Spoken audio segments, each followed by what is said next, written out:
Tantor Audio, a division of Recorded Books, presents Her Last Summer by Melinda Woodhall, narrated by Tanya Eby.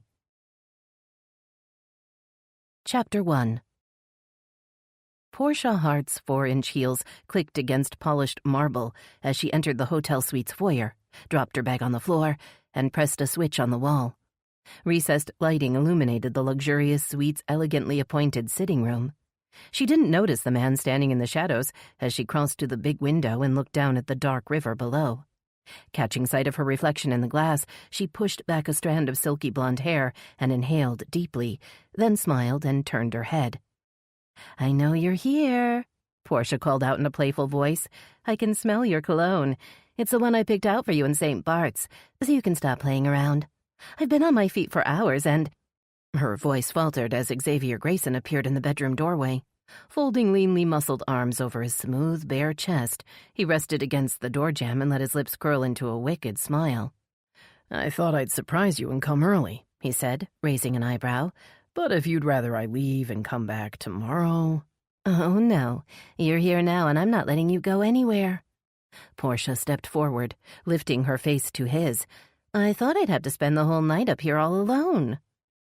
Allowing her to pull his head down for a lingering kiss, Xavier raised a hand and entwined it in her long blonde hair. He tugged her head back and gazed down into her adoring eyes. She really is a beautiful woman, and so very trusting. He bestowed a gentle kiss on her forehead and released his grip. Ignoring her cry of protest, he moved back into the bedroom. "First things first, my dear." His voice was soft but firm. "As you were saying, you've been on your feet for hours. You need a warm bath and a stiff drink." Portia followed him through the bedroom into the suite's opulent bathroom, where a crystal chandelier hung over a massive, freestanding tub. She gasped in pleasure. The tub was already full of hot water. Puffs of steam drifted up, turning the room into a warm, dreamy haze. "That water looks divine." She turned to him and raised a perfectly arched eyebrow. "And the tub's deep enough for two?" Her whispered words sent a ripple of regret down his spine.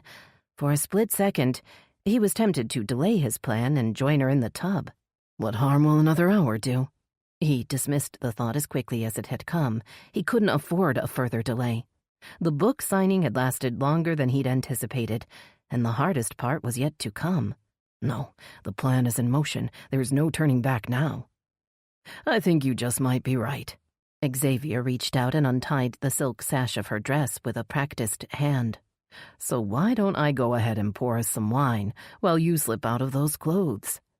Leaving Portia to undress, Xavier padded back into the living room and crossed to the bar. An open bottle of the hotel's most expensive Merlot sat beside 2 crystal wine glasses. He reached into the pocket of his jeans, extracted a tiny plastic bag, and considered the fine white powder within. "This will make it all a bit easier, for both of us." He shook the powder into the bottom of one glass, then stuffed the bag back into his pocket. "I was getting lonely in there." Portia's voice startled him, and he jumped as her arms circled his waist. Her bare feet had made no sound on the marble floor. Pouring a long splash of wine on top of the powder, Xavier exhaled and turned to peer down into Portia's eager face. He noticed that she'd changed into one of the hotel's bulky cotton robes. "I ordered the best Merlot they had," he murmured, trying to gauge the look in her eyes as he handed her the wine. "To celebrate your book hitting the bestseller list again." Portia shrugged her shoulders, as if to say the achievement was no big deal, but a blush of happiness stained her cheeks. Xavier filled the other glass and lifted it to clink against hers. He wondered if she had noticed the slight tremor in his hand. His heart faltered as he saw the smattering of white powder on the rim of her glass, but Portia seemed oblivious. She brought the glass to her lips and drank deeply. "Now let's see about that bath," she said, carrying her drink out of the room. "The water's getting cold." Looking around the living room one last time, Xavier reviewed his plan. He didn't feel good about the delay, but he had no choice. He'd just have to get the next step over quickly and move on. Relieved to see the robe discarded on the floor, a genuine smile played around his mouth as he took in Portia's long, slender figure reclining in the luxurious tub. She is an exquisite woman. One of my better finds, I have to admit. He shook his head to clear it. I'm feeling a little dizzy. Portia's words were slurred as she squinted up at him. I think the water's too hot. Xavier took a deep breath and moved forward, steeling himself for what had to come next. The uneasy sensation was back. Something didn't feel right. But what could it be? Had he forgotten something? Or was he just getting weak and soft? You're just tired, he said, circling the tub and placing his well-manicured hands on Portia's shoulders. I'll scrub your back. No, I really don't feel well. I want to get out. I don't...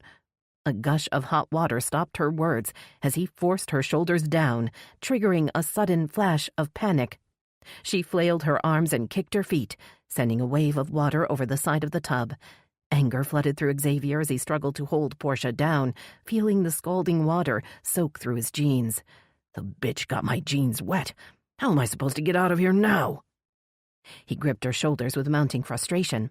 A black t-shirt and hoodie were hanging safely in the closet, but all his other clothes were packed and waiting for him in the car. He hadn't planned on leaving the hotel looking like a drowned rat. His appearance would definitely raise questions, especially since the after-dinner crowd had likely dispersed by now.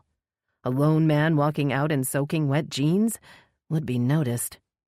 A stinging pain brought his attention back to the woman struggling under the water. Portia had stuck up one desperate hand to claw at his wrist, while her other hand now gripped the edge of the tub.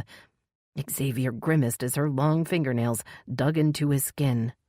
Stifling the curse that hovered on his lips, he tightened his aching hands in frustration and pushed Portia lower in the water. I should have waited for her to pass out. I should have followed the plan.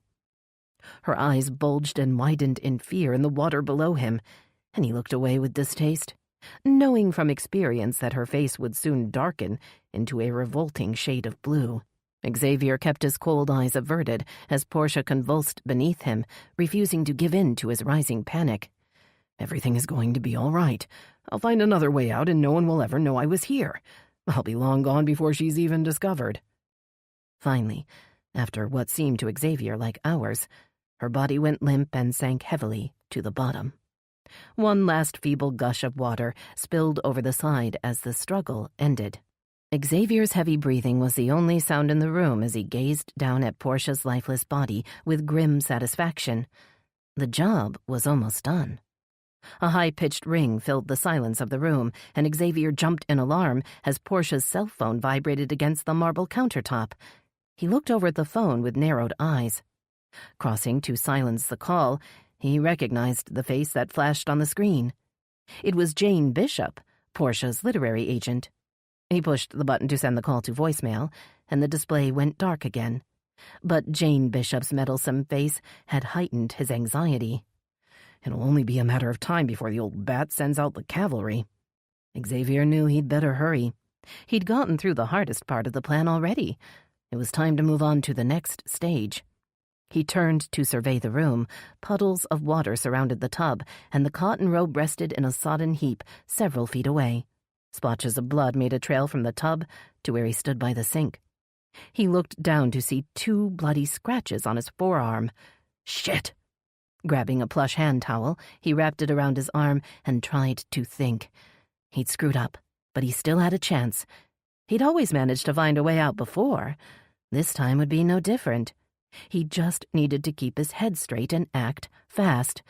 Pulling more towels off the rack, he fell to his knees and began wiping up the water. Xavier gave one last look around the room and sighed. He'd done what he could to correct his mistakes. The floor was relatively clean. His wineglass had been rinsed and dried. The empty pill bottle was on the counter, and Portia's body was motionless in the cooling water. Now he needed to focus on his escape. The whole ordeal had taken much longer than he'd planned, and the hotel was bound to be quiet and deserted by now. Small towns like Willow Bay never had much of a nightlife, even if it was a Friday. His plan of mingling in with the crowd that was leaving the event would no longer be feasible. By now, the only one hanging around will be a bored security guard. No, he'd have to move on to Plan B, and he'd need to do it fast. The longer he hung around, the more likely he'd encounter a witness or make another mistake. Zipping his jacket, Xavier felt the right pocket to reassure himself that the thick roll of cash and Cartier watch were still safely inside. He pulled his hood up to cover his head and opened the door. The suite was located at the end of the hall, just as he'd recommended to Portia, telling her it would protect her privacy and shield their relationship from the prying eyes of the public and press. If she'd suspected he had wanted to avoid the cameras positioned on each floor by the elevator, she had never mentioned it. She'd trusted him, after all. Head down, Xavier stepped into the corridor and hurried toward the stairs at the end. A red exit sign glowed overhead as he slowly pushed the metal door open. Half expecting to hear the wailing of an alarm, he relaxed his shoulders and stepped into the hot, dimly lit stairwell. A faint click, click, click made him look down. Drops of water fell from his still, soggy jeans and splashed onto the concrete floor. But was that what he'd heard? Shaking away a feeling of unease, he began to hurry down the stairs. 14 flights of stairs and he'd be outside and home free. But the clicking started again, and this time Xavier recognized the sound of high heels descending the stairs a few flights below him. Startled, he leaned over the rail and looked down into the upturned face of an equally startled young woman with long, bright pink hair.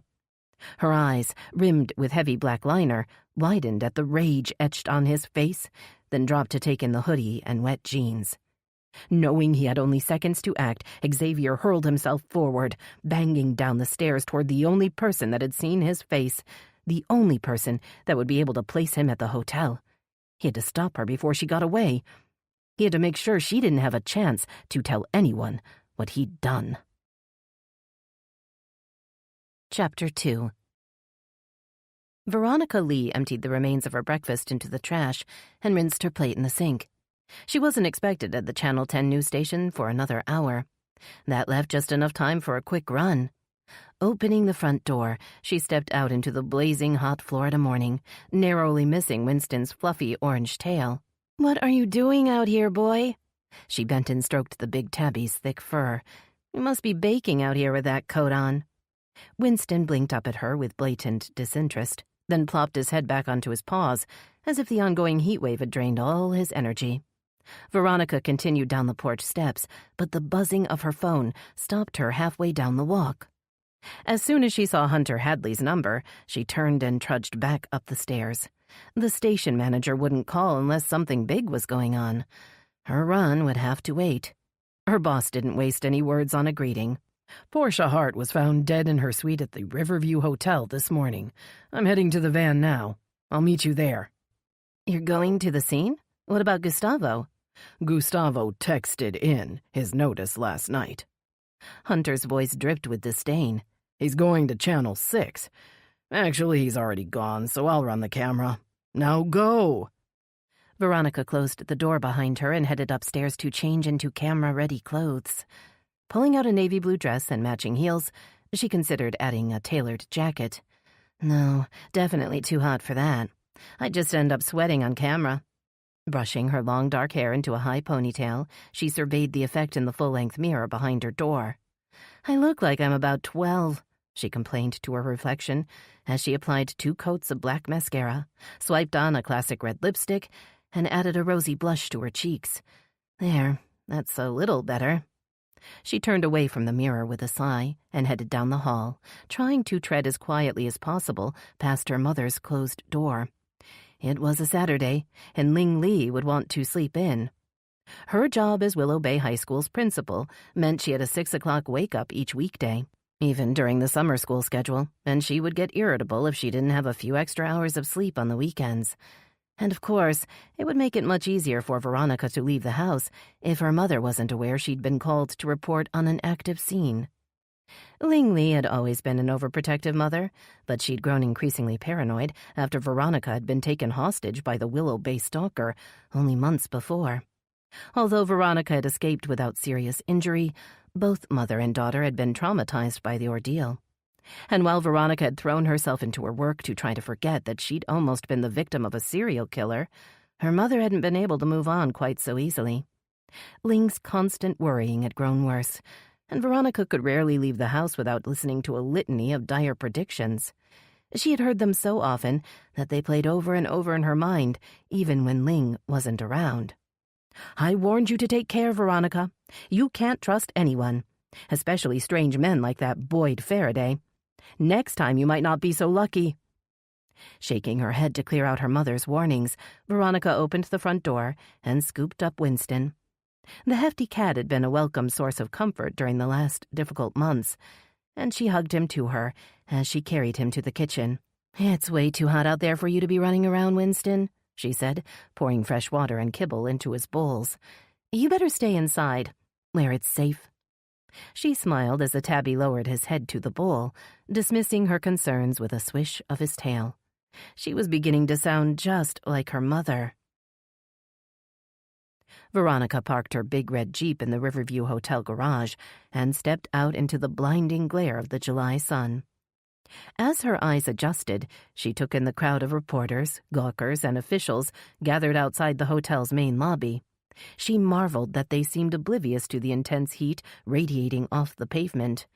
Or maybe after a month of record-breaking temperatures and record-low rainfall, we're all just getting used to it. The police had cordoned off a press area. Veronica noted with dismay that the Channel 6 news crew had already claimed the prime spot between the hotel's drop-off lane and the busy boardwalk that led down to the river. It looked like they were preparing to shoot a live feed. Nick Sargent acknowledged Veronica with a brisk wave. The popular Channel 6 reporter's even features, close-cropped hair, and smoothly shaven jaw had earned him a clean-cut image that worked well with his viewers. Veronica was tempted to wave back before she caught sight of Gustavo Perez standing behind Nick's tall frame. The cameraman caught her eye and shrugged his skinny shoulders, then offered Veronica a toothy smile. She glared and turned away as he lifted his camera toward Nick. Her gaze fell on a uniformed officer that stood guard in front of the hotel's employees-only side entrance. He looked familiar. "Officer Eddings?" Veronica held up her press credentials as she approached. "Remember me? I'm Veronica Lee, with Channel 10. Officer Eddings' boyish face lit up. "Sure, I remember you. You were in that special report on the Willow Bay stalker. That was good work, Ms. Lee." "Just doing my job." Veronica suppressed a pleased smile. "I'm wondering if you can tell me what happened to Portia Hart." A guarded look replaced the smile. "I wish I could help you, Ms. Lee, but I've been given strict orders not to make any statements to the press." Looking around as if he feared being overheard, he lowered his voice. "Our new media relations officer was pretty adamant about that." Hiding her disappointment, Veronica nodded and shrugged. "Well, orders are orders, officer. Thanks anyway." She started to turn away, but Eddings reached out a hand. "I can't make an official statement," he said, clearing his throat. "But unofficially, I can tell you that the cleaner who found the body had already been talking to your competitor when we arrived." "My competitor?" Veronica asked, her eyes flicking around the scene. "You mean Nick Sargent with Channel 6 has already spoken to a witness?" Before Eddings could reply, Hunter Hadley appeared beside her with a camera in hand. "As I said, our media relations officer, Ms. Frost, will be making an official statement as soon as information becomes available," Eddings blurted, eyeing Hunter with suspicion. "That's all I can say." So much for me getting the inside story now. Veronica turned her frustrated eyes on Hunter, who leaned in close as if to tell her a secret. She forced herself to ignore the jolt of excitement that shot through her at his nearness, and instead tried to focus on his words. "Slimy Nick Sargent has scooped us again," Hunter muttered, giving Gustavo a dirty look. "And he's stolen our cameraman." "What's so slimy about Nick Sargent?" Veronica kept her voice low as she gave the Channel 6 crew a sideways glance. "He seems nice enough to me." "Sure, he puts on a good act, but I've dealt with enough lowlifes in my time to see through his nice guy routine. You will too, eventually." Bristling at his patronizing tone, Veronica watched her boss stride back toward the news van. He stopped to greet someone in the crowd, lifting a hand to brush a dark curl off his forehead. She felt her eyes lingering on his broad shoulders and his strong, tan forearms. "I got a family to feed." Veronica jumped as Gustavo Perez suddenly appeared beside her. "Gotta go where the money is, you know? And from what I hear, Channel 10 is pretty much bankrupt. She's going down, and I didn't want to go with her." Veronica frowned at him in confusion. Is Channel 10 in financial trouble? How would Gustavo know? She pushed the disturbing thought away when she saw Nessa Ainsley's unmistakable red curls approaching through the crowd. Willow Bay's new chief of police was walking beside the town's medical examiner, Iris Nguyen. "Nessa, do you have an update for us?" Veronica called, trying to catch the police chief's eye. "Have you established cause of death?" Nessa stopped in front of Veronica and shook her head. "All I can confirm is that the body of a woman was found this morning in a guest room at the Riverview Hotel. The woman's identification and the details surrounding her death have to be withheld pending the notification of next of kin." Hunter Hadley approached with the camera lowered by his side. "I hate to break it to you, Chief Ainsley, but Channel 6 already broadcast the name of the woman as Portia Hart. Are you disputing the Channel 6 report?" "No, damn it, I'm not, but—" "Well, Portia Hart was a celebrity," Hunter said, "so I'd assume there is no putting the genie back into the bottle now." Nessa ignored the comment. She stormed past the circle of people gathered around Nick Sargent's tall, athletic figure as he spoke to the camera in a grave voice that perfectly matched the somber expression on his face.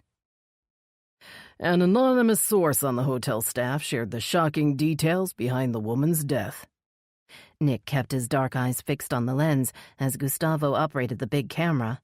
"We can now reveal that Portia Hart, the author of the runaway bestseller Simply Portia and a social media sensation, was discovered dead in the bathtub of her hotel suite this morning." A gasp of shock and dismay rippled through the crowd. Nessa uttered a low curse as she heard Nick's next dramatic statement.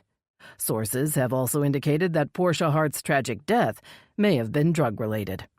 Stay tuned for further details as the story develops. This is Nick Sargent with Channel 6 News, reporting live outside the Riverview Hotel in downtown Willow Bay." "He's just speculating," Hunter muttered in her ear, "trying to sensationalize the story to raise his ratings, as usual." Shocked into momentary silence by the disconcerting idea that Portia Hart, the poster girl for clean, simple living, had died of a drug overdose, Veronica followed Hunter back to the Channel 10 van. They still needed to shoot their segment, even if they didn't have much information to share. Nick Sargent may have beaten them to the scene, but he was risking his reputation, and that of the entire Channel 6 station, by reporting on rumors and conjecture. Veronica wondered what he was trying to do. Were ratings really more important than the truth? Maybe Hunter's right. Maybe Nick Sargent really is a slimy lowlife. Reviewing her notes one last time, Veronica took a long, calming breath and kept her eyes on Hunter's fingers as he counted her down. 5, 4, 3, 2, 1. This is Veronica Lee with a Channel 10 breaking news report, brought to you live from the Riverview Hotel. She ignored the trickle of sweat making its way down her back. Portia Hart, best-selling author and daughter of the late billionaire Remington Hart, is dead. As her many fans and followers begin to mourn, the authorities in Willow Bay are now working to determine a cause of death. Chapter 3. Nessa Ainsley followed Iris Nguyen off the elevator and down the long hall. She winced as they stopped in the open doorway of Suite 1408, recognizing the sickly smell that hung in the air. The stench of death and decay never got any easier to take. Pulling on the protective mask, gloves, and booties that Iris had provided, Nessa followed the ME into the suite and looked around. "Nice view," she murmured, gesturing toward the large window while trying to ignore the queasiness that had settled in her stomach. "We're in here, Nessa," a deep voice called from beyond the door leading into the bedroom. "Is Iris with you?" "Yep, I'm here." Iris stuck her head into the bathroom and studied the room through protective goggles before stepping inside. "And Wesley will come up with a gurney once he parks the van." Moving into the room behind Iris, Nessa waved at Detective Tucker Vanzinger, then forced herself to look toward the tub. She dreaded what she was about to see, but knew she didn't have a choice. When she'd been promoted to chief of police earlier in the year, Nessa had promised herself she would stay actively involved in the department's efforts to keep Willow Bay safe. She couldn't do that by sitting behind a big desk and barking orders, no matter how much that idea appealed to her at the present moment. The body in the tub looked nothing like the broken, decomposing bodies Nessa had often witnessed at other scenes. Portia Hart's pink, unblemished limbs floated under the surface, completely submerged in clear water. Her head slumped down at an awkward angle, and her face was hidden behind a tangle of long, blonde hair. The ends drifted in the water around her narrow shoulders. Reaching out a gloved hand, Iris shifted a sodden strand of hair away from Portia's face, revealing a gruesome patch of bloated, discolored skin. Pulling her hair back even further, Iris pointed to the white froth that had bubbled out of Portia's nose and mouth. The froth could mean the deceased inhaled liquid into her lungs, Iris murmured, although it could also be a sign of a drug overdose or even a cardiac event. Nessa tried not to show her revulsion, but her stomach heaved as a putrid stench grew stronger, and she was forced to turn away. "What's your initial take on this, Vanzinger? Accidental overdose? Suicide?" she asked in a tight voice. "Any signs of foul play?" "I wouldn't rule anything out yet." Vanzinger rubbed the stubble on his cheek with a big hand, as if to soothe himself. "I took a look around and have some questions." Nessa raised her eyebrows and waited. "For one thing, there's an empty pill bottle on the sink. The patient name's been scratched off, so that got my attention. Of course, we can't say for sure she took whatever was in it." He cocked his head and looked over at Iris. "We'll need the autopsy results to know what she ingested and if it killed her." "Okay, what else?" Nessa asked, sensing Vanzinger's unease. "Well, I noticed that there aren't any towels in here. Like, none." Looking around, Nessa saw that the silver towel racks were empty. "I mean, a fancy room like this is bound to have a whole stack of plush towels, and I wondered what happened to them," Vanzinger continued. "Turns out there's a pile of them in the bedroom closet. A big, wet pile. Seems weird." A loud rap on the doorframe announced the arrival of Wesley Knox. The brawny forensic technician carried a big bag over one muscular shoulder. A camera hung from a strap around his neck. "We'll photograph the body in situ first, Wesley," Iris instructed. "I also want to take samples of the water before we move her." Nessa stepped back, giving Iris and Wesley room to move around the tub as they photographed the body from every angle. Her eyes fell on the empty pill bottle. She bent to read the label, not wanting to disturb the bottle until Iris had a chance to photograph and bag it. The top of the label had been scraped off, although a thin strip remained. Nessa could make out a long string of numbers.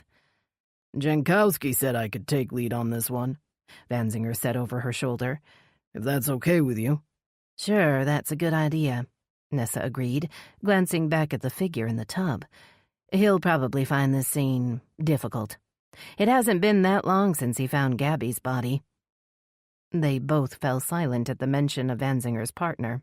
Detective Simon Jankowski's ex-wife had been Willow Bay's media relations officer before she'd met an untimely end at the hands of the Willow Bay stalker. Although Jankowski had ultimately helped bring the killer to justice, he was still trying to heal and come to terms with everything that had happened. "Nessa, I think you'll want to see this," Iris called out. The diminutive medical examiner was leaning over the tub, looking through the camera lens into the water. She motioned for Nessa to stand beside her. "There's slight bruising on her shoulders as if someone was gripping them." Iris moved back to give Nessa more room, "and 2 of the fingernails on her right hand are broken. See there?" Staring into the water, Nessa saw Portia's right hand resting on the bottom of the tub. The fingernails on her index and middle fingers were cracked, leaving angry red lines where the tips used to be. "We'll need to look for the rest of the nails," Vanzinger muttered. "See if she broke them while she was here in the room." "Looks like they've been torn off to me," Wesley said, his voice hesitant, like maybe she was defending herself. Iris moved to the other side of the tub and took a few more shots of Portia's hand at various angles before looking up. "Let's not jump to any conclusions, Wesley. Fingernails get broken all the time. If the deceased was taking medication, she may have passed out or fallen, which could also explain the bruises. We won't know for sure what happened until we're done with our exam and the autopsy." Meeting Vanzinger's eyes over the tub, Nessa wondered what they were going to tell the press outside. "If I tell the reporters out there that we don't have the foggiest clue how or why Portia Hart died, they'll call for my badge. Or my head." You think somebody set this whole thing up? That somebody killed Portia Hart and then tried to make it look like an accident? Vanzinger's suggestion set Nessa's nerves on edge. Could Portia Hart have been murdered? If so, who would want to kill a woman that had helped millions of people get their lives back on track?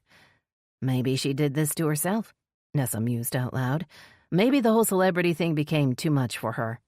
Yeah, it seems like lots of famous people turn to drugs to deal with the pressure, Vanzinger conceded. Maybe Portia Hart had a secret habit that she couldn't handle anymore. Nessa wondered if the fabulously rich and beautiful Portia Hart would have really wanted to kill herself. And addicted to pills? I'd never have guessed. The whole phenomenon around Portia's hugely successful book, Simply Portia, had centered on Portia's revelation that living a simple life of gratitude had brought her greater happiness than living the jet-setting life of luxury and wealth she'd been born into. Every day people had been fascinated to read that the glamorous daughter of the late billionaire Remington Hart had found true happiness by giving up many of the things most people could only dream of attaining. Even Nessa had a copy of Portia's book waiting to be read on her bedside table. She'd been hoping it contained the secret to making her own life a little simpler and a little happier. The admission made her feel extremely ungrateful, especially since she was finally where she wanted to be, both personally and professionally. After years of hard work, she was the police chief of a town that she loved. And after a decade of marriage, she and Jerry were still going strong. So, why can't I just relax and enjoy what I've got? The answer to that question was what Nessa and millions of other women in similar situations had hoped to find in Portia Hart's book.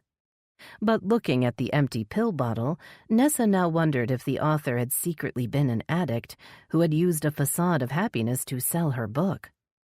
Was everything she said in her book just a lie? The thought depressed her.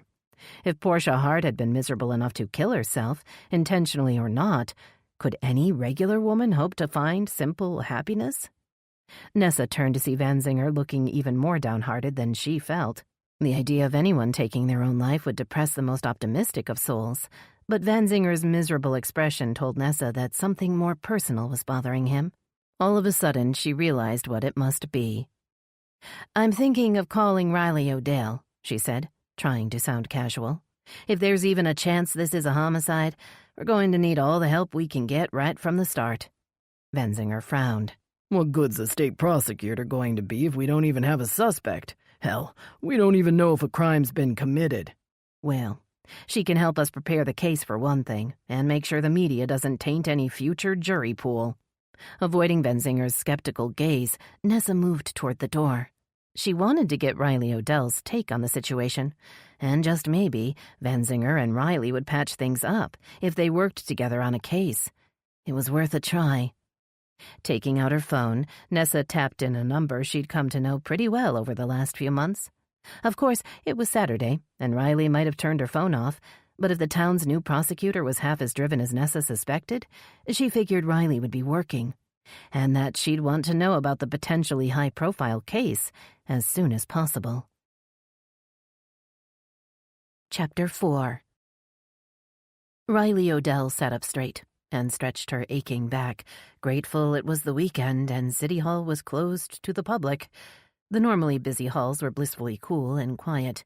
She surveyed the stack of files on her desk and sighed. It seemed the stack was always expanding, no matter how many late nights and weekends she worked. While Willow Bay was one of the smaller communities within Riley's assigned judicial circuit, the little town had eaten up most of her time and attention during the last few months due to the Willow Bay stalker trial. But now that Boyd Faraday was safely locked away, she needed to focus on the pending cases waiting for her attention. Her phone buzzed just as she reached for the top file on the stack. The caller's name on the display prompted another sigh. "Nessa, what's up?" "Portia Hart's been found dead in her suite at the Riverview Hotel." The police chief's familiar southern drawl sounded strained. Riley frowned. "Portia Hart? Am I supposed to know who that is?" Nessa snorted. "I thought you were part of the connected social media generation. You should know these things. Portia Hart is Remington Hart's daughter. You know him, right?" Riley didn't bother answering. Everyone knew the billionaire financier and his wife who had died in a horrific plane crash years before. The name was as well known as Rockefeller or Vanderbilt. He'd been American royalty. Well, his daughter Portia wrote a book that sold about a gazillion copies. Nessa continued. She was in Willow Bay on a book tour. Stayed at the Riverview Hotel last night. The cleaner found her this morning, floating in the bathtub. Oh, that's terrible. Riley's initial surprise was followed by a sinking suspicion. And you're calling me? So it must have been a homicide. How exactly did she die? Well, we aren't sure yet. Could be a suicide or an accidental overdose, but there are signs that someone else may have been in the room with her, that there may have been a struggle. Riley sat up straight in her chair. So her death is suspicious? Well, yeah, Nessa conceded. Of course, Iris Nguyen can't make an official determination until the autopsy and death investigation are complete, and the press is already outside the hotel running live reports and circling like vultures. Stomach sinking, Riley pictured the media circus that was sure to follow. Press coverage of any high-profile victim's death was always intense, but if Remington Hart's daughter had been murdered, it would be especially brutal. They'd all need to be prepared for the onslaught. I just thought you'd like a heads up, Nessa added. If we open up a homicide investigation, the press will be all over us looking for answers. They'll want someone charged. We'll be on the hot seat until we have a suspect. Hearing a deep voice in the background, Riley realized that Detective Tucker Vanzinger must be working the case. Are you calling from the scene? She asked, already on her feet. Yep, but Iris will be transporting the body over to the ME's office pretty soon. Of course, if we call this a suspicious death, we'll need to have Alma and her team come in and do a full search of the scene. Riley heard the hesitation in Nessa's voice. The new chief of police was about to open a can of worms, and she was smart enough to be worried about it. I'll be right over, Riley found herself saying. We'll need to work together closely on this. Present a united front to the press and the community.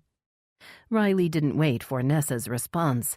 She ended the call and headed out into the stifling heat. It wasn't quite noon when Riley arrived at the Riverview Hotel, her glossy black hair already wilting. She glared at the sun, angered by its relentless assault on the sweltering town, but that only caused her eyes to water. "Any chance of rain today, officer?" she called out as she approached the cordoned-off security entrance, where Andy Ford stood guard. Or would that be asking too much? Andy grinned at her and shrugged. "I wouldn't count on it, Miss Odell," he replied as he waved her through. "From what I hear, we won't see any rain until next week." Stepping into the air-conditioned lobby, Riley breathed a sigh of relief and looked around for Nessa. A middle-aged man stood by the elevator in a shiny suit. His name tag identified him as Dennis Robinson, hotel manager. He kept anxious eyes trained on Riley as she approached. "I'm looking for Chief Ainsley with the WBPD." Riley kept her voice crisp and authoritative. "She's on the 14th floor." The manager gestured toward the elevator with a curt wave, along with a whole heap of other people. The elevator doors were just about to close behind Riley when Dennis Robinson stuck out a hand to stop them. "You wouldn't know how long this is going to take, would you? I don't want to sound heartless, but it's bad for business, you know?" "What I know, Mr. Robinson, is that a woman's dead, and we need to find out why." Riley's voice was ice-cold, but I can assure you that it'll take less time if you stop asking inane questions and let us do our job. Watching the shocked hotel manager's face disappear behind the closing doors, Riley felt a stirring of guilt. The poor man is just trying to run his business. He has a right to know what's going on. Riley knew if she were ever going to fit into the small town, she would need to learn how to play nice. Willow Bay wasn't like Miami or Tampa. It wasn't a busy city bustling with strangers that you might never see again. She stepped off the elevator on the 14th floor and saw Tucker Vanzinger's red crew cut and broad shoulders at the end of the hall. Her intention to play nice evaporated, replaced by a grim resolve. She wouldn't let herself be fooled by the big detective again. She was older now, and wiser, an expert in the art of self-preservation. "Hey, Riley, how are you?" Responding to Vanzinger's greeting with a curt nod, Riley strode to meet him halfway down the hall. Nessa already filled me in on the basics. She opened a notepad and took the cap off her pen. Has the ME given you a preliminary cause of death yet, or time of death? Iris is just talking to Nessa now. Van Zinger studied Riley's face with a hurt expression. They're getting ready to move the body. That should throw the media into a frenzy. She thought of the reporters gathering outside. More news crews from around the state, maybe even around the country, would be arriving as the news spread. The demand for all the gory details would grow. Tenley Frost would need to make a statement soon. What about her next of kin? The change of subject seemed to throw Van Zinger. Oh, well, I guess Iris will make the official notification, and then we'll set up time for an interview. Where are the security tapes? Van Zinger stiffened at her sharp tone. Why are you involved already, Riley? He asked, crossing his thick arms over his chest. Shouldn't you just sit back in that big office of yours and wait for us to identify a suspect? Regarding him with cool, indifferent eyes, Riley shook her head. Things have changed in Willow Bay since we first worked together, Detective Van Zinger. It's no longer business as usual on my watch. Van Zinger remained silent and cocked his head, as if waiting for her to continue. She obliged, trying to sound detached, even as her blood boiled. He should know better than anyone else that the WBPD needed to change the way it operated. And Nessa couldn't do that single-handedly. If the WBPD determines the scene is in fact a homicide, then having the prosecutor involved from the start can only be a help. She paused as frustration flooded Van Zinger's face. Is there a problem, Detective? Shrugging, Van Zinger motioned to the door. Just wondering if you're done now, 'cause I got a dead woman in there and I gotta figure out what or who killed her. He didn't wait for her answer, just spun on his heel and marched back down the hall. Riley followed close behind him, indignant at his rebuke but determined to keep her calm. She couldn't let him see the effect he had on her. The smell seeping out of room 1408 made her eyes water, and she stopped at the door, glad that crime scene protocol prevented her from entering. Determined not to gag, she looked through the living room into the open bedroom door, just as Wesley Knox and Iris Nguyen emerged pushing a gurney. Riley's stomach clenched as she caught a glimpse of Portia Hart's discolored face. Seeing Riley's stricken expression, Iris pulled up a crisp white sheet, covering everything but one tangled strand of blonde hair that had escaped.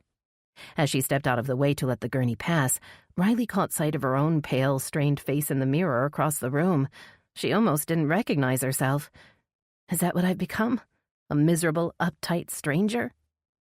Once again, she questioned her real motivation in pushing for the assignment in Willow Bay. What had she been trying to accomplish by coming back to the place that had almost broken her? And what was she doing now by thrusting herself into Van Zinger's case? What am I trying to prove? Forcing her focus back to the situation at hand, Riley cleared her mind. There was no room for self-doubt. She was good at her job, and there was a suspicious death to resolve. She couldn't let anything get in the way. Iris and Wesley rolled the body down the long hall toward the wide service elevator used by the hotel staff. Riley watched as the elevator doors closed behind the gurney, then turned to see Nessa behind her. Looks like we're going to have to treat this as a possible homicide. Nessa pulled down her face mask and exhaled heavily. Iris suspects Portia drowned, and that she may have been forcibly held underwater. Nessa continued before Riley could ask any questions. There are bruises on Portia Hart's arms and shoulders, and she has several broken fingernails. And those pile of wet towels didn't get there by themselves, Van Zinger chimed in. I mean, why would Portia have dried up the floor, stashed the towels in the room, and then gone back to the tub? It just doesn't add up. Riley opened her mouth to argue that there were other possibilities and other scenarios, then closed it again. This wasn't the time or place to get into a disagreement with Tucker Van Zinger. Sensing the friction between Riley and Van Zinger, Nessa held up a placating hand. Okay, then, it's settled, she said. Let's get Alma and the crime scene team down here right away. They can perform a thorough search and collect any evidence. Van Zinger frowned at Nessa's words and cleared his throat. Riley saw a blush of color work its way up his neck. I actually called Alma as soon as I saw the broken fingernails, he admitted, then nodded toward Riley. "And I thought you agreed it was suspicious, Nessa. Why else would you ask the state prosecutor to come down here? I guess I should have waited." "No, you did the right thing, Van Zinger. This is your case and your scene. I'm just here to lend a hand and offer guidance." But Van Zinger's frown didn't fade. Riley could see something else was bothering him. "What's wrong, Detective?" "Well, the press got wind of all this and spread the news before we could notify this woman's family.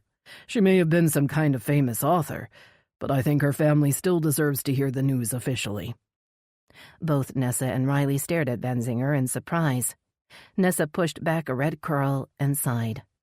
"I have to agree. Van Zinger, why don't you go on over to the ME's office and work with Iris on the next of kin notification? Between the two of you, I'm sure you can handle it." A frown flashed between Van Zinger's eyes, but he only nodded. "I'll join you shortly," Nessa continued, "and if we're lucky, Iris will agree to perform the autopsy this afternoon."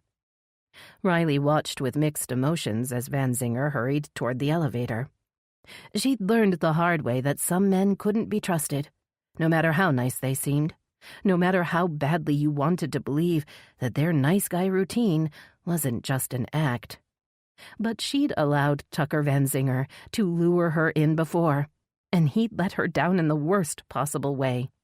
It had taken her a long time to get over his abrupt departure from her life. Now, a decade later, she was stronger and smarter, too strong to let him see how much he'd hurt her, and too smart to fall for the same game twice. Chapter 5. Lexi Marsh rolled onto her side and pulled the thin sheet up to her neck, but she still couldn't seem to find a comfortable position in the lumpy double bed. The late-night encounter in the stairwell had spooked her, and she hadn't been able to sleep at all after she'd raced back to her apartment at midnight. Every time she tried to close her eyes, she saw the man's enraged face framed by the dark hood and heard the ominous sound of his shoes pounding down the stairs after her. Giving up all hope of sleep, Lexi sat on the edge of the bed and reached for her purse. She dug around in the little bag until her fingers found the plastic pill bottle. Her stomach dropped at the hollow sound of the last two pills rattling against each other. This bottle was supposed to last a fucking week. Molly's gonna go apeshit if I go back to her asking for more so soon. She shook out the pills and stared at them, wondering if she should just take one and save the other one for later. Her hands trembled slightly, making the pills jitter in her palm. She impulsively popped them both in her mouth before she could stop herself. Picking up a half-empty soda can on the bedside table, she washed down the pills and forced herself up and off the bed. She wanted to get out of the suffocating room. "I need to eat something, or maybe have a smoke. Just one. That'll be it." Lexi hadn't smoked a cigarette for more than a week, but the insidious thought played over and over, stuck in her mind like the random line from a song that wouldn't go away. "No, I have to quit. Otherwise I'll end up getting lung cancer like Granny." Stumbling out to the living room, she tried not to think of all the other things she needed to quit. Smoking was only one of the vices she had that threatened her health and safety on a daily basis. The living room window was shuttered, and Lexi glanced toward the shadowy corners of the little room, as if the man from last night might be standing there waiting for her. Flipping on the light, she noted with relief that the only thing in the corner was a dusty pair of running shoes. The relief turned to guilt as she tried to remember the last time she'd had the energy to go for a run. Sinking onto the sofa with the television remote in hand, Lexi felt the pills beginning to take effect. All thoughts of exercise and guilt floated away. She just needed a little time to relax. Maybe a dose of reality television would help. She pressed the on button, leaned back, and exhaled. Everything was going to be all right. Sure, she'd had a scare, but that was to be expected in her line of work. It came with the job. Lexi gazed at the screen, her mind wandering as the Channel 10 noon broadcast started. Suddenly registering what the reporter was saying, she sat up straight and read the headline, squinting to make sure it was real, that it wasn't just the pills. Portia Hart, best-selling author and daughter of the late billionaire Remington Hart, found dead this morning in the Riverview Hotel.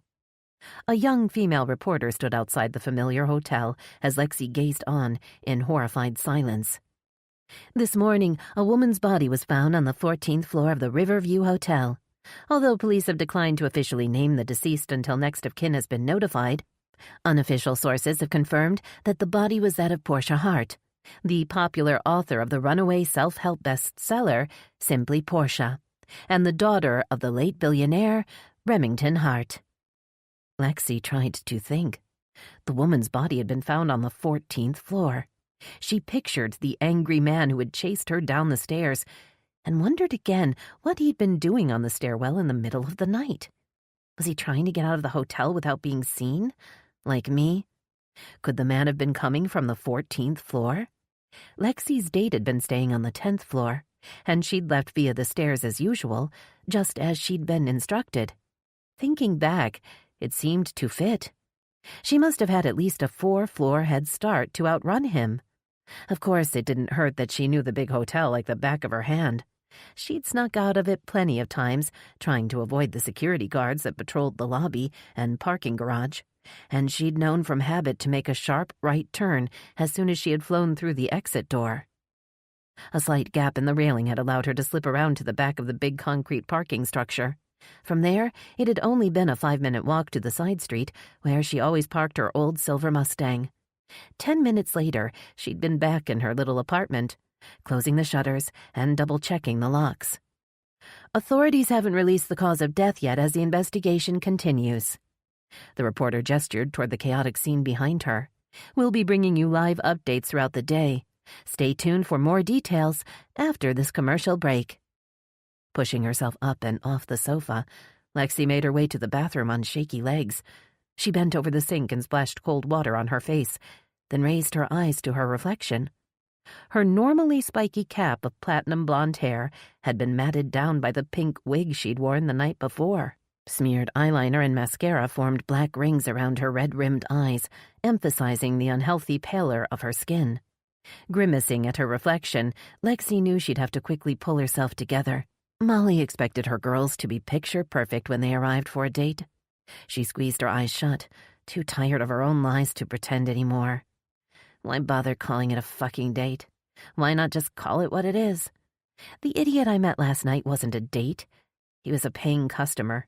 Or at least, that had been his intention. Everyone knew what that was called, and it wasn't called dating. Lexi crossed to the shower and turned on the water. She wanted to wash away all traces of the evening before. She scrubbed her face and body with a soapy washcloth, then let the warm water flow over her, watching with a wistful expression as iridescent bubbles swirled down into the drain. If only all my problems could be washed away so easily. Pulling on a well-worn robe, Lexi emerged from the bathroom and stood in front of the television. A commercial for a used car dealership filled the screen. She picked up the remote and began switching through the channels, stopping on Channel 6. A tall, handsome reporter was conducting a live interview outside the Riverview Hotel. People swarmed in the background as the reporter stuck a microphone toward a man standing next to him. Lexi froze, sure that her eyes were playing tricks on her.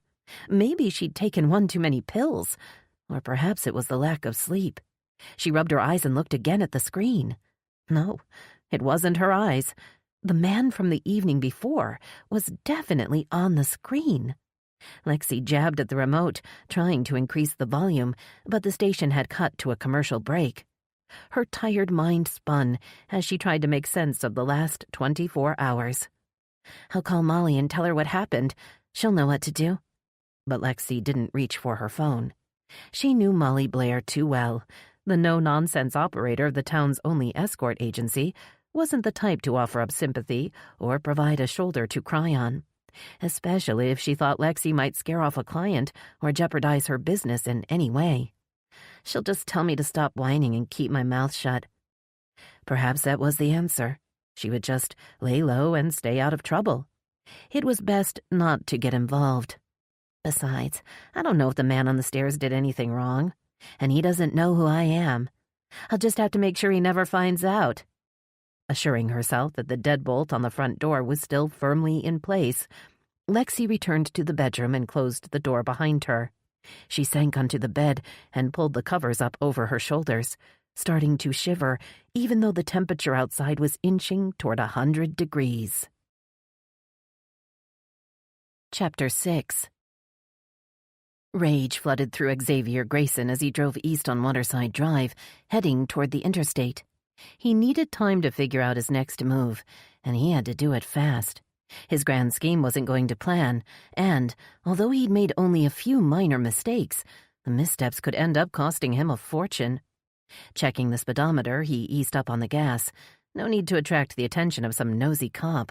The thought raised another nasty possibility in his mind. If the cops find out I was there, if they piece it all together, those mistakes will cost me my freedom, maybe even my life. The cops were already suspicious of Portia's death. He knew that for a fact. Why else would they call Riley Odell to the scene? A state prosecutor wouldn't visit a scene unless the cops thought a crime had been committed. A suspected suicide or even an accidental overdose wouldn't require a prosecutor's help. And Riley wasn't just any prosecutor. She happened to be the one person from his past who had seen through his act. Xavier's anger returned at the memory of the steely-eyed prosecutor and her immunity to his charm. He'd been running his con for almost 10 years, and after all that time, she was still the only one that had even come close to catching him. That cold bitch made me realize how important it is to eliminate all witnesses. I really should find a way to thank her for that one. Sucking in a deep breath, Xavier forced himself to count to 10 before slowly exhaling. He couldn't let Riley Odell get in his way now, not when he was so close to escaping with all that money. No matter who was working against him, he had to finish the plan, and he needed to make sure that no one would find out who he really was, or what he'd done. Only then would he be free to disappear into the life of luxury he'd always dreamed of. He smiled, thinking of the lovely villa on the coast waiting for him. Slowly, the smile faded. But first, I need to clean up a few loose ends. Careening past the exit for the interstate, Xavier continued on for another few miles, then turned the car sharply onto a dirt road. He bumped along the uneven surface until it ended at the muddy shore of a wide lake. The still water simmered under the afternoon sun, turning the water's surface to glass. Xavier climbed out of the car, strolled to the water's edge, and gazed out over the lake with a grim smile. It was the perfect spot to bring a certain young woman who'd seen too much. The opaque water would drown any meddlesome stories she might tell.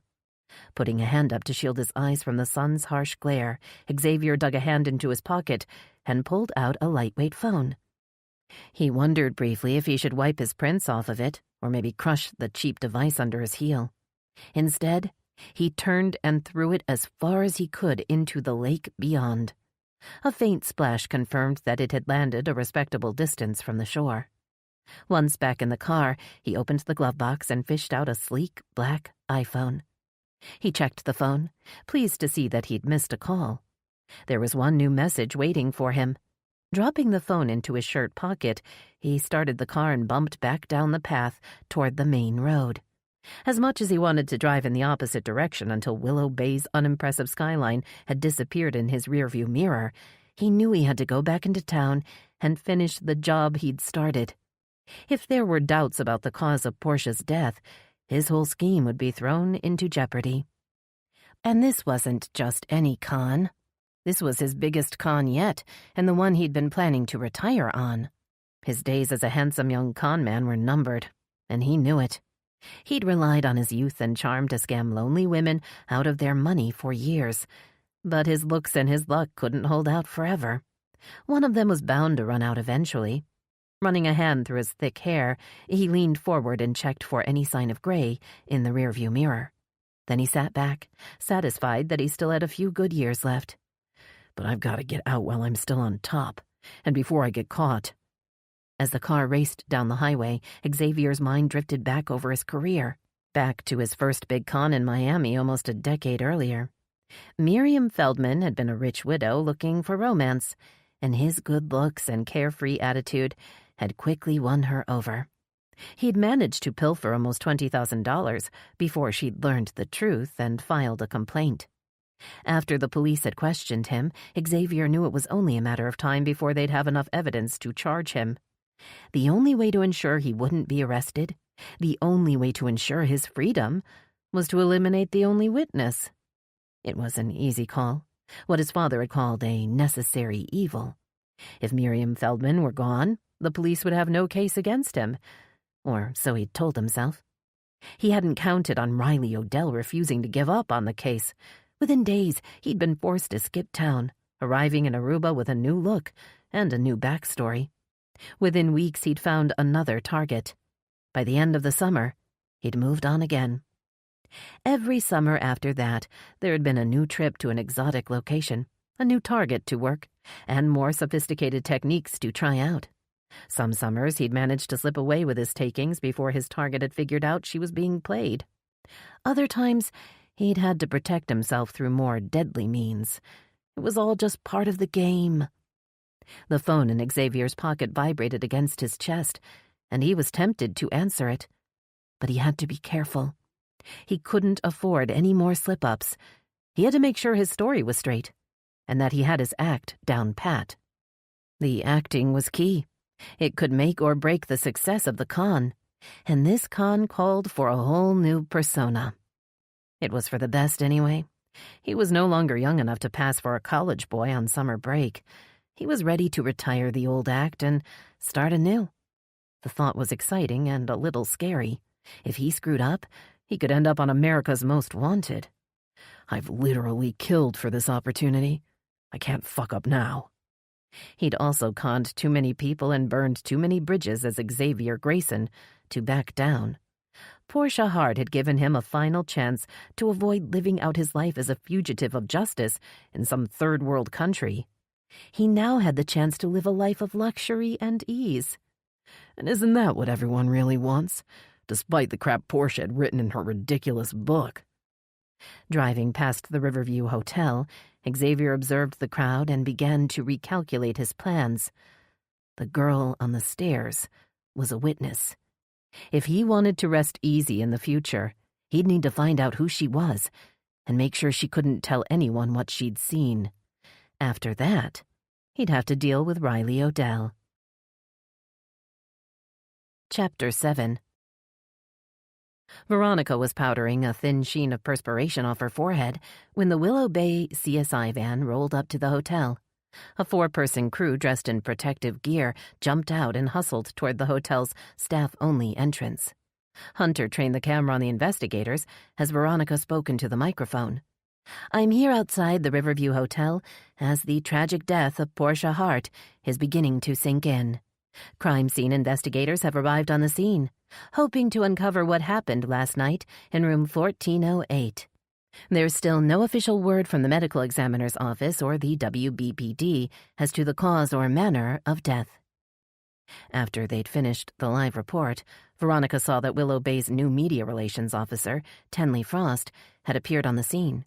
Dressed in a pristine white blouse and a pencil skirt, Tenley's glossy auburn hair skimmed her shoulders in a long bob. The polished woman had been Channel 10's star reporter before her recent maternity leave, and Veronica had been surprised, and more than a little relieved, when Tenley had accepted the media relations job instead of returning to her previous role at the station. "Hello, everyone," Tenley called out to the gathered press in a confident voice. "I know you're all anxious for an update on the situation. I've been in your shoes before, so I do understand." Voices rose in agreement as the reporters, camera crews, and gawkers jostled for position. "Unfortunately," Tenley continued, sounding a bit smug, "I won't have an official statement prepared until after the WBPD have completed their initial investigation. I just wanted to let you all know so that you can go get some lunch or whatever." Dismissing the crowd with a vague smile, Tenley spun around and made her way toward Hunter. Her smile widened as she greeted her ex-boss, and Veronica forced herself to look away from the obvious display of affection. Hunter certainly seems to be taking Tenley's departure gracefully. She felt an uncomfortable pang of, what, jealousy? Shaking off the disturbing idea, she turned to see Nick Sargent suddenly standing beside her.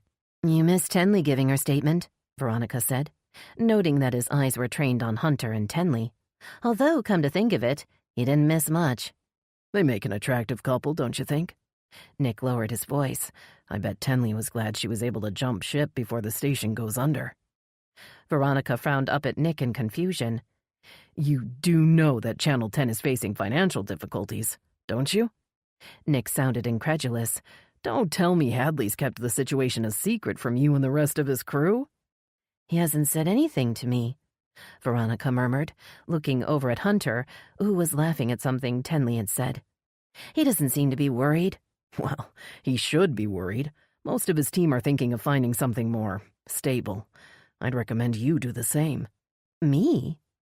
Veronica was starting to get annoyed by the reporter's patronizing tone.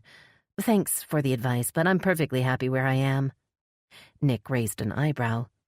You really don't want to leverage all that attention you got after your special report on the Willow Bay stalker? It could be a springboard into something much bigger than local news. The disdain apparent in his voice surprised Veronica.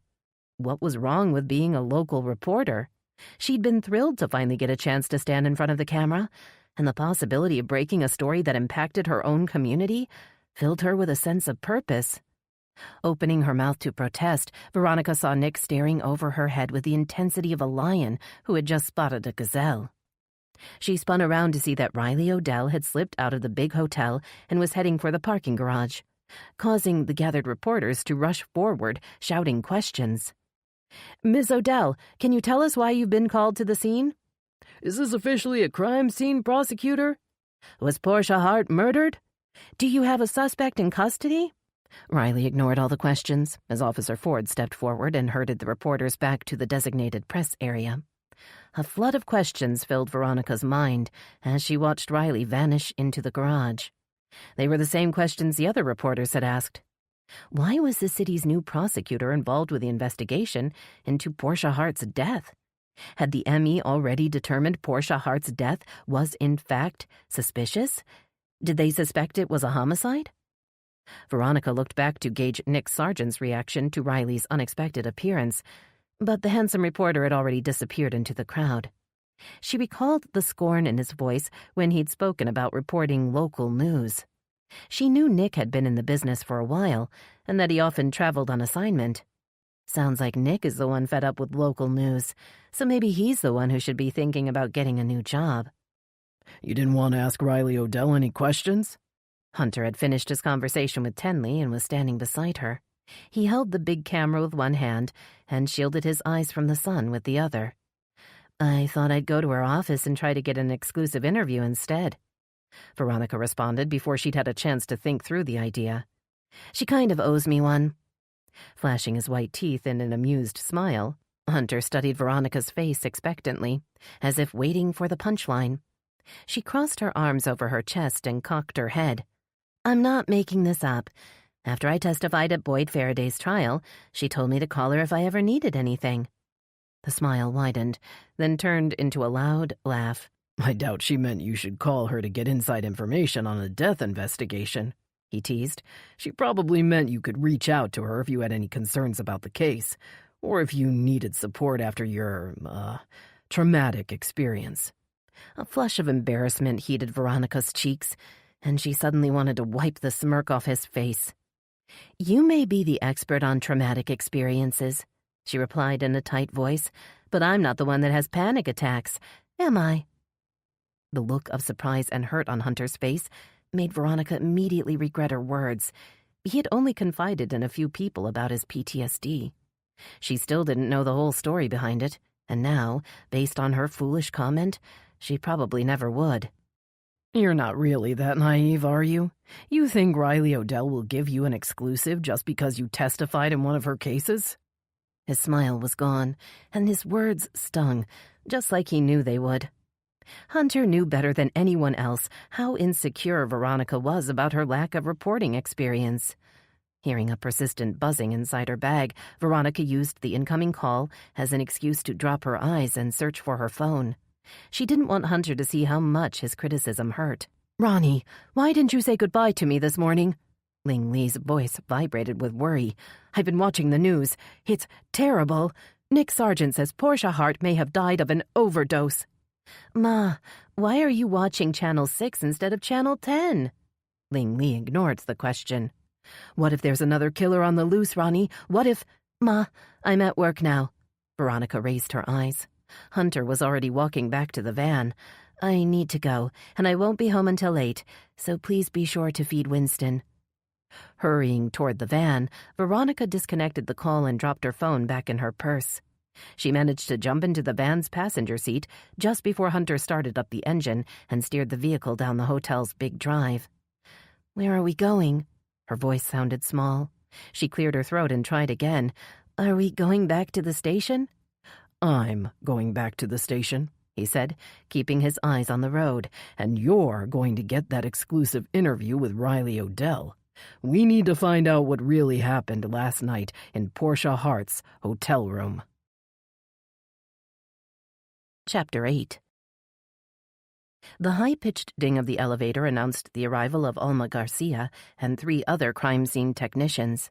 As they stepped into the hall, Nessa could see they were all wearing white protective coveralls and booties and carrying a variety of cases and equipment. She lifted a hand in greeting, then motioned for them to join her in front of room 1408. "This is crazy, right?" Alma said, watching the crew cordon off the entrance to the room with security tape. "I mean, the one time we get a celebrity to come to Willow Bay, she ends up dead." Unpacking a bulky black camera from its case, Alma attached a 50mm lens and began snapping photos of the hall and doorway. Nessa knew that by the time Willow Bay's senior crime scene technician left the hotel, she would have a photographic record of every inch of the scene as she'd found it. "I guess Vanzinger filled you in on the situation when he called?" Alma nodded and stepped over the threshold into the room. "He said the body had signs of a possible struggle, and that you guys suspect someone else may have been in the room with Portia Hart prior to her death." A pale streak on the gray marble floor caught Alma's eye. She aimed the camera toward the ground and snapped several shots, then looked back through the door. Using her camera to zoom in closer, Alma focused on a patch of carpet in the hall. "What is it?" Nessa followed Alma's gaze. "You see something?" "We need to cordon off this whole corridor, including the stairwell," Alma called to her team. "We have traces of dried fluid on the floor inside and outside the room." Nessa stared at the floor, trying to see what Alma was seeing. "Let's not get too excited," Alma warned. "It could be nothing, but we need to know what it is and where it came from." Pointing down the hall to the stairwell exit, Alma glanced back at Nessa. Her eyes gleamed behind her protective glasses. "Whatever it is, there's a trail of it leading toward the stairs." "A trail of what, exactly?" The deep, exasperated voice startled Nessa. She spun around to face the hotel manager she'd met earlier in the lobby. Dennis, something. He looked as unhappy as he sounded. "Sir, I need you to step back toward the elevator," Alma commanded, stepping forward to block the man from moving further down the hall. "This is a restricted area. No one will be allowed to enter this corridor until we complete our investigation." Stealing a glance at the manager's angry face and then at his name tag, Nessa tried a softer approach. "Mr. Robinson, I know this must be a huge inconvenience to you and your guests, but we've opened an official investigation into Portia Hart's death. We need to determine how she died, and we haven't ruled out foul play yet." Dennis Robinson opened his mouth, then snapped it shut again. A variety of emotions played over his face as he absorbed her words. "You mean Miss Hart may have been murdered?" "Well, it certainly is a possibility," Nessa said, wondering how long it would be before Dennis Robinson spouted off this information to the press. "Which means we need to do everything we can to protect your guests and this community until we know exactly what happened in this room last night." Gazing toward the room with a forlorn expression, Dennis sighed and shook his head. "Well, I hope it doesn't take very long. That's our finest suite. I'm losing $800 a night while this investigation goes on." The man's callous words caused Nessa's back to stiffen. Her voice rose an octave, and she gave her southern drawl full rein. "We're gonna be here just as long as it takes to find out what happened, Mr. Robinson. And we'll need to talk to all the employees, of course, to find out what they may have seen, and any guests who stayed on this floor." Alma moved toward Dennis, ignoring his startled protest, and shooed him back down the corridor. When they reached the elevator, Alma pointed a gloved hand at the camera mounted on the wall over his head. "I'll stop by the security desk later. We need to review video from the cameras on this level, the lobby, and all entrances or exits." "And the parking garage," Nessa called out as the manager stepped into the elevator, still shaking his head. Hurrying back down the hall, Alma knelt to open a hardcover case. She pulled out a handheld device and flicked a switch. A bright beam of light illuminated the floor as Alma stared into a small display on the back of the device. "It's my new toy," Alma murmured to Nessa. "Portable high-intensity light. Helps find trace evidence and check for bloodstains." "Blood?" Nessa frowned, but Portia wasn't bleeding. Alma didn't seem to hear her. She bent and searched through her case until she found a small container. Twisting open the lid, she extracted a small plastic strip, then crouched next to the stain. Nessa held her breath. She'd seen the little strips before. If the strip turned green, then that meant the stain contained hemoglobin. "Bingo!" Alma's raised voice caused all three of the other technicians to come to the door. They looked out at Alma through their protective glasses with expectant eyes. "Looks like someone was bleeding in this room." Alma held up the plastic strip. It had turned green. "Although I'd say it's been diluted with water," she added, "and must have been tracked out here sometime after housekeeping came in and cleaned the floor." Possible scenarios of how the diluted blood had gotten on the floor flooded Nessa's mind. Was it Portia's blood? Or had someone else been in the room? Would there be enough blood to test for DNA? "I'll collect the specimen to see what we can find out at the lab," Alma said, as if reading Nessa's mind. "And we can compare our results to what Iris finds at the autopsy." Knowing the CSI team was just getting started and that the investigation would take most of the day, Nessa looked at her watch. "I'm going to join Van Zinger and Jankowski for the autopsy," she told Alma, already walking toward the elevator. "Iris said she'll do it this afternoon. I bet she's prepping as we speak." Stepping onto the elevator, she thumbed the button for the ground floor. Her phone vibrated in her pocket just as the elevator started to descend, and she knew who was calling before she looked at the display. Jerry would be wondering where she was. "I know, I'm late for the viewing," she said, trying not to sound defensive. "But the call this morning ended up being a bigger deal than I thought. I'm sorry, but—" "Nessa, take a breath." Jerry sounded more amused than angry. "I've been watching the news, so I figured you wouldn't be back in time. I was just calling to tell you I've rescheduled the appointment until next weekend." Relief washed through Nessa at his words. She wasn't sure if she was relieved because he wasn't mad, or because she wouldn't have to go to see the new house he wanted to buy. "Thanks, honey. I feel terrible to have to miss it." She tried to sound disappointed for Jerry's sake. He wanted a bigger house now that Cole and Cooper were getting older, and now, as chief of police, she was making enough money to afford it. But Nessa was in no hurry to move. They'd chosen the little house on Cranberry Court when they'd first moved to Willow Bay almost 6 years before. The boys had been so young back then, and they'd gone through so many good times since, that the modest house seemed like an integral part of their family. The only place in Willow Bay she felt truly safe. "I understand," Jerry assured her. "The press is going wild with this one. Looks like you're going to be tied up for a while." Jerry knew better than to ask for details. That was one of the things that Nessa loved about him. He let her keep the unpleasant details of her job out of their house as much as possible. When she was at home with Jerry and the kids, she didn't want to think about the ugliness she faced in her role on the police force. "Yes, I'm just heading downtown to meet with Van Zinger and Jankowski now.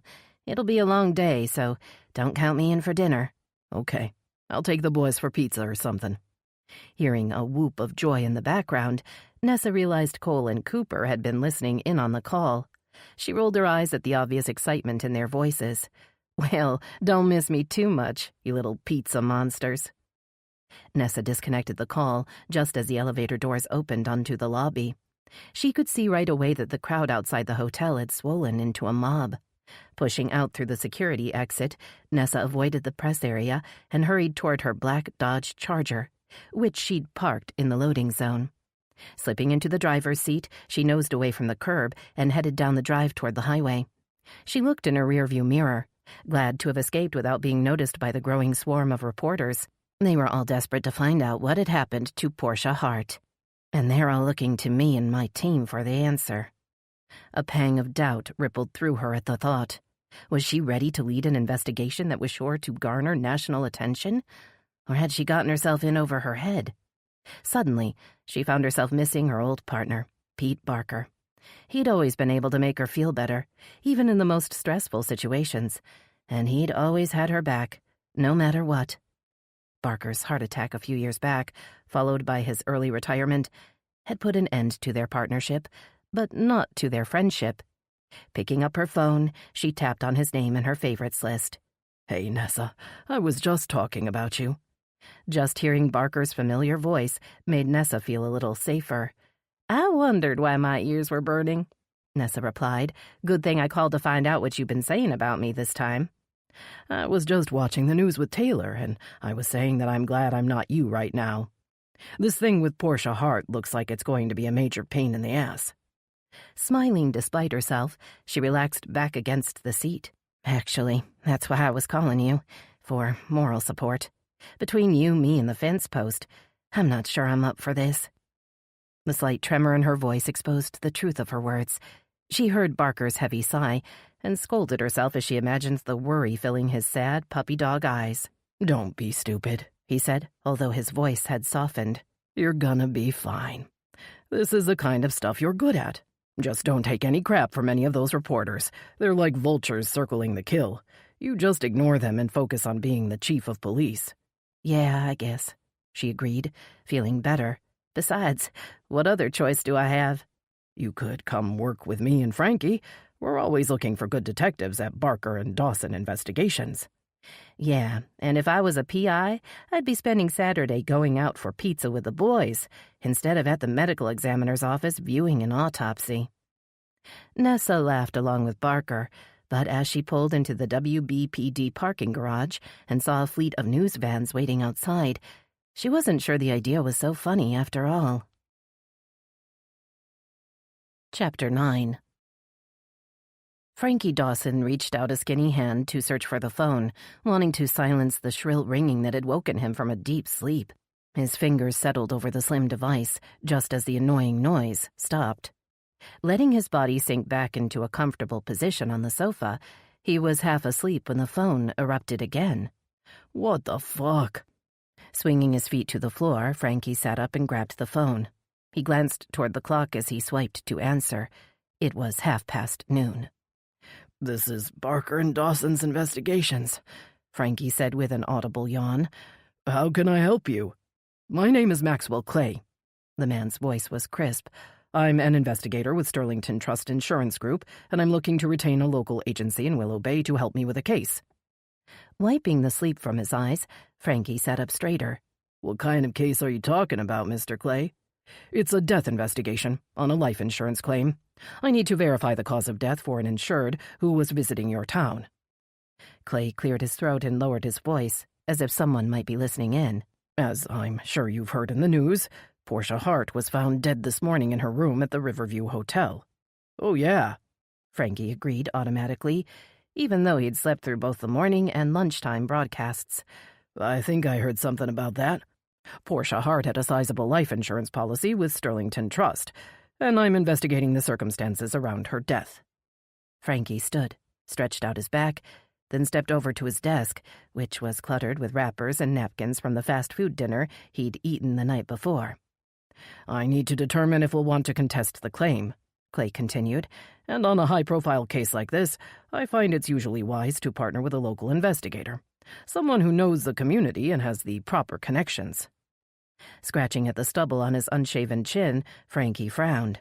"Why don't you just ask the cops what happened, or the ME?" "I wish it were that easy," Clay replied, "but I need the information fast, and the police tend to take their time." "You're in a hurry to pay out a bunch of money?" "No, but her brother is a beneficiary, and he'll likely be in a hurry to receive the money as soon as possible. And in a small town like Willow Bay, the local cops will likely shut me out." Frankie nodded at the words. "Yeah, I know what you mean. The cops get all bent out of shape if they think a private investigator is trying to do their job. Like I'd want to be a fucking cop." After a startled pause, Clay agreed. "Exactly. Well, Mr. I'm sorry, I didn't catch your name. Am I speaking with Mr. Barker or Mr. Dawson?" "You're speaking with Frankie. Frankie Dawson, P.I. "Well, Frankie, I saw on your website that your partner, Mr. Peter Barker, used to be a detective on the local police force. Does that mean he still has inside connections?" The mention of his partner's name caused Frankie to look over his shoulder. He was suddenly sure that Barker had somehow come into the office without being seen. Confirming that the coast was still clear, Frankie readily agreed. Yeah, sure he does. Barker's best buddies with the new chief. Wonderful. I hope to arrive in Willow Bay later today. How about I come by your office first thing tomorrow, and we'll settle the arrangement? Frankie once again thought about Barker. He doubted his partner would be too happy about working on a Sunday. He'll probably want to spend the day prancing around the fucking park. Lately, Barker had been spending every weekend playing Happy Families with his new girlfriend and his daughter. The satisfied grin that had become a regular fixture on Barker's face was beginning to annoy Frankie, but he wasn't about to let it ruin a lucrative new gig. I guess that'll work. Where you coming from? Clay was silent. For a minute, Frankie thought he'd lost the connection. Then the insurance investigator cleared his throat. I'm in Hart Cove, just north of Palm Beach. If I leave now, I can get to Willow Bay before nightfall. I'll be at your office tomorrow morning, no later than 10. Frankie's interest waned at the thought of a Sunday meeting, especially one that would require him to be up well before noon. Mr. Clay, I better talk to my partner and... But Clay had already disconnected the call. Talk to your partner about what? Jumping at the deep voice that sounded behind him, Frankie spun around. Barker stood in the doorway wearing a suspicious frown. And what the hell happened in here? Barker looked around the little office with disgust. You've been sleeping in the office again? What the hell are you doing sneaking up on me? Frankie countered, trying to slow his racing pulse. You trying to make me have a heart attack too? Barker rolled his eyes and crossed to his own desk. He dropped into his chair and surveyed the neatly organized surface. This is what a desk is supposed to look like, Frankie, Barker said. Not like that pile of crap you got. Swiping the greasy wrappers and wadded-up napkins into the overflowing trash can under his desk, Frankie decided he'd better break the news about their new case before he lost his nerve. But as he opened his mouth, Barker flipped on the little television mounted on the wall and leaned back in his chair. You hear about Portia Hart? Barker asked. It's a real shame. Shocked to hear the name of the woman Maxwell Clay was investigating coming from Barker, Frankie closed his mouth and looked toward the television. His eyes widened as he saw Veronica Lee standing in front of the Riverview Hotel and read the words that were scrolling across the bottom of the screen. Portia Hart, best-selling author and daughter of the late billionaire Remington Hart, found dead at Riverview Hotel this morning. The reporter's long dark hair and green eyes were familiar to Frankie. The Willow Bay stalker had taken Veronica Lee hostage when Frankie and Barker had been working a related case. Several months had passed since then, but Frankie still had a slight limp from injuries sustained during the chase that had ended with Boyd Faraday's arrest. The WBPD has opened an investigation into the death of the popular self-help author who was in Willow Bay as part of the nationwide book tour for her best-selling book, Simply Portia, Veronica said, holding up a book with a picture of a cheerful blonde woman on the cover. Reggie had that book. Barker pointed a beefy finger at the screen. She loaned it to Taylor just the other day. Running a hand through his wilted brown hair, Frankie turned toward his partner with a hesitant smile. I didn't realize Portia Hart was like, well, a celebrity. I mean, if I'd known then, I might have told Clay that I needed time to... What are you talking about, Frankie? Barker asked, his eyes still on the television screen. Clay who? Maxwell Clay. Frankie swallowed hard. He's the insurance investigator who just hired us to find out how Portia Hart died. Barker raised both eyebrows and stared at Frankie as if he'd lost his mind. When Frankie just stared back, Barker dropped his head into his hands. You gotta be kidding me, he moaned. You agreed to help some sleazebag insurance guy try to slime his way out of paying an insurance claim for one of the most popular celebs in the country? An overwhelming desire to smoke a cigarette took hold of Frankie. He reached into his shirt pocket and pulled out a loose stick of gum. Tearing off the wrapper, he stuck it in his mouth and began to chew. Listen, Barker, this could be a good case for us. If we find out what happened to Portia, we could end up as heroes. When Barker didn't look up, Frankie tried again. And with national attention, we're bound to get some publicity.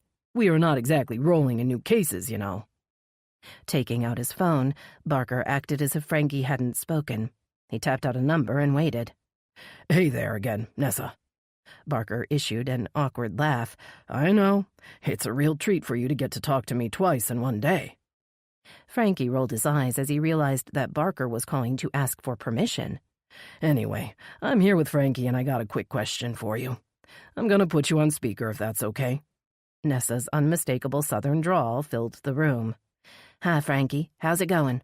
Swell, Nessa. It's going really... Cutting Frankie off with an irritated wave of his hand, Barker raised his voice.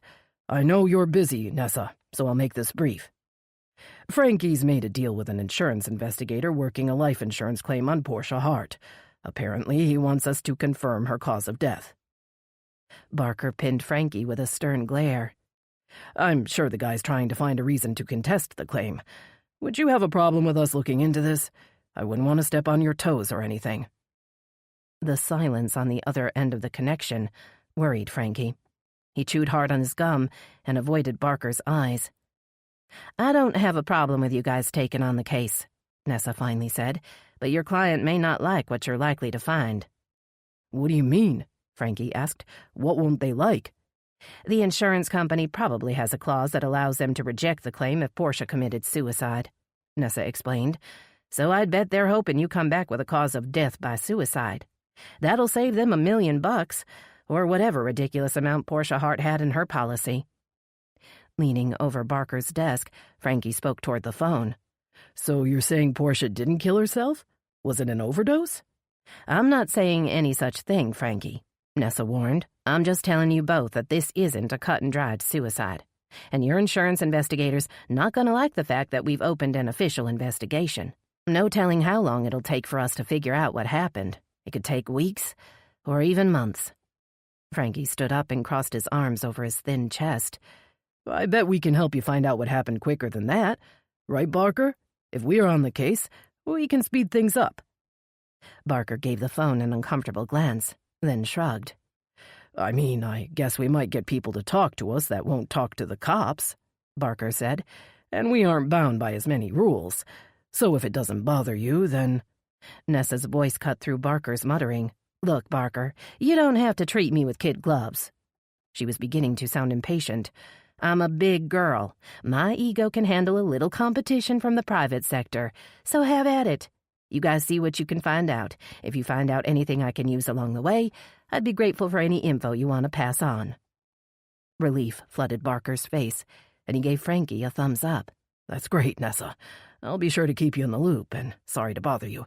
I'll talk to you later. Hold on now. I have a question for you, Nessa said. You said the investigator is looking into a claim, but you never told me who the beneficiary is. That's a pretty important piece of information. Thinking back to his conversation with Maxwell Clay, Frankie tried to remember if the investigator had mentioned the name of the beneficiary. Whoever benefited from Portia's death would be a natural suspect if foul play were suspected. Barker seemed to read Frankie's mind. So you're treating Portia Hart's death as a suspected homicide? I'm pursuing all possibilities, Nessa corrected, as should you, if you want to find out the truth for your client. Frankie nodded in agreement, but the idea that he might once again be searching for a killer unnerved him. After all, he'd barely survived when he and Barker had tried to track down the Willow Bay stalker. Sorry, Nessa. Frankie was suddenly worried he'd gotten involved in something far more dangerous than he'd anticipated. I didn't get all the details yet, but the guy said the beneficiary was Portia's brother, I think. He acted like the guy was pretty eager to get his hands on the payout. The brother? Nessa sounded intrigued. Okay, well, I'd appreciate hearing anything else you find out. The thought that Willow Bay's chief of police was wanting information from his investigation made Frankie's spirits perk up. Sure thing, Nessa. Clay's coming in tomorrow morning, so I'll find out then and we'll let you know.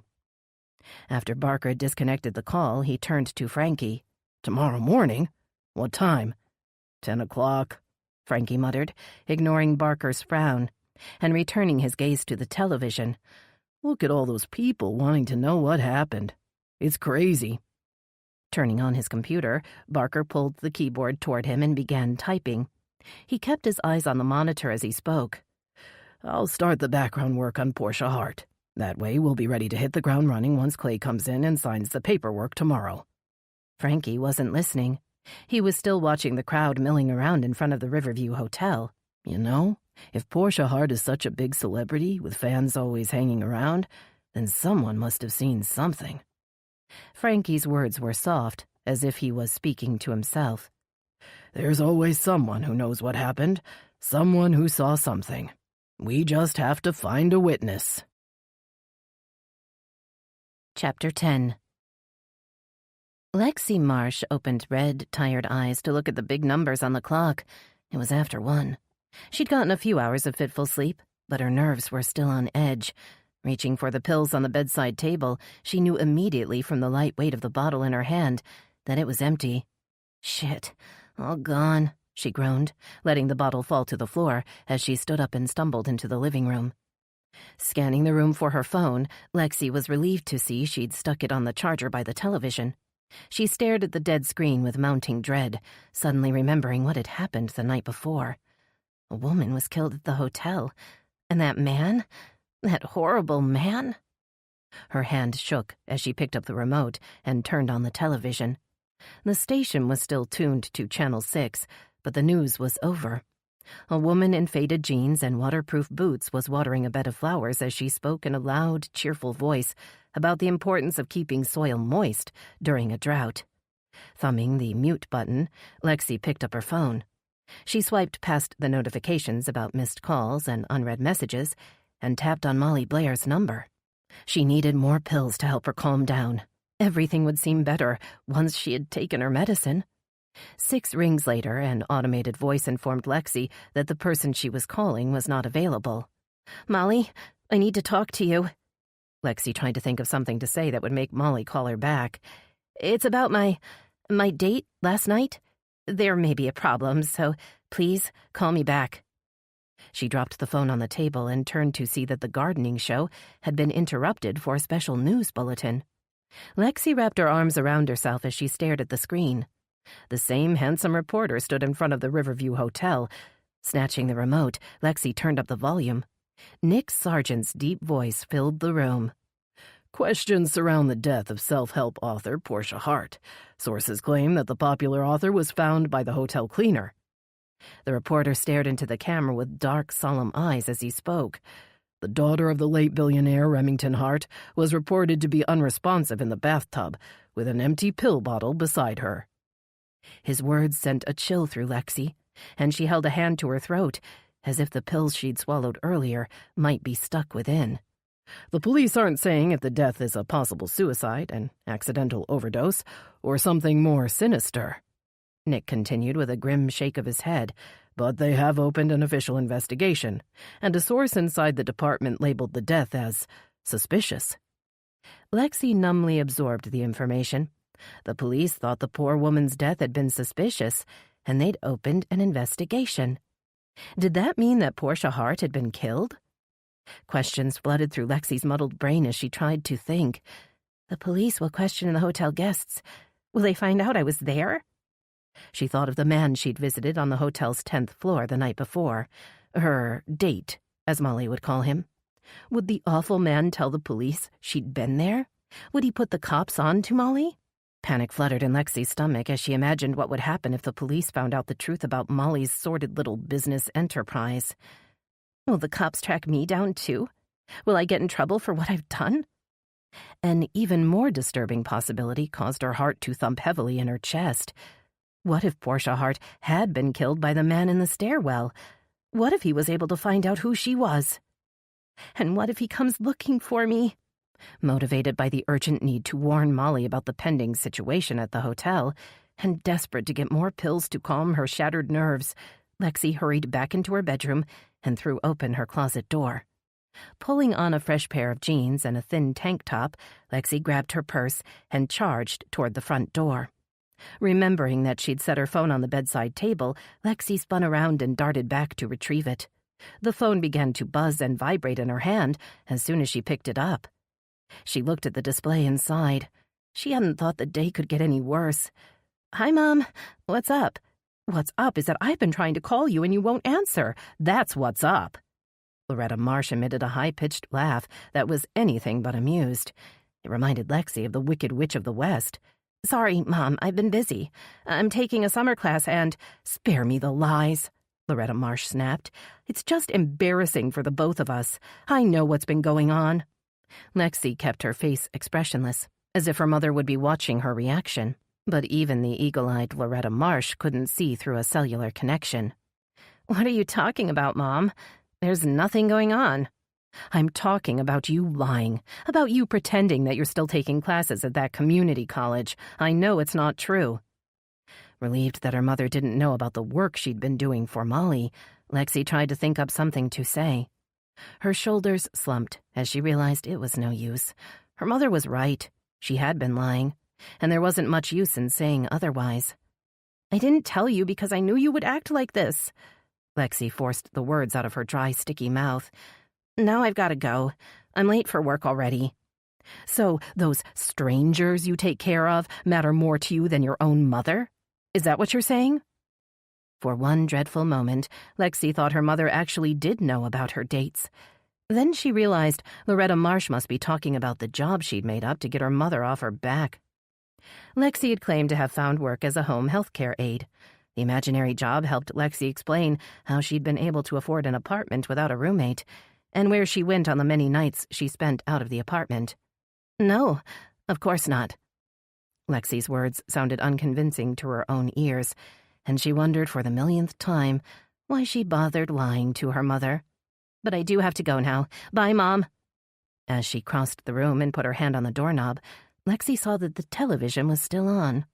A photo of Portia Hart's face filled the screen. Lexi stopped to study the carefree, smiling face, wondering why bad things seemed to always happen to good people. She looked so happy there, and now, just like that, she's dead. As Lexi opened the door and stepped into the unbearable heat of the summer day, a disturbing conviction settled in her mind. If I'm not careful, I may wind up dead too. Only no one will even know who I was, and you can bet my photo won't be posted on the evening news. Chapter 11. The Channel 10 news station was unusually quiet when Hunter Hadley arrived. The crew scurried around like frightened mice, darting sideways looks at him as he crossed to his glass-walled office, but not calling out the usual greetings and updates. Hunter sank into the chair behind his desk with a puzzled frown. "Got a minute?" Veronica Lee appeared in the doorway. Her green eyes were unusually bright, and her face was illuminated by the sunlight streaming in through the big picture window. Hunter dropped his eyes to stop himself from staring. "Sure, come on in. Sit down." "I'll stand if that's okay with you." Veronica's voice was neutral, but her back was stiff. "I just thought you might like to know that there's been some gossip about the station, and—" "And you're volunteering to be the one to break the news to me?" Veronica nodded, then swallowed hard.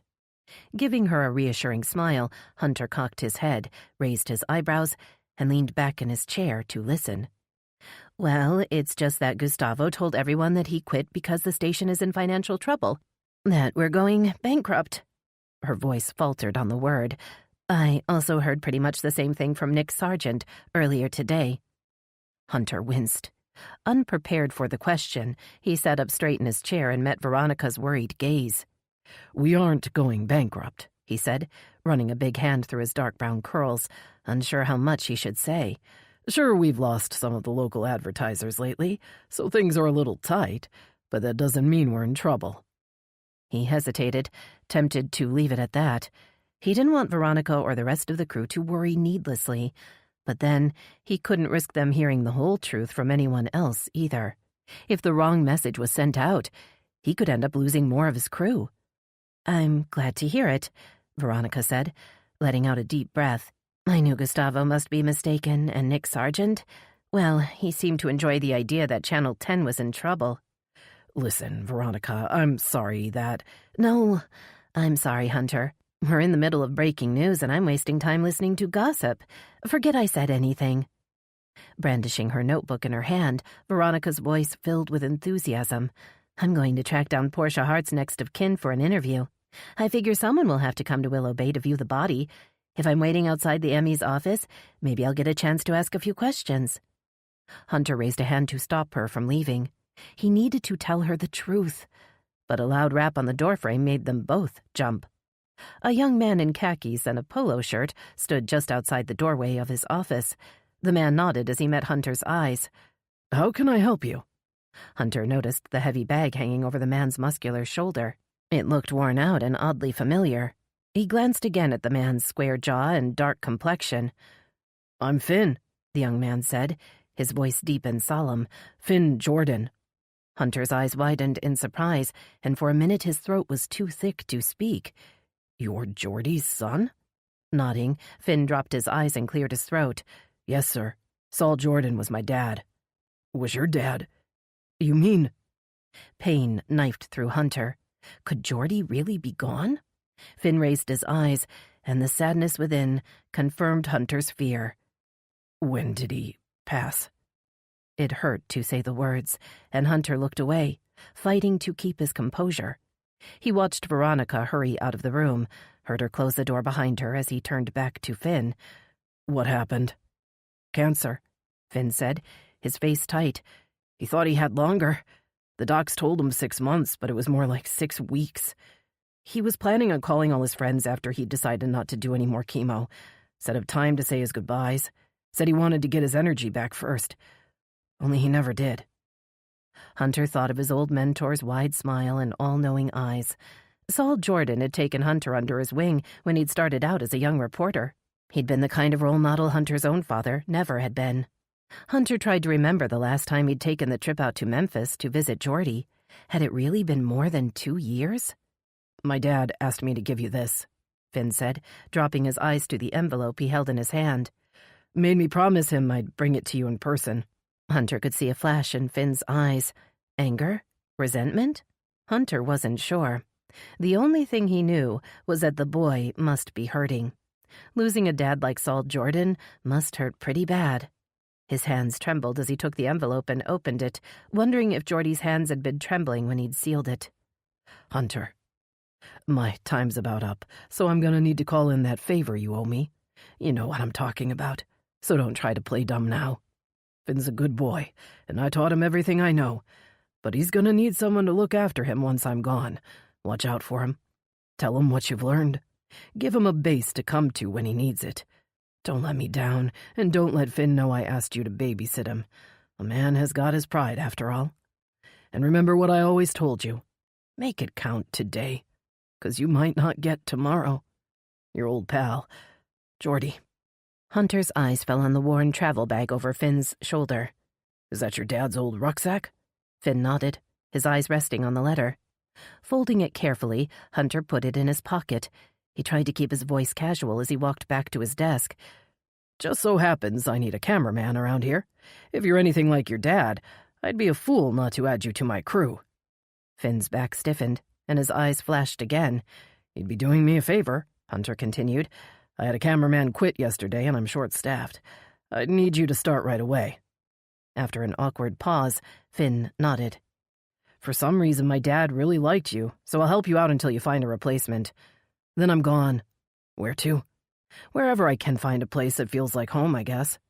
Hunter nodded, relieved that Finn had given in so quickly. "Well, you'll stay at my place in the meantime." Hesitating, Finn looked over his shoulder. "Only if Gracie can stay as well." Hunter hurried to the door, a wide smile spreading across his mouth. He rushed across the room to kneel by a white Labrador retriever who sat at attention by Veronica's desk. "Gracie, how you doing, girl?" Hunter ruffled the dog's fur, and she looked up at him with wide, solemn eyes. Time seemed to stand still as he met her gaze. He felt like he was back in Kabul, like 10 years hadn't really just passed in the blink of an eye.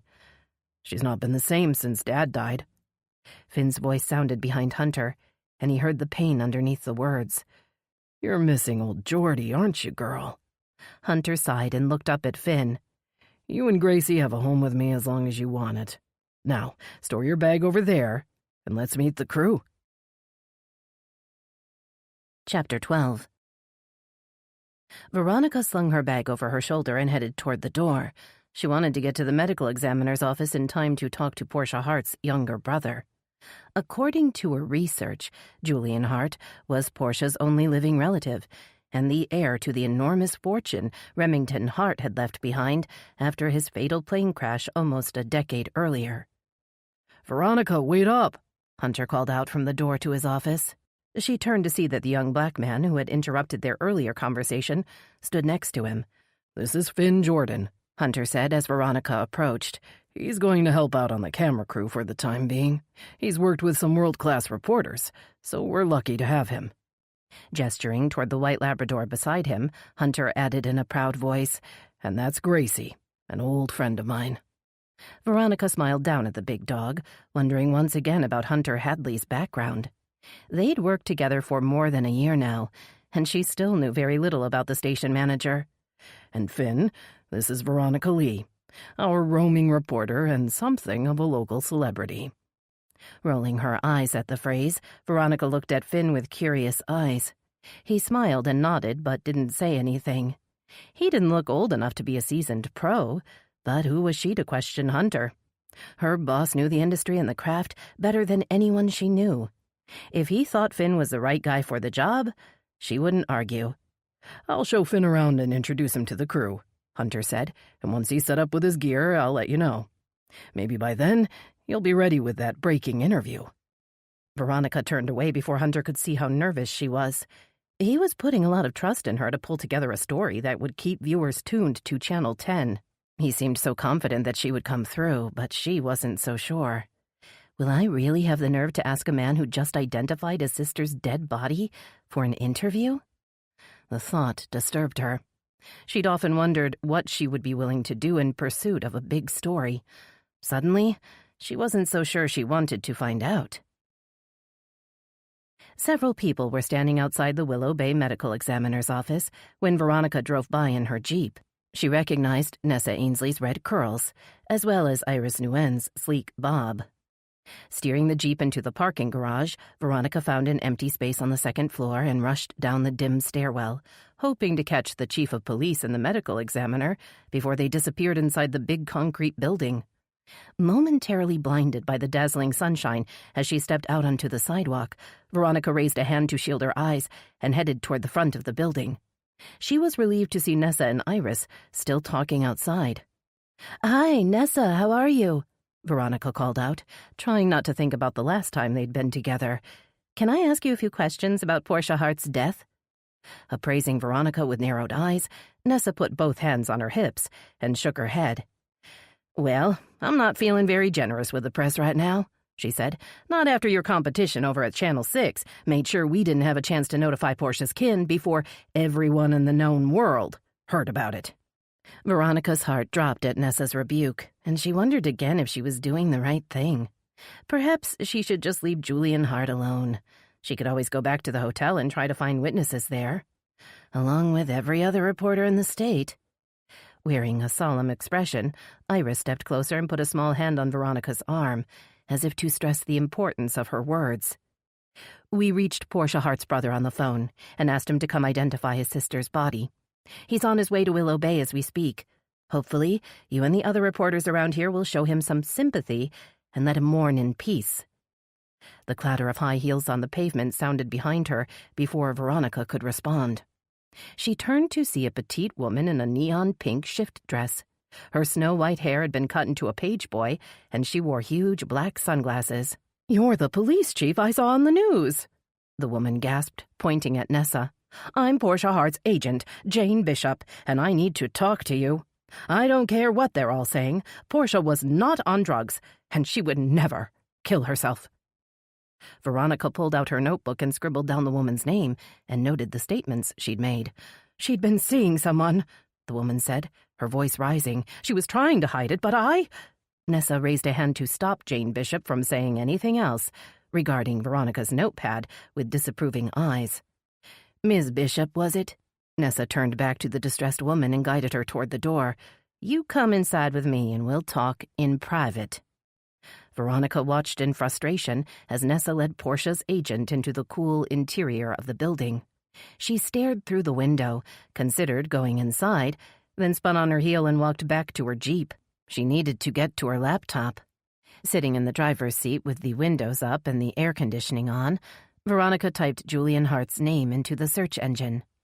If Portia Hart's little brother was on his way to Willow Bay, she might get the opportunity to approach him in person. If so, she would need to know a lot more about him. Convincing a total stranger to trust her enough to grant an interview wouldn't be easy. A list of almost 50 million search results appeared, but within a few clicks, Veronica determined that Julian was Portia Hart's only sibling. He was also an artist who avoided the spotlight almost as much as Portia had chased it. Clicking on an image, Veronica studied an abstract painting of waves crashing against a rocky coastline. The painting was titled Hart Cove at Dawn, and Julian Hart had signed the bottom with a dramatic flourish. Intrigued by the mix of contrasting colors and textures in the landscape, Veronica wanted to know more about the man who had painted it. She suspected that Julian Hart had used the pain of losing his parents to inspire his art. I wonder if he'll cope with the loss of his sister in the same way. She felt a stab of pity for the man who seemed to have everything in the world other than a family. She read through the search results with growing interest. Portia and Julian had inherited a fortune after their wealthy parents died in a dramatic plane crash a decade earlier. Then, after an initial flurry of coverage, they'd all but vanished from the public scene. Only after Portia Hart's book, Simply Portia, had hit the bestseller list last year, had she become a household name and a social media darling. Portia's name and face had appeared in hundreds of reviews, articles, and photos, and the Hart name was once again synonymous with money and fame. But from what Veronica could see, Julian Hart had shunned the spotlight, preferring to stay at his family home in Hart Cove to work on his art. She could find only a few mentions of him online, and all the references were focused on his famous parents, his famous sibling, or his artwork. Portia Hart's brother didn't seem to use social media and didn't appear to have much of a social life. Closing her laptop, Veronica pondered her next move. If she waited outside the medical examiner's office, she might get lucky and catch Julian Hart coming or going. In a perfect world, he would agree to an interview. Maybe even tell her what he thought had happened to his big sister. Or maybe I'll stand out there sweating for no reason while Nick Sargent hunts Julian Hart down and gets my scoop.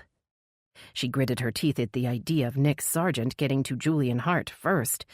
The Channel 6 reporter was ruthless. He won't care about Julian Hart's grief or respect his privacy. Her indignation drained away as she recognized the hypocrisy of her own thoughts. Was she any better than Nick Sargent, after all? The buzz of her cell phone saved Veronica from having to answer that question. Hunter Hadley had sent a text. Our new camera guy is ready to roll. He'll meet you at the scene. Veronica didn't need to ask which scene. Portia Hart's sudden death was the only story in town. Easing the big Jeep out of the narrow space, she pulled out of the parking garage and took a last regretful look at the entrance to the Emmy's office. She wondered what information Jane Bishop had provided as she headed back toward the Riverview Hotel. Chapter 13. Jane Bishop's hand trembled as she picked up a glass of water off the tray Wesley Knox had set on the desk. Nessa waited for the older woman to take a drink, noticing the dark smudges under her eyes. She wasn't sure if Jane had been crying or if the stifling heat had caused the woman's mascara to melt. "Thank you, Wesley," Iris said, sitting down at her desk across from Nessa and Jane. "I'll let you know once we're ready to start." Glancing at her watch, Nessa forced herself to remain quiet while Jane regained her composure. If the woman really did know something about Portia's death, Nessa couldn't afford to rush her. So far, Jane Bishop was the only person who claimed to know why the popular author had ended up dead in a hotel bathroom. Portia never took any drugs, not even painkillers, Jane finally said.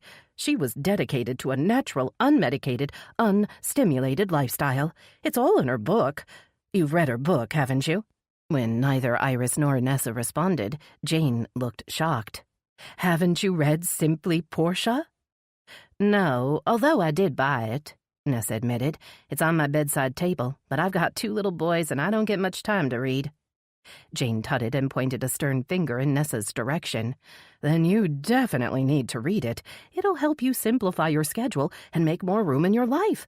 Most people have a schedule that's just as cluttered as their house.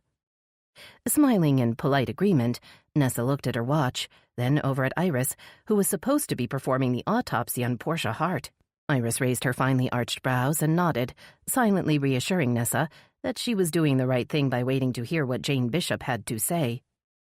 "Ms. Bishop, I'm Iris Nguyen," "The chief medical examiner, and I'm very sorry for your loss." The medical examiner's words sounded sincere, even though Iris must have uttered the same phrase hundreds of times before. "If you can help us determine the circumstances around Portia Hart's death, we'd be grateful," Iris continued. "We were just preparing for the autopsy and—" "Can I see her?" Jane interrupted in a hoarse whisper. "If I see her, I'll know it's true. That this isn't just a bad dream." Sitting back in her chair, Iris looked over at Nessa, who shrugged.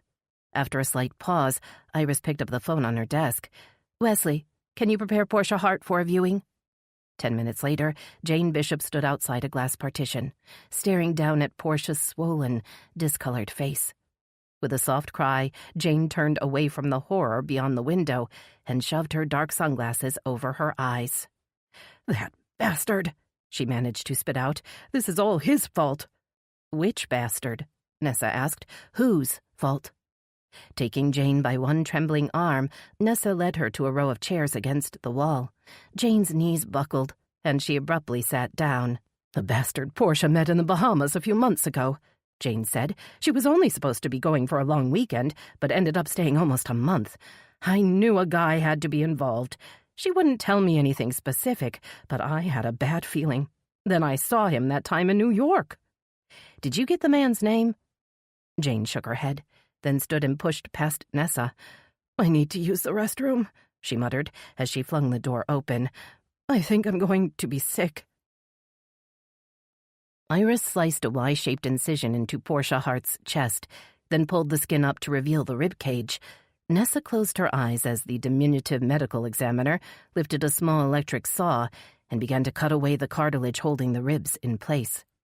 Jane Bishop's words echoed through her mind. "That bastard!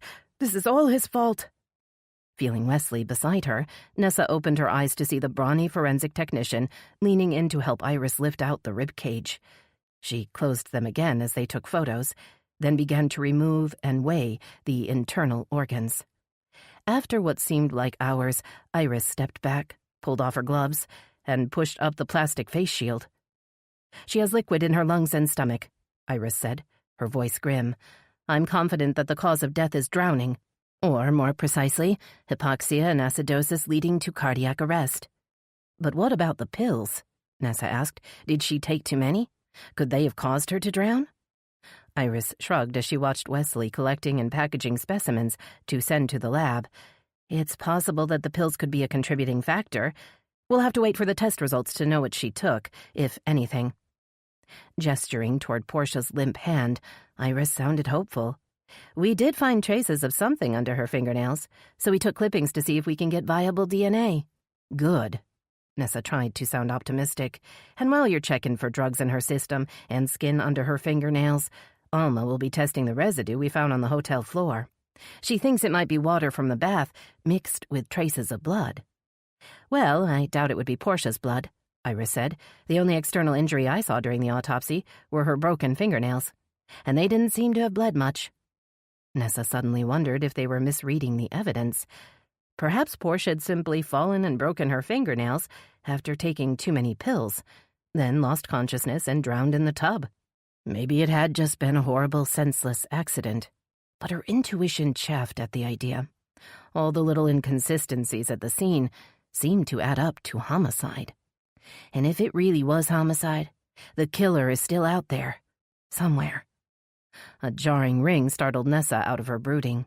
She turned to see Wesley Knox cross to a phone mounted on the wall. After a short exchange with the caller, Wesley hung up and called over to Nessa and Iris. "That was Detective Van Zinger. He said to tell you that Julian Hart showed up at the police station. He's bringing him over here to identify his sister's body." Noting the look of distress on Nessa's face, Iris frowned. "What's wrong, Nessa? I thought you'd be happy. It's your chance to talk to someone who may be able to shed light on Portia's death." "I am, I guess," Nessa replied with a sigh. "It's just that Julian Hart will ask how and why his sister died, and we still don't know." Chapter 14. Tucker Van Zinger tried to think of something to say to the quiet man walking beside him, but his mind drew a blank. He wasn't sure what the proper etiquette was. Should he try to make small talk, or leave the young man alone with his grief. What can I say to a brother who is on his way to identify his sister's body? Glancing over at Julian Hart, Van Zinger wondered if he should try to prepare the poor man for what he was about to see. It's messed up to have to see any dead body, but seeing the body of your sister? That must really screw with your head. Julian hid behind dark sunglasses as they walked toward the bulky concrete medical examiner's office, and he kept his head down, as if trying to make himself less visible, which wasn't an easy task. Standing as tall as Van Zinger, at least 6'2" or more, Julian was lean compared to Van Zinger's muscular frame, with long limbs clad in pressed khakis and a long-sleeved linen shirt. The younger man didn't seem to be sweating despite the scorching heat of the mid-July sun, and Van Zinger felt momentarily embarrassed as he swiped a big hand across his own damp forehead. Mighty hot one today, huh? The words croaked out of Van Zinger's dry mouth, and Julian raised his head with a start, as if he'd forgotten Van Zinger was next to him. Yes, it's hot, Julian agreed without much enthusiasm. After another minute of silence, he added in a low voice, I imagine if hell were real, it would feel just like this.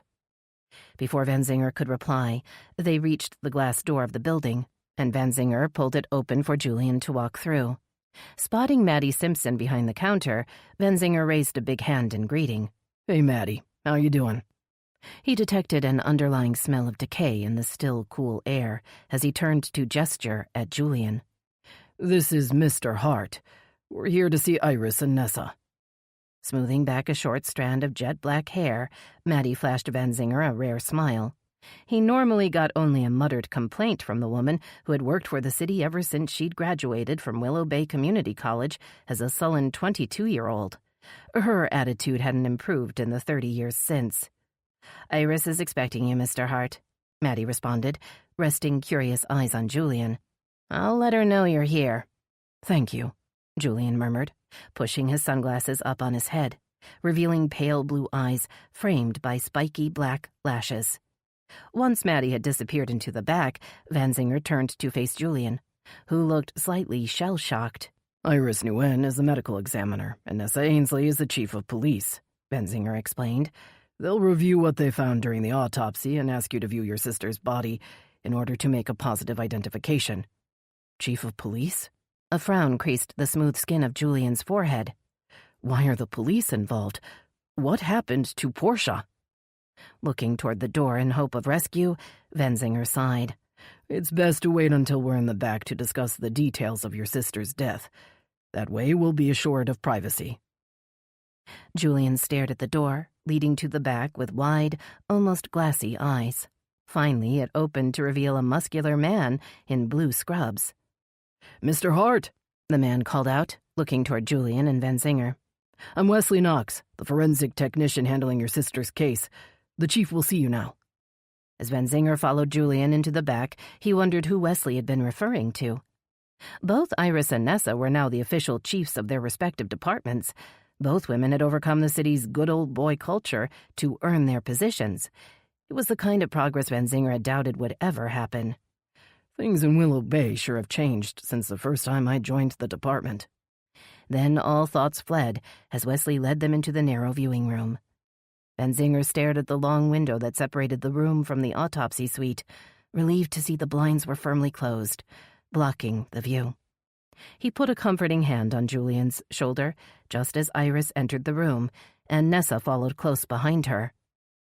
Good to meet you, Mr. Hart.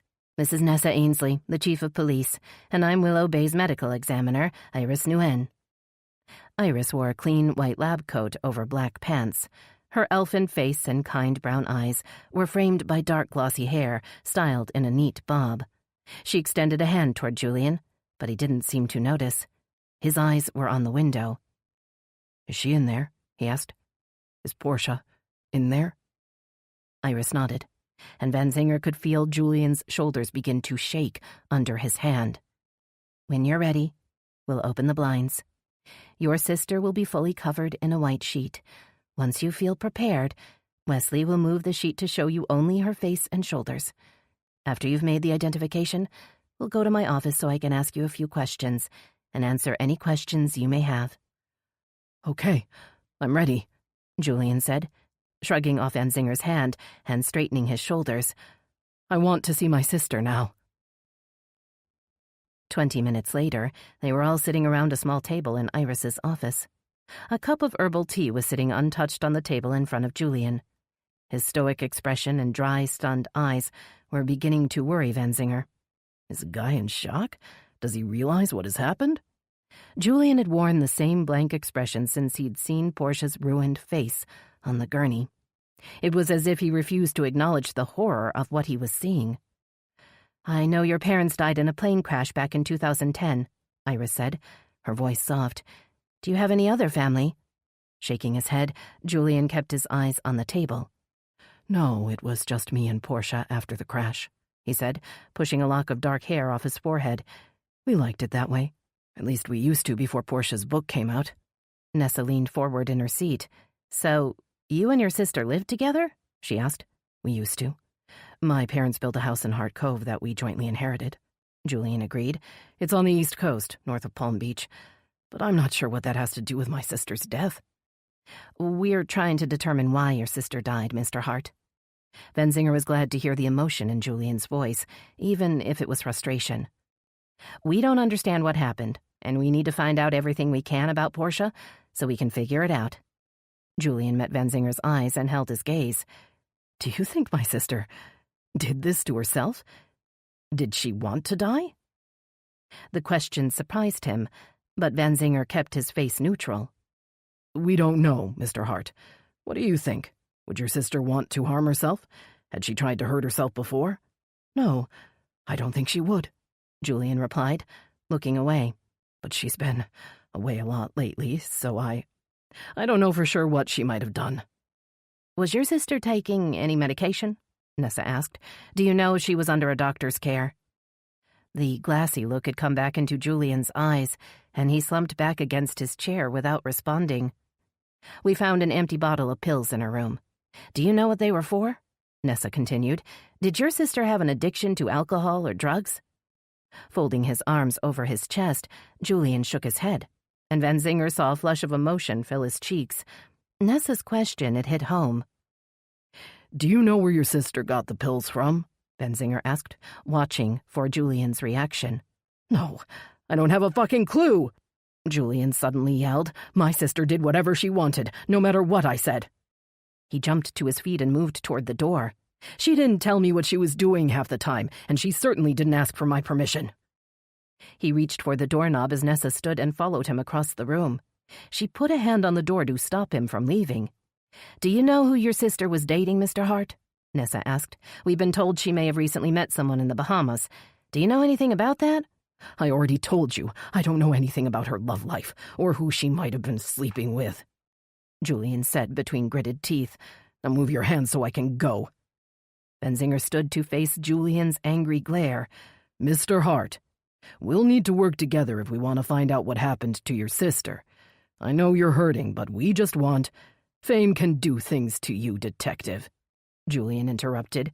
"It can make you think the wrong things are important. I tried to warn her, but, well, Portia made her own choices. There's nothing I can do about that now. She's gone, and now I just want to be left in peace." Chapter 15. The silver Mustang turned onto Kingston Road, then slowly rolled by Molly Blair's tidy house. Lexi had the air conditioner blowing at full blast, but her palm was sweaty as she held the phone to her ear. Molly still wasn't picking up. When the call rolled to voicemail yet again, Lexi steered the car around the corner and into the back alley. Molly didn't like attracting attention from the neighbors, so Lexi had made a habit of coming through the back gate. Opening the car door, she set one foot on the hot pavement and looked up and down the street, checking for passing cars or nosy neighbors. Seeing neither, she hurried along the fence until she reached the gate. The latch opened easily, and she slipped inside. Lexi crossed the brown, dried-out lawn, climbed the short flight of stairs to the back deck, then navigated around the hot tub to the sliding glass doors. "Molly?" Lexi knocked on the glass and tried to peer through, but the blinds were drawn. "Molly? Are you in there?" Lexi listened but could hear nothing from inside. Sweat began to trickle down the small of her back as she wondered where Molly could have gone. She needed to talk to her boss and tell her what had happened the night before, and she needed more pills. Banging her fist on the glass in frustration, she called out again, "Molly, please, I need to talk to you." She had just turned to walk away when the lock on the big glass door clicked up and the door slid open several inches. Angry eyes glared out at Lexi, barely visible through a narrow opening in the blinds. "What the fuck do you want?" Molly snapped. She opened the blinds a little wider and poked her head out, looking past Lexi to see if anyone was with her. When she saw that the patio and backyard were empty, she turned her eyes back to Lexi. "I need to talk to you," Lexi pleaded. "I need to tell you about the man at the hotel. It's been on the news and—" "Shut your mouth," Molly ordered, throwing a furtive look over her shoulder. "I'm busy right now. We'll have to talk later." Scared that Molly would close the door in her face, Lexi reached out a hand and grabbed the frame. "This can't wait," Lexi insisted. "A woman's been—" "I said I'm busy," Molly repeated, lowering her voice to a furious whisper. "And I'm not alone. Now get out of here. I'll call you when I'm free to talk." Panic set in as Lexi realized there would be no pills until later. She made one last attempt. "I don't feel good, and I don't think I should work tonight," she moaned, blinking back tears. "Unless I can get some more pills?" Uttering a string of muffled curses, Molly stuck her head out again to study Lexi's sweaty face. She frowned as she took in the wide, bloodshot eyes and unwashed, matted hair. "You look like shit," Molly said in disgust. "Wait here." She disappeared behind the blinds for several minutes, then reappeared holding a handful of pills in a small plastic bag. "Go home and take a shower." Molly pushed the bag through the gap in the door. "Get cleaned up and ready for tonight." Grabbing the bag with eager hands, Lexi turned and hurried back down the path and out the gate. She opened the door to the Mustang, oblivious to the oven-like conditions, and slid into the driver's seat. Only after swallowing 2 of the pills dry did she start the engine, open the car windows, and head home. Lexi didn't make it back to her apartment. Once the pills had kicked in, she felt too jittery to go home. She wanted to find out what was going on at the hotel. She needed to see for herself if the man was still there, although she knew she was unlikely to see him wandering around outside. If he is a killer, he's probably halfway across the country by now. Driving past the hotel's front entrance and the parking garage, Lexi parked the Mustang on the usual side street, and then sat motionless in the car, clutching the steering wheel. Finally, she reached down and opened the glove box. A deflated pack of cigarettes lay on top of a messy pile of napkins, receipts, maps, and a never-used 2010 Ford Mustang owner's manual. She knew without looking that there were only 4 cigarettes left in the pack. Taking one out, she stuck the filtered tip in her mouth and closed her eyes, enjoying the familiar smell of the tobacco. "I should put this back in the pack, or better yet, I should just throw the whole pack in the garbage, get rid of them once and for all." But instead, she reached into her purse and extracted a thin Bic lighter. Climbing out of the car, she lit the cigarette and began walking toward the hotel. She'd just gotten to the front of the hotel's self-parking garage when she heard a voice beside her. "That shit'll kill you. You know that, right?" A tall, lanky man in baggy jeans and a green football jersey stood on the sidewalk, staring at the cigarette in her hand. "Yeah, I know. I've been trying to stop, but it's hard." Reaching into his pocket, the man pulled something out and extended his hand toward her.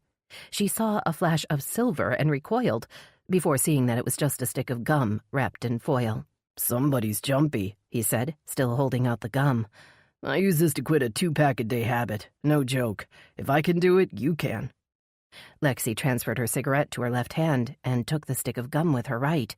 She decided she liked the smooth feel of the foil on her fingers. "Thanks," she said. But the man's phone had started to chirp, and he turned away and held it to his ear. Looking toward the hotel's entrance, Lexi watched the television crews, police, and hotel guests milling in front of the lobby, while a steady stream of cars and taxis drove up the drive to drop off and pick up passengers. As if in a bad dream, she saw a man emerge from the crowd and look her way. Even at a distance, she thought she recognized the man she'd seen in the stairwell the night before. The man seemed to feel her watching him, and he lifted his eyes to meet hers just as a yellow taxi pulled up in the drop-off lane, blocking her view. Breathless, Lexi slipped behind a row of trees along the drive. She dropped her cigarette on the ground at her feet, using her heel to grind it into the parched earth. Staying hidden behind the trees, she slipped up closer to the entrance and peeked out. A stout woman with white hair and black glasses was climbing out of the taxi. Lexi could see that the woman was talking on a phone as she turned to pay the driver. When the taxi pulled away, the man had disappeared. Scanning the crowd with nervous eyes, Lexi couldn't see him anywhere. Had he gotten into the taxi? Had he gone inside the hotel? Perhaps it hadn't been the man in the stairwell after all. She'd seen only his face, and the lighting had been bad. It was best to just follow Molly's advice and go home. She could take a shower and pull herself together. She spun around and hurried back toward her car, not seeing the man on the sidewalk until he was only inches away. She screamed as he grabbed her arms and held her in place. "What the fuck?" It was the skinny man in the green jersey. He released her arms and stepped back. "I already got hit by a car this year," he said, sounding more amused than angry. "I don't need another broken leg." Heart pounding, Lexi stared at the man with frightened eyes. "Hey, it's okay. I'm not gonna hurt you." Lexi ignored his words and tried to move past him. "Whoa there. Are you sure you're gonna be all right? You look a little dazed." "I'm fine," she murmured, looking over her shoulder. "I just need to get out of here."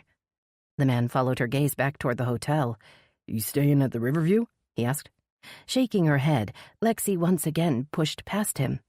She stepped off the sidewalk and felt her ankle twist underneath her. She tottered and almost fell, but the man reached out and steadied her. "Maybe I should help you get home." A frown of concern creased his forehead. "My name's Frankie. I'm not a psycho or anything, I promise." Taking a tentative step, Lexi felt a sharp pain in her ankle. "My car's just around the corner," she gasped, holding on to Frankie's scrawny arm. "If you can help me get there." Frankie walked slowly, letting Lexi hold on to him as she hobbled along. She felt his eyes taking in her disheveled appearance and felt a wave of shame wash over her. When they got to the Mustang, Frankie opened the door and Lexi fell into the driver's seat. "Come on, you can't drive like that," Frankie said, shaking his head. "You'll get into an accident." "I only live a few blocks away. I'll be fine," Lexi insisted, worried that he might see the bag of pills she'd left on the passenger seat. "A few blocks away?" Frankie looked doubtful. "Which street?" Her mind refused to come up with a plausible lie. Then the name of the street she'd just come from spilled from her lips. "Kingston Road," she blurted out. "Now, please, I just want to go home and take care of my ankle." "Listen to me, what's your name?" "Molly," she said, pulling the door closed and starting the engine. "Listen, Molly, let me call you a cab or an Uber or something," Frankie called through the glass. "You shouldn't be driving." But the car was already in motion, and neither Lexi nor Frankie noticed the man watching from the hotel lobby as the Mustang pulled onto the highway. Chapter 16. Xavier Grayson slipped into the hotel lobby, taking advantage of the crowd and chaos to blend unnoticed into the busy scene. Once he was safely through the doors, he stepped behind a marble column, reassuring himself he couldn't be seen by anyone outside. Pulse racing, he forced himself to take several deep breaths. He couldn't fall apart now. At first, he'd been alarmed to see the girl from the stairwell standing outside the parking garage, instantly recognizing her, even without her pink hair. But now he thought maybe it was all for the best. If she was hanging around the hotel, it would be easier for him to find her and shut her up. Deciding the safest thing to do was to act normal and not call attention to himself, Xavier pulled out his phone and held it to his ear, pretending to be deep in conversation. He crossed the lobby, stopping next to the big window that looked out onto the taxi drop-off lane and the pedestrian path to the parking garage. The girl from the stairwell was nowhere to be seen. She definitely recognized him, too, but she hadn't cried out or alerted the police. Why not? Had she not connected his soggy, unexpected presence in the stairwell with Portia Hart's highly publicized drowning death the same evening? Could she really be that naive? He thought of the shock and fear he'd seen on her face, obvious even at a distance, and dismissed the idea. She recognized me and she was afraid, so she must suspect something. Maybe that was why she'd disappeared. She was scared and knew he would be coming after her. Or perhaps she was the opposite of naive. Perhaps she was smart enough to sense the danger. I need to find out who she is and why she was in the stairwell in the middle of the night, and why she's still skulking around here the day after. A disturbingly familiar voice interrupted his thoughts. Still holding the phone to his ear, he glanced back to see two women in the midst of an emotional conversation. The woman wearing a bright pink dress looked familiar. He took another look. For the second time that day, Xavier's heart jumped in alarm. Portia's agent, Jane Bishop, stood only a few feet away. Her bright cap of white hair and her loud, penetrating voice were unmistakable. Turning back to the big window, he listened to the women's conversation with growing dread. It doesn't make sense. Portia would never do this to herself. Someone is responsible, and I have a feeling I know who it is. She seemed so happy last night, the other woman said. Her reading was flawless, and she was incredibly engaged during the signing. It took ages, but she spoke to everyone in line without any sign of impatience or fatigue. Xavier assumed Jane must be talking to the hotel's event planner, but he didn't dare look back. She might recognize him from their one brief encounter a month before, when she had stopped by Portia's hotel room in New York City during the book tour's first stop. Xavier had answered the door thinking it would be room service with his breakfast tray. The old woman had been surprised to see him, and she'd been hard to get rid of. At the time, he hadn't been worried that Jane had seen his face. That had been before he'd discovered the truth about Portia. Back when he'd thought they might really be able to start a life together. Before he'd had to adjust his plans to better meet his long-term financial goals. But the sight of Jane Bishop at the Riverview Hotel was an unwelcome complication, and the conversation he'd overheard indicated she was, once again, going to be difficult to get rid of. The police would be asking questions of everyone Portia had known. It would only be a matter of time before they talked to Jane. Calculating his options, Xavier snuck a quick look back at the women. The event planner was handing Jane a box of books. "These were left after last night's reception." The woman sounded almost apologetic. "Portia signed them all yesterday. They're the last ones she'll ever sign, so I thought you'd want them." "Thank you for everything." Jane's voice cracked as she took the box. "I've got to get to the airport now, but I plan to come back soon. This isn't over." Jane hurried past Xavier's motionless figure. Only his eyes moved to follow her as she exited the hotel. "You're absolutely right, you old busybody. This is definitely far from over." Xavier waited until Jane had joined the long queue of people waiting at the taxi stand, then hurried out the hotel's side entrance. The yellow car idled next to the curb as Xavier gripped its steering wheel and watched the queue outside the hotel with growing impatience. Willow Bay's taxi operations obviously weren't up to the task of handling the rush caused by Portia Hart's sudden death. Waiting until just the right moment, he steered the taxi into the flow of slow-moving cars. He pulled into the loading zone and waited for the doorman to open the passenger door for the next person in the queue. "Where to?" he asked, not looking around. "The airport, please." Jane Bishop slid a cardboard box full of books onto the seat next to her and buckled her seatbelt, then took out her cell phone and began tapping in a message. Xavier surveyed her in the rearview mirror, instinctively adjusting his dark sunglasses and pulling his black baseball cap lower as he accelerated onto the highway. Taking the exit for the airport, he stayed in the right lane, observing the speed limit. He couldn't afford to attract the attention of a cop who might be driving by. He'd heard too many stories about criminals getting snagged because they'd gotten stopped for a minor traffic violation. He was determined not to make any more mistakes. "Wasn't that the airport exit?" Jane looked back at the sign they'd just passed in confusion. "The new entrance for taxis and public transport is just up here," Xavier said, noting with satisfaction that all the other cars on the highway had turned off toward the airport as the road narrowed to 2 lanes. Xavier could see Jane in the rearview mirror staring up at him with a puzzled frown. Perhaps she'd recognized his voice. Or maybe she realized They were now the only car on the highway. Seeing the turnoff to Mosquito Lake, he slowed and twisted the wheel, ignoring Jane's cry of surprise and protest.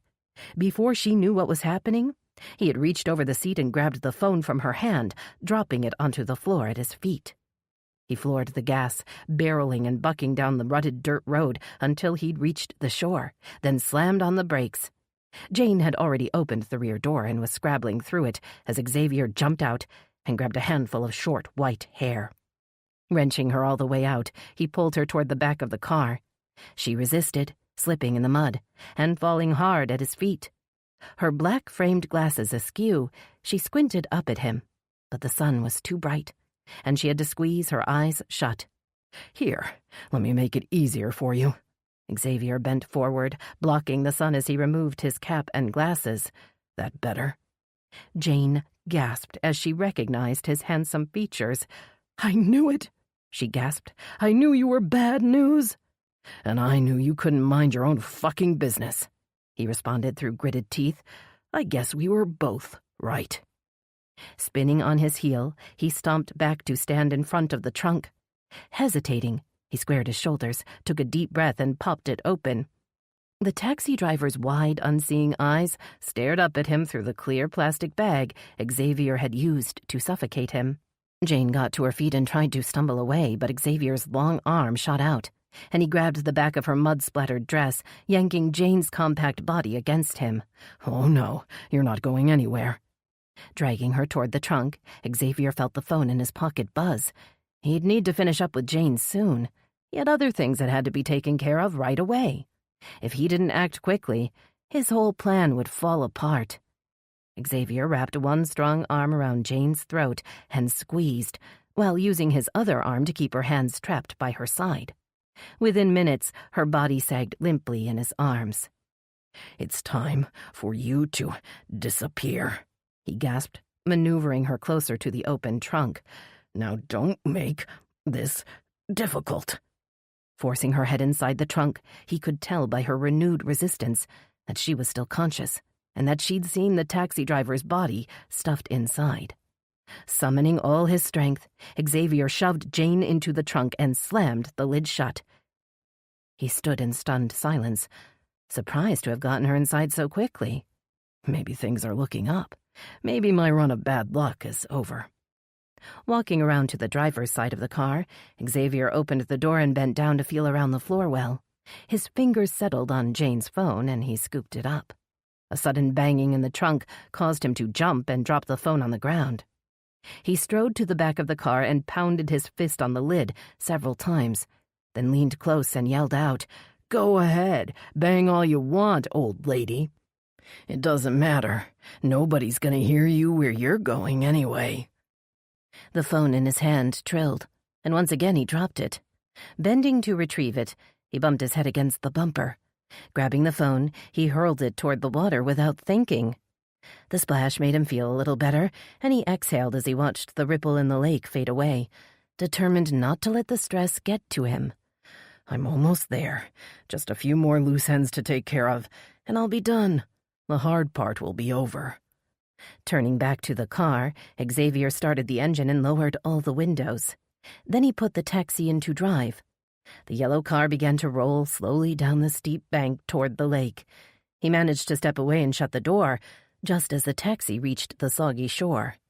When the car stopped halfway into the water and he could still hear Jane pounding against the lid, Xavier's fear that the whole plan had been a terrible mistake returned.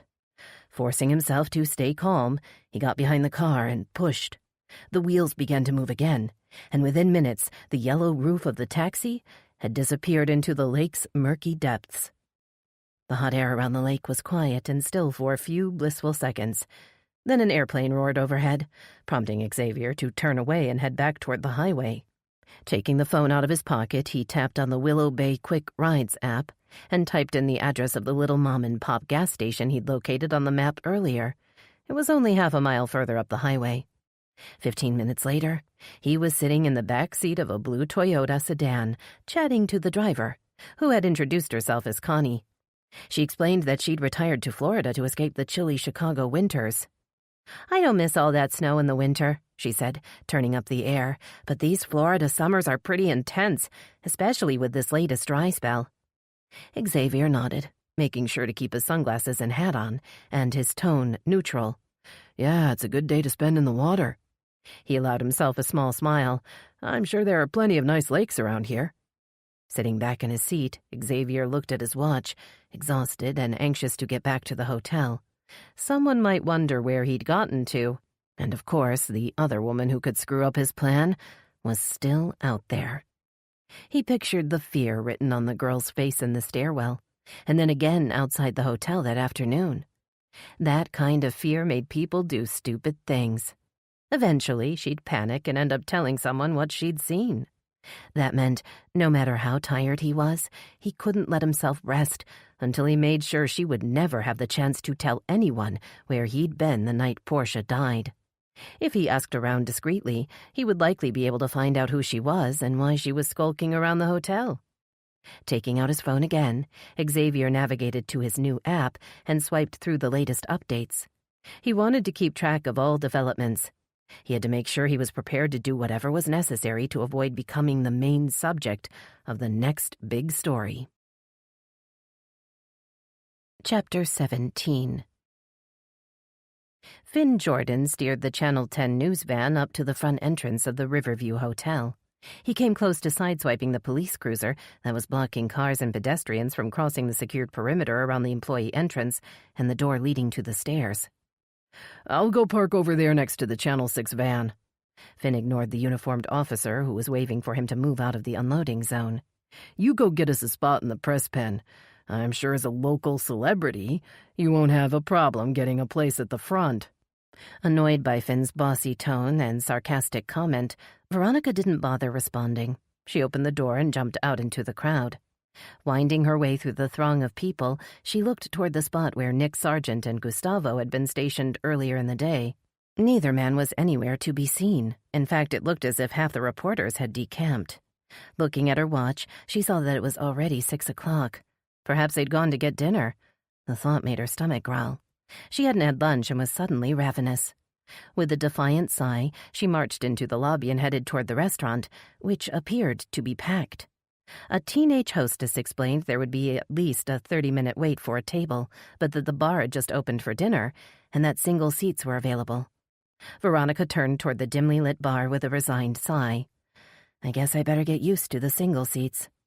Finding an empty stool near the end of the long wooden bar, Veronica caught sight of herself in the mirror. She smoothed back a stray lock of hair and wiped at a smudge of mascara under her left eye, cursing the relentless heat and humidity. "Don't worry. You look fine," an amused voice said from across the bar. "But I bet you could use a cold drink. What'll it be?" Veronica's cheeks flushed pink as she turned to see the bartender standing in front of her. When she didn't speak, he raised dark eyebrows and tried again. "What can I get you?" "Sorry," she said, clearing her throat. "Perrier with lime, please." The bartender smiled and nodded. "You're a serious drinker, I see." Veronica ignored the teasing comment as she picked up a food menu off the bar and began studying the options. "I'm just going to look at the menu. I'm famished." Setting a glass in front of her, the bartender filled it with cold, sparkling water and added a twist of lime. "My name's Benji. Just let me know when you're ready to order." Once Benji turned to walk away, Veronica lifted her eyes to take a closer look. She had a habit of people-watching. She liked to study people and try to figure out their story. It was one of the reasons she'd become a reporter. There was something interesting about most people if you looked deep enough. Tall and lean, Benji had a 5 o'clock shadow and dark hair that curled over his white-collared shirt. Veronica noted his strong tan forearms as he wiped the counters with a rag. As he turned to a man at the end of the bar, she examined his profile, admiring his strong jawline, high cheekbones, and classic Roman nose. Catching her appraising gaze, Benji smiled, revealing deep dimples. Mortified, Veronica dropped her eyes and stared fixedly at the menu as if it might hold the secret of immortality. She didn't raise her eyes again until she heard a man's voice at her elbow. "Mr. Hart, your room will be ready shortly," the man said, bumping Veronica's arm as he ushered a man onto the stool next to her. "Benji, get Mr. Hart a drink of whatever he wants on the house." Of course, Mr. Robinson, Benji said in a polite voice, although his dimples had faded. What will it be, Mr. Hart? Unsure if she had heard the name correctly, Veronica turned to see a young man with dark floppy hair and thick framed glasses. I'll just take a glass of water, please, he said, settling onto the stool with a deep sigh. Veronica stared in stunned surprise. Could the man really be Portia Hart's younger brother, Julian? Was it possible that the man she'd been looking for had just walked up and sat down next to her? Mr. Hart? Veronica asked, unable to control herself. Are you by any chance Julian Hart, Portia Hart's brother? Regarding her through smudged lenses, the man seemed unsure how to answer. He finally nodded and turned back to Benji, who had returned with his drink. Downing the water in several long gulps, Julian set the empty glass on the table. Same again, please, he said to Benji, sliding the glass forward. The bartender picked up the glass and spun around to refill it. When he returned, Veronica was surprised to see a flash of irritation on his handsome face. Benji set the water down without a word, then stepped out from behind the bar to clear one of the bar tables. I'm sorry for your loss. An awkward silence fell as Veronica searched for the right words. You must be devastated. Taking off his glasses, Julian rubbed his eyes with his fists and twisted his head to look at Veronica. Thanks. I guess I'm still in shock. It just doesn't seem real. His eyes were a deep blue, and without his oversized glasses, Veronica thought he was really quite attractive. She'd seen online that he was 30 years old, only a few years older than she was, but in person, he appeared to be younger. Do you have anyone here with you? To support you? Shaking his head, Julian offered a wan smile. Portia was my only family. Without her, well, I'm on my own. I'm sorry to hear that, Veronica said. My mother is the only family I have, other than Winston. He's my cat, so I can imagine how lonely I'd feel if something happened to her. As Julian raised his glass to take another drink, Veronica noticed a small, heart-shaped birthmark on his right wrist, just under the cuff of his long-sleeved shirt. She'd never seen a birthmark with such a clearly defined shape before. It's the type of mark that would be easy to identify in a morgue. The macabre thought flitted unbidden through her mind, and she winced. Perhaps her thwarted visit to the medical examiner's office had left a bigger impression than she'd realized. Did you get the chance to identify your sister? She asked, hoping she didn't sound callous. Yes, the police called me in, but they seemed more interested in trying to smear my sister's name than in doing their job and finding out what really happened. Veronica heard bitterness in his voice, and she couldn't blame him. Who wouldn't be bitter? When Julian had woken up this morning, his world had been the same as usual, and then he had turned on the television or radio, and suddenly nothing would ever be the same again. I heard that you found out about her death from news reports, Veronica said, feeling guilty. I'm sorry about that. Frowning over at her, Julian shrugged. Why should you be sorry? The media is always trying to use someone's tragedy to increase their ratings. It's not your fault. Veronica turned to face him with an apologetic grimace. Maybe I should have introduced myself earlier. I'm Veronica Lee, Channel 10's local roaming reporter. I'm here covering the story. The color drained from Julian's face as he absorbed her words. Jumping up from the stool, he shook his head in disgust. I should have known you had an ulterior motive for being so nice to me. Most beautiful women do, but I guess that's what I get for letting my guard down. Shame on me. Striding toward the exit, Julian bumped into a man in a baggy jacket and hotel name badge that identified him as a hotel manager. The manager straightened his glasses and turned angry eyes on Julian. When he saw who had bumped into him, his expression melted in an obsequious smile. Oh, Mr. Hart, I was just coming to tell you your room is ready. Julian froze in place, looking past the hotel manager with blazing eyes. Finn Jordan stood in the lobby, camera in hand. At the sound of Julian's name, he turned and raised the camera. You there, the manager called out, pointing at Finn. Get that camera out of this hotel right now. This is private property. Finn seemed unfazed by the hotel manager's outburst. He continued pointing the camera in Julian's direction as Veronica stepped forward and blocked his shot. What the hell? Finn glared at Veronica over the camera. Why'd you do that? You ruined a good shot. And now Julian Hart is gone. He wouldn't talk to the police because he doesn't trust them, Veronica said. I was hoping he'd talk to me, but I screwed it up, and now we may never find out what he knows about his sister's death.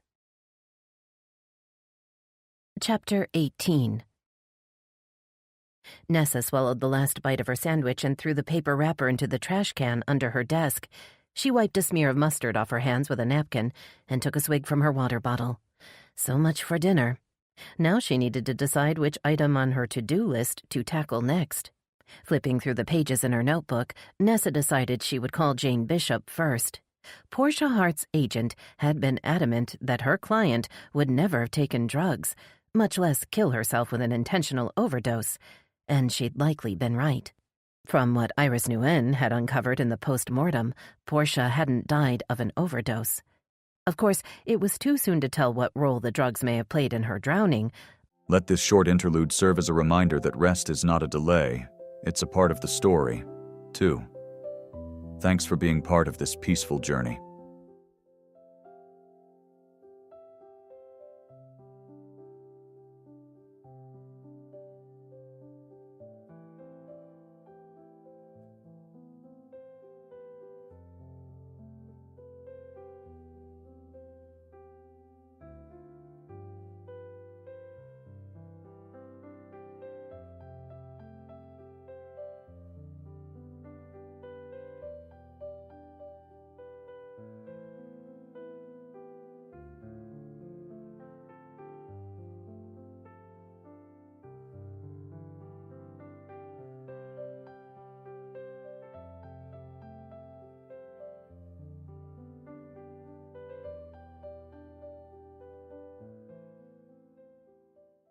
But Nessa's intuition was siding with Jane.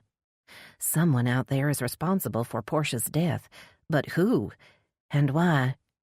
When Jane's voicemail picked up after the 5th ring, Nessa realized the woman was probably still on her flight back to New York. Ms. Bishop, this is Chief Ainsley with the Willow Bay Police Department. I'd like to ask you a few more questions. If you can give me a call back, I'd appreciate it. Looking through the pages of notes and reminders, Nessa decided it was time to call the team together for an update and strategy session. Iris had estimated Portia's time of death to be between midnight and 2 a.m. That meant she'd been dead for more than 18 hours. The window of opportunity to solve the mystery of what had happened in room 1408 was starting to close. She picked up her cell and tapped on Van Zinger's number. I was just gonna call you, Chief. We're gathering in the briefing room now for an update. That is, if you're available. Caught off guard, Nessa stared at the phone, then laughed. I guess great minds really do think alike, Van Zinger. I was just calling you to suggest the same darn thing. I'll be right there. Van Zinger sat at a long table across from Detective Jankowski, Riley Odell, and Alma Garcia.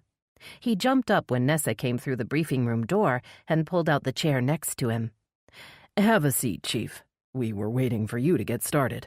Nessa cast a sharp glance in his direction, suspecting sarcasm, but his face was the picture of innocence. Perhaps he didn't think she was trying to micromanage after all.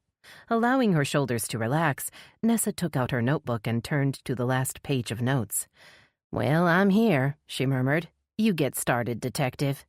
Giving an easy nod, Van Zinger stood and crossed to the whiteboard at the front of the room. He taped a headshot of a glamorous blonde woman to the top, then used a black dry erase marker to write Portia Hart's name. Okay, let's document what we know so far, Van Zinger suggested. Then we can move to what we need to find out. Well, we know Portia drowned, and that her time of death was somewhere between 12 and 2 a.m., Nessa offered, and we know that she had 2 broken fingernails and bruises on her shoulders that indicate a possible struggle. Alma raised her hand, but Nessa wasn't finished. I also spoke to Portia Hart's literary agent, a woman from New York named Jane Bishop. She claims that Portia never took drugs, and that she would never take her own life. She also was adamant that Portia had a secret boyfriend that may be involved with her death. When did you talk to her agent? Van Zinger looked surprised. And what else did she say about this guy? Feeling guilty that she hadn't yet shared the important detail with the lead detective on the case, Nessa pretended to check her notes as she answered. Jane Bishop arrived at the ME's office out of the blue when Iris and I were preparing to start the autopsy. She was pretty torn up and wanted to see Portia. Nessa looked up with a grimace. Unfortunately, the sight of Portia's dead body made Jane sick to her stomach. She ended up leaving for the airport before I could get any useful information, other than she thought Portia had met some guy in the Bahamas this summer. She said the guy was bad news. Did you get a name? Benzinger asked, or a description?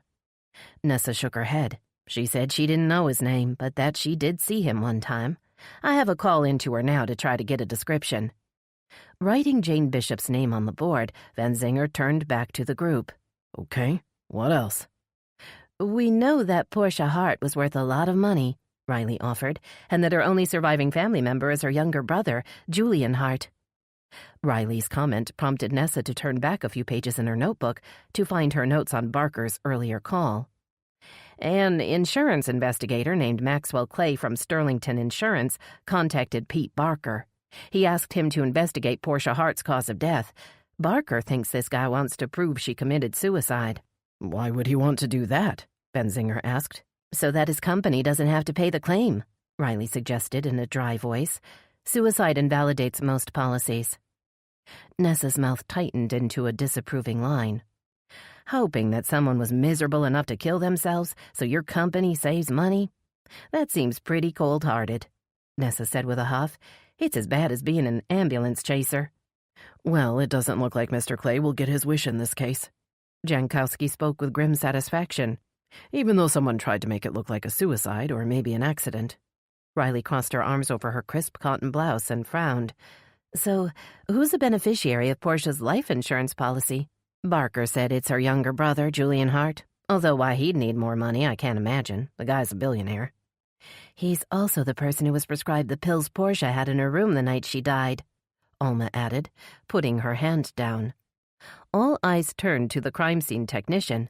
Early tests on the residue in the prescription bottle indicate it contained oxycodone, more commonly known as oxytocin, she said, checking her notes. The tracking number matches a prescription called into a Florida-based pharmacy for a patient named Julian Hart. Using the marker to draw another column on the whiteboard, Benzinger added Julian Hart's name, then wrote insurance beneficiary and prescription at scene underneath.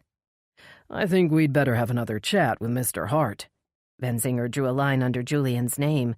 We need to ask him how his pills got in Portia's room. And I'd also like to ask him about the life insurance policy, Riley said, opening her laptop. What was the name of the insurance guy? Maxwell Clay, Nessa answered, with the Sterlington Group. Benzinger added Maxwell Clay's name to the whiteboard while Riley typed on her keyboard. After several minutes of frantic tapping, she looked up with a puzzled frown. Maxwell Clay isn't on the state's list of registered private investigators, and he isn't listed on the Sterlington Group website as an employee, Riley murmured. But there is a Maxwell Clay listed as an independent insurance broker in Hart Cove. Hart Cove? Jankowski pushed a stray lock of blonde hair off his forehead.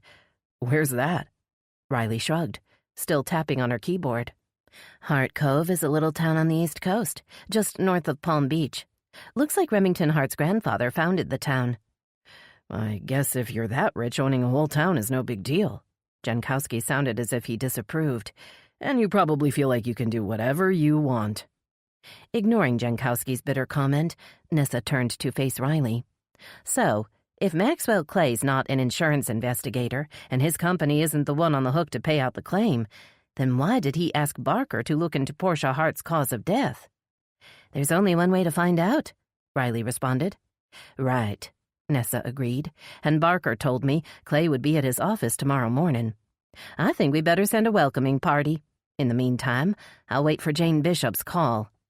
Benzinger nodded, reviewing the whiteboard. How about I call Julian Hart and arrange another interview for tomorrow afternoon? Riley sounded almost enthusiastic. That'll give us a chance to get a statement from Maxwell Clay. Benzinger jotted a few notes on the board. I guess that leaves me and Jank to review the security footage from the hotel, he said, shooting Jankowski a grin. Sound like fun, bro? Jankowski grunted but didn't respond, so Nessa stood and crossed the room. She pulled open the door, then looked back over her shoulder. I'm gonna go home and tuck my boys into bed. Call me if you have any updates that can't wait for tomorrow. As she walked out to her Dodge, Nessa felt as if she was leaving something undone. Could she have missed some vital clue? Doubt again settled in her chest. Maybe I should stay and look through the security footage with Van Zinger and Jankowski, or do a background check on Maxwell Clay. But she knew she needed to let her team do their job, and so her legs kept moving. She was soon driving into the setting sun toward home. Chapter 19. Riley stared at the closed door, wondering why she hadn't walked with Nessa to her car. There was nothing she could do at the police station that she couldn't do in her own office or in her own apartment. But it was Saturday night, and the thought of going back to City Hall's empty corridors or eating a lonely dinner in her quiet apartment depressed her. I'm going back to the hotel. Jankowski stood and slid his laptop into his backpack. I want to talk to the security guard and the rest of the staff working last night. Van Zinger nodded his agreement. Yeah, better get them to make a statement while it's still fresh. Waving a distracted hand at Jankowski's retreating back, Riley stared down at her computer and began clicking through the search results on Julian Hart. Most links led to stories about the death of his billionaire father 10 years earlier. A few mentioned his artwork or referred to his famous sister. Remington Hart left both of his children a huge fortune, she said, trying to think through the possibilities. Would Julian kill his own sister over an insurance claim when he's already loaded? She looked up and caught Van Zinger's blue eyes, then looked back down at her screen with a flustered scowl. Maybe I should get a subpoena to review Portia Hart's bank accounts and see what's going on. You're still using that old follow-the-money trick, Van Zinger scoffed. I thought you'd be after some DNA. Isn't that what a jury wants nowadays? Riley's cheeks burned, and she berated herself for letting his words get to her. She was surprised at how much his sarcastic remarks stung. Why did she even care what he thought anyway? A hard edge crept into her reply. Of course, but they also want a motive, and that usually leads back to only a few things, and money is always a good bet. Well, you can chase a motive if that's what you want, but I think you'll need more than that to prove to a jury that Portia didn't take her own life, or accidentally take one too many pills for that matter. We need some physical evidence. We need to follow the money, Riley insisted. Van Zinger's eyes lit up. He pulled his cell phone out of his pocket and tapped out a number. You just gave me a great idea. He held the phone to his ear. Hey, Alma, I know you just left, and I'm sorry to be a pest, but I've got a question for you. Van Zinger winked at Riley. Let me put you on speakerphone. You're not a pest, Alma replied. Call me any time you like. Riley darted a sideways glance at Van Zinger and rolled her eyes, irritated by the flush of color that had risen in his cheeks at Alma's suggestive tone. Okay, so we wanted to ask you a question. We? Alma sounded wary. Riley sighed and sat forward. Hi, Alma, it's Riley. I'm still here going through the case with Van Zinger. Apparently he thinks he has a brilliant idea, but I'm still not sure what it is. Alma laughed, but Riley thought the crime scene technician's cheerfulness sounded forced. She wondered why Alma seemed different with her lately. It was almost as if Alma was mad at her. Does Alma think there's something going on between me and Van Zinger? And is she as interested in him as she seems to be? Well, go ahead, Van Zinger, Alma said. What's the question? You dusted for fingerprints at the scene, right? You dusted her purse, her wallet, the hotel room safe? Van Zinger asked. Anywhere and everywhere she may have had some money? Well, my team is pretty thorough, but I'll have to check to see what prints we collected. Alma sounded as confused as Riley felt. Are you thinking this was a robbery gone wrong? Van Zinger caught Riley's eyes on him again as she listened to Alma's response. This time she didn't look away, and he offered her the teasing smile that always used to make her melt. Just following the money, Alma. You know what they say. Well, I'll check and let you know what I find out. As far as I know, Portia Hart's personal effects haven't been turned over to her family, so we could always go through them again if you think it could help. That'd be highly appreciated, Alma. Van Zinger gave Riley a thumbs up. I'll wait to hear back. Disconnecting the call, he dropped his phone into his pocket and turned to leave. Riley couldn't stop herself from calling after him. Where are you going now? I'm going to watch the security footage the hotel turned over, see if I can spot anything fishy. He raised his eyebrows and cocked his head. I'll let you watch them with me if you bring the popcorn. Van Zinger's office was small but neatly organized. Riley sat stiffly on the chair next to him as he stuck the memory stick into his computer's USB drive and waited for the device to be recognized. Iris estimated Portia Hart's time of death to be between midnight and 2, and we know Portia left the reception sometime after 11. 2 files appeared on Van Zinger's screen. He clicked on the top file and waited as the video player loaded. I asked to get the video feed from the camera by the 14th floor elevator landing and the exterior camera by the stairwell exit. Riley felt a rush of anticipation as the hotel corridor appeared on the screen, but she let out a disappointed puff of air as she saw the poor quality of the video. The picture was fuzzy, and the dim lighting made it hard to make out any details. From what she could see, the corridor was empty. Straining to see any sign of movement in the dark hall, Riley tried to ignore the musky scent of Van Zinger's cologne as he sat only a foot away. She'd been alone so long she'd almost forgotten how intoxicating it could be to feel the heat of a man's body next to hers. Look, someone's coming out of the elevator. Van Zinger pointed to a figure on the screen. It's Portia going back to her room.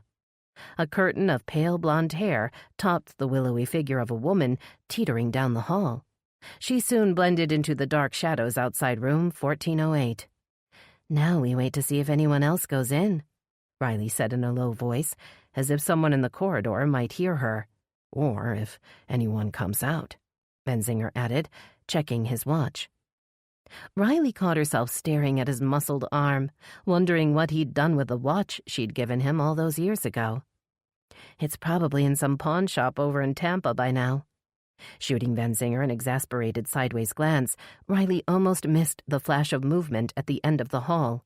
She looked up just in time to see a figure in dark pants and a hoodie slip through the shadows toward the door to the stairs. Van Zinger's gasp confirmed he'd seen the figure as well. "Gotcha!" His voice vibrated with anger as the figure disappeared through the big metal door. Tapping on an icon to skip backward in the video, Jankowski watched the clip again. "There was definitely someone in her room around that time," Van Zinger said, "and it looks like he was waiting for her when she came in." Clicking on the second file, both Riley and Van Zinger watched the screen with anxious eyes. They weren't expecting to see the girl with pink hair slam out of the exterior door and disappear through an opening along the walkway. "Who the hell is she?" And before Van Zinger could finish his sentence, the door opened again, and a dark figure in a hoodie raced through with his head down. The man headed toward the parking garage without noticing the gap in the wall the young woman had slipped through. There was a man in Portia's room. Riley sounded stunned to have found solid proof that Portia hadn't died alone. And that girl may be the only witness out there who can identify him. Chapter 20. The sun rose early, lighting the water of the Willow River with a dazzling brightness that made Lexi's eyes water. Sunday mornings on the Riverwalk were free from the loud, bustling crowds that frequented the restaurants, bars, and retail boutiques each evening. She sat alone on a wide, wrought-iron bench facing the water's edge. Lifting her head, Lexi heard the bells pealing at the Methodist church a few blocks away on Waterside Drive. She felt a sudden pang of nostalgia for the days when she'd go to Sunday service with her parents. That was before her father had walked out, before her mother had run away to Jacksonville to start a new life. The first line of a song she used to sing at Sunday school played again and again in her head as the sun sparkled off the calm water. "This little light of mine, I'm gonna let it shine, this little light of mine." A mosquito buzzed next to Lexi's ear, and she swatted at it with a lazy hand. She'd been up most of the night, pacing her tiny apartment and jumping at any noise. Too suffocated and trapped to sit still, she'd eventually crept out into the pre-dawn darkness, hoping to find a sense of peace by the lake. Something rustling in the bushes caused her to jump, and she turned to see 2 squirrels dart out and scramble up a nearby tree. She smiled as their bushy tails disappeared into the branches.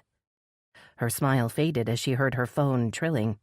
She didn't need to look at the display to know who was calling. She'd purposely chosen the gentle, pleasing ringtone for Molly Blair, hoping to make the unpleasant woman's calls more bearable. After waiting all night for Molly to call her back, Lexi was tempted to ignore the call.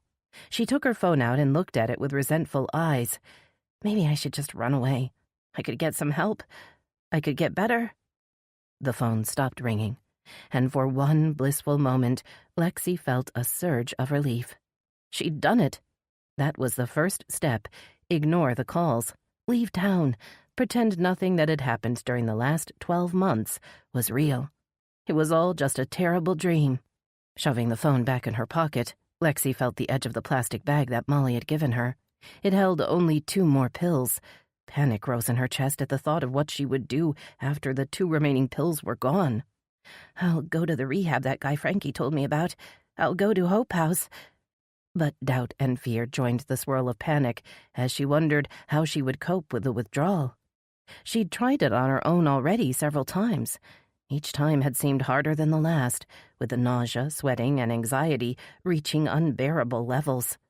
Grabbing her phone, Lexi jabbed the screen and held it to her ear. "Molly? Is that you, Molly?" "Lexi, I need you to come over here." The request surprised Lexi. "Come to your house? Like, now?" "Yes, I need to talk to you. And I have more pills." Lexi raised her eyebrows and held the phone out to stare at it. Molly was usually paranoid about mentioning anything to do with pills, drugs, or illicit activities over the phone. Perhaps Molly was mellowing. Or maybe she'd been up all night and was just too tired to care. Picturing the bottle of pills that awaited, Lexi closed her eyes and sighed. Who was she kidding anyway? There was no way she would be able to leave Willow Bay without a supply of pills to hold her over. She had tried going cold turkey before, and it was a painful, dangerous method. "I'll go to Molly's and get a supply. I'll use them to wean myself slowly." "I'm not at home now," she told Molly, "so it'll take a while." "Just get over here, now." Before Lexi could reply, Molly disconnected the call. Lexi's silver Mustang sped away from the Riverwalk, almost sideswiping a neon blue Prius as she made a wide turn onto Bay Street.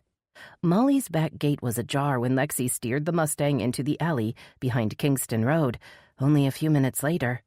She parked along the curb, then looked over her shoulder, reassuring herself that her suitcase and backpack were in the back seat.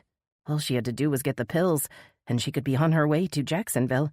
She'd call her mother and break the news once she'd gotten on the highway. Stepping into the stifling heat, Lexi felt her temples begin to throb. She shaded her eyes from the harsh morning sunshine with one hand and stuck her other hand in her pocket to pat the deflated plastic bag, comforted by the 2 hard tablets within. Pausing at the gate, she wondered if Molly had gone out. Why else would she leave it open? She looked toward the detached garage and saw with relief that Molly's sleek black Jaguar was parked inside.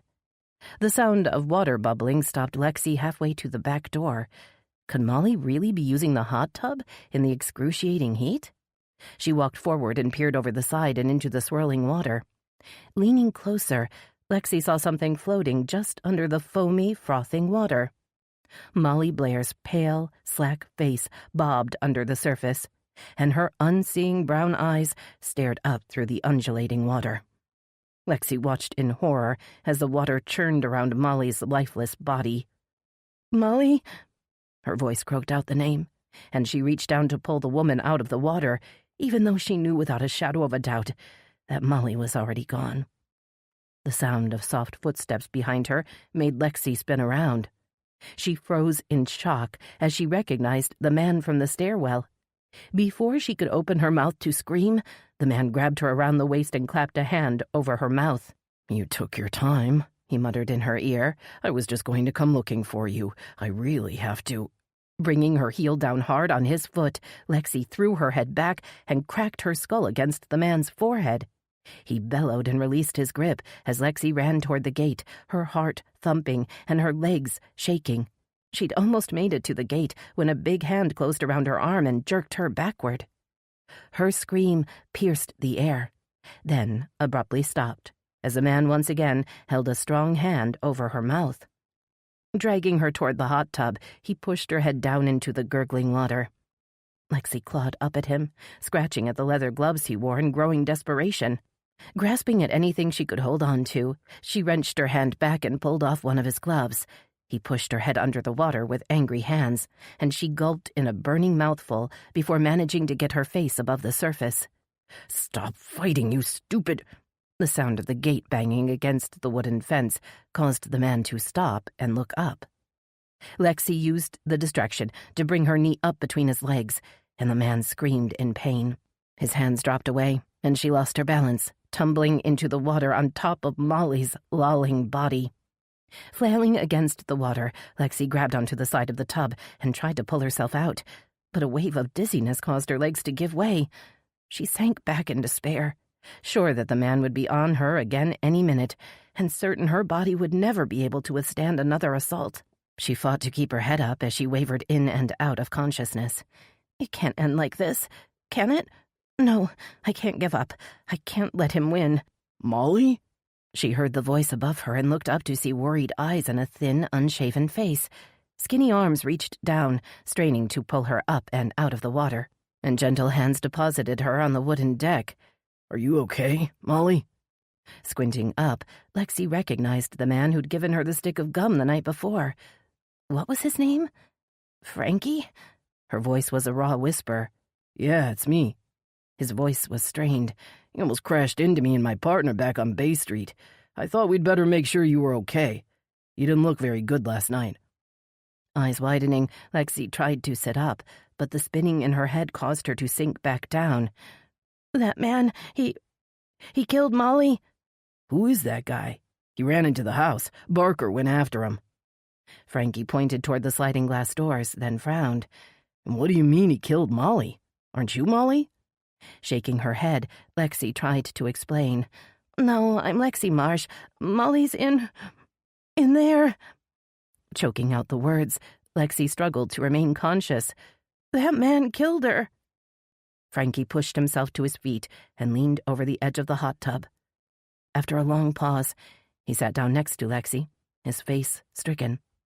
Pulling out his cell phone, he tapped 3 times on the display and then held the phone to his ear. Lexi could hear the faint voice of the 911 operator on the other end of the call.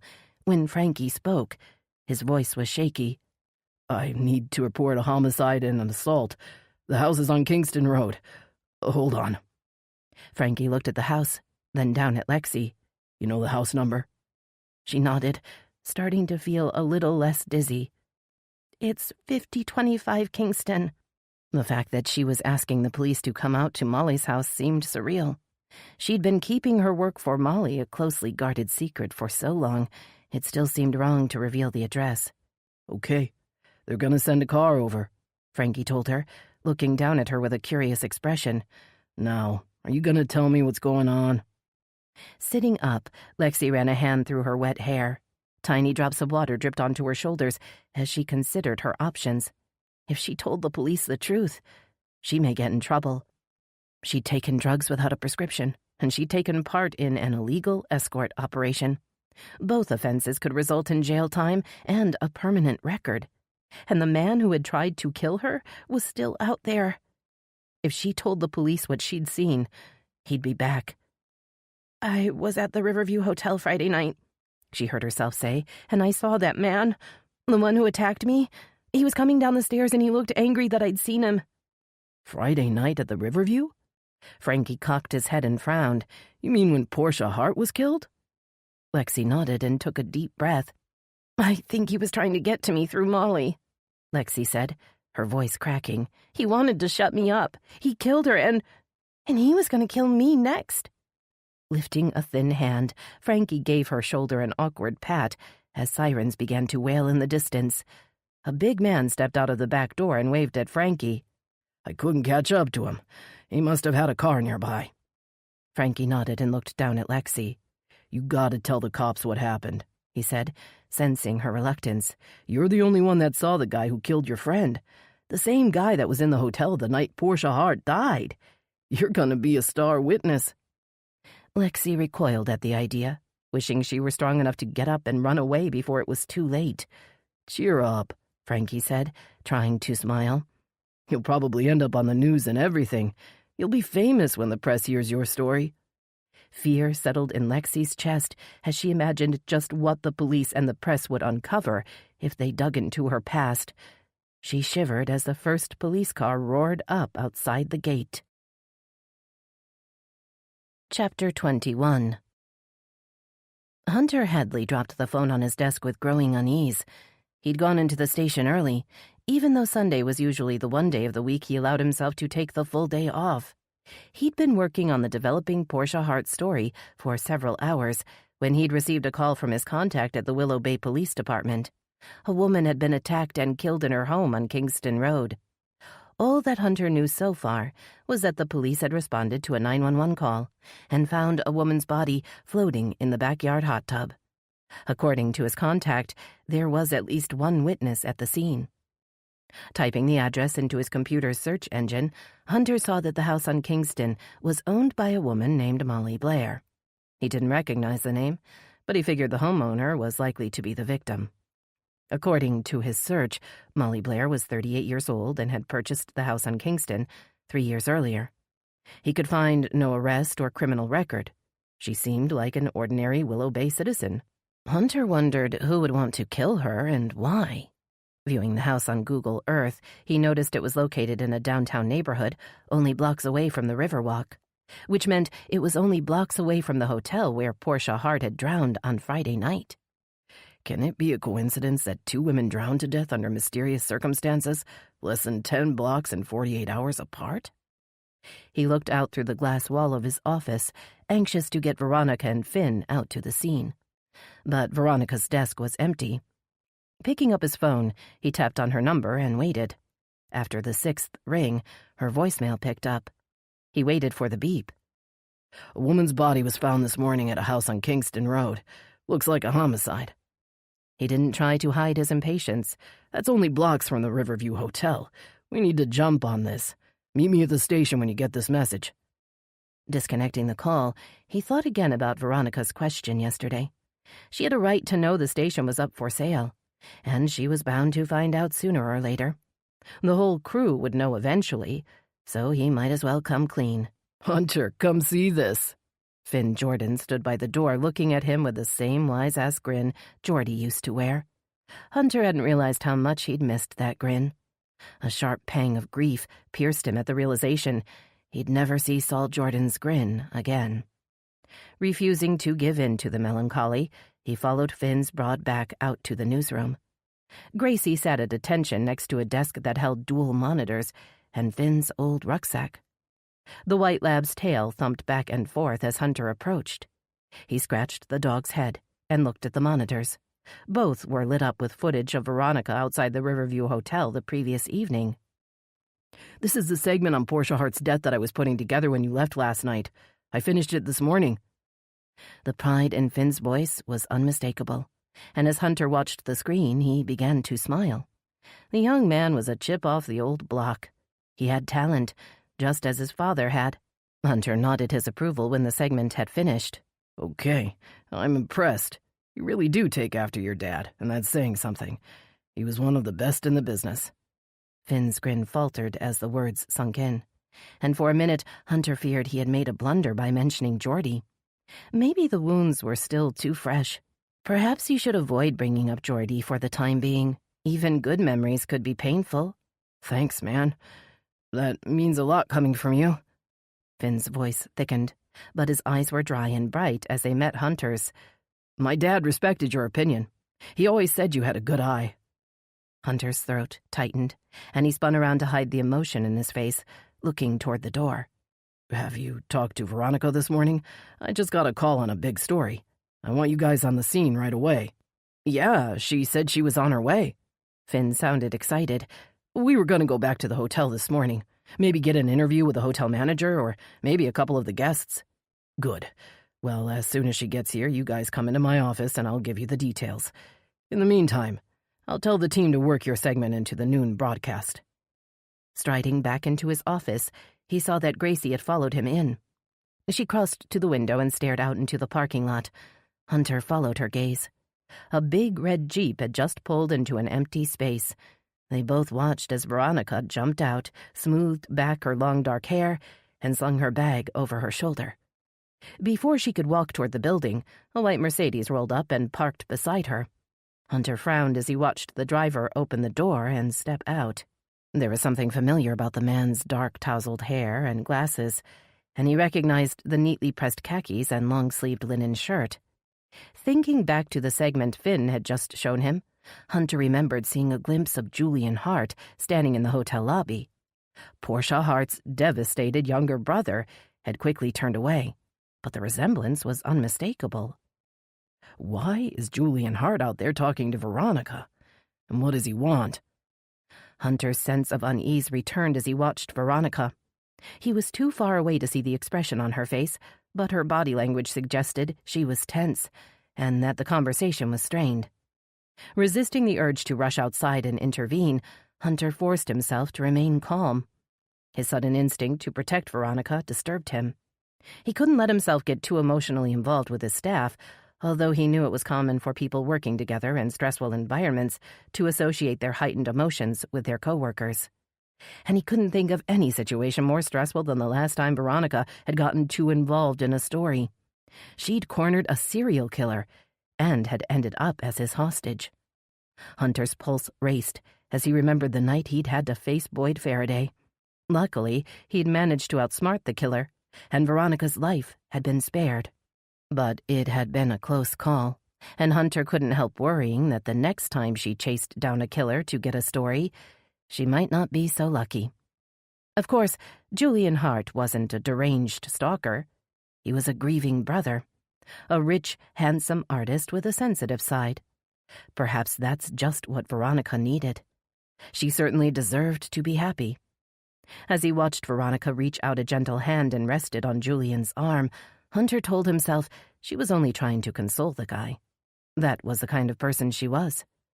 Her compassion was one of the main reasons he admired her, and it wasn't any of his business in any case. It shouldn't matter to him who she spoke to. Then why does the sight of her touching Julian Hart make me want to put my fist through this window? Forcing his eyes away from the scene outside, Hunter knelt next to Gracie's warm, solid body and rubbed her soft fur. He breathed in deeply, then let out a slow exhale. He couldn't let himself slide backward. Not after all the progress he'd made in the last few months. His therapy sessions with Reggie Horn had been going well, and he'd managed to wean himself off his medication. A sudden fear washed over him. What if his lack of medication was making him relapse? Perhaps he didn't have as much control over his PTSD as he'd imagined. I can't go back there, Gracie, he murmured, staring into the Labrador's deep brown eyes. I can't lose myself again. Veronica dropped her bag on her desk, seemingly lost in thought. Hey, you got my message, right? Hunter asked as he walked toward her. About the homicide over on Kingston? She stopped short and stared up at him blankly. I guess that means you didn't. Finn appeared beside them carrying a camera case. His rucksack was already over his shoulder. He looked ready to roll. You ready to go, Veronica? I just saw that Channel 6 is already on the scene. Your buddy Nick Sargent must live in his van. Smiling at her confused expression, Finn headed toward the door. I'll fill you in on the way to the scene. Now let's get moving. He turned back to Hunter and laughed. I think Gracie wants to stay here with you. Hunter glanced down to see that Gracie had settled in by his feet. She looked up at him with contented eyes and yawned. When he raised his head, Finn and Veronica were halfway to the door. Wait! Everyone on the news crew turned to look at Hunter as Veronica and Finn jerked to a stop. The word had come out louder than he'd intended. Seeing the startled and expectant faces all around him, Hunter couldn't bring himself to say what needed to be said. He wanted to tell Veronica and the rest of the crew about the station's impending sale, but he had to pick the right time. Blurting out the situation in the midst of two breaking stories would make it seem more dire than it actually was. He'd have to wait until things had calmed down. What did Julian Hart want? He hadn't known he was going to ask the question until it came out of his mouth. I saw him outside. He agreed to an interview, Veronica replied, not sounding very happy, and he apologized for overreacting last night. Raising his eyebrows, Hunter tried to mask his surprise. That's good. You've managed to get a real scoop, then. Yeah, I guess so, Veronica agreed. We're supposed to meet up later this afternoon. Hopefully, he won't change his mind. Finn walked to the door and pulled it open. Let's go, Ronnie.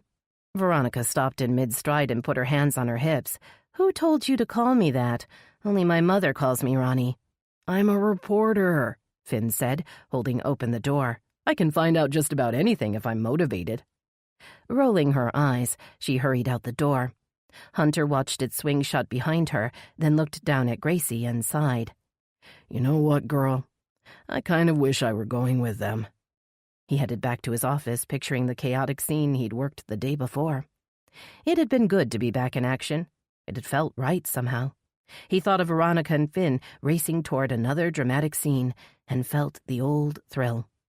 That jolt of adrenaline he used to experience when he'd first started out as a reporter.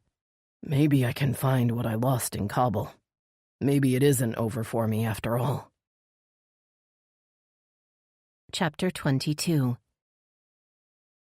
Knowing the temperature inside the locked van would be unbearable, Finn started the engine and let the air conditioner run while he loaded up the camera and grip gear. Veronica leaned against the door and pulled her notebook out of her bag. She wanted to make a few notes about her conversation with Julian Hart before she was pulled into another story. The unexpected arrival of Portia Hart's brother had rattled her, and she'd been concerned by his disheveled appearance. He was obviously having a hard time dealing with his sister's death, and Veronica suspected he was pretty much alone in the world, now that Portia was gone. Veronica had tried to apologize for not telling him she was a reporter as soon as they'd started talking the day before. But Julian had stopped her. He'd seemed embarrassed that he'd stormed out in a huff, and he'd thank her for not using the footage on Channel 10's late night or early morning broadcast. As she waited for the van to cool off, Veronica replayed his words. "When my face wasn't on the news, I kind of hoped I'd been wrong, that you hadn't talked to me just to get a story, that I might be able to trust you." His words had been spoken with such earnest sincerity that she'd reached out and put a hand on his shirt sleeve. She now wondered about the impulsive gesture. At the time, it had felt like the right thing to do. He was alone and hurting, and she had offered comfort. But now, Veronica wondered if she was allowing herself to get too emotionally invested in Julian Hart's story. Shouldn't she keep an objective distance so that she could report the facts without her own feelings skewing them? "You coming or what?" Looking up from her notebook, Veronica saw that Finn was already sitting in the driver's seat. He'd rolled down the passenger window and was staring at her with wide, impatient eyes. "Oh yeah, sorry." She opened the door and climbed in. "I was just making some notes to reference later." Finn navigated the big van out of the station's parking lot and onto Townsend Road, then turned to look at her. "What did Julian Hart want? You guys seem to be having a pretty intense conversation." "I'm surprised you have to ask," she snapped. "I thought you already knew everything about everything." Her tone was defensive, although she wasn't sure why she felt as if she had something to hide. "Oh, you know why, Veronica. You're hoping to hear the rest of Julian's story. You think he's going to share all his family's secrets with you." But she couldn't tell that to Finn, or to anyone. Julian had confessed that Portia's life wasn't as perfect as her book had portrayed to the rest of the world, but he'd done so off the record. Veronica thought back to his tortured admission. "There are things no one knows, and I need to find out the truth. I need closure. Will you help me find it? Off the record?" While she hadn't committed to anything, Veronica had agreed to meet Julian later. Now she was wondering if that had been a mistake. Perhaps she should have told him bluntly that her job was to report on the story, not to get involved in the story. She forced herself to close her notebook. She had another breaking story that needed her attention. Further thoughts about Julian Hart and his sad blue eyes would have to wait. "Okay, so where are we going and what's the big story?" She looked out the window as Finn turned toward downtown. "A woman's body was found this morning at a house on Kingston Road. She was attacked and killed in her own backyard. They found her floating in the jacuzzi." Jerking her head around, Veronica gaped at Finn. "Another woman is dead? It's only been 24 hours since Portia Hart's body was discovered." Finn nodded, just as the automated voice from the GPS told him to turn right onto Bay Street. He swung the van around a corner and narrowly missed hitting two teenagers who were crossing the intersection on bicycles. "Yeah, and this time there's a witness." He sounded excited. "We'll probably get a description or even a sketch of the killer." The street was blocked off to through traffic, and a line of cars dutifully waited in the sweltering sun as a uniformed officer waved them onward toward a detour sign. Veronica recognized Officer Andy Ford's freckled face. "Let me out here," Veronica ordered, her hand already on the door handle. "I'll ask Andy to let us through." Jumping down from the van, Veronica approached the policeman with a friendly smile. "Hey, Andy, how's it going?" The young policeman's anxious face softened into a smile when he saw Veronica. He waved several cars toward the detour sign as he called out a greeting. "How's your mother doing?" Trickles of sweat dripped down Andy's face as Veronica stopped in front of him. "She's still keeping the kids in line over at Willow Bay High?" Veronica nodded, suddenly glad that her mother was the principal of the town's main high school. Most people who'd graduated from Willow Bay High in the last 2 decades knew Ling Lee. It could open certain doors for Veronica when she was pursuing a story.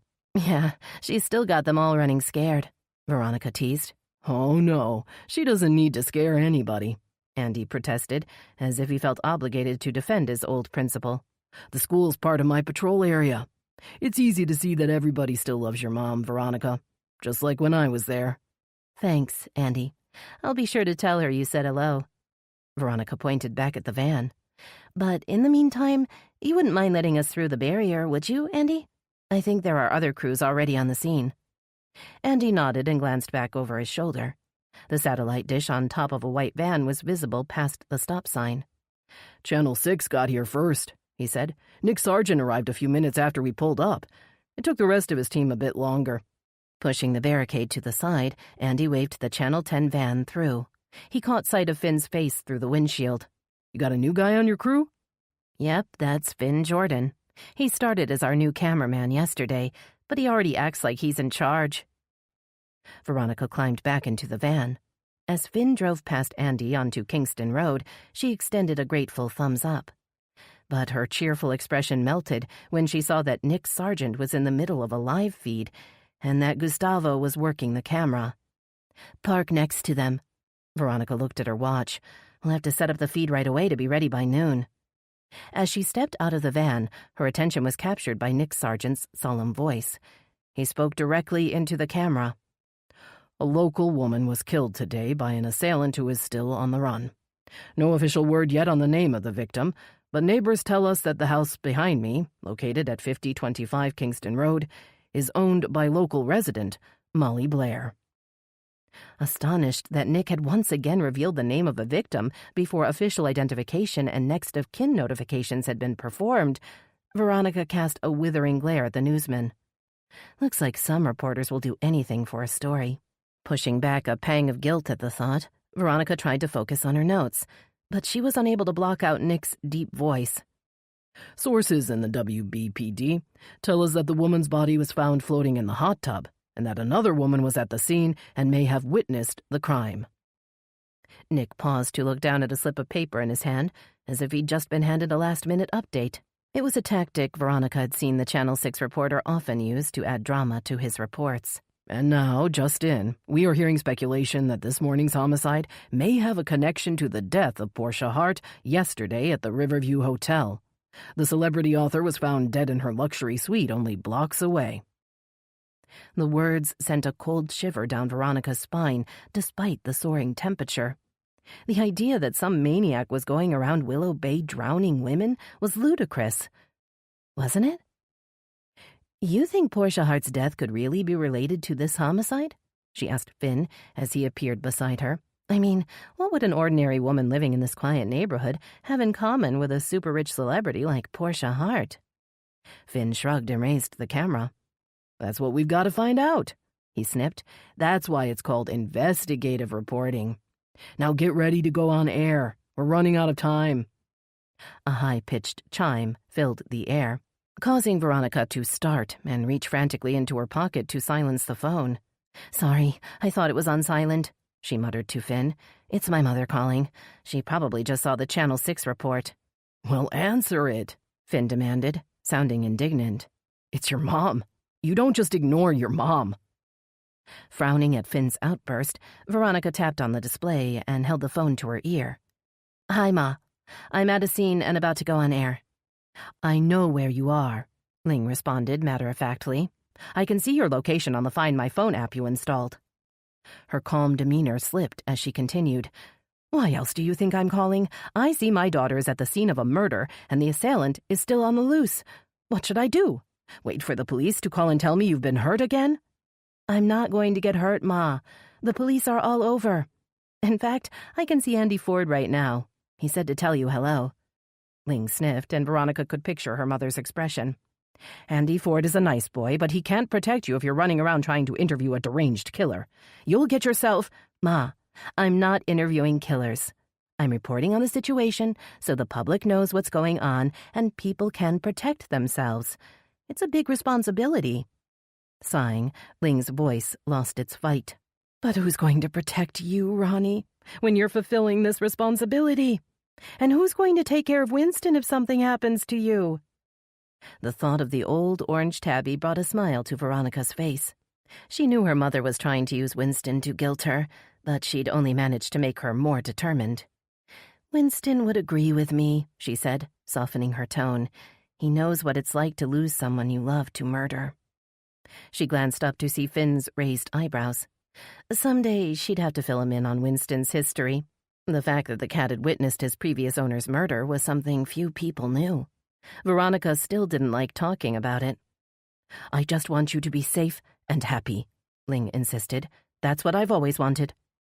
Tucking a strand of hair behind her ear, Veronica sighed. It was always the same old refrain. But if her mother was really concerned about her daughter's happiness, she should have more faith in her. Veronica felt the urge to say what she'd been thinking for so long. Why don't you trust me enough to tell me the truth about my father? How can I ever be happy if I don't even know who I am? Turning her back on Finn, Veronica lowered her voice and spoke into the phone, not trying to hide the hurt. Try to have some faith in me for once, Ma, she said, knowing it wasn't the time or place to raise the subject of her father again. The silence on the other end of the line brought a stab of remorse. Better just to apologize. She needed to get back to work, and it was easier to pretend she was fine. After all, she'd been doing it for years. I'm sorry, Ma. Just forget about it. It doesn't matter. Veronica tried to make the lie sound convincing. And I promise I'll be careful. You'll see, nothing's going to happen to me. When she turned around, Finn was staring at her with a curious expression. Veronica was relieved when he didn't say anything about the call. He just picked up the camera, raised his hand, and began the countdown to go live. 5, 4, 3, 2, 1. Good morning, Willow Bay. This is Veronica Lee reporting live from Kingston Road, where a woman was attacked and killed earlier today. The Willow Bay Police Department is now searching for the suspected assailant, who is still at large. Chapter 23. The girl in the hospital bed pulled the thin blanket over her shoulders. She appeared to be shivering, although her skin looked pale and sweaty under a spattering of bruises. Nessa imagined the chill of the air-conditioned room must be a shock to the girl's system after the furnace-like conditions outside. Summoning a reassuring smile, Nessa stepped into the room. Hi, Alexandra. I'm Nessa Ainsley, Willow Bay's chief of police. The girl's puffy blue eyes widened in fear. Am I in trouble? She asked, swallowing hard. No, of course you're not in trouble. Nessa crossed to stand beside the bed, masking her surprise. I'm just here to make sure you're okay, and I want to talk to you about what happened this morning. Dropping her eyes, the girl sunk deeper into the covers. Well, I don't want to talk about it. She turned her face away. Besides, I already told the detectives everything I know. Nessa pointed to a chair by the bed. Do you mind if I sit down, Alexandra? I guess not, but only if you stop calling me Alexandra. The petulant retort reminded Nessa of Cole's tendency to pout whenever he wasn't getting his own way. She hid a smile as she slid onto the chair and opened up her notebook. Okay, what should I call you then? Most of my friends call me Lexi, although my mom calls me Alex. After a slight pause, she added, I prefer Lexi. Nessa cleared her throat. Well, Lexi, I know from your earlier statement that you drove your car over to Kingston Road to see Molly Blair. Why'd you go over there this morning? Molly called me. Lexi's voice was flat. She asked me to come by right away. She didn't say why. What was the nature of your relationship? Lexi's eyes darted around the room, as if seeking an escape. We were friends." Her voice quavered on the last word. "She started helping me out after my mother moved to Jacksonville." "Okay, I see." Nessa jotted a note in her book, but she wasn't buying Lexi's story. The emotion Lexi exuded when she spoke of Molly Blair was one of anger or resentment, not grief. "So Molly was kind of like a surrogate mother to you then?" Lexi's mouth tightened into a thin line as she shrugged. "Something like that," she conceded. "Then you must be pretty torn up that she's gone." Reaching for a glass of water by the bed, Lexi ignored the question. "I really just want to get out of here," she said, sipping at the water. "I'm fine. I don't know why they even brought me here." "The doctors want you to stay overnight for observation. They say you ingested a lot of water and might have blacked out during the incident. Best to keep an eye on you." Nessa had also overheard the nurses saying Lexi's vital signs were unstable, but that wasn't something she had been supposed to hear. "I'd like to show you something, Lexi." Pulling out a thin laptop, Nessa opened it on her lap and clicked on an icon. Within seconds, a video began to play. It showed an exterior door of the Riverview Hotel. Suddenly, a young woman with pink hair charged through the door and disappeared into a gap in the wall. Almost immediately, a man barreled out, running with his hooded head down. He flew past the gap in the wall without slowing, and the clip ended. "That was footage from a security camera outside the Riverview Hotel," Nessa said, watching Lexi's face drain of all color. "And I think that young woman running out the door might be you." Shaking her head in denial, Lexi crossed her arms over her chest. "I don't know who that is, but she looks nothing like me." Nessa bit her lip, wondering what Lexi hoped to gain by lying. "She looks petrified. What or who could be scarier than the man who came storming out of the hotel after her? What is she hiding? And why?" Leaning back in the chair, Nessa studied Lexi's face. Behind the fear and the bruises, she was a lovely young woman with high cheekbones, big blue eyes, and a long, slender neck. But there was a vulnerable tilt to her chin, and her hands trembled as they clutched the blanket to her chest. "I can see that you're really scared, Lexi, and I don't know why or what might have happened to you before today, but if you tell me what's wrong, I can try to help you." Nessa's heart dropped as a guarded expression hardened Lexi's face, and she looked away with pursed lips. "That man is still out there." Nessa stood and crossed to the window. "He might be out there hurting someone else right now, and I may not be able to catch him if I don't have your help." A frown appeared between Lexi's eyes, and her hand trembled as she lifted the cup of water to her dry lips. She was just about to speak when a nurse came bustling in to review her chart, ignoring Nessa as she turned to her patient. "How are you feeling, dear?" "I'm okay," Lexi replied in a shaky voice, "but I just need a little pain medicine and then I'll be good to go." Peering at Lexi over her glasses, the nurse raised her eyebrows. "What kind of pain are you experiencing?" "My head, my back." Lexi's voice trailed off. "Just like general pain. If you can give me something to help, I can get out of here." A sudden understanding clicked in Nessa's brain. How had she missed the signs? The pale skin, trembling hands, and paranoid behavior were all signs she'd seen before in the addicts who were occasionally picked up for illegal or erratic behavior. A doctor would have to prescribe any medication. The nurse put the chart back on the end of the bed. "I'll ask Dr. Ivanhoe to come see you. You can talk about a possible discharge then." Waiting for the nurse to disappear through the door, Nessa moved back to the side of the bed and stared down at Lexi. "You don't have to be scared of me, Lexi," Nessa assured her in a low voice. "I'm not going to arrest you for anything you tell me in relation to the man in that video. I'm not worried about your drug use, other than to help you get help if you want it. But I am interested in finding the man who killed Molly Blair." Lexi glared up at Nessa with bitter eyes. "You want to help me? That's a laugh." Tears stood in Lexi's eyes as she spit out the words. "That's exactly what Molly said before she hired me and got me hooked on pills. But she didn't help me. She just used me. Just like you want to use me to catch that psycho." "I don't want to use you, Lexi," Nessa insisted, feeling her own anger rising. "I want to help you. But I also have a responsibility to protect the people in this town. If you know something that could save someone else's life, you have to tell me." Dropping her tear-streaked face into her hands, Lexi let out a tortured moan. Her thin shoulders shook with emotion, and Nessa found herself leaning over to pull the girl into a consoling hug. "It's okay, honey," Nessa soothed, running a soft hand over Lexi's short blonde hair. "You're going to be all right." Lexi let her head sag onto Nessa's shoulder, and she sobbed like a little girl as Nessa waited for the storm to pass. Finally, Lexi raised her head and wiped at her eyes with the edge of the blanket. "Molly ran an escort service, and I was one of her girls." Her words were soft, but edged with pain. "I went to the Riverview on Friday to meet a date. That's what Molly called our clients."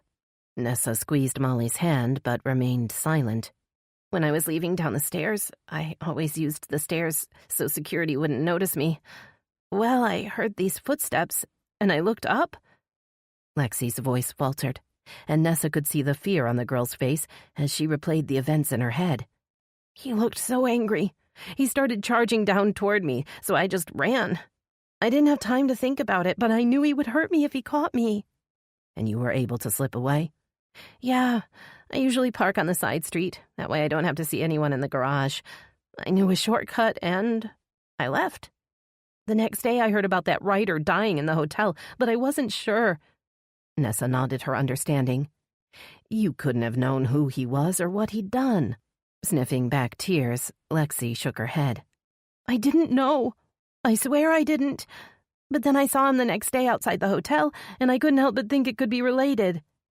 Adrenaline shot through Nessa's veins at the words. The man was still at the hotel the next day? Lexi nodded, and the fear returned to her eyes. "He was outside with the reporters, and he saw me. I'm sure of it. But a car blocked my view, and then he was gone." Lexi drew in a long, trembling breath. "Next time I saw him, I was at Molly's house. He popped up behind me and said he had been waiting for me." Reaching for the water, Lexi took a sip, then started coughing. By the time she'd regained her ability to talk, she was sweating again, and her trembling had worsened. Nessa was tempted to call the nurse, but she still had questions. "How do you think the man found you?" Lexi considered the question, then shrugged. "Maybe he figured out why I was there and asked around. Molly made an arrangement with someone at the hotel, so the man, the psycho, must have tracked her down to get to me." "Do you know who Molly's contact was at the hotel?" Shaking her head, Lexi grimaced and clutched at her stomach. "I'm not feeling so good. I think I'm gonna be sick." Nessa reached for the nurse call button, feeling bad for pushing Lexi too hard. The girl needed help, and she needed protection. The rest of the questions would have to wait. Frankie Dawson was just coming through the hospital doors as Nessa was leaving. He took her arm and pulled her toward the lobby. "How's Lexi?" He sounded worried. "Is she staying overnight?" Nessa shrugged, uncertain what Lexi would do. "I know they want her to stay for observation, but I'm not sure Lexi will agree." Nessa hesitated, knowing she couldn't tell Frankie about the girl's addiction, but wanting him to understand how vulnerable she was. "Maybe you can talk some sense into her," Nessa said, looking at her watch. "I need to get back to the station. I wanted to have a sketch artist come by and work with Lexi. See if we can get a composite to put on the news." Frankie scratched his unshaven chin and frowned. "You think the same guy that killed Molly Blair was involved with Portia Hart's death?" Frankie asked. "You think it's related?" Not sure what she could say without compromising the investigation, Nessa decided to evade the question for the time being. "Why are you so interested, Frankie?" she asked. "And why were you and Barker at Molly's house anyway?"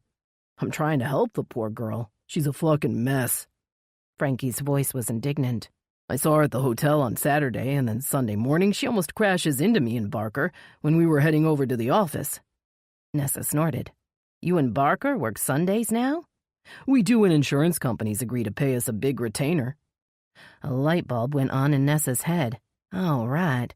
Barker told me you guys were going to work for some guy looking into Portia Hart's cause of death." "Yeah, Maxwell Clay from Sterlington Group, or some shit like that. He was supposed to come to the office to sign the paperwork by 10 this morning," Frankie explained. "But I was worried when I saw Lexi's Mustang weaving all over the fucking road, so I told Barker to follow her. We saw her Mustang parked in the alley and heard a scream. The rest is all in my statement." Deciding it was best to break the news to Frankie sooner rather than later, Nessa looked at her watch again and grimaced. Sorry to break the news to you like this, but that guy, Maxwell Clay, well, we looked into him and it turns out he's not an insurance investigator with Sterlington Trust. He's not an insurance guy? Well, he is in insurance. He owns an independent agency. But he's not with Sterlington and he's not an investigator. Riley Odell did a quick background check on him and, well, he doesn't check out. A flush turned Frankie's face red. Nessa wasn't sure if he was angry or embarrassed, possibly both. I was actually planning on asking one of the detectives to look into his background and interview him today, Nessa said, but now that we've got this other homicide, resources will be stretched pretty thin. Maybe you and Barker can save me some time and get Maxwell Clay to tell you his real story. Yeah, we'll get that phony jerk to come clean, Frankie agreed, and then we'll drop his ass for misrepresenting himself. Putting a hand on Frankie's shoulder, Nessa spoke in a low voice. Would you do me another favor? She asked. Would you try to convince Lexi to stay here, at least overnight? If she insists on leaving, I've asked Officer Ford to drive her home and assign a patrol car to keep watch over her house throughout the day. You got it, Nessa, Frankie agreed. But the best way to protect Lexi is for you guys to find the fucker that attacked her. We're doing our best, Nessa said, giving him a parting wave. But as Nessa got in her Charger and headed back toward the station, she wasn't sure that would be enough. Chapter 24. Frankie stepped off the elevator and approached the nurses' station, which stood guard between him and the patient rooms and the corridor beyond. He waited as a man in blue scrubs behind the counter scribbled onto a clipboard. Eventually, the man paused and looked up at Frankie with raised eyebrows. Sorry to disturb you, Doc, but I'm here to see Lexi Marsh. Frankie looked around as if she might be wandering the halls. She's a patient up here. Came in this morning. Ms. Marsh hasn't been cleared to see visitors, the man said, returning his attention to his paperwork. Unfazed by the curt dismissal, Frankie used his trump card. Actually, Doc, the chief of police has asked me to look in on Lexi. I'm a private investigator and she's asked for my help. I'm not a doctor, the man said in a dry voice, not looking up. I'm the head nurse on duty today. And if the police chief wants you to see a patient on this floor, then she'll have to arrange for that in advance with the patient's doctor. Frankie was about to open his mouth and try again when he saw Andy Ford coming down the hall toward him. The uniformed officer frowned when he saw Frankie. Officer Ford, it's good to see you, Frankie said, throwing the nurse a sideways glance. Nessa asked me to check in on Lexi, but the staff here won't allow me through. Chief Ainsley wants you to talk to Alexandra Marsh? Andy looked doubtful. She didn't say anything about that to me. Frankie guided Andy to the side and lowered his voice, not wanting the hard-nosed nurse to intervene. I'm the one who found her, you know, Frankie said, trying to look modest. And she trusts me. I don't trust anyone, actually. Lexi's voice directly behind him caused Frankie to jump. She was dressed in jeans and a tank top, and her pale face was marred by ugly bruises. She'd washed the sweat and grime off her face since he'd seen her outside Molly's house, and her hair looked freshly washed. Miss Marsh, you aren't supposed to be out of bed. The nurse was on his feet. His smug indifference had disappeared. Circling the counter, he crossed to Lexi and put a concerned hand on her arm, but she shook him off. I'm leaving, she insisted, heading toward the elevator. There's nothing wrong with me that a little rest won't fix. Scrambling to join her in the elevator, Frankie pushed past Andy, who was staring after her with a panicked expression. The chief told me to give you a ride home, Andy called out as he, too, scurried through the doors. She'll have my ass if I let you go out there on your own. Lexi folded her arms over her chest and leaned against the wall as the elevator descended. Frankie noted the sweaty sheen on her skin and watched as she fidgeted with the thin strap of her tank top. He could see she was in even worse shape than she'd been in the first time he'd seen her at the hotel. Even from their brief encounter, he'd seen that she was on something or coming off of something. And now, after a few days had passed, he could tell she was hurting. The poor girl is dope sick and doing a shitty job of hiding it. As the elevator door opened, Frankie put a hand on Lexi's arm and guided her toward the double doors leading outside. My cruiser's over there. Andy pointed to a black and white by the curb. I'll give you a ride back to your apartment, Ms. Marsh. And we'll have a patrol car keep watch over you tonight. Opening the back of the cruiser, Andy waited for the girl to climb inside. Before he could close the door, Frank had slipped in too. Lexi stared at Frankie in surprise, then shrugged and slumped against the back door. She rested her head on the thick glass of the window pane and closed her eyes. Frankie looked over her bright thatch of blonde hair and watched the hospital recede as Andy pulled away from the curb. By the time they arrived at Lexi's apartment, she was snoring softly. An occasional moan or whimper escaped her lips as she slept. "Home sweet home," Frankie called out, nudging her arm with a long, skinny finger. "Time to wake up." Lexi opened an eye and stared at Frankie in confusion. She raised her head to look out the window and caught sight of her apartment just as Andy opened the door. Climbing out of the car, Lexi walked toward her apartment without looking back. "We'll have a patrol car outside," Andy called in an exasperated voice. "Let us know if you need anything." Frankie followed Lexi to her door and waited as she dug into her pocket for the keys. He looked back as Andy Ford got into his cruiser and figured it might be his last chance to convince Lexi to get help. He had to give it a try. "I can see you're suffering, Lexi. What are you coming off of?" Lexi froze with the key halfway in the lock. "What the hell are you talking about?" she said, not looking up. "What did Chief Ainsley tell you?" "Nobody had to tell me nothing," Frankie said. "It's written all over your face. You can't fool me, little girl." "I'm not a little girl," Lexi muttered, but she sounded resigned. Pushing the key into the lock for her, Frankie turned the deadbolt and pushed the door open. He waited for her to go inside, then followed behind her, but left the door slightly open so she wouldn't feel trapped.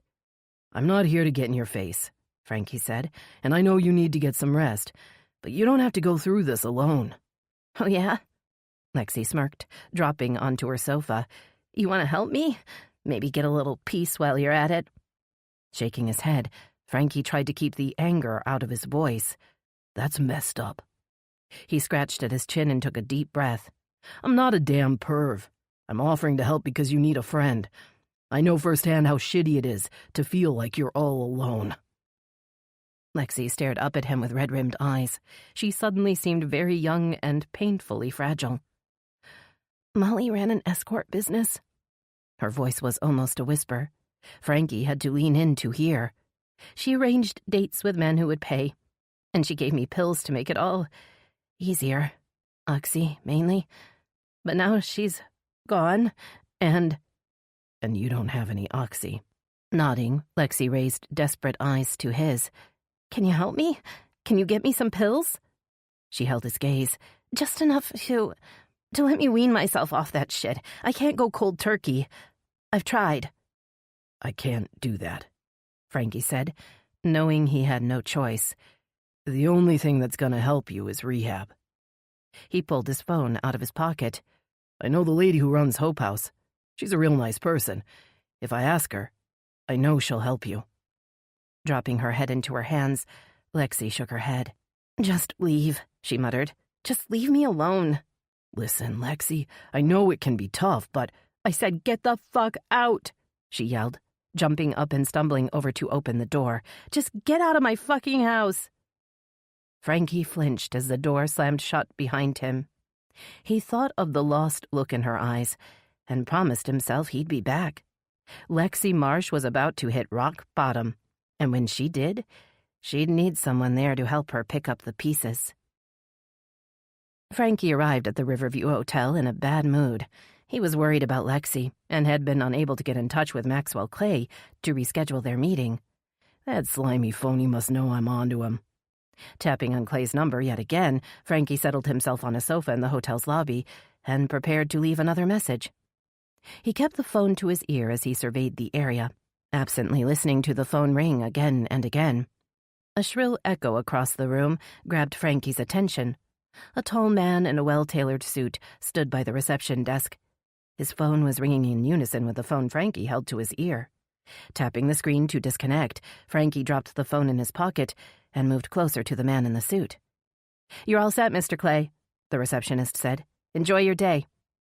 As the man turned around, Frankie stepped in front of him, blocking his path to the door. "Why, if it isn't Maxwell Clay." Frankie crossed his thin arms over his chest. Just the man I've been looking for. Recoiling from Frankie's aggressive stance, Clay tried to step around him, but found his way barred by Frankie's lanky figure. I thought you needed the services of a local PI, Frankie protested. But you don't seem to want to take my call anymore. Clay stopped and stared at Frankie. You're Barker and Dawson Investigations? No, I'm Frankie, and I'd appreciate you telling me why the hell you're pretending to be an investigator for some big-time insurance company when you aren't. A flush of anger filled Clay's thin face. Who do you think you are? The man sputtered. I waited over an hour for you this morning and you never showed up, and now you're attacking me with some ridiculous accusation. So you're telling me you really are an investigator with Sterlington Insurance Group? Frankie asked, beginning to wonder if Nessa had gotten her information mixed up. I'm telling you to move out of my way, Mr. Dawson. I have an appointment to get to, and I'm already late. Sidestepping Frankie's size 14 shoe, Clay once again headed for the door. He paused when he heard Frankie call out, The police are looking into you, Mr. Clay. And if I were you, I'd hope they don't find out you've been going around telling stories. Clay's shoulders stiffened, but he didn't look back as he pushed through the big glass door. Frankie stared after him in frustration, not sure what he was going to tell Nessa. She'd asked him to find out what the man's intent was, and all he'd managed to do was piss him off and warn him away. Wondering what he should do next, Frankie stared around the lobby. Portia Hart had mysteriously drowned in this same hotel on Friday night, and Molly Blair's body had been found floating in her hot tub only blocks away on Sunday morning. What was the connection between the two women? Lexi's anguished voice replayed in his mind. I was at the Riverview Hotel Friday night, and I saw the man who attacked me. He was trying to get to me through Molly. He wanted to shut me up. He killed her, and he was going to kill me next. The Riverview Hotel had to be the link. That's where the killer had seen Lexi sneaking down the back stairs. It wouldn't have been rocket science to figure out Lexi was a pro. And somehow the killer found out that Molly Blair ran the operation. Once he knew who she was, it would have been easy to track her down and force her to call Lexi. So who the hell knew about Molly and her girls? He looked around the lobby, trying to imagine who could have been Molly Blair's contact at the Riverview. His eyes settled on the reception counter, then strayed to the concierge station, which was currently unmanned. Stepping to the polished mahogany desk, Frankie banged his fist on the bell and waited. Within seconds, a harried man in wired-framed glasses and an ill-fitting jacket scurried over. His name tag identified him as Dennis Robinson, hotel manager. Good afternoon. How can I help you, sir? The manager's eyes didn't match his welcoming words. They took in Frankie's crumpled, unshaven appearance with silent disdain. You can start by telling me if you know a woman named Molly Blair, Frankie replied, leaning on the counter. Raising his eyebrows, Dennis regarded Frankie with suspicion. Is she a guest at the hotel? No, she's a guest at the morgue, Frankie replied, and the man who killed her was seen at this hotel yesterday. The manager gaped at Frankie, his eyes wide behind his glasses, apparently at a loss for words. In fact, the guy who offed her was also seen in here on Friday night. The same night one of Molly's girls came here to meet up with some losers staying at your hotel. Finally regaining his ability to speak, Dennis inhaled a deep breath and adjusted his jacket. I have no idea what you're talking about. We run a legitimate, high-end operation here, and if you're implying otherwise, I'm not implying anything. Frankie leaned further over the counter. I'm stating a fact.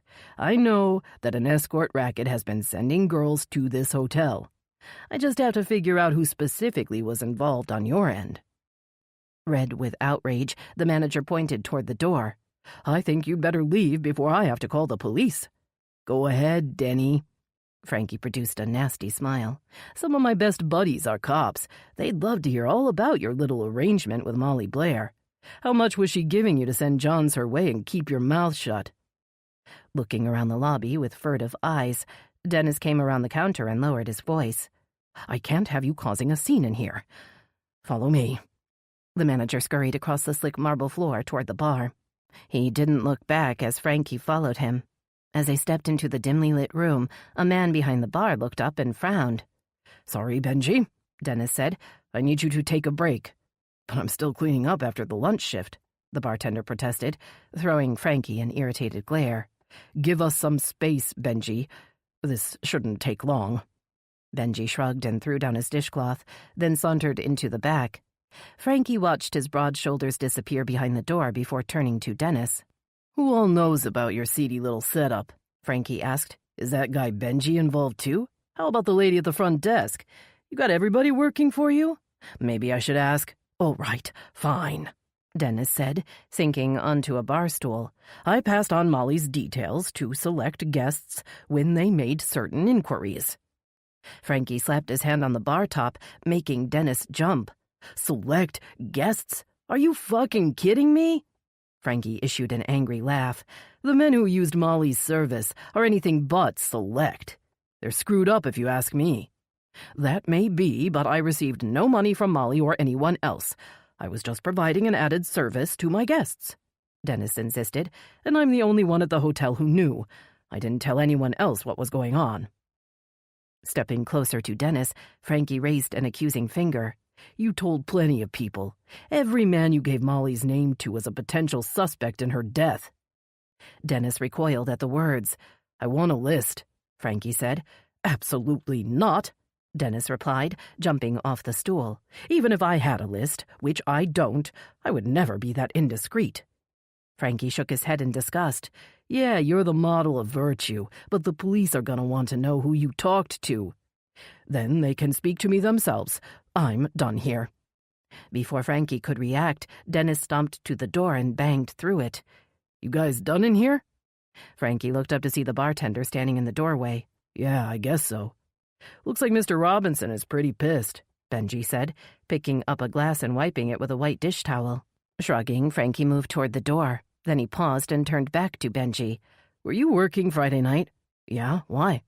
"Just wondered if you noticed anything. Anyone hanging around, or did anything unusual happen?" Benji shook his head. "No, it was busy because we had an event in the hotel, but nothing interesting happened. Most people got their drinks at the free bar in the event hall.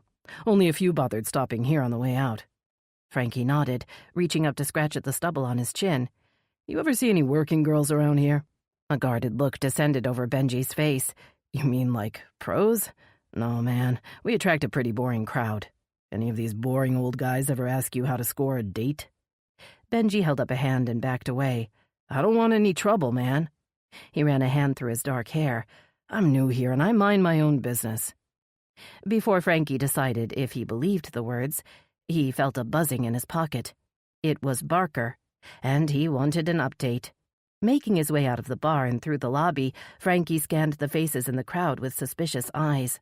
A killer had been in the same building only a day before. He might still be there, waiting and watching. Chapter 25. The nausea was getting worse, as was the shaking. Lexi stood in front of the bathroom sink and splashed cold water on her face. She surveyed herself in the mirror, shocked by the red, swollen eyes and pasty, bruised complexion she saw looking back. How did it all go so wrong so fast? Closing her eyes, she leaned her head against the cool glass and tried to think. But the trembling in her hands and the pounding in her head wouldn't go away. I've got to get some pills. They'll help me feel better so I can think. Then I'll be able to figure out what to do. If only Molly were still there. As much as Lexi had hated the cold-hearted woman, she had needed her. Molly had been the keeper of the pills, and only she could make all Lexi's problems fade away. Now that Molly was gone, Lexi was on her own, and the possibility of finding a way out of the mess she was in seemed hopeless. No pills, no money, no hope for the future. Crossing to the front window, Lexi peered out at the patrol car parked along the curb. She wasn't 100% sure the police officer within was parked there to protect her. Maybe he'd been sent to keep an eye on her, to trick her into making a mistake. She let the curtain fall back into place and slid to the floor. It had been almost 8 hours since she'd taken the last 2 pills, and she would start to feel the real withdrawal symptoms soon. The nausea, headache, and shaking were just the preview to the main event. The last few times she'd tried to kick her habit had ended in racking pain and debilitating anxiety. She'd felt like she was dying, and a part of her had almost wanted to. In the end, she had always succumbed to the relief of the pills. Now there were no pills. Well, they are there. I just can't get them. The thought made Lexi sit up straight. What if the secret stash Molly kept was still safely hidden away? She'd seen the concealed panel in Molly's study only once, but she'd never forgotten the army of pill bottles and stacks of bags within. At the time, it had seemed like the promised land to Lexi, and she had figured that Molly must be dealing the drugs in addition to supplying them to the girls that worked for her. But that didn't matter now. Molly wouldn't be selling drugs or setting up dates ever again, and all those pills would just go to waste. Unless I go in there and take them. Why not? No one would ever know. Once again, she looked out the window. The police cruiser was still there.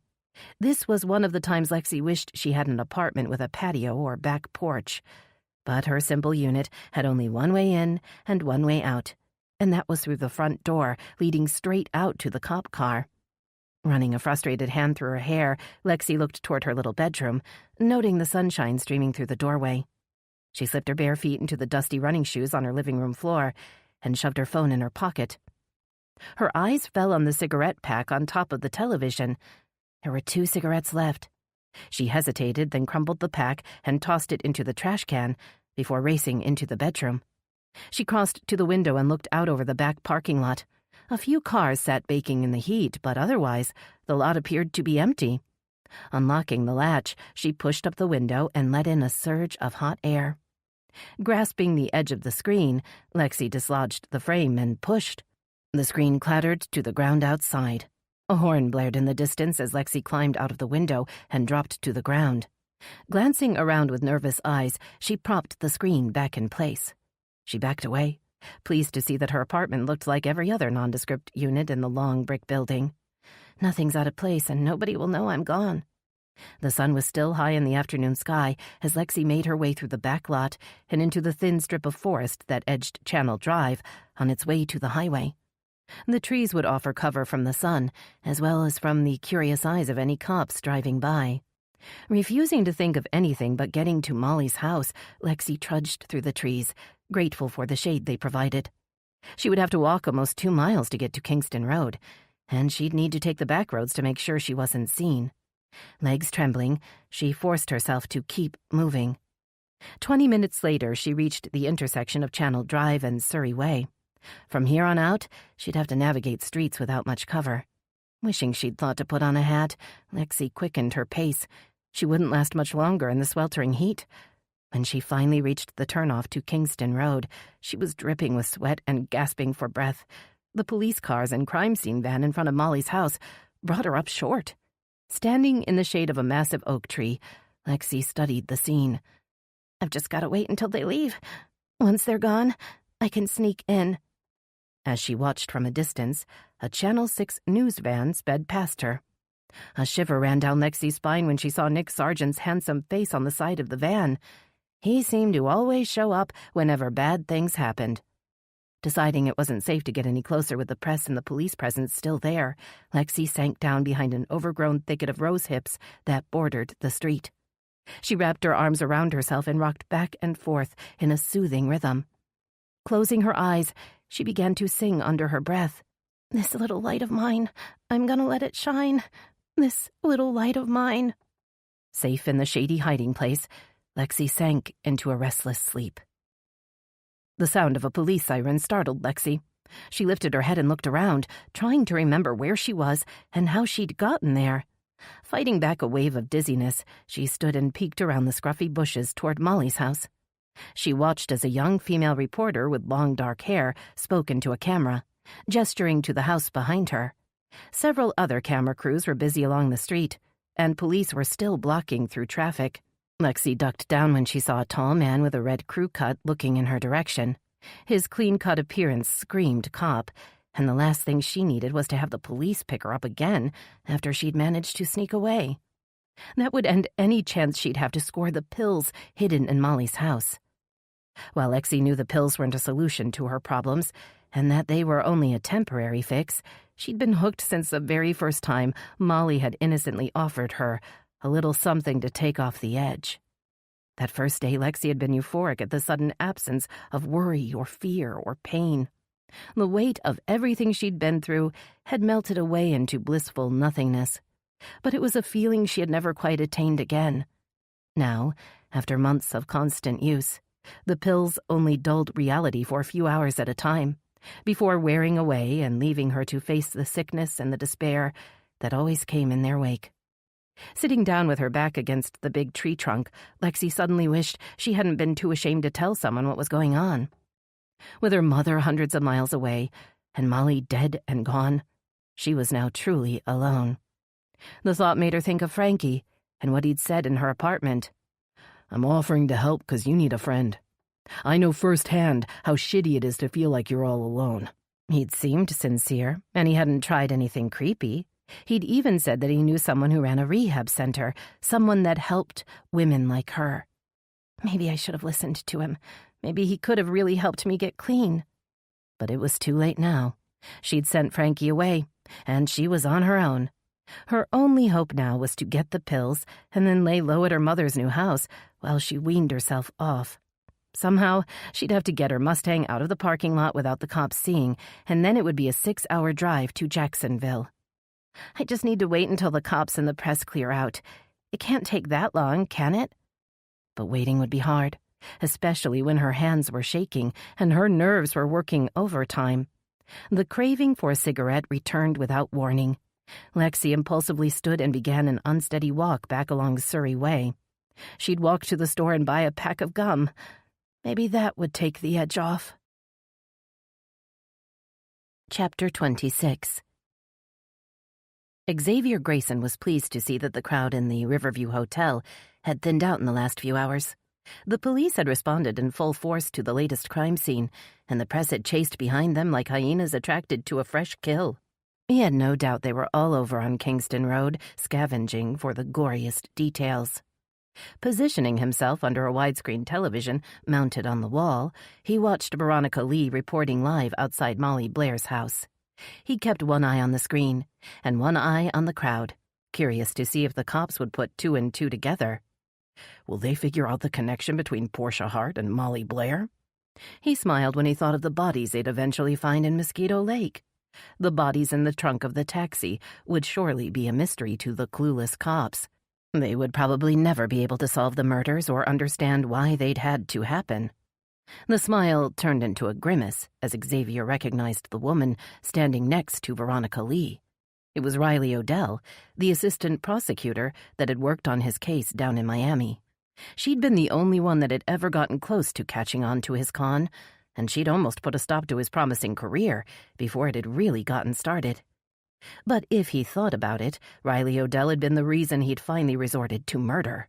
It had been the smug prosecutor's fault that he'd been forced to kill Miriam Feldman in order to avoid going to jail.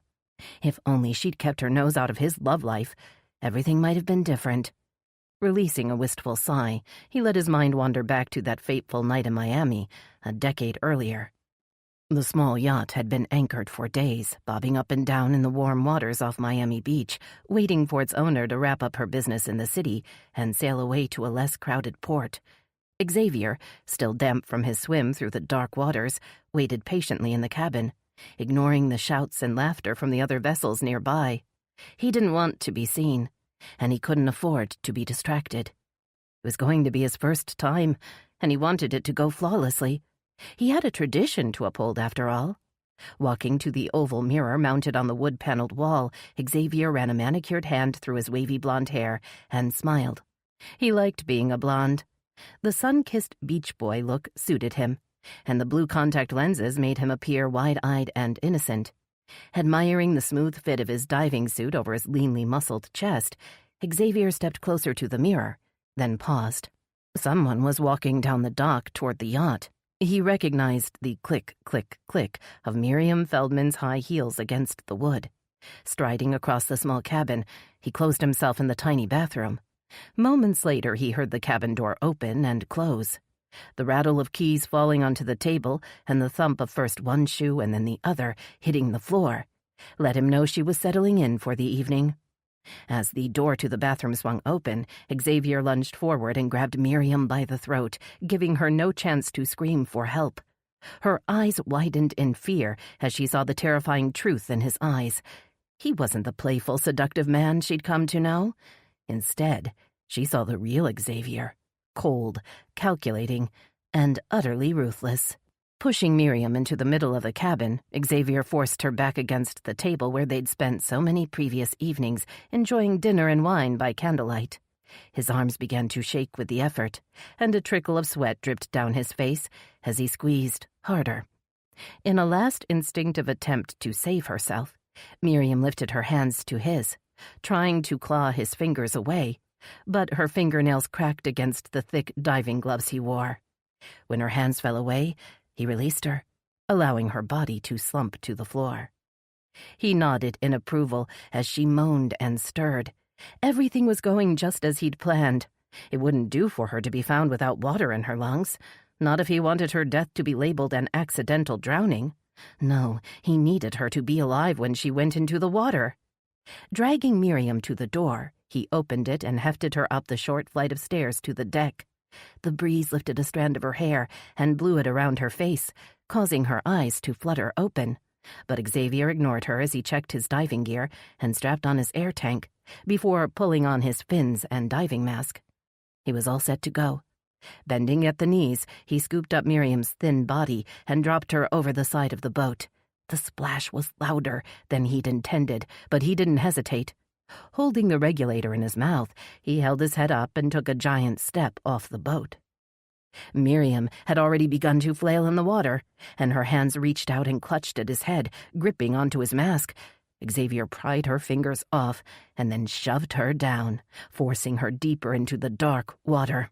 He switched on his dive light, illuminating her pale, ghostly face as she gaped up at him in panicked terror.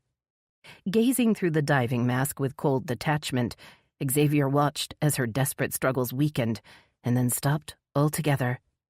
Within minutes, she was floating peacefully, her eyes open in an endless stare. Xavier stared back, fascinated and repelled at the same time.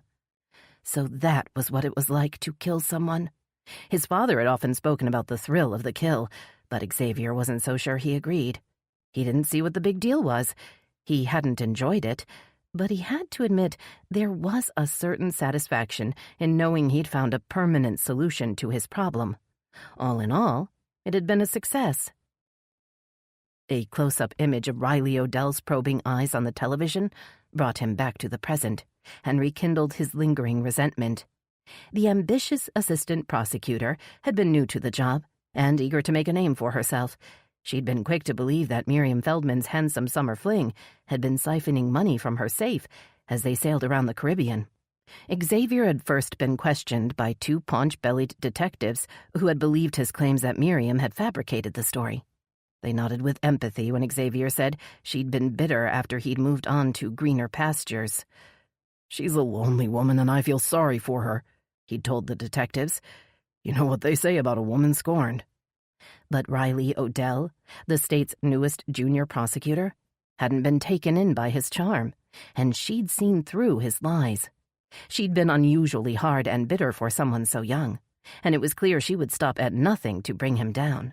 When his public defender told Xavier that the police had managed to lift his fingerprints from Miriam Feldman's safe and that a warrant for his arrest had been issued, he knew if Riley got Miriam to testify against him, he was doomed. So, because of Riley Odell, there had been only one solution. Only one way to make sure a case could never be brought against him, even if he was caught someday. And once Miriam was gone, he'd skipped town. The only thing he'd brought with him was the cash in Miriam's safe and the firm resolution to eliminate any threats to his freedom in the future. It had all gone to plan, until now. Smoothing back a dark strand of hair, Xavier wondered how, after all these years, he'd once again ended up in Riley Odell's crosshairs. He'd thought killing Miriam Feldman had solved all his problems and taught him how to keep himself out of prison, but he was beginning to think he'd gotten it all wrong. Maybe instead of getting rid of Miriam, I should have just eliminated the troublesome prosecutor. Perhaps it's not too late to correct a mistake. Chapter 27. Veronica Lee stood with Riley Odell on the steps of City Hall as Finn Jordan worked the camera. A crowd of concerned citizens gathered around them, watching Veronica quiz Riley about the women who had drowned to death in Willow Bay, only days apart. "Do you think the two deaths are related?" Veronica asked with genuine curiosity. And if so, do you have a theory as to who could have committed the crimes? Riley looked toward the camera with an impassive expression, revealing nothing about her opinion one way or the other. The investigation into Portia Hart's death is ongoing, Riley stated in a formal voice, as if she were reading from a cue card. All options and possibilities are still being considered. Frustrated by the cautious answer, Veronica tried again. And the recent homicide on Kingston Road? Does the fact that a woman was killed within 48 hours of Portia Hart's death impact the investigation? Again, all possibilities must be considered, Riley replied, with a small shrug of her narrow shoulders. We'd be foolish to discount the possibility that the two deaths could be related before we conclude a thorough investigation. Before Veronica could react, the crowd parted to reveal Tenley Frost's stiff figure.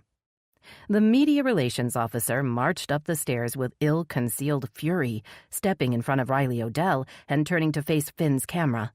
Veronica hastened to hold out the microphone. "Thank you, Ms. Odell, for sharing your comments with the press. I'm sure they appreciate hearing from the state prosecutor's office." Tenley's words belied the angry gleam in her eyes. She tucked a glossy strand of auburn hair behind her ear and exhaled as if summoning her patience. "I'm sure everyone here is anxious to find out what happened to Portia Hart and concerned about the homicide earlier today. However, the mayor's office and the WBPD are not ready to release a formal statement at this time." Throwing a furious glare in Riley's direction, Tenley continued. "Rest assured that as soon as we have a statement prepared, we will notify the press. Until then, all city employees will refrain from commenting on the ongoing investigations. I can't speak for the state prosecutor's office." Tenley stepped away from the camera, leaving Veronica to wrap up the shot with a hasty sign-off. Once the camera had stopped rolling, she turned to see Tenley and Riley standing face to face. They looked like boxers meeting before a title fight. Neither one wanted to be the first to look away. "Since when does a prosecutor's office speak to the press before consulting with local officials?" Tenley asked in a tight voice. "It's my fault," Veronica interjected. "I approached her on the steps in front of the crowd, and she was just trying to—" Tenley turned her fury on Veronica without warning. "I don't need you to explain the way the press operates," she hissed between clenched teeth. "I was reporting the real news back when you were just the weather girl, in case you've forgotten." Spinning on her heel, Tenley stomped down the stairs, pushing past Nick Sargent, who had just arrived at the scene. The Channel 6 reporter climbed the steps toward Veronica. "Looks like you have an enemy there," Nick said, watching Tenley disappear into the crowd. "She's probably still mad that you took her job at Channel 10. And you also usurped her special place with Hunter Hadley." Veronica couldn't hide her shock. "Oh, yes, they had quite the thing going from what I've heard. At least before she went and got herself knocked up." Veronica felt sick to her stomach. She knew she shouldn't care about Hunter's love life, but she did. There was no use denying it, at least not to herself. "Sounds like it's none of my business," Veronica responded, waving over to Finn, "and none of yours either." Following Finn back to the van, Veronica heard Nick call after her. She had swung around to face him before she could stop herself. "Your boss has left a trail of broken hearts in his wake," Nick said, and Veronica thought she detected a note of anger in his voice. "And if I didn't know better, I'd say that you're about to be his next ex-girlfriend." The buzz of her phone stopped her from formulating an angry reply. Digging in her pocket, she saw that her mother was calling. Veronica steeled herself for the inevitable complaints and warnings. She knew she was lucky to have a mother who cared so deeply, but the incessant nagging was beginning to wear her down. "Hi, Ma, what's up?" "I saw your interview with that new prosecutor," Ling Li said. "She never did answer the question, but I'm not surprised. It seems like no one will admit what's going on." "And just what is going on, Ma?" "There's another serial killer in Willow Bay," Ling insisted. "And he's going around drowning women to death. I want you to be careful. Don't trust anyone you—" Exhaling in frustration, Veronica interrupted. "Yes, I know. Don't talk to strangers and don't go out after dark. I've got it, Ma. Now I've got to go." After an uncomfortable pause, her mother spoke in a stiff voice. "I fed Winston, and I left food in the refrigerator for you to heat up when you get home. I'm going to the bowling alley." Veronica thought of her tiny mother in her two-toned bowling shoes, lugging around her lucky 9-pound ball. She suddenly wished she was heading to the weekly Sunday night game with her mother. It seemed like ages since she'd allowed herself a night to just relax and have fun. "I hope you bowl a 300, Ma." But Veronica was talking to dead air. Her mother had already disconnected the call. Veronica sat stiffly in the news van, wishing she hadn't told Finn she was meeting Julian Hart at the Riverview Hotel. He'd insisted on driving her there, and he'd made no attempt to hide his doubts about Portia Hart's brother. "I don't trust anyone who hides from my camera," Finn explained as he steered the news van toward the unloading zone. "So I'll park this bad boy and wait for you in the lobby. No rush." Deciding it would be pointless to argue, Veronica climbed out of the van and hurried into the lobby. She hadn't been sure Julian would actually follow up on his unexpected request for help that morning, but she'd given him her number just in case. His text to meet her at the hotel's bar had come in just after the altercation with Tenley Frost, providing a welcome excuse to leave the tense scene and escape Nick Sargent's snide comments. The hotel bar was busy, and it took Veronica's eyes a minute to adjust to the dim lighting. She stepped further into the room and saw Julian sitting at a table in the back corner. He was gazing down at the table with a forlorn expression. "Hi, Julian." He raised red-rimmed eyes, and Veronica instinctively reached out to put a comforting hand on his sleeve. Her need to protect him was becoming a habit. "How are you holding up? Have you seen the news?" He nodded, his face contorting into a grimace of disgust. "I've seen enough to know that every station in the country's trying to boost their ratings by exploiting Portia's death." Sliding onto the stool across from him, Veronica pointed to the television behind the bar, which was tuned to Channel 6. "No, I meant the news about the other woman being found a few blocks from here." She watched as Nick Sargent's face filled the screen. "I was worried it might have upset you." Julian frowned. "Why should it upset me?" He let his eyes flick to the screen. "I haven't really been following the story, but the woman's death was a homicide, wasn't it? Probably a domestic dispute. I mean, it's sad, of course, but it doesn't have anything to do with me." When she didn't respond, Julian stood and walked toward the bar. He lifted his head to stare up at the screen. "Hey, can you turn up the sound?" he called to the bartender. "I want to hear what they're saying." Veronica saw that Benji was working behind the bar. He picked up a little remote and aimed it at the television. Nick Sargent's smooth voice soon filled the room. "Earlier today, State Prosecutor Riley Odell refused to rule out the possibility that the same man may have been involved in the death of Portia Hart on Friday night and the woman brutally killed today on Kingston Road." Nick spoke directly to the camera, and Julian stared into the reporter's eyes as if transfixed. "While the name of the victim has not officially been released, neighbors say the slain woman is local resident Molly Blair." Gesturing for Benji to turn off the television, Veronica took Julian's arm and guided him back to the table. "I'm sorry. I thought you would have seen the news."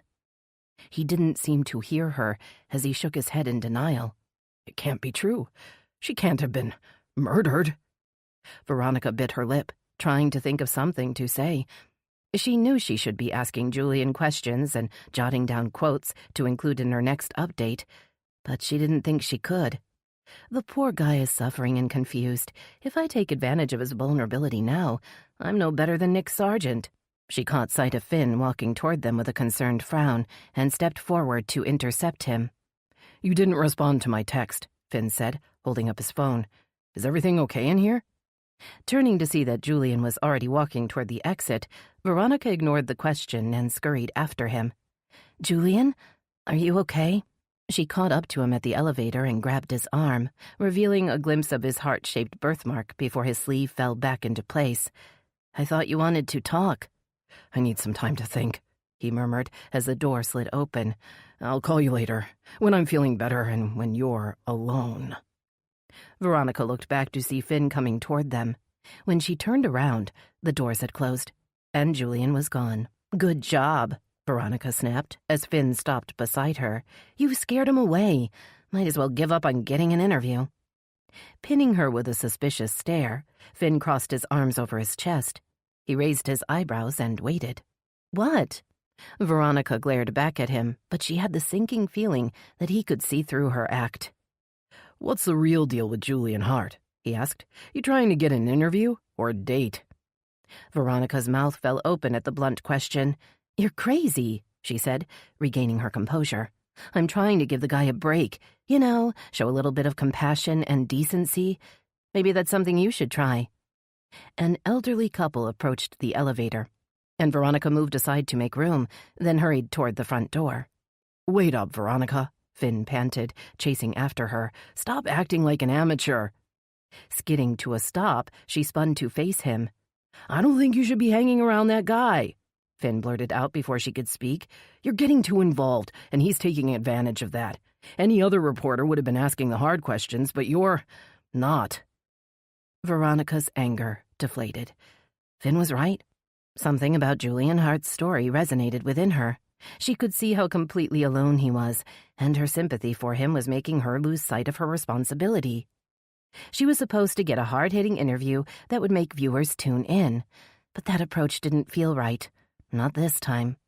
Veronica looked into Finn's tense face, wanting him to understand. "It's hard to explain." She struggled to find the right words. "It's just, I feel bad for Julian. I know what it's like to feel alone, and—" "I get it," Finn replied, his voice softening. "But part of your job is to remain objective. Otherwise, you won't last as a reporter." Bristling at his words, Veronica shook her head. "Just because I have a heart doesn't mean I won't make it as a reporter," she insisted. "Reporters have to understand what people are going through. They have to report the whole story, including the emotional impact of what's happening. Otherwise, it's just a string of facts that anyone could put together." Finn raised his eyebrows and sighed. "Reporting someone's pain is different than feeling it yourself. You take on somebody else's pain, and you're no longer just telling the story. You become part of the story." "You just don't get it," Veronica said, refusing to back down. "You don't understand how Julian must feel." Finn's face tightened with anger. "You're trying to tell a guy who just lost his dad to cancer that he doesn't understand loneliness and pain?" He didn't give her a chance to respond. He turned and walked through the big glass doors without looking back. Veronica decided not to go after him. She'd managed to upset enough people in the last few hours. Tenley, Julian, her mother, and now Finn. Turning back toward the bar, Veronica figured it was best for her to be alone for a while. Otherwise, she might screw up something else. Chapter 28. Nessa dug an emergency granola bar out of her purse, tore off the wrapper, and took a big bite as she prepared to turn onto Kingston Road. She'd learned long ago that lunch was never guaranteed. Of course, if things continued as they'd been going this weekend, dinner might have to wait as well. Stuffing the last sticky bite into her mouth, Nessa parked the Charger along the curb behind the crime scene van and opened the door. She saw Alma loading a box into the back of the van. The senior crime scene technician wore blue coveralls and protective booties, but she'd removed her face mask and goggles. "Looking for a suspect back there?" Nessa called out, sounding more cheerful than she felt. Sliding the door closed, Alma turned to Nessa with a satisfied gleam in her eyes. That gleam usually meant she'd found something particularly interesting at a scene.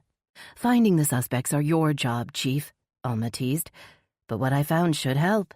Okay? Tell me what you got." Nessa was more than ready for some good news.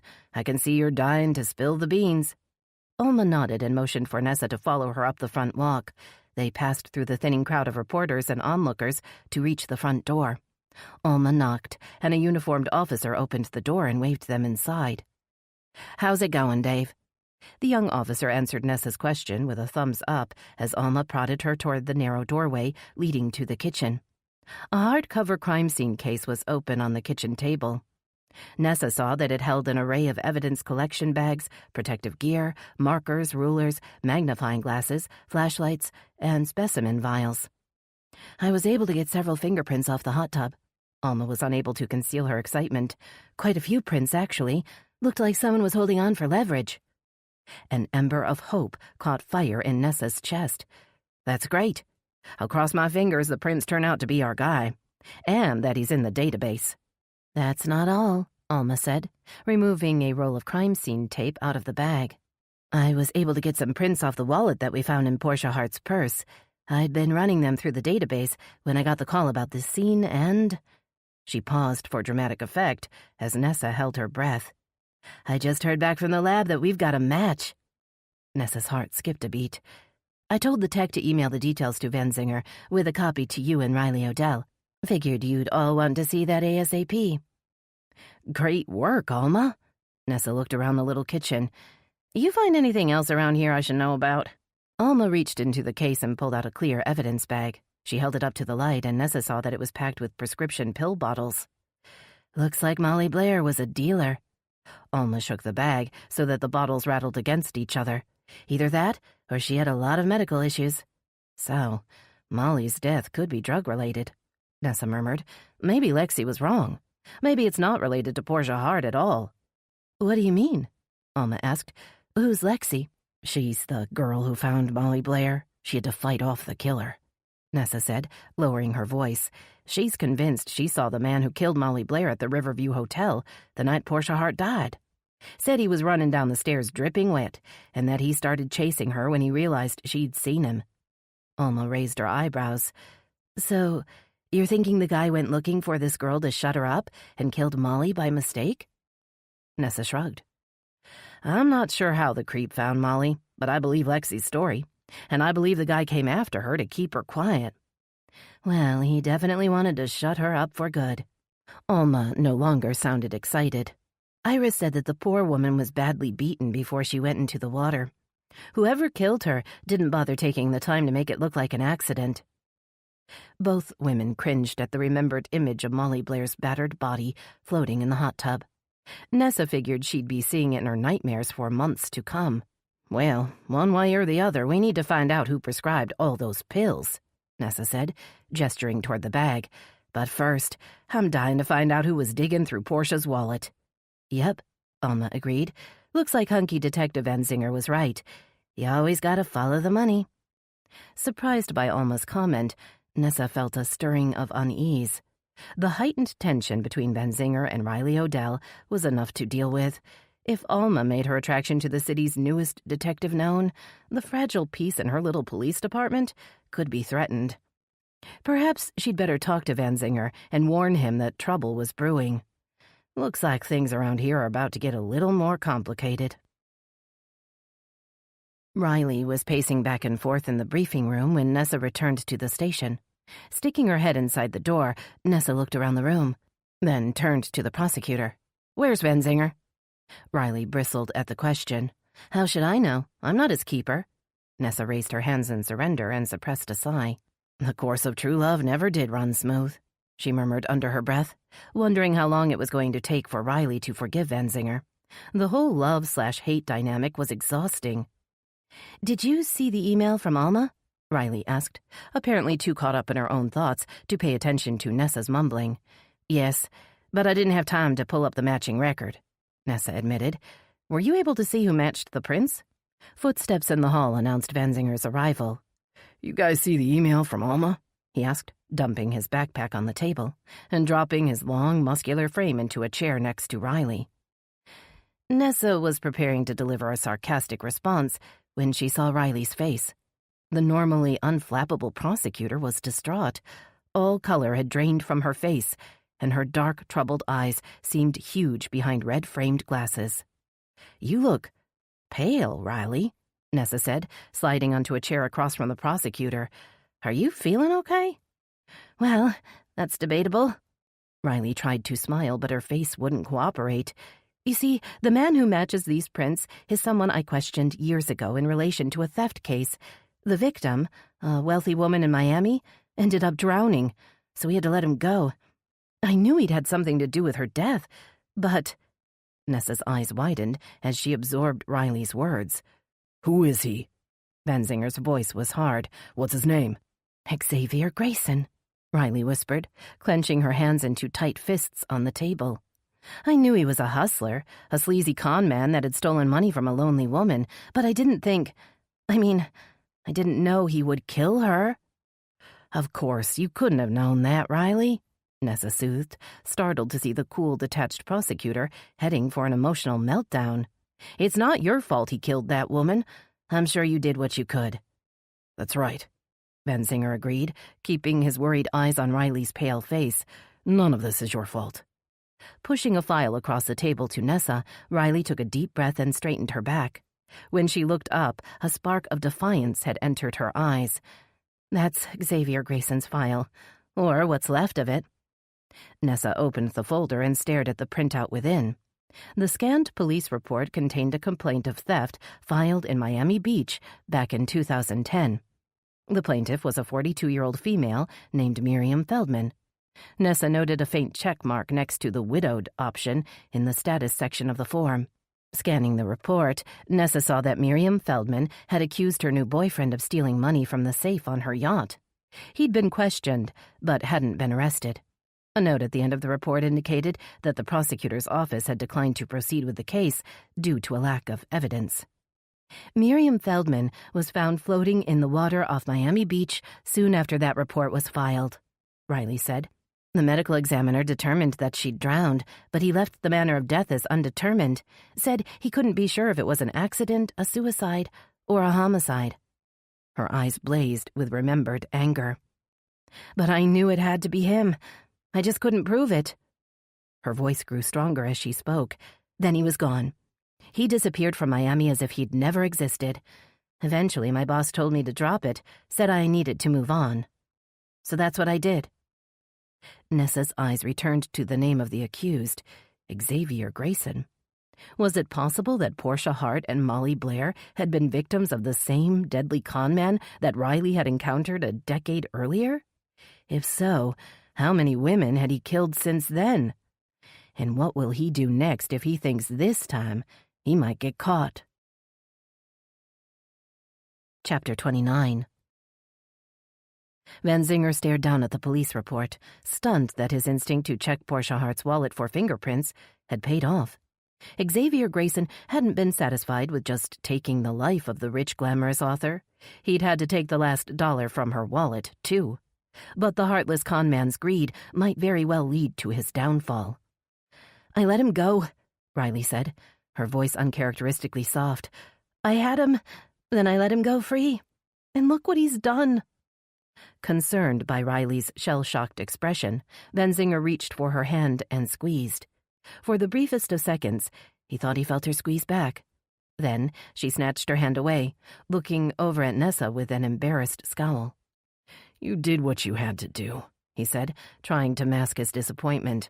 "Unlike the bad guys, we have to play by the rules." "I should have trusted my gut," Riley muttered, dropping her eyes. "I knew he was a slimeball the minute I laid eyes on him. I should have trumped up some charges or done something." Her words hit Van Zinger in the gut.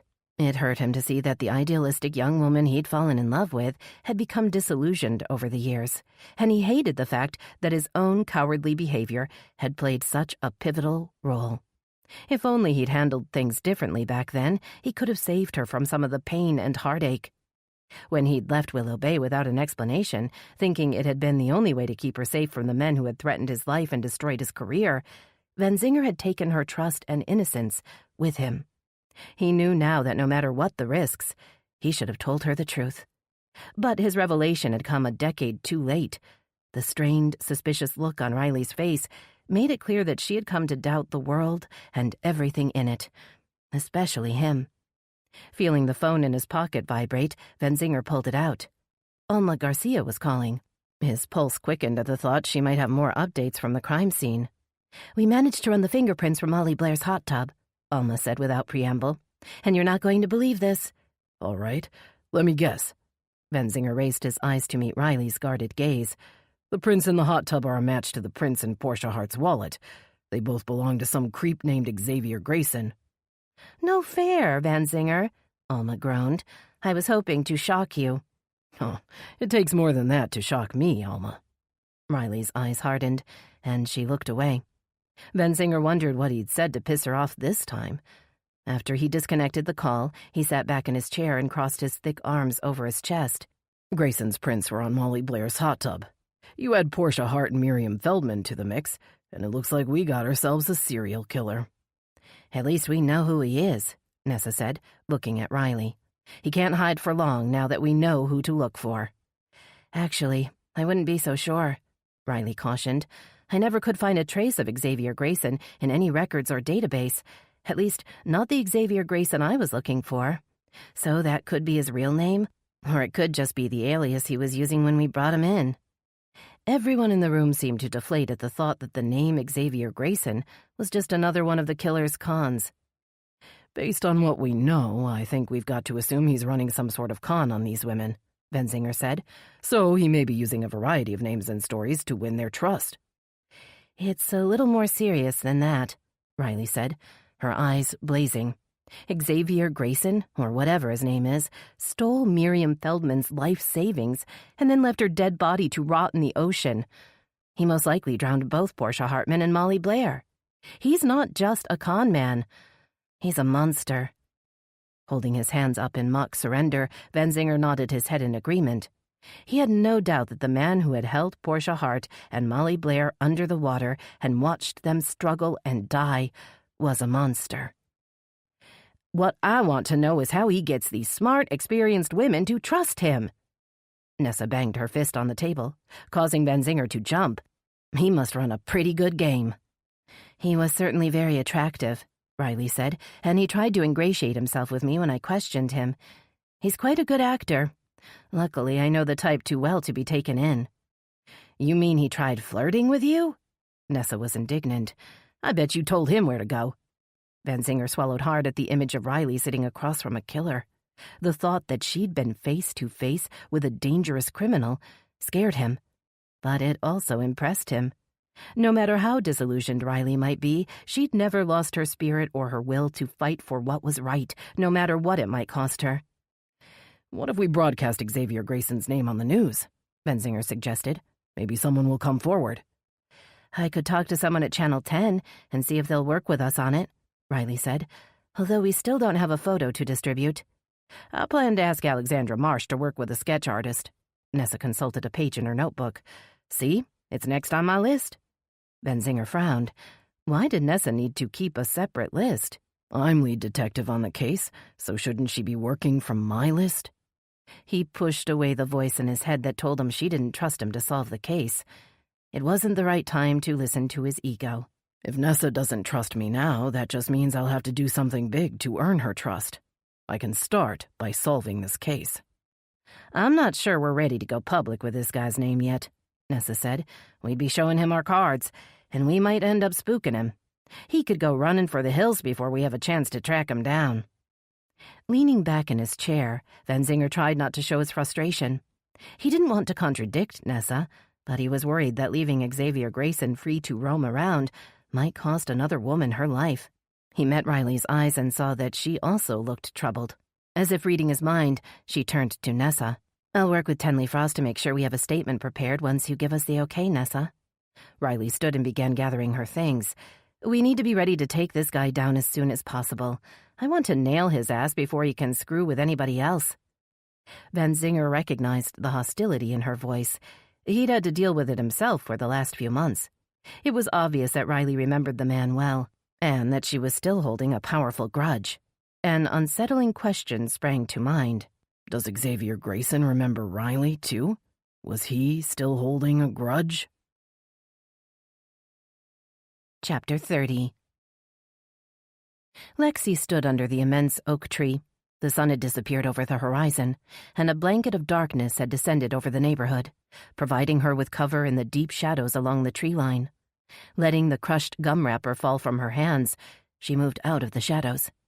The police cars and crime scene van were gone, as were the throng of reporters and onlookers. Only the yellow strips of crime scene tape remained to mark the tragic events of the day. Walking north on Kingston Road, Lexi turned into the unlit alley that ran behind Molly's house and followed the back fence to the gate. As she pushed the gate open, Lexi braced herself for whatever, or whoever, might come at her. But the dark yard was empty. Closing the gate behind her, she scurried up to the deck. Yellow tape circled the hot tub, and Lexi crept forward to gaze down into the murky water, half expecting to see Molly's glassy, lifeless eyes staring back. The dark water was empty. Lexi's stomach heaved as she turned away, and she bent to retch up a small stream of acidic bile. Her throat burned as she stared down at the spatter of liquid at her feet, surprised she had anything at all left in her stomach. How long has it been since I've eaten? Spitting out the foul-tasting bile that coated her mouth, Lexi stumbled to the sliding glass door and pulled weakly on the handle. To her surprise, the door slid open without resistance. She pushed back the blinds and slipped through. Blackness enveloped Lexi as she stepped into the chilled air. The crime scene techs hadn't turned off the air conditioning, and the temperature inside the house was at least 30 degrees cooler than outside. All the blinds were closed, and Lexi felt along the wall, searching for a light switch. Her fingers finally settled on the switch, and she winced as light flooded the room. Standing in the familiar surroundings of Molly's kitchen, Lexi felt as if she was in a dream, or maybe a nightmare. It seemed surreal to Lexi that the indomitable woman who had governed her life for the last year was suddenly gone. If she hadn't seen Molly's dead body with her own eyes, she wasn't sure that she would believe it. Memories of the first time she'd met Molly filled her mind. At first, the woman had seemed glamorous and larger than life, with a fancy car, expensive clothes, and a body sculpted to perfection with the help of multiple plastic surgeons. Only after Lexi had come to know the real Molly had she seen the ugliness within.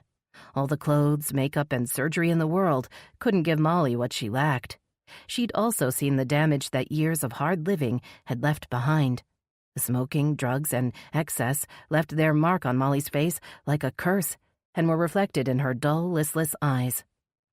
As Lexi looked around the room at what remained of Molly's life, she thought she heard a soft, shuffling sound. Whirling around, she saw that the blinds and the sliding glass door were swaying in a gentle breeze that blew in from the still open door. Closing her eyes, Lexi allowed the breeze to wash over her face, relishing the respite after the heat of the long, hot day. Taking in a long, deep breath, she decided she was ready to finish her mission. The secret panel was in Molly's study. Lexi crept down the narrow hall until she reached the little room. She stood in the doorway and felt unsuccessfully along the wall for the light switch. She finally pulled out her cell phone with a shaky hand. She'd used the light from her phone to guide her way. Aiming the beam toward the wall, she saw that the panel was already open, displaying the starkly empty interior. The army of pill bottles and piles of bags, she remembered, were all gone. Crushing disappointment engulfed her, and Lexi sank to the floor, not even trying to hold back her frustrated tears. Now what am I going to do? How am I going to get through the night? She looked down at the phone in her hands, noting that the battery indicator was showing red. She likely only had enough power to make one last call. But who would help her after everything she'd done? She'd already lost the trust and respect of her friends, and her mother was the only family she had left. Unfortunately, her mother was living on the other side of the state, and she probably moved there to get away from me and my problems. So, who else would be willing to help a stranger? Who could she turn to that wouldn't arrest her or judge her? Shoving a small hand into her pocket, she pulled out the paper with Frankie's number on it. She looked at the wobbly handwriting first with trepidation, then with hope. Maybe he'd really meant what he'd said. She'd seen compassion in his eyes, or at least thought she had. What other choice was there? Tapping in the number before she lost her nerve, she held the phone to her ear. Frankie answered on the first ring.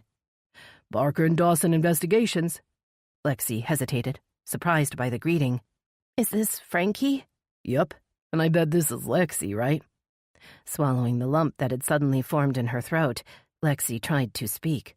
Her throat was dry and sore, but she eventually managed to force the raspy words out. Did you really mean it? Will you help me get into rehab? Yup, I meant it. The relief in his voice matched her own. So, you still at home? I can come get you now if— Hold on, she said, turning toward a sound in the hall. What's going on? Frankie's voice faded as she held the phone away, trying to hear. Was that the wind in the blinds again? She should have closed and locked the door. What if the cops were patrolling the place?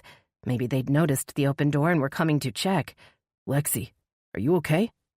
Frankie's worried voice sounded far away. She lifted the phone back to her ear, still frowning into the blackness beyond the hall. Yes, it's just I thought I heard something. Moving into the hall, Lexi headed back toward the kitchen. The blinds swayed in the breeze, and Lexi allowed herself to breathe. It's fine, she said into the phone. I went back to Molly's house, which I know was a big mistake, but I'm ready to go now. She braced herself for Frankie's wrath, suspecting he would be outraged that she'd returned to the scene of the crime, but the other end of the line was silent. "Frankie? Are you mad?" No response. Her heart sank. She'd gone too far, and now she'd ruined her only chance to get help. Lowering the phone, she checked the display to see if he was still on the line. The phone was dead. Shit! Jamming the useless phone back in her pocket, Lexi strode across the room. She would go home, charge her phone, and pack a bag. By the time Frankie got to her house, she would be ready to go. Without warning, 2 strong hands reached out of the shadows and grabbed Lexi by the throat. The hands were followed by the man from the stairwell. This time he didn't wear a hoodie or a mask or sunglasses. This time she could see his cruel, handsome face and his cold, remorseless eyes. The man slammed Lexi against the wall hard enough to make her teeth rattle. As she slid to the floor with a whimper, he grabbed a handful of her hair and banged her head against the tiled floor. She felt blood spurt from her nose as he lifted her head to stare into her dazed eyes. "Who have you told about me?" he asked through gritted teeth. "Have you talked to the cops? What about Riley Odell?" Unable to form the words, Lexi tried to shake her head instead. She felt the room spin around her as a man put a tight hand around her throat and squeezed. "Sorry about this," he gasped out as he knelt over her, "but I can't have you testifying against me. Now can I?" Willing herself to fight back, Lexi lifted a weak knee, but the man blocked it with his lean, hard thigh. "It's not personal, you know," he muttered with grim resolve as he raised a big fist. "It's just part of the game." Lexi raised her eyes toward the door in a last desperate hope that someone would come looking for her. But she saw only the killer's hateful face over her before everything went dark. Chapter 31. Gracie's tail wagged with joyful abandon as she followed Hunter through the parking lot. She stopped next to his black Audi sedan and waited for him to open the door. The big white lab had only been living with him for a few days, but Hunter felt as if the cheerful dog had always been by his side. As Gracie jumped into the passenger seat, Hunter wondered what he was going to do once Finn moved on. How could he give up Gracie again? He still remembered the pain of leaving her with Geordie the first time, but he'd had no choice. Both he and Gracie were suffering from PTSD and needed care. Luckily for Gracie, Geordie had been there to help her recover. It had taken Hunter a bit longer, but he'd also found his way through. And now they were whole and back together. But he knew it couldn't last. Finn needed the dog more than he did.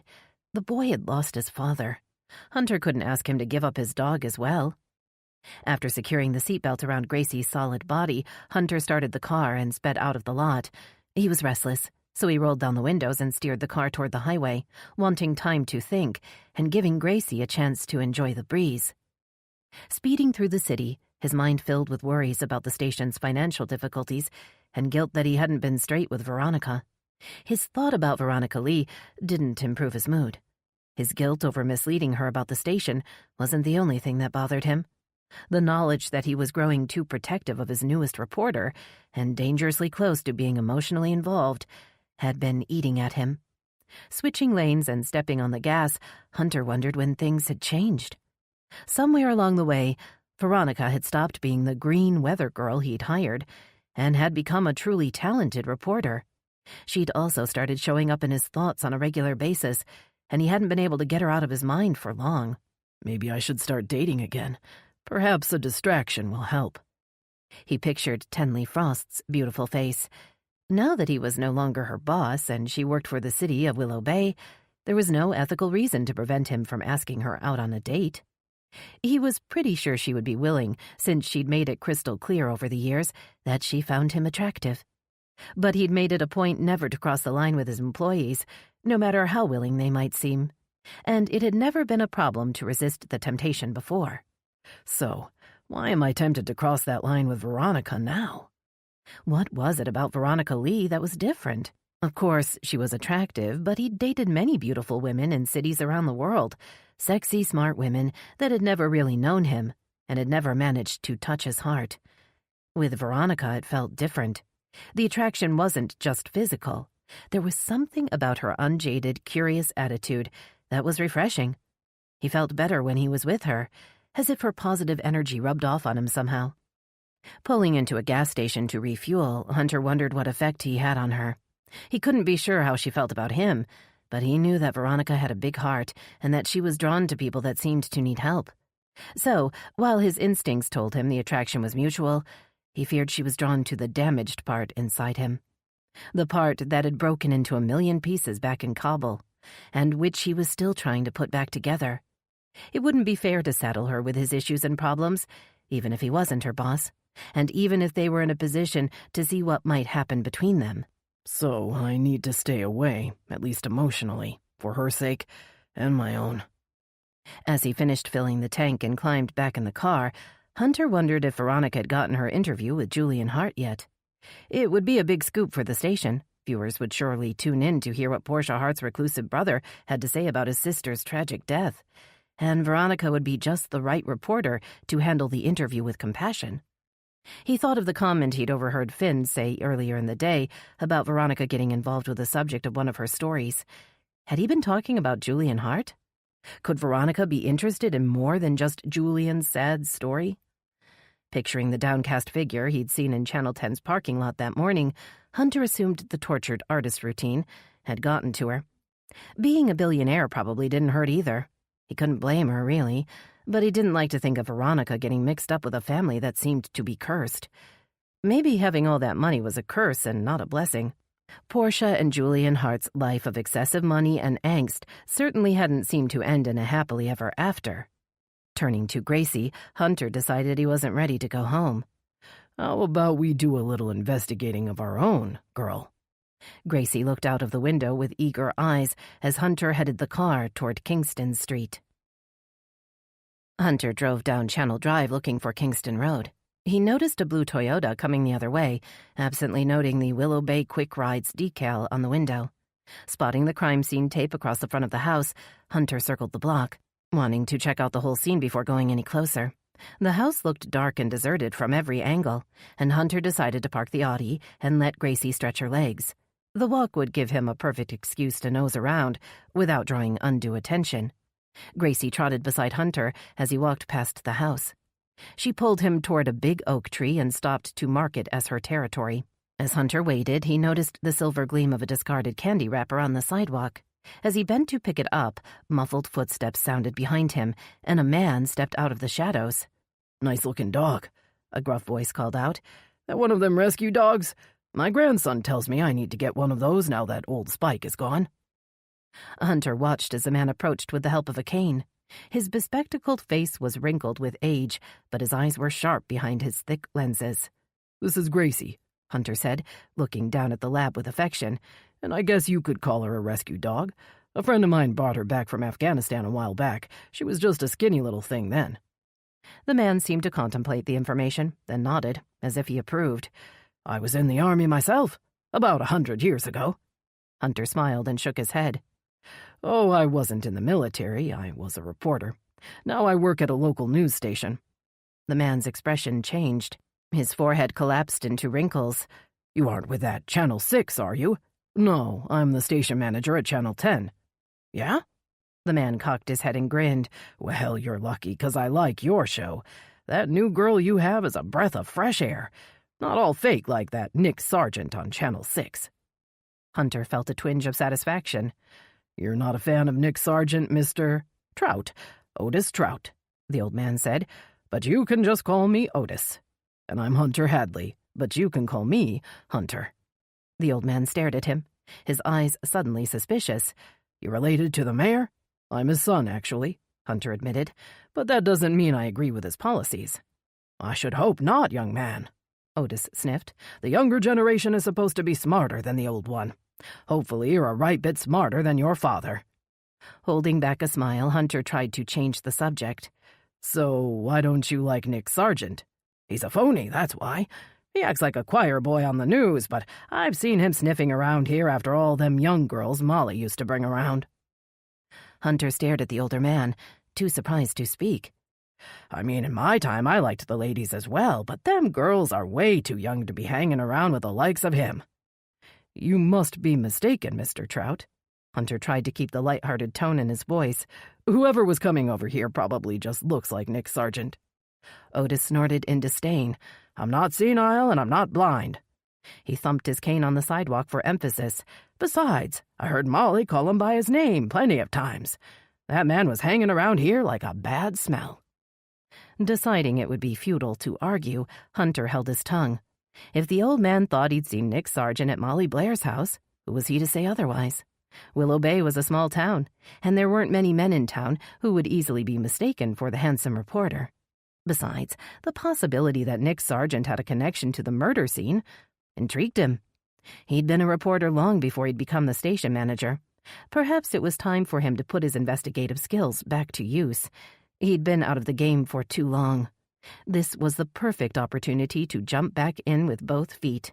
As he watched Otis Trout totter back into the shadows, Hunter mapped out a plan. Investigating a reporter at his rival station was a sensitive operation. If someone found out, it would look like he was trying to sabotage the competition. And even if Nick had been hanging around Molly's house, that in itself proved nothing. It certainly didn't prove murder. But the accusation that Nick had been hanging around with young girls, possibly even underage girls, was disturbing in itself. It couldn't hurt to do some digging. At the very least, he could discredit the old man's story. At most, he might end up with a major scoop. Once he and Gracie were back in the car, Hunter pulled out his phone and scrolled to a number saved in his contact list. He hadn't felt the need to call Nessa Ainsley since the whole Boyd Faraday fiasco, but maybe it was about time he reached out to the new chief of police. She wasn't a big fan of his dad, but then neither was he. Nessa answered the phone on the first ring. "Hunter, how are you?" "Confused," he answered, smiling at the southern twang in her voice. "I just heard something that I think you'll want to hear." Chapter 32. Veronica sipped her glass of sparkling water and checked her watch. She had remained at the Riverview Hotel after Finn had stormed away in hopes that Julian would call her back and agree to the interview. But when her phone finally rang, she hadn't recognized the number. It had been Riley Odell calling to say she had a potentially huge story to share. After arranging to meet at the hotel bar, Veronica had ordered the bubbly, non-alcoholic drink and claimed a quiet table in the corner. She now sat in anxious anticipation, wondering what the big news was and why the prosecutor had decided to call her. "You need another drink?" Benji appeared by her elbow, a tray in one hand and a dish towel in the other. His long dark hair was slicked back into a small ponytail, and he was sporting a light 5 o'clock shadow. With his white button-up shirt and black pants, Veronica decided he could pass for one of the Chippendales dancers she'd seen on her one and only trip to Las Vegas. All he was missing was the bow tie. "No, I'm good, thanks." Veronica looked over his shoulder toward the door. "I'm kind of expecting someone, so I'll wait to see what they want before I order anything else." Benji nodded. He moved onto the bar and set down his tray, then began using the towel to wipe off the empty tables. "I guess Sunday nights must be pretty slow," Veronica said when he reached the table next to hers. "Yeah, most nights are slow around this town." He stopped next to her and leaned against the table, his arm only inches from hers. "Nothing like the places I've worked in Miami and Key West. They were always busy, always a party going on." Veronica leaned back, inching away from the thick scent of cologne that hovered around the bartender. "So why'd you come here, then?" Veronica asked, unable to break her reporter's habit of asking a million questions. "Why not stay where you were?" Benji shrugged his broad shoulders. "I guess I like variety." His mouth spread into a wide smile. "I get bored doing the same things, you know?" Resisting the urge to roll her eyes, Veronica nodded and gulped down the last of her water. "I think I will take that other drink now," she said, eager for him to leave. "And then I need to prepare for my meeting." She reached inside her bag for the notebook she usually carried, but it wasn't there. She looked around for a spare piece of paper as Benji returned with her water. "It's on the house." Veronica offered up a weak smile. "Oh, thanks. That's sweet." Her eyes widened as she saw Riley Odell come through the door. "Oh, and do you have any paper I could use?" she asked Benji. "I need to make some notes." Benji picked up a special of the day menu and flipped it over. The back was blank. He shrugged off her thanks and walked away just as Riley slid onto the bar stool across from her. "I'm glad we've got the place to ourselves," Riley said, looking around at the empty stools. Because I'm not ready to go public with what I'm about to tell you just yet. I need you to swear you'll keep the information off the record for now." Veronica's heart sank. "So why are you telling me then?" she asked, trying not to sound as annoyed as she felt. "I'm telling you so that you'll be ready to run a special report when I give the go-ahead," Riley replied. "I have to wait until I get approval from the chief of police and the media relations officer." Veronica grimaced at the mention of Tenley Frost, but she nodded her understanding. "Okay, I get it. I won't release anything until I get your say-so. Now, what's this big news?" Riley took a deep breath and leaned in just as Benji appeared behind her with his tray. "Can I get you a drink, ladies?" Veronica shook her head, and Riley waved the bartender away without looking up. When he'd gone, she continued in a low voice, "We've linked the murder of Portia Hart and Molly Blair to the same man, a man that has been questioned before in relation to another murder back in 2010. Struggling to keep her composure, Veronica gaped at Riley. Portia Hart was murdered by a serial killer? Riley held a finger to her lips. "Shh, we're trying to keep this under wraps for now. Remember?" Veronica nodded and began writing down notes on the back of the menu as Riley began to explain what they'd found out. "He's in the system under the name Xavier Grayson." Scribbling down the name, Veronica was already planning out the report she would produce and the appeal they would make to the community for information about the killer. "Do you have a photo of this Xavier Grayson?" "We're trying to get a composite sketch," Riley said. "We didn't get a mugshot because he was never officially arrested, but we were able to get his fingerprints and match them to all 3 crime scenes." "A composite sketch? Does that mean you have a witness that has seen the guy's face? Someone that can identify him?" Riley bit her lip, then nodded. "But I can't share her name with the media." "I understand," Veronica assured her. "Just send me the sketch when it's ready, and I'll start working up the report first thing tomorrow morning."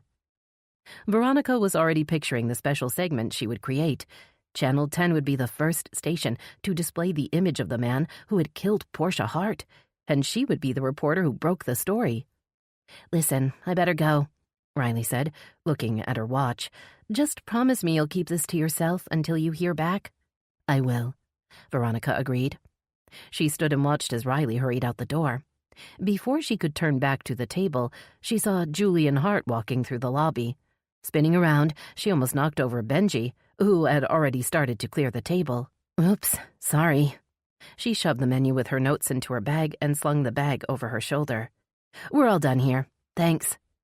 Grabbing a $20 bill from her wallet, Veronica dropped it on the table and dashed out into the lobby. Julian was waiting by the elevator holding a paper grocery bag. He looked startled to see her.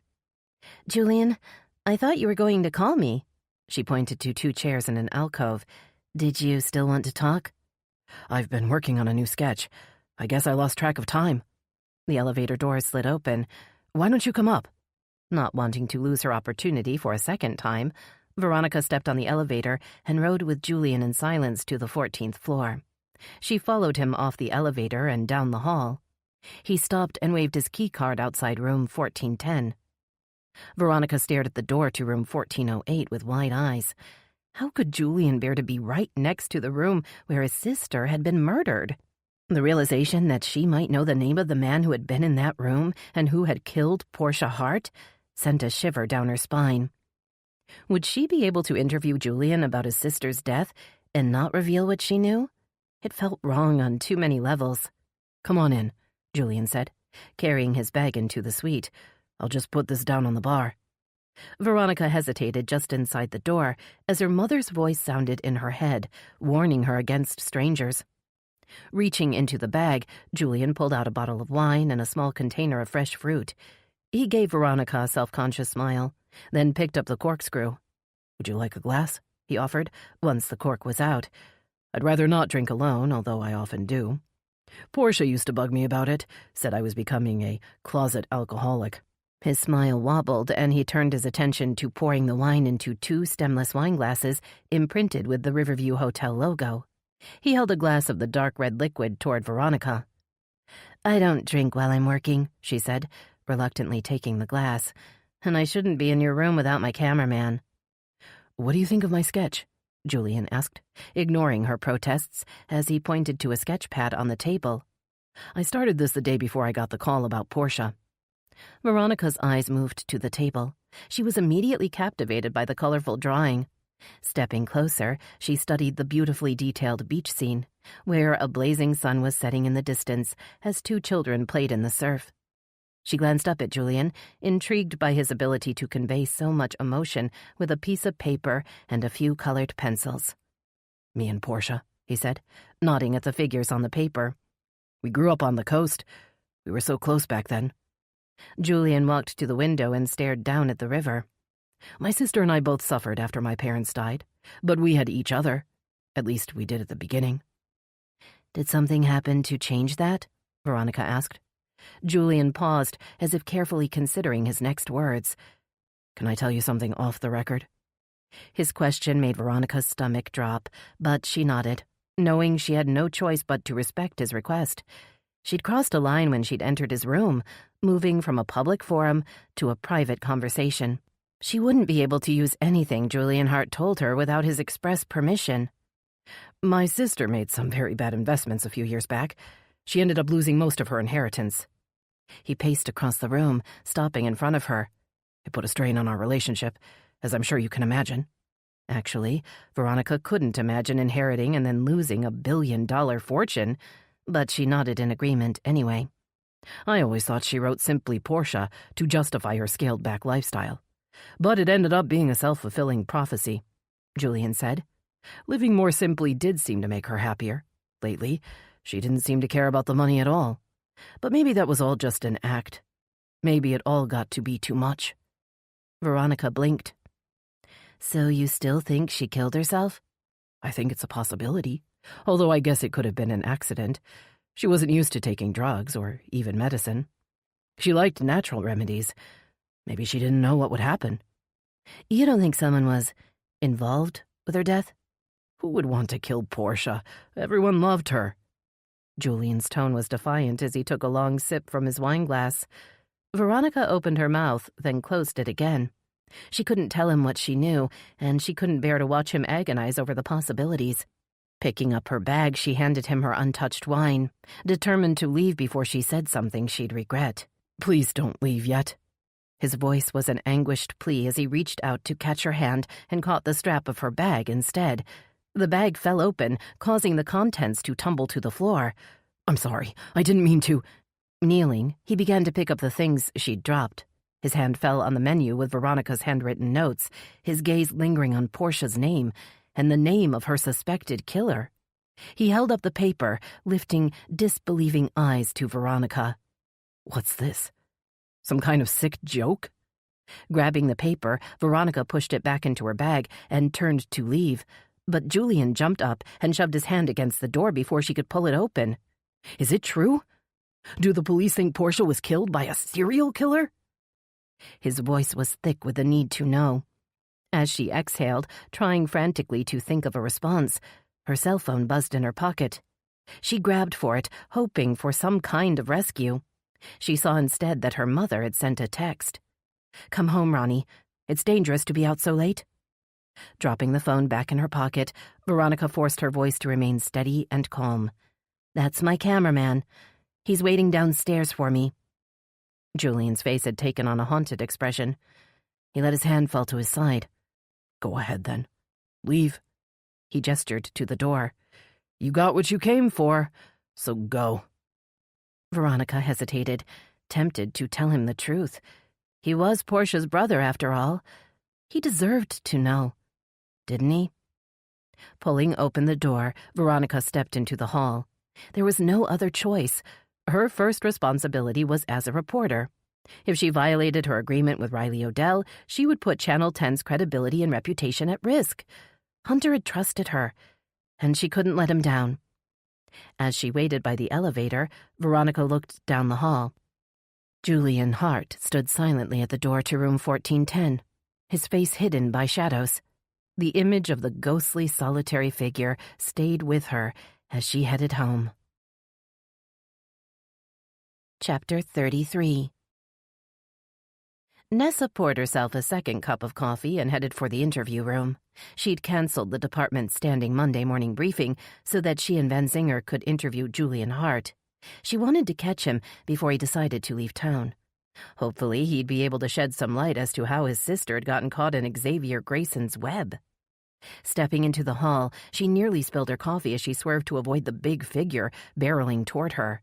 "In a hurry, Jankowski?" She was pleased to note that her ex-partner looked good.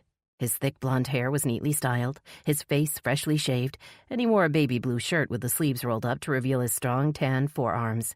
It looked like he was finally figuring out how to cope after the rough year he'd endured and was getting back to normal. "I'm going over to Kingston Road to finish interviewing Molly Blair's neighbors," he said, still moving toward the exit.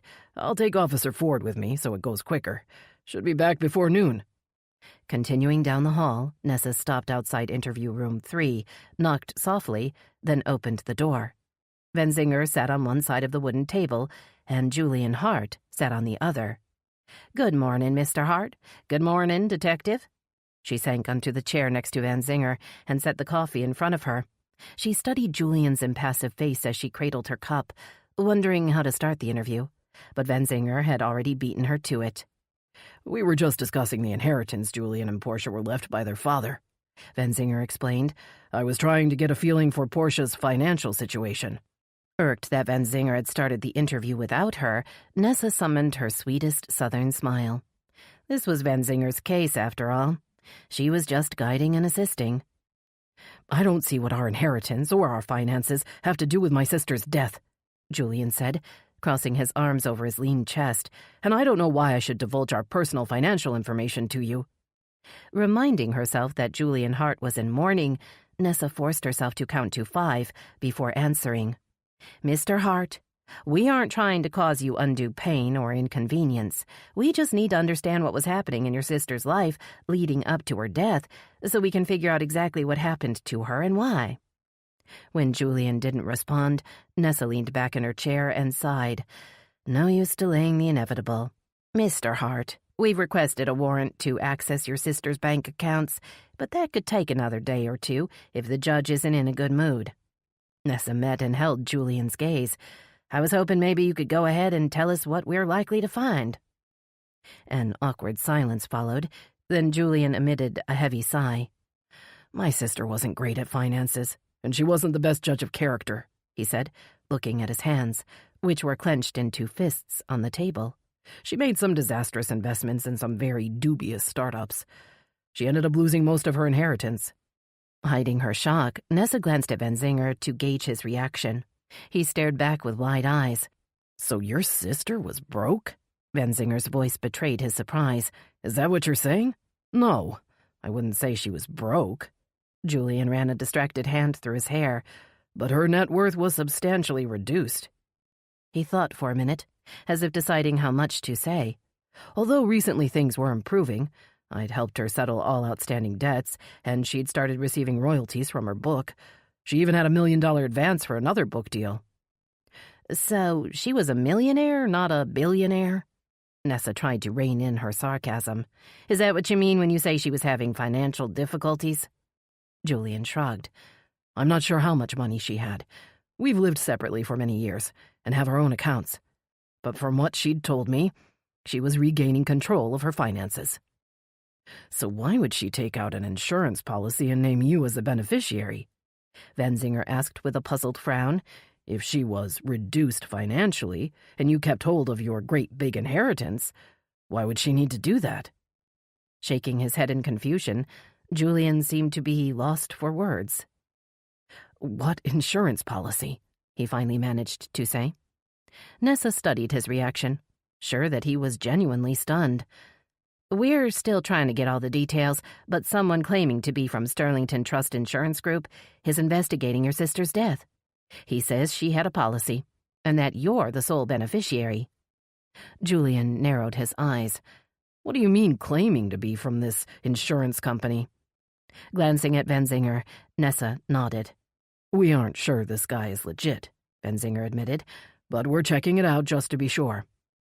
"Portia was easily led and persuaded to invest money," Julian said. "This was probably another such unfortunate situation where she was misled by some shady character." Nessa wondered if Xavier Grayson had been one of the shady characters that had taken advantage of Portia's trusting nature. So, you had no expectation of benefiting financially from your sister's death? Benzinger asked. The blunt question hung in the air. Nessa waited for the explosion. I have more money than I'll ever need or ever wanted, Detective. So if your little theory is that I played some part in my sister's death for financial gain, you're dead wrong. Okay, I hear you, Benzinger replied, unfazed by the outburst. But what about the pills we found in her hotel room? Why didn't you tell us they were yours? Banging both fists on the table, Julian glared at Nessa and Benzinger, his cheeks red and his eyes blazing behind his glasses. That's ridiculous. Why would I give Portia pills? She never took any drugs. She even told me I should give up my pain pills because they were addictive. Why would she— The blood drained from his face, and he sat very still. Wait, how do you know they were mine? The prescription on the bottle was in your name, Nessa said. It was a prescription for oxycodone. The bottle was empty. Slumping back in his seat, Julian once again clenched his fists. Portia must have taken them the last time she visited me in Hart Cove. She had occasionally struggled with depression. He looked at Nessa as if seeking absolution. She couldn't have known the pills were for pain, not anxiety. I should have secured them. I should have— Why are you taking oxycodone, Mr. Hart? Nessa's question cut through Julian's recriminations, and he turned to her as if in a daze. I was injured in the plane crash that took my parents' lives. My injuries resulted in chronic pain. And your sister? She was in college at the time, so she was spared the ordeal. That seems a little unfair, Benzinger said. Portia escaped injury and then blew her part of the family fortune. Then, after you bail her out, she goes out and becomes a celebrity and leaves you all alone. Did that piss you off? Julian stood, his whole body shaking with rage. Portia was the only family I had left, the only person in the world I loved. Now she's gone and I have no one. And you think I played some kind of role in her death? No, Mr. Hart. I'm sure Detective Benzinger isn't suggesting that, Nessa called out as Julian strode to the door. But we do need to know if you can think of anyone who would have wanted to hurt her. But Julian Hart didn't hear her. He was already gone. Nessa decided to walk the few blocks to City Hall. She and Riley Odell needed to plan out their appeal for information on Xavier Grayson, and the walk would give her a chance to clear her head. But by the time she'd reached the corner, her blouse was sticking to her clammy skin, and she was wondering if she'd made a mistake by venturing out into the stifling summer heat. Waiting for the light at the crosswalk to turn green, Nessa saw a sleek black Audi pull up to the curb. The tinted window rolled down to reveal Hunter Hadley's handsome face. You got a minute, Chief Ainsley? He called out. I need to talk to you about the Molly Blair case. Nessa leaned in the window, relishing the sweet cold air blowing from the car's vents. If you've got air conditioning, I've got time. Nessa opened the door and slid into the passenger seat. She was surprised to see a furry white face peering over the seat back. Well, hello there, cutie. She reached back to scratch the dog's soft fur. Who have you got here, Mr. Hadley? That's Gracie, Hunter said, smiling back at the white lab. She's my house guest for the time being. Reaching out to adjust the air vent, Nessa closed her eyes and let the air blow her red curls back from her face. I found some interesting information when I was at the Kingston Road crime scene last night. I thought you'd want to hear it. What I want is to get to City Hall, Nessa said. But if you drive me there, I'll listen to your news on the way. Hunter signaled his agreement by steering the car back into traffic. He wasted no time in sharing his big news. One of Molly Blair's neighbors saw Nick Sargent at her house. Nessa frowned. Okay, so what? Every reporter in town was there yesterday. No, he was there before Molly Blair was killed. Apparently more than once. The neighbor seemed to think he was coming regularly to visit the young girls that hung out at Ms. Blair's house. Recalling the tearful confession Lexi Marsh had made the day before, Nessa felt a stir of unease. Molly ran an escort service, and I was one of her girls. That's not all, Hunter continued, pulling up to the curb outside City Hall. I have information that Mr. Nikolai Sokolov was a guest at the Riverview Hotel the night Portia Hart died. Nessa raised one eyebrow and cocked her head. Who's that? Nick Sargent, Hunter said. Nikolai Sokolov is his real name. He just uses the name Nick Sargent professionally. How did you get that information? I have my sources. Let's just say I got a look at the guest list for that night. I was looking for people to interview for the show. Needless to say, his name stuck out. Nessa stared at Hunter, unsure how to handle the unexpected revelation. She'd never had a reporter provide incriminating information on another reporter. "I think you need to spell it out for me," she said, reaching for the door handle, "because I'm already late for my meeting. Just what is it you're trying to say?" "That something doesn't smell right, and that I'll be looking into Nick Sargent's recent whereabouts. I just wanted you to know in case you wanted to investigate him yourself or ask him about it." Hunter offered Nessa a sardonic smile. "As you can imagine, he's not likely to grant me an interview." As Nessa climbed out of the car, she wondered if the popular, clean-cut Nick Sargent could somehow be involved with the Portia Hart and Molly Blair cases. The forensic evidence links both deaths to Xavier Grayson, so where would Nick Sargent or Nikolai Sokolov fit in? Unable to come up with a quick answer, Nessa hurried toward the entrance to City Hall. Maybe Riley Odell could make sense out of Hunter's tip-off. After all, he was an experienced reporter, and she trusted his instinct.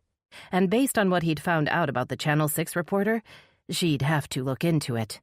But first, she and Riley needed to decide what to do about Xavier Grayson. At least 3 women they knew of had died at his hands, and there could be more victims out there that had never been found. If they didn't find him soon, there was no telling who would be next. Chapter 34. Riley was just leaving City Hall when she saw Nessa climb out of a black Audi sedan and hurry toward the building.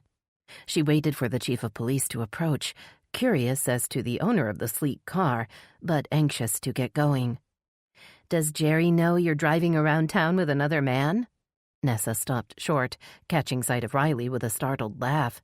"Jerry knows I don't have enough free time to start an affair," Nessa replied, checking her watch. "And speaking of time, aren't you and I supposed to be meeting right about now?" "There's been a slight change in plans." Gesturing for Nessa to follow her, Riley marched across the courtyard toward the sidewalk. She stopped at the intersection and turned to Nessa. "I got a tip that Maxwell Clay is at Barker and Dawson's investigations over on Townsend right now."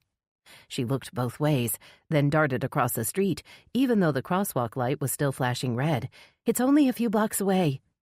Her words seemed to spur Nessa to walk faster, and 10 minutes later they were at the threshold of Willow Bay's newest private investigation agency. Frankie Dawson and Pete Barker stood over a man in a straight-back chair. Riley assumed the interrogation had already started.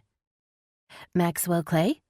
The man nodded, and Riley felt a strange surge of disappointment at the man's ordinary appearance. She noted the sheen of perspiration on his pasty forehead and the damp strands of thin gray hair he'd combed over to hide his receding hairline. He's definitely not a cool, confident con man like Xavier Grayson. "I'm Riley Odell with the state prosecutor's office, and that's Nessa Ainsley, Willow Bay's chief of police. We'd like to ask you a few questions about your relationship with Portia Hart." Clay stood and adjusted his suit jacket, then offered Riley his hand. Something about the man reminded her of a used car salesman. She ignored his hand and waved him back into his chair. "Mr. Clay, I understand that you misrepresented yourself to Mr. Barker and Mr. Dawson here, and made false claims about your employment at Sterlington Group Insurance." It was a statement, not a question, but Clay didn't seem to notice. He just stared at Riley with growing dismay, and she bulldozed on, confident he would be easy to break. "Just what were you hoping to accomplish with your lies, Mr. Clay? And what is the nature of your relationship with Ms. Hart?" "Relationship?" Clay shook his head in denial. "There's no relationship. One of my agents sold Portia Hart an insurance policy through my agency in Hart Cove. That's the extent of my relationship with Portia Hart. I've never even met her." Riley watched as a trickle of sweat worked its way down Clay's cheek. There was no doubt he was hiding something. But what?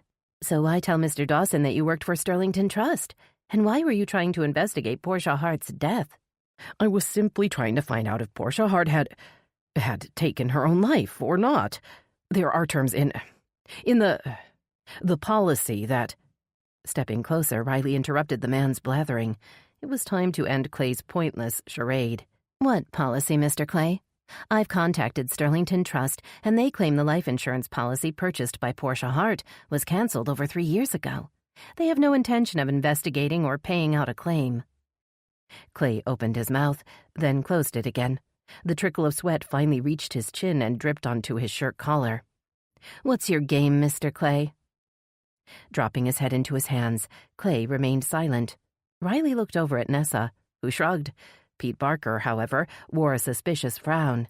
He raised an eyebrow to Riley, silently asking permission to join the interrogation. Riley nodded, eager to see Barker's decades of experience as a police detective in action. "Mr. Clay, I'm Pete Barker, Frankie's partner." Barker leaned against the wooden desk next to Clay and sighed. "I have a feeling I know what's going on here." Clay raised his head and looked up at Barker but didn't speak. "I think your agent really did sell Ms. Hart an insurance policy, and I think it was one of the biggest policies your agency had ever handled." Barker cleared his throat and paused. "Which is probably why you were tempted into making a very bad decision. Am I right, Mr. Clay? Did you make a bad decision?" Nodding mutely, Clay tried to clear his throat. "Frankie, get Mr. Clay some water." Barker's partner ducked into the back room, returning with a bottle of water. He unscrewed the cap and held it out to Clay, who took it and held it to his lips with a shaky hand. "Okay, Mr. Clay, it's time to come clean. You tell us exactly what you've done, and we can put this all behind us." The room was quiet as Clay took another sip. "Portia Hart bought a large policy through my agency over 5 years ago. She would send her premium payments to our office, and we then submitted payment to Sterlington. It's a service we offer our best clients." Clay spoke in a low voice. Riley had to lean forward to hear him. "The agency started having financial problems. One month I decided to use Portia's premium to pay some bills. I thought I'd send the payment to Sterlington later in the month. That was the start. Eventually I let her policy lapse, but I didn't mean for it to happen." "You kept accepting the premium's payments, didn't you?" Barker asked, his voice soft. "You took her money and you never told her that the policy had been canceled." Wiping his forehead with the back of his hand, Clay nodded. "So why'd you come forward now that she's dead?" Frankie asked, his face a mask of confusion. "Why not just lay low?" Riley thought she knew the answer to Frankie's question. "You thought Julian Hart knew about the policy, didn't you?" she said, working it out in her head as she spoke. "You thought if you could prove Portia had committed suicide, Julian wouldn't bother trying to file the claim."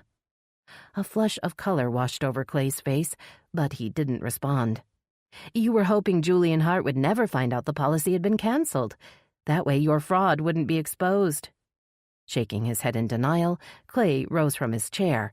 "It wasn't fraud," he insisted. "I was going to reactivate the policy once I got back on my feet. If she hadn't died, no one would have ever known. Everything would have been fine." Riley turned away from the man's desperate attempts to explain.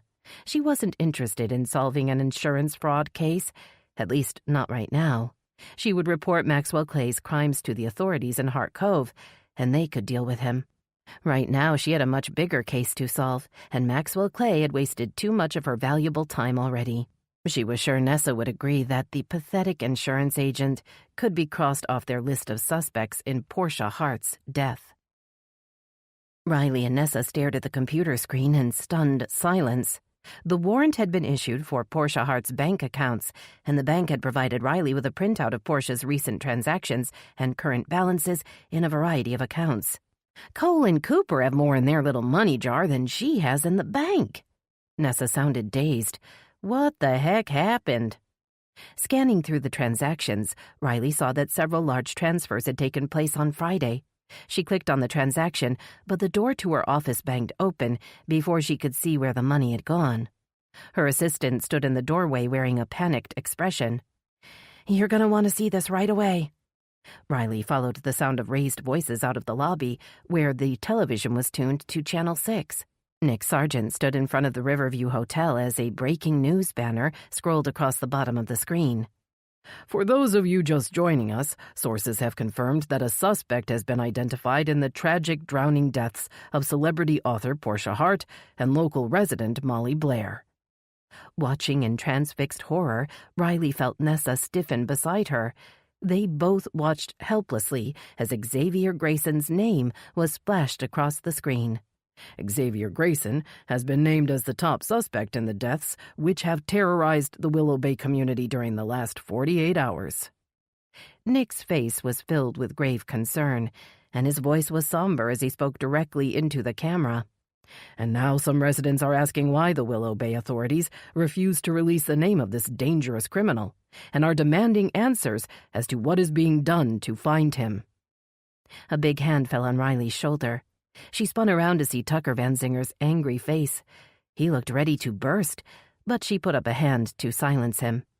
Pulling him by one thick arm, she led Van Zinger back toward her office, urging Nessa to follow.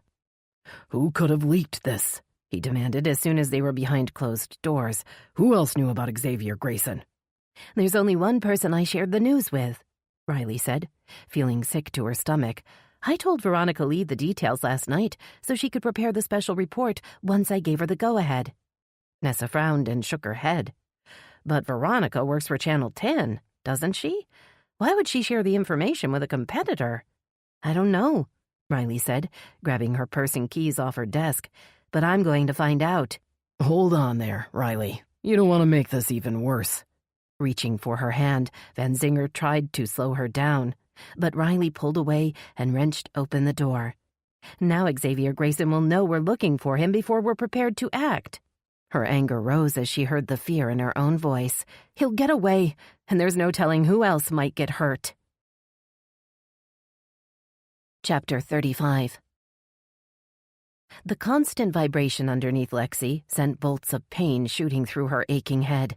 Her eyes fluttered open, but she couldn't see anything in the utter darkness around her. She was wedged onto her right side, and as she tried to sit up, her head hit something hard. Falling back against the soft carpet, another rough jolt beneath her sent her head spinning, and she thought she might black out. "Has there been an earthquake? I didn't know Florida had earthquakes."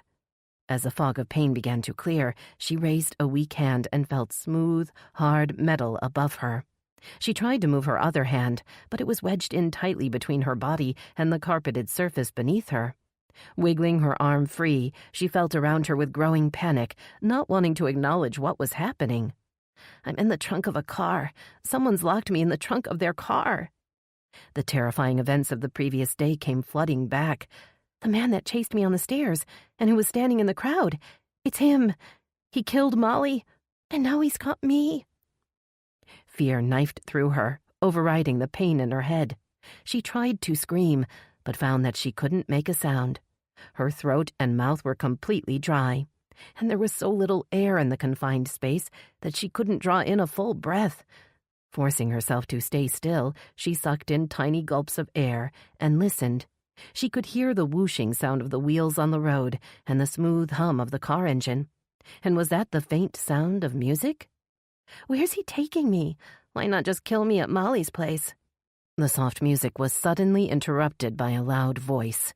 "Breaking news today in the death of Portia Hart. An unnamed state official has named Xavier Grayson as a person of interest. Grayson is thought to have information about Portia Hart's death, as well as information about the violent death last night of Molly Blair, a Willow Bay resident who was attacked in her own backyard." Xavier Grayson? Lexi had never heard the name before. She wondered if that was the name of the man that had thrown her into the trunk of the car. If the police knew who he was and that he killed Molly, would they know he'd taken her, too? "Does anyone even know I'm gone? Are they looking for me?"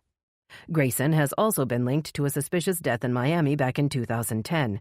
Anyone having knowledge of Mr. Grayson should immediately contact authorities. Listening to the voice with growing horror, Lexi tried not to cry.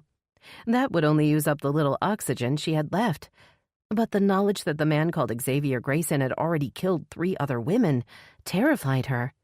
If he killed them, there's nothing to stop him from killing me. She stifled a sob and tried to listen to the reporter's voice. Maybe he would mention her next. Maybe they did know she was gone, and they were looking for her even now.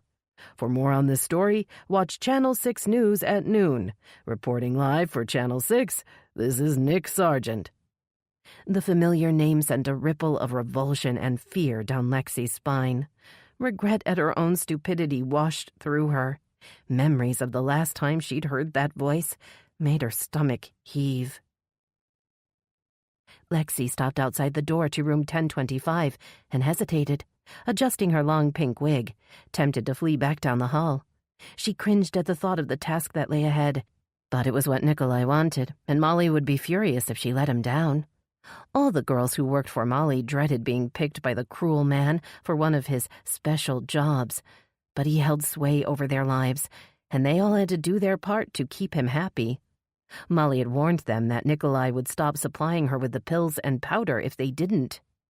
Taking a deep breath, Lexi knocked on the door and waited. She jumped when the door opened to reveal a heavy-set man in a bulky white hotel robe. He had thinning gray hair and dark, bushy eyebrows. About fucking time. He stood back to let Lexi enter, and she pushed the door closed behind her. I don't have all night, you know. My wife will be calling the cops looking for me. Sorry, the service just called me an hour ago. Lexi tried to smile. I got here as fast as I could. The man untied his robe and let it fall to the floor. Lexi tried not to look at him as he sat on the bed wearing only a pair of white boxers. We need to settle the money first, she said, trying to remember exactly what Nikolai had told her. Then we can have some fun. Shaking his head in frustration, the man stood and crossed the room. He picked up a pair of pants that had been draped over a chair and dug in the pocket for his wallet. He opened it and counted out 3 $100 bills and threw them on the table. You can put them right here. Lexi lifted her short skirt to reveal a lacy garter belt. Don't worry, I won't bite. Posing seductively, she made sure her pink braid hid most of her face as a man approached with a nauseating leer. He was close enough for her to smell his sour breath as he bent to tuck the bills into the garter belt. She glanced toward the door, worried she'd gone too quickly, but she then saw it swing open just as planned. A bright flash momentarily blinded her as a man in a ski mask stepped into the room and pointed a long-lensed camera at the man in front of her, who had frozen in place with his hands on her garter belt. What the hell are you doing? The big man's voice boomed through the quiet room. The masked intruder put a long finger to his lips. I wouldn't want to draw attention to this if I were you, Mr. Murray. Your wife might be curious to know why you were here with her. The man glared at Lexi, and she recoiled at the fury in his narrowed eyes. He lunged toward her, but the masked man stepped forward and stuck a hard fist in the big man's paunch. Go on, the masked man said to Lexi. I've got what I need. He pushed her into the hall and slammed the door shut behind them. Ripping off the ski mask, Nikolai pointed to the stairwell. Now, get out of here before someone calls security. But before she could leave, he gripped her arm and pulled her against his chest. His voice was a low growl in her ear. And if you know what's good for you, you'll never speak of this to anyone. You understand? Lexi nodded, and he shoved her toward the exit. She looked back as he opened the door to a room further down the hall and disappeared inside. Pushing the exit door open, she started walking down the 10 floors to the side exit. She looked up when she'd heard a sound on the stairs above her and saw the angry face of a man in a dark hoodie. Her fight-or-flight instinct kicked in, and she began to run. The car jerked to a sudden stop, causing Lexi's head to bump against the floor, bringing her mind back to the painful reality inside the cramped trunk. Struggling to move her legs, which were stiff and cramped from being wedged against the trunk lid, Lexi felt one shoe slide off. She tried to stretch her leg out, but the trunk wall blocked it. Bending her knee, her foot connected with something soft and pliable behind her. She used her toes to explore, trying to make sense out of what she was feeling. Twisting to the left, Lexi managed to reach back and feel the bulky object behind her. Her fingers came away wet and sticky. What is that? Suddenly she realized what the metallic odor inside the trunk was. It's a stench of blood. Lexi reached out again, her numb fingers brushing against a fall of soft hair. Stretching her hand further, her fingers settled on cold, unyielding flesh. It's a body. I'm in the trunk with a dead body. As the car started to move again, Lexi Marsh began to scream. Chapter 36. Xavier saw the flashing lights in his rearview mirror and looked toward his backpack, debating whether he should go ahead and pull out the Glock. Instead, he put his foot on the brake and brought the blue Toyota sedan to a halt by the side of the road. The cruiser whizzed by him and raced out of sight. Shaken by the close call, Xavier decided he needed to come up with a plausible story in case he did get pulled over. He'd have a hard time explaining how he came to be in possession of the vehicle registered to Constance Volkson. Looking at the identification card clipped to the dashboard, he smiled. I doubt the cops will think I'm a blonde, blue-eyed woman from Chicago. And he'd have to do some explaining about the decal. After he'd gotten the talkative Connie out of the way, he'd decided to leave the Willow Bay Quick Rides decal on the windshield, hoping it would make his presence less suspicious as he finished up his business in Willow Bay. Now he wondered if the ride service decal might lead to awkward questions if the cops did stop him. Figuring it wouldn't be long before they discovered that Connie and her car were missing, Xavier decided he'd better go ahead and dump the car. Of course, the bodies in the trunk would need to be disposed of, too. Luckily, Mosquito Lake should provide the perfect cover. He'd let the Toyota roll into the murky lake beside the taxi, and then the car and the bodies within would be out of sight and out of mind. Accelerating past the airport exit, Xavier tried to think through the rest of his plan. After he disposed of the car and its unwanted cargo, he would find a ride back to the hotel garage where he'd parked his car. Now that he'd eliminated all witnesses, he was free to begin the next phase of his plan. He began looking for the turnoff to the lake. Slowing as he approached the side road, he saw the blue and red lights of a police car flashing through the foliage. He steered the sedan past the road, craning his neck to see what was going on. A tow truck was pulling a car out of the lake. The car was covered in algae and weeds, but the yellow paint beneath was clearly visible. Someone had found the taxi, and they would unquestionably open the trunk to see what was inside. Xavier rammed his foot down on the gas, suddenly sure he would be stopped and questioned, and that his cargo in the trunk would be discovered. But no one noticed the Toyota driving by, and no one stopped him. After he'd driven a few more miles, he decided to turn around. He needed to get out of town quickly. Panicking now would be the worst thing he could do. But as he mapped out an alternative route back to Willow Bay, he couldn't help but worry. The whole world seemed to be falling apart along with his plan. He knew he still had a chance to make it work, but his confidence was taking a blow with every misstep. Feeling the tension building inside him, he tried to remember the rules his father had drummed into his head when he was growing up. Whatever happens, keep your cool. Never let 'em see you sweat, and never quit in the middle of a game. That's a sure way to end up a loser. Thinking about his father made Xavier moody. It also made him determined to prove he could run a bigger con than his old man. He'd looked up to his father for years, but now he was on his own. And this was his chance to uphold the family tradition and raise the stakes to a level his father had never even dreamed of. Sure, he'd already scored all the money in Portia Hart's account, but the haul had been much less than he'd need to disappear into a life of ease. In order to fulfill his dream, he'd have to have more. He banged a fist against the steering wheel as he thought of all the money Portia had thrown away. The stupid bitch screwed up my plan. What a fucking waste. When he'd seen Portia Hart at the resort in St. Bart's, he'd been impressed. She was single and attractive, and the Cartier watch she wore on her elegant wrist cost more than a new BMW. And once he'd found out who she was and what her net worth was estimated to be, he was convinced she was the whale he'd been training to catch all his life. From that moment on, he'd played the perfect game. First, choosing a lounge chair close enough to show off his tan torso and chiseled six-pack, and then proceeding to ignore her for the majority of the day. Arranging an accidental meeting at the pool bar had been easy, and she'd bought his carefree wanderer act, hook, line, and sinker. By the end of the first evening, he was in her room toasting to her health. By the end of the first week, he was in her bed, toasting to their new life together. He was ashamed to think how he'd even allowed himself to imagine he really could be in a relationship, at least for a while. Portia Hart had been beautiful, rich beyond belief, and easy to manipulate. What more could he ask for?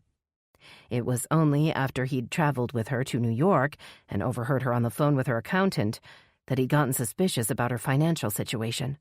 He'd been devastated when he'd finally gotten the chance to look at her bank account statement and realized the truth about her finances. If I had a heart, she would have broken it.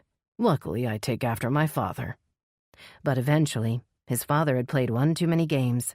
He hadn't known when to stop, and he'd gotten caught. Xavier wouldn't let that happen to him. He wanted to go out on top, and he knew it was time to retire. But he'd need to find one last target to do it in the style he had always imagined for himself. A few $1,000,000 would get him through the first year or two, but he had his heart set on billions.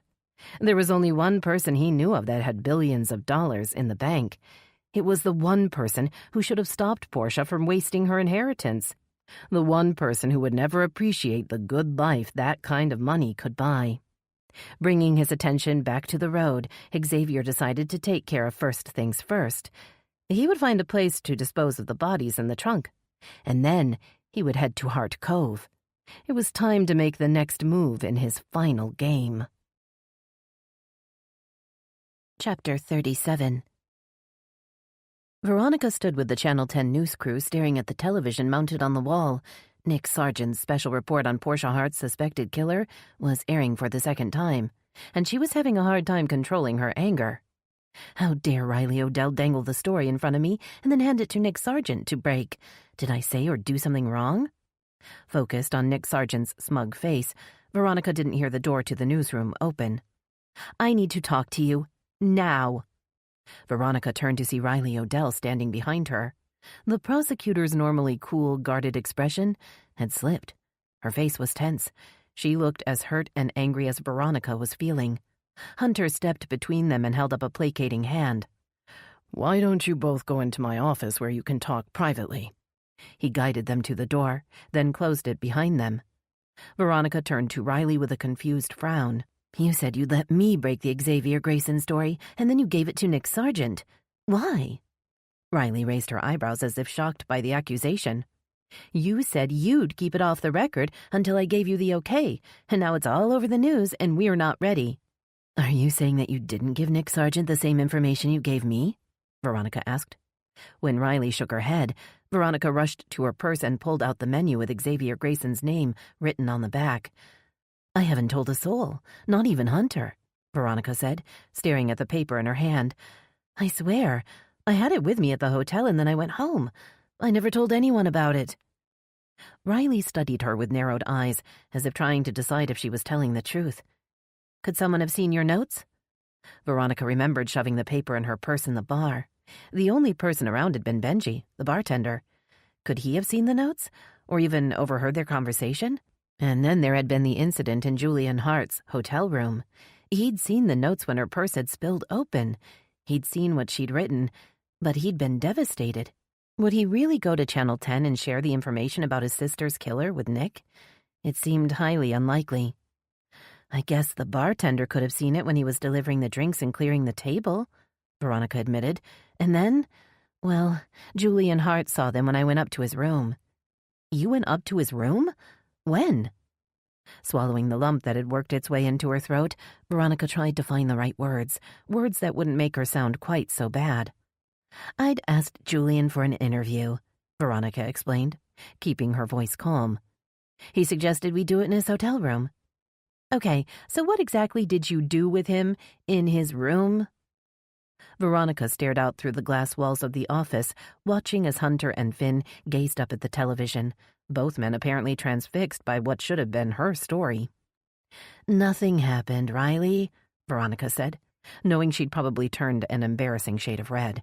"I was only there for a few minutes, but my purse fell open and Julian saw my notes. He was actually pretty upset. I can't imagine he would. How could you have been so careless?" Riley fumed, shaking her head in frustration. "Now Xavier Grayson has fair warning. He might go to ground. He might panic and hurt someone else. Whatever happens, we no longer have the element of surprise." She put her hand on the doorknob, then stopped, looked back at Veronica's crestfallen face, and sighed.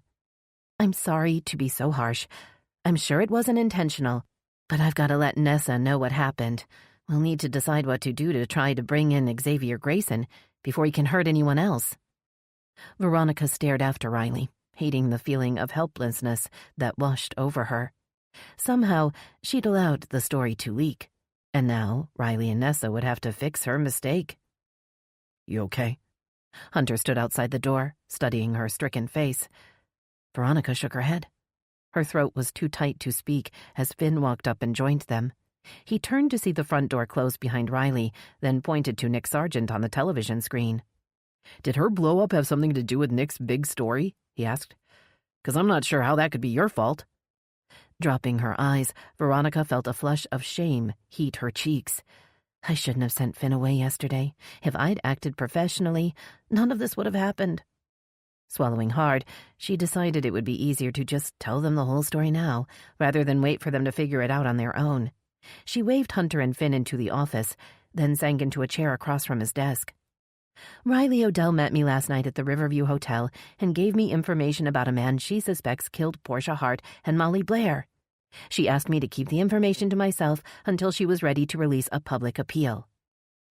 "I'm assuming the man is Xavier Grayson, the same man that Nick Sargent is reporting on this morning?" Hunter's forehead creased into a frown. "And somehow the information Riley gave you got leaked to Nick?" Nodding miserably, Veronica knew she had to tell him the rest. After Riley left the hotel, I only saw 2 people, so I'm guessing one of them had to have shared the information. "Okay, so who are they?" Finn's voice was eager, as if he was ready to hunt down whoever Veronica named. Veronica glanced at Hunter, but he still wore the same frown. "Well, we met in the hotel bar, and there was a bartender there that kept hovering around. He handed me some paper to use and was clearing off the table as Riley was leaving." "So you think he might have seen the notes?" Shrugging, Veronica tried to remember anything unusual about Benji's behavior, but nothing specific came to mind. "I'm not sure," she admitted. "I left quickly because, well, I saw Julian Hart in the lobby. I followed him to the elevator and asked for an interview, and he suggested I go up to his room." Both men stiffened, and Hunter's frown deepened. "I hope you didn't go into his room alone." Finn sounded incredulous. "That could compromise the whole story, not to mention put you in a potentially dangerous situation." "I wasn't there for long," Veronica protested, ignoring Finn's disapproving scowl. "And nothing happened out of the ordinary other than I dropped my bag and my notes fell out." Running a hand through his unruly hair, Hunter walked to the window and looked outside. Veronica felt the impulse to apologize, but her last bit of pride stopped her. "I was trying to chase down a story, get a big interview," she insisted. "I didn't do anything wrong. At least, I didn't mean to. But now Nick has stolen my scoop, and Riley thinks we've given Xavier Grayson a head start. She's pretty worried." Hunter didn't seem to be listening. He continued to stare out the window with a grim expression. Finally, he turned to face them. "This is the last thing we need." Hunter's jaw was clenched and his voice tight. "This station is already having trouble keeping advertisers. If there are questions of our integrity, or if we aren't able to break the latest news, that will only make it harder." Unease ignited in Veronica's stomach. "You see, the station is up for sale," Hunter admitted, not meeting Veronica's eyes. "I've tried to get the board to hold off, but the chairman called me this morning. He's got a buyer lined up, and I wasn't able to change his mind. All this will only confirm to him he's made the right decision." Jumping up from the chair, Veronica crossed to stand in front of Hunter, unable to believe what she was hearing. "When did this happen? When I asked you on Saturday about the station, you said that it was going to be okay." The regret in his eyes confirmed her fear. He'd lied to her. He'd told her what she wanted to hear because he couldn't trust her with the truth. And she couldn't say she blamed him. Look what had happened when Riley had trusted her. "I'm sorry, Veronica. I was hoping to talk the board out of selling. I'd hoped to find some new advertisers, but, well, it didn't work out." "That's the theme of the day," Veronica said numbly. "Nothing seems to be working out." Putting a hand on her arm, Hunter stepped close enough for her to feel the heat of his body and smell the faint scent of his cologne. "A new owner doesn't mean things have to change. At least not for you. They may want to bring in new management, but they'll need good reporters." His words cut through her. Based on what had happened in the last 12 hours, she obviously wasn't a good reporter, and a new station manager would want only the best. An ache started up in her chest at the thought of working at Channel 10 without Hunter. Desperate to hide the tears that had pooled in her eyes, Veronica turned and rushed toward the door. "Wait, Veronica, please stay. We'll work this out." But Veronica knew it was no use. She could no longer trust herself to make the right decisions, and she couldn't trust Hunter to tell her the truth. She grabbed her bag and headed out to her Jeep, her mind reeling at the thought of never coming back. It's all over, just like that. Everything I've worked for is over. Veronica steered the red Jeep toward downtown. She didn't want to go home. She couldn't face her mother. And she needed to find out who had leaked the Xavier Grayson story. If her reporting career was at an end, she deserved to know how and why. The Riverview Hotel's lobby was quiet. The police were gone, and most of the reporters covering the Portia Hart story were camped outside City Hall, hoping for an official statement about the murders. Approaching the reception desk, Veronica saw the hotel manager chatting with the desk clerk. "Sorry to bother you, Mr. Robinson," she said, glancing at his name tag. "I'm hoping to speak to Julian Hart. Can you call up to his room for me?" Dennis Robinson offered a perfunctory smile and shook his head. "I'm sorry, dear, but Mr. Hart checked out this morning." He lowered his voice and leaned forward. "Poor boy was torn up when he heard the news.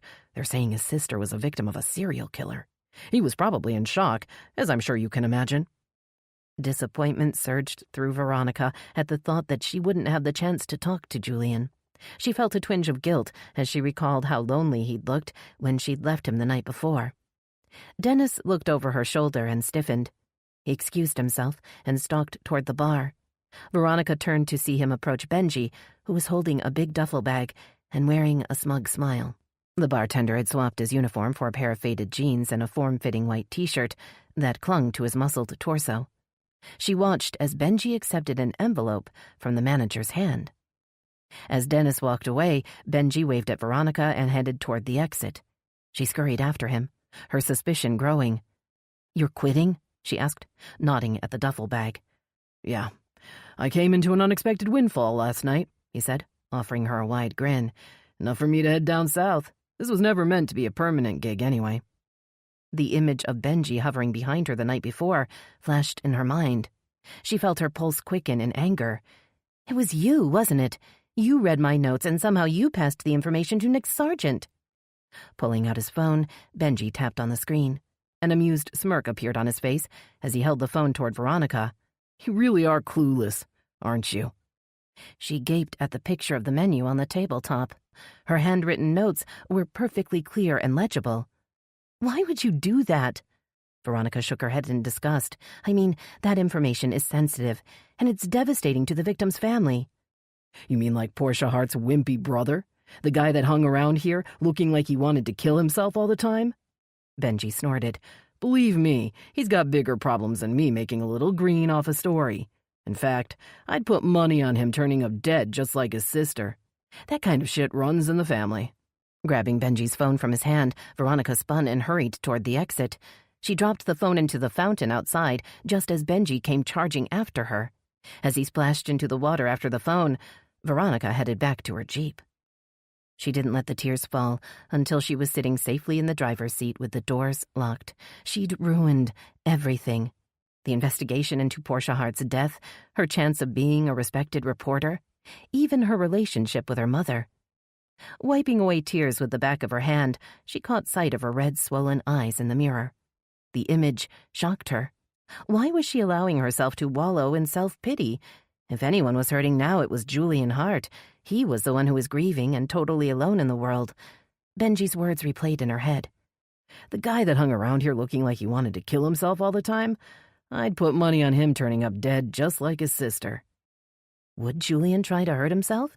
She thought of the beautiful sketch he'd drawn, a picture of himself and his sister in happier days, an image of a time long past that must haunt him. Pulling out her phone, Veronica scrolled through her messages and found the text Julian had sent her the day before. She would send him a message, just to check in and make sure he was okay. "You checked out of the hotel. Are you okay?" She waited, not sure if she expected a response or not. His reply popped up almost immediately. "I know what happened now. There was no reason to stay." She resisted the impulse to reply that he could stay for her, that she would be there for him. He deserved the truth, and the truth was, she was head over heels for Hunter. After everything that had happened today, she knew that now, even though now was too late. But it was obvious that Julian was in desperate need of a friend. Maybe she could still make things right. "If you need a friend, let me know." She waited for a reply. After a long pause, A response popped up. I need to make arrangements to bury my sister. Nothing else matters now. The despondent tone of his text worried her. She tried to think of something comforting, but her mind went blank. Finally, she typed out a reply and pressed send. Things will get better. Just hang in there. She reread her text and grimaced, wishing she had thought of something more original than a cliché off a motivational poster. When no response came back, Veronica decided to call him. She couldn't leave it like that. As the phone rang again and again without answer, Veronica began to worry that Benji's dire prediction may have been right. Perhaps Julian was on the path to a tragic end, just like his sister. And unless she thought of something fast, no one would be there to save him. Chapter 38. The phone on her desk wouldn't stop ringing as Nessa tried to concentrate on what Riley Odell was saying.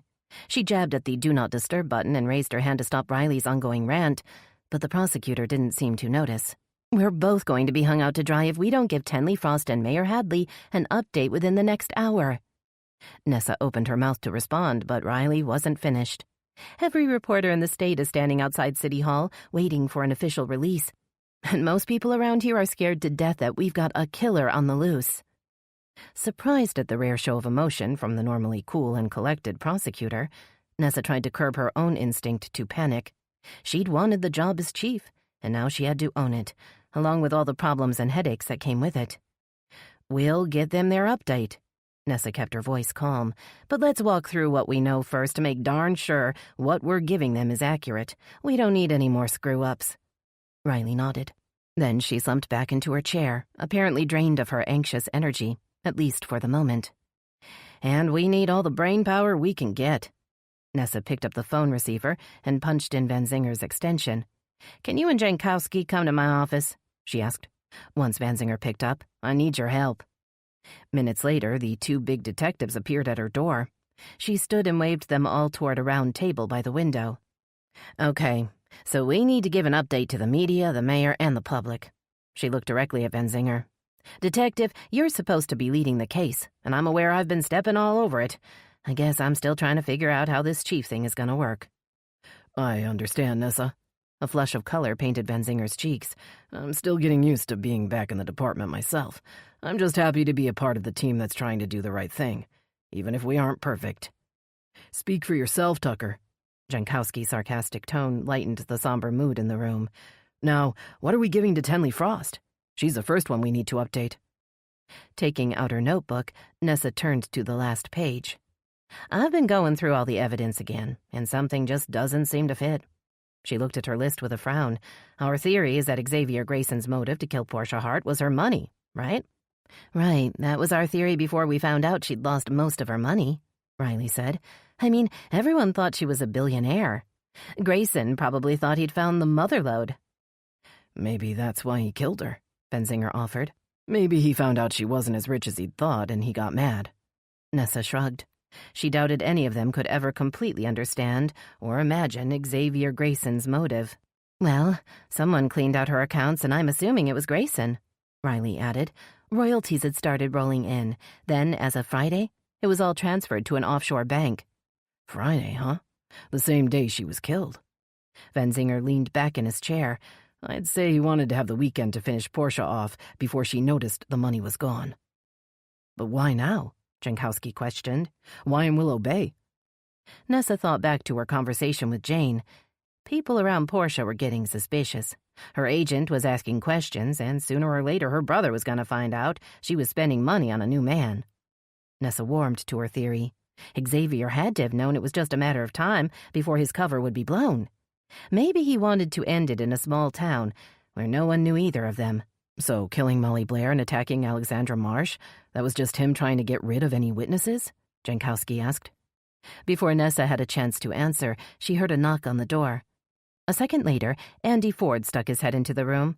The young officer's eyes widened at the group gathered around the table. Sorry to interrupt, Chief, but a fisherman out on Mosquito Lake got his hook caught on something.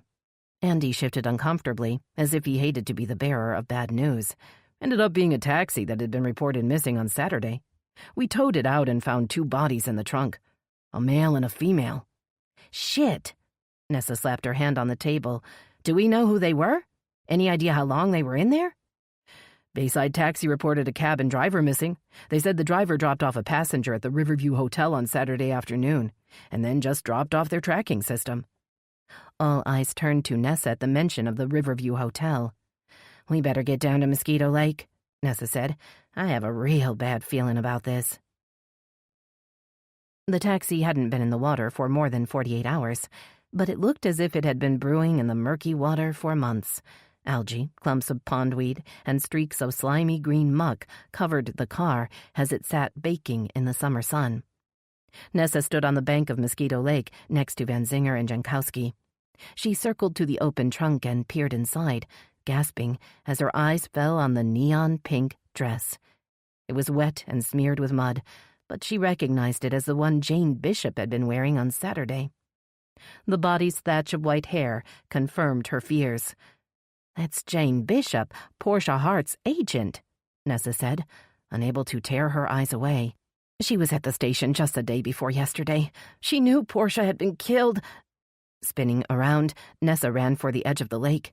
She bent over just as the remains of her morning coffee spewed into the dark water.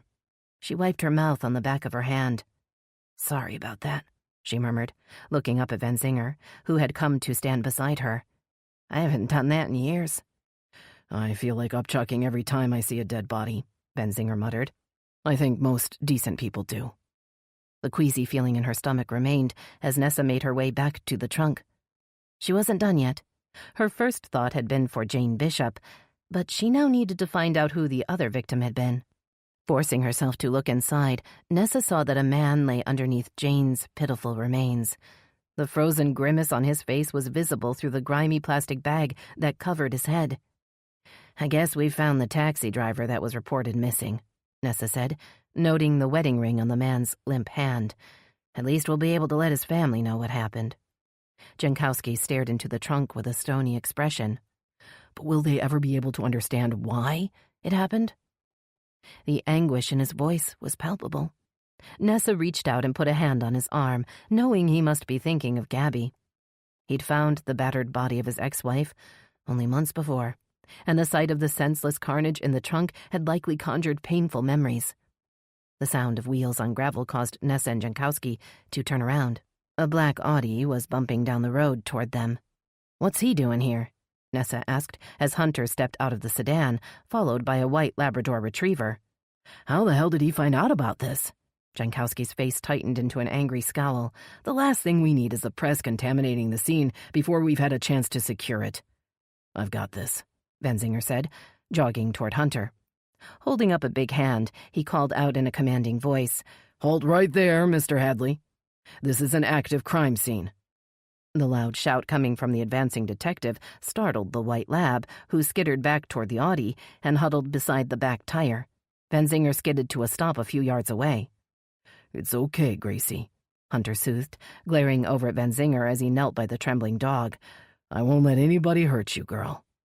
Nessa took a few careful steps forward, then stopped, not wanting to scare the traumatized animal. She remembered the friendly lab from the day before. Hi, Gracie.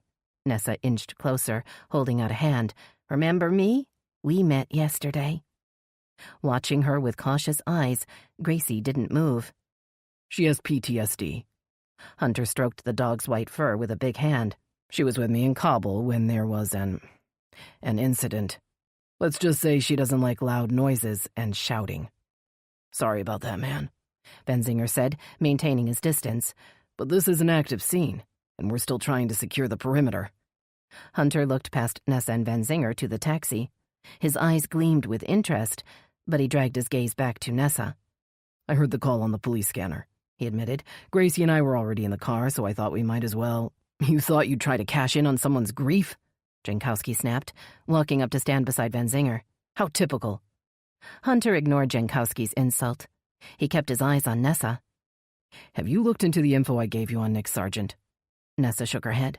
The task of following up with the Channel 6 reporter was on her list, but she hadn't had the chance to get to it yet. She turned to Van Zinger and Jankowski to explain. Nick Sargent stayed at the Riverview Hotel the night Portia Hart died, and a witness in the neighborhood placed him at Molly Blair's house before her murder. Van Zinger cocked an eyebrow. You mean that reporter on Channel 6? Nessa nodded, then turned back to Hunter. We've got our hands full, as you can see. But as soon as I get the chance, I'll pursue it, Nessa assured him. We've got a witness that saw the man who killed Molly Blair. I'll see if she can identify Nick.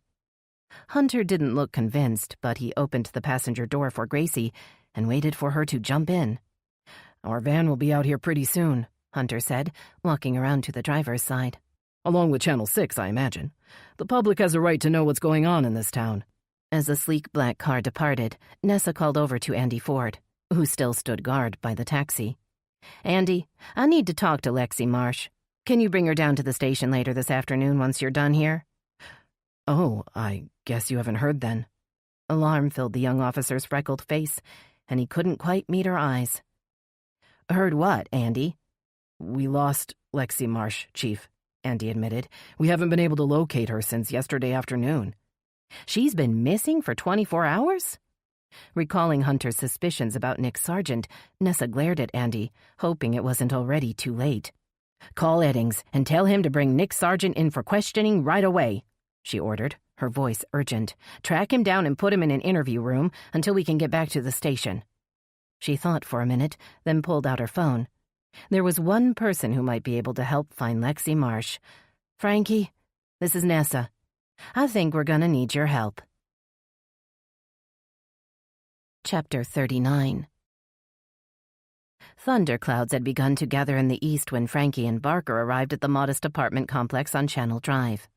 Lexi's apartment was on the ground floor, and it looked the same as all the other drab units. The doors and windows were closed, and there was no sign that anything was amiss. Lexi? It's me, Frankie. Knocking on the front door, Frankie wondered if Lexi was holed up inside, too stoned or maybe too scared of the police to answer. When the door remained closed and he heard nothing from inside, he tried again in a louder voice. Come on, Lexi. I just want to know you aren't dead in there.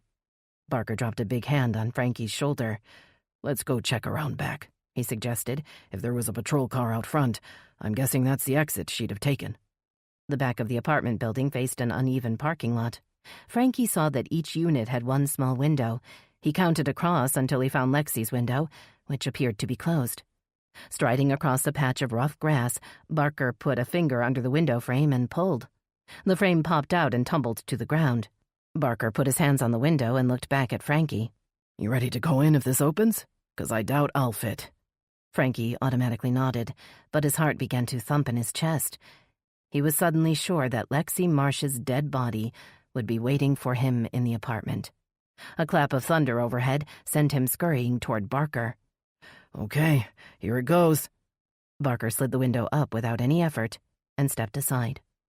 Leaning his head through the open window, Frankie called out, Lexi, it's me, Frankie. You okay in there? The air in the apartment was stifling. He pulled his head out and looked back at Barker. Man, it's fucking hot in there. The air conditioning must have been shut off for a couple of days. You go in and look around.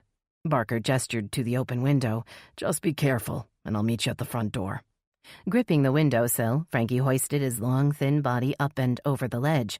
He twisted around and lowered his feet onto the carpeted floor. Looking back, he saw that Barker was already gone. The room was dim, and the air was even hotter than Frankie had imagined. He was dripping with sweat before he'd reached the bedroom door. His hand grazed a light switch in the hall, and he turned it on, illuminating the apartment's shabby interior. His eyes darted around the room, expecting to see Lexi's limp body at any minute, but the room was empty. He surveyed the few pieces of furniture in the living room, then moved to the tiny kitchen. The refrigerator was empty, and the trash can held only a crumpled cigarette pack and a discarded pill bottle. Pounding on the front door reminded him that Barker was still waiting outside. He crossed to the door and turned the deadbolt. I thought you might have fallen asleep in there. Barker looked past Frankie into the apartment. What did you find? I found out this poor girl needs some help, Frankie said. Look at this place. It's fucking depressing. Well, we gotta find her first before we can help her. Barker pushed past him, opening closet doors and looking under the bed and the sofa. After a few fruitless minutes, he walked back to the front door. Okay, she's not here, he said, his voice grim. And from the looks of it, she never really settled in. Like she didn't plan to stay here long. Maybe she just decided it was time to move on. As Barker turned to leave, Frankie hesitated. He looked back at the bleak room, then crossed to the trash can. He bent and pulled out the crumpled cigarette pack. Looking inside, he saw 2 broken cigarettes had been left in the pack. He wondered how hard it had been for Lexi to throw them away. She was trying to do better. She hadn't given up yet. Neither will I. Frankie hated to go back to Nessa with bad news, but he had to let her know that Lexi was still missing as soon as possible. Maybe she could put out a missing person bulletin, although he had little hope that it would do any good if some psycho really had taken her. Pushing through the doors of the WBPD, Frankie saw that the lobby was empty, except for the uniformed cop sitting at the front desk. He followed Barker up to the counter and waited while the ex-detective asked if Nessa was back yet. "No, the chief is out at a scene," the desk sergeant said, nodding to the waiting area. "You can have a seat and wait if you like." Frankie folded his long body into a wobbly metal chair while Barker paced back and forth in front of him. "Will you sit down, man? You're making me dizzy," Frankie complained. "It's not going to do any good to—" He stopped in mid-sentence as the front door banged open and a tall man with thick black hair and a smooth, clean-shaven face stalked into the room. A uniformed officer followed him inside, looking toward the desk sergeant with nervous eyes, as if he might need help with the obviously irate man. The tall man looked familiar, but Frankie couldn't place him. Barker caught Frankie's eye and murmured, "That's Nick Sargent." Frankie frowned, clearly confused. Sinking in the chair next to him, Barker tried again. "That's the reporter at Channel 6, Nick Sargent." The reporter strode to the front and leaned over the counter. "I've been summoned here by Chief Ainsley," Nick said, his voice rising with indignation, "and I don't have all day." "I'm here, Mr. Sargent. Now please lower your voice." Nessa stood in the doorway, flanked by Detectives Van Zinger and Jankowski. Frankie was relieved to see the big men. They'd saved his ass on more than one occasion in the last year, and he knew they wouldn't let the obnoxious reporter disrespect Nessa. Turning to the officer beside Nick, Nessa pointed toward the door leading into the back. "Thanks for bringing Mr. Sargent in for me, Officer Eddings. Go ahead and show him to an interview room, and I'll be there shortly." Nick shook his head and banged his fist on the counter. "Oh, no, I'm not sitting around here while my competition scoops the story at Mosquito Lake," he insisted. "Just tell me what you want and let me be on my way." "Calm down, Mr. Sargent. Or should I call you Mr. Sokolov?" Nick's face flushed a bright pink, but his angry scowl remained. "My professional name and my given name should be of no concern to anyone but me. Now, why did you want to speak to me?" "I wanted to know if you have information on the whereabouts of Alexandra Marsh. She's missing, and I have reason to believe you might know where she is." Arranging his face into an ugly smirk, Nick sighed. "I don't know anyone named Alexandra Marsh, Chief Ainsley. Whoever your source is, they must have mistaken me for someone else. Now, if that's all, I'll be on my—" "She goes by Lexi," Nessa said, ignoring his denial. "And she was a regular visitor at Molly Blair's house." Nessa paused, then stepped closer to Nick. "I hear you were, too. I also know you were a guest at the Riverview Hotel the night Portia Hart died." Frankie thought he saw fear flash in Nick's eyes before the reporter looked away in mock disdain. "Who have you been talking to, Chief Ainsley?" Nick's voice was ice-cold. "Let me guess. Hunter Hadley? You know he's got a grudge against me, right?" Nessa didn't respond. She glanced over at Frankie and raised her eyebrows. He grimaced and shook his head. He hadn't found Lexi. Turning to Van Zinger and Jankowski, Nessa gestured to the door. "Will you guys show Mr. Sargent back to the interview room? I just need to take care of something, then I'll join you." The detectives hustled Nick into the back as Nessa came over to stand in front of Frankie and Barker.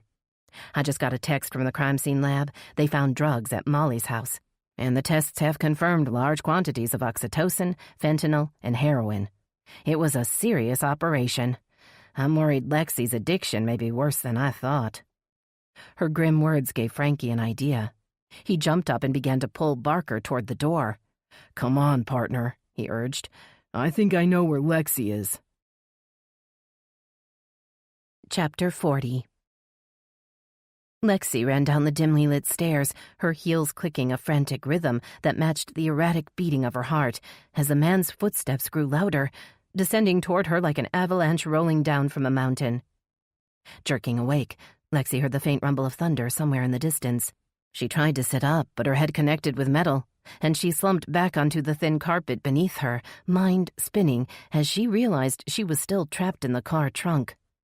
Her throat was dry and painfully sore. She tried to draw in short, shallow breaths, but the little air that remained was thick with the putrid scent of decay. The dead body behind her was starting to rot, and the terrible heat in the car would only accelerate the process.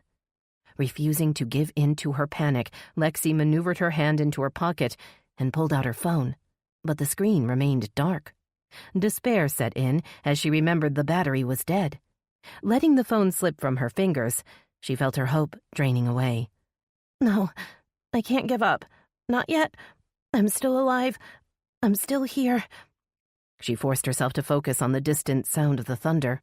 A storm was finally brewing, and the long, hot, dry spell may be coming to an end. She imagined the feel of the cool raindrops on her face and on her skin, just like when she'd been a little girl, catching the raindrops on her tongue and splashing along in the muddy puddles. At first, the sound of a man's voice close by seemed to be part of another dream. Had she fallen asleep again? No, she definitely heard someone talking. Her blood ran cold at the thought that maybe the man who'd attacked her had returned to finish the job. Has he come back for me? Is he out there now, preparing his final act? Clenching her fists at her side, Lexi braced herself for whatever might come. Better to end her life fighting than to let herself just fade away into the darkness around her. I bet she came here looking for more pills. The voice sounded familiar, but it wasn't the hateful voice of the man that had killed Molly. It was Frankie. She was sure of it.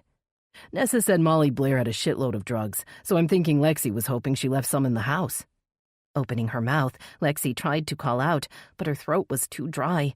Only a raspy gasp escaped.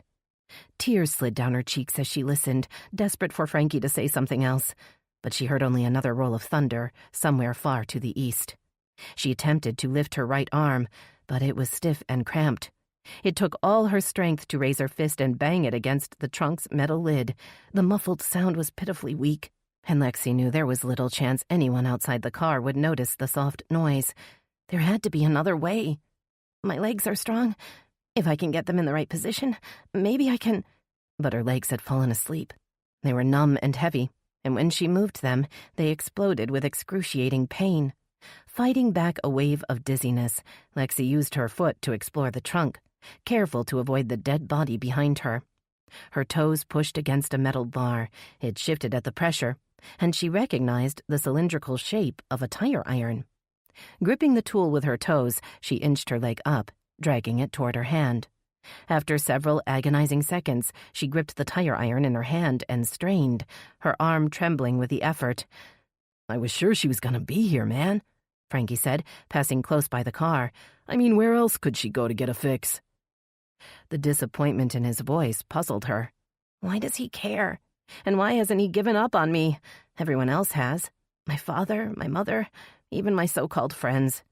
Why not him? She didn't understand Frankie's determination to help her, but she knew this might be the last chance for her to help herself. Tightening her hand around the tire iron, Lexi wrenched her hand up, angling the end of the tool toward the metal lid. A hollow clang sounded in the darkness. Gritting her teeth, Lexi once again yanked the tire iron up as hard as she could. She was rewarded with another loud clang. She tried to lift her hand again, but the tire iron slipped from her sweaty grip, falling onto the carpet with a soft thud. You hear that? Frankie asked, his voice coming closer. I thought I heard something in the garage. There's nobody in there. I already looked.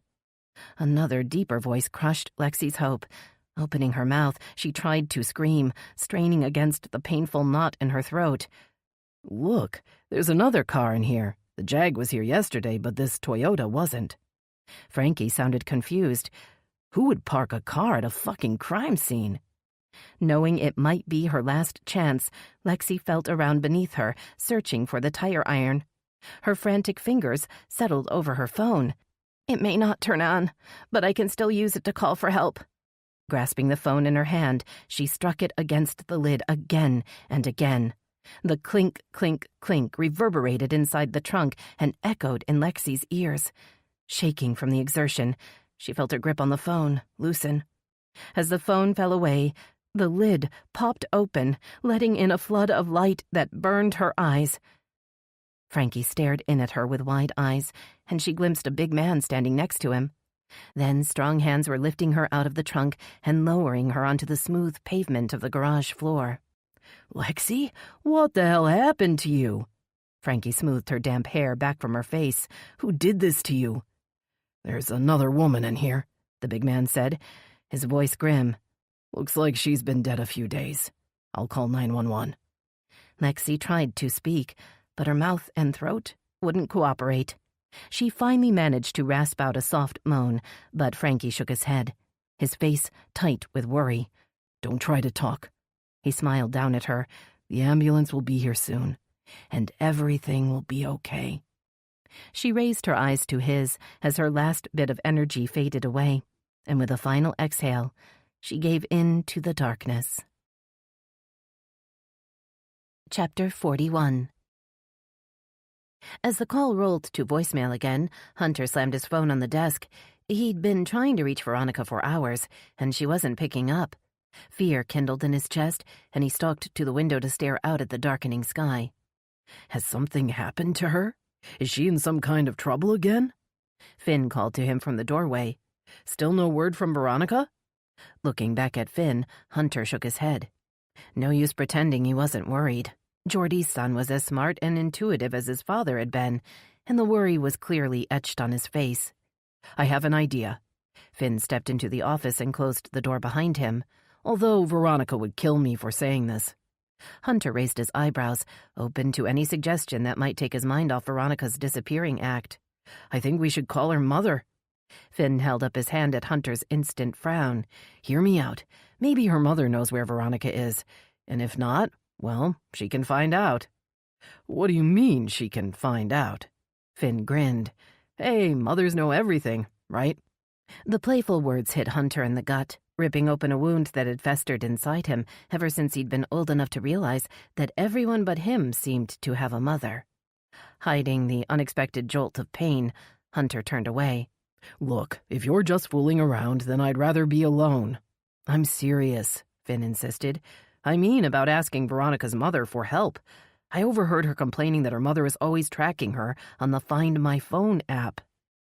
A spark of interest ignited at the possibility that Veronica's mother may be able to tell them exactly where Veronica had gone. If nothing else, it could relieve his fear that she might have continued chasing the story and gotten in over her head. "Okay," Hunter agreed. "It can't hurt to ask. Actually, if Veronica finds out what we're about to do, she'll probably go batshit," Finn conceded. "But we'll worry about that when and if the time comes. Now, who's going to make the call?" Hunter tried to picture his old history teacher's face. Ling Lee had been a popular teacher at Willow Bay High School when he'd been a student. Eventually, she'd been promoted to her current role as the school's principal. But from everything he'd heard, she was still popular with both the students and their parents. "A lifetime ago, Ms. Lee used to be my high school history teacher," he told Finn, realizing he hadn't thought about his high school years in a long while. "So I guess it'd make more sense for me to call the school. I'm pretty sure summer school is in session." Feeling more nervous than he'd expected, he picked up his phone and Googled Willow Bay High School. Moments later, he was waiting on hold for Ms. Lee to pick up. "This is Principal Lee. Who's calling?" The voice on the other end of the line sounded strangely familiar. Almost 2 decades had passed since he'd heard it, and he suddenly felt like an awkward teenager again. "This is Hunter Hadley, Ms. Lee, Veronica's station manager. I was hoping to talk to you about your daughter." "Oh dear, what's happened to Ronnie?" Ling's voice morphed from polite to panicked within seconds. "Is she okay?" Startled by Ling's reaction, Hunter quickly reassured her. "As far as I know, your daughter is fine," he said, glancing at Finn, who stood over him with an expectant expression. "It's just that when she left the station this morning, she was rather upset. I've been worried about her, and she won't answer her phone. I was wondering if you might know where she is." "No, I haven't been at home," Ling replied, "and Ronnie gets mad if I call too often to check on her, especially on a big news day, so I haven't tried to reach her." Before Hunter could ask his next question, Ling answered it. "I'll try her now. Hold on, please." Cheerful music flooded through the phone, and Hunter held it away from his ear. It sounded like the marching band version of Willow Bay High's fight song. A few seconds later, the music abruptly stopped, and Ling was back on the line. "She's not picking up." Ling sounded as disappointed as Hunter felt, but that isn't unusual. "She probably thinks I'm calling to nag." Seeing Hunter's defeated expression, Finn whispered loudly, "Ask her to use her Find My Phone app." Hunter cleared his throat and waved Finn away. "I'm sorry to cause you unnecessary worry, Ms. Lee, and I'm sure everything is fine. But with everything going on in town, I was hoping you might—" "Get to the point, Mr. Hadley," Ling demanded. "Is there something I can do that might help my daughter?" The principal's reprimand stung. "Yes, Ms. Ling. You can track Veronica using the Find My Phone app, just to let us all know where she is and that she's okay." Hunter waited for a response, hoping Ling wouldn't accuse him of stalking her daughter or invading her family's privacy. He already felt guilty of both, but instinct was telling him that something was wrong. He couldn't just let it go, could he? He heard Ling's sharp intake of air. "Oh, that's strange. Ronnie's heading east on the turnpike. Why would she be crossing the state?" Thinking through the information that had come to light in the last few days, Hunter tried to imagine where Veronica was going. Didn't Portia Hart and her brother live on Florida's east coast? A more disturbing possibility occurred to him. He tapped the mute button and looked at Finn. "Where does Julian Hart live?" "A little place called Hart Cove," Finn said, without hesitation. "It's a beach town just north of Palm Beach. I think the town was named for its founder, Portia's great-grandfather." Unmuting the phone, Hunter cleared his throat. "Ms. Lee, I think Veronica must be following up on the Portia Hart story," Hunter said. "She may be trying to get an interview with Portia's brother, who lives on the coast." "All by herself?" Ling sounded scandalized. "Shouldn't she have taken along someone on the camera crew to film it? Ronnie told me yesterday that you'd hired a new guy, someone much better than the last guy." Glancing at Finn, Hunter agreed. "Yes, we do have a new guy on the crew. And yes, Veronica should have taken at least one crew member with her. That's our policy. But I think she decided not to follow the rules this time."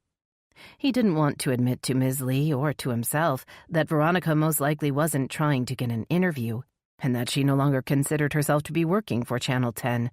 She was going to find Julian for more personal reasons. Hunter's hands clenched into fists at the thought. "But if she's on assignment, why isn't she answering her phone?" Ling asked. "You said she was upset. How upset was she?"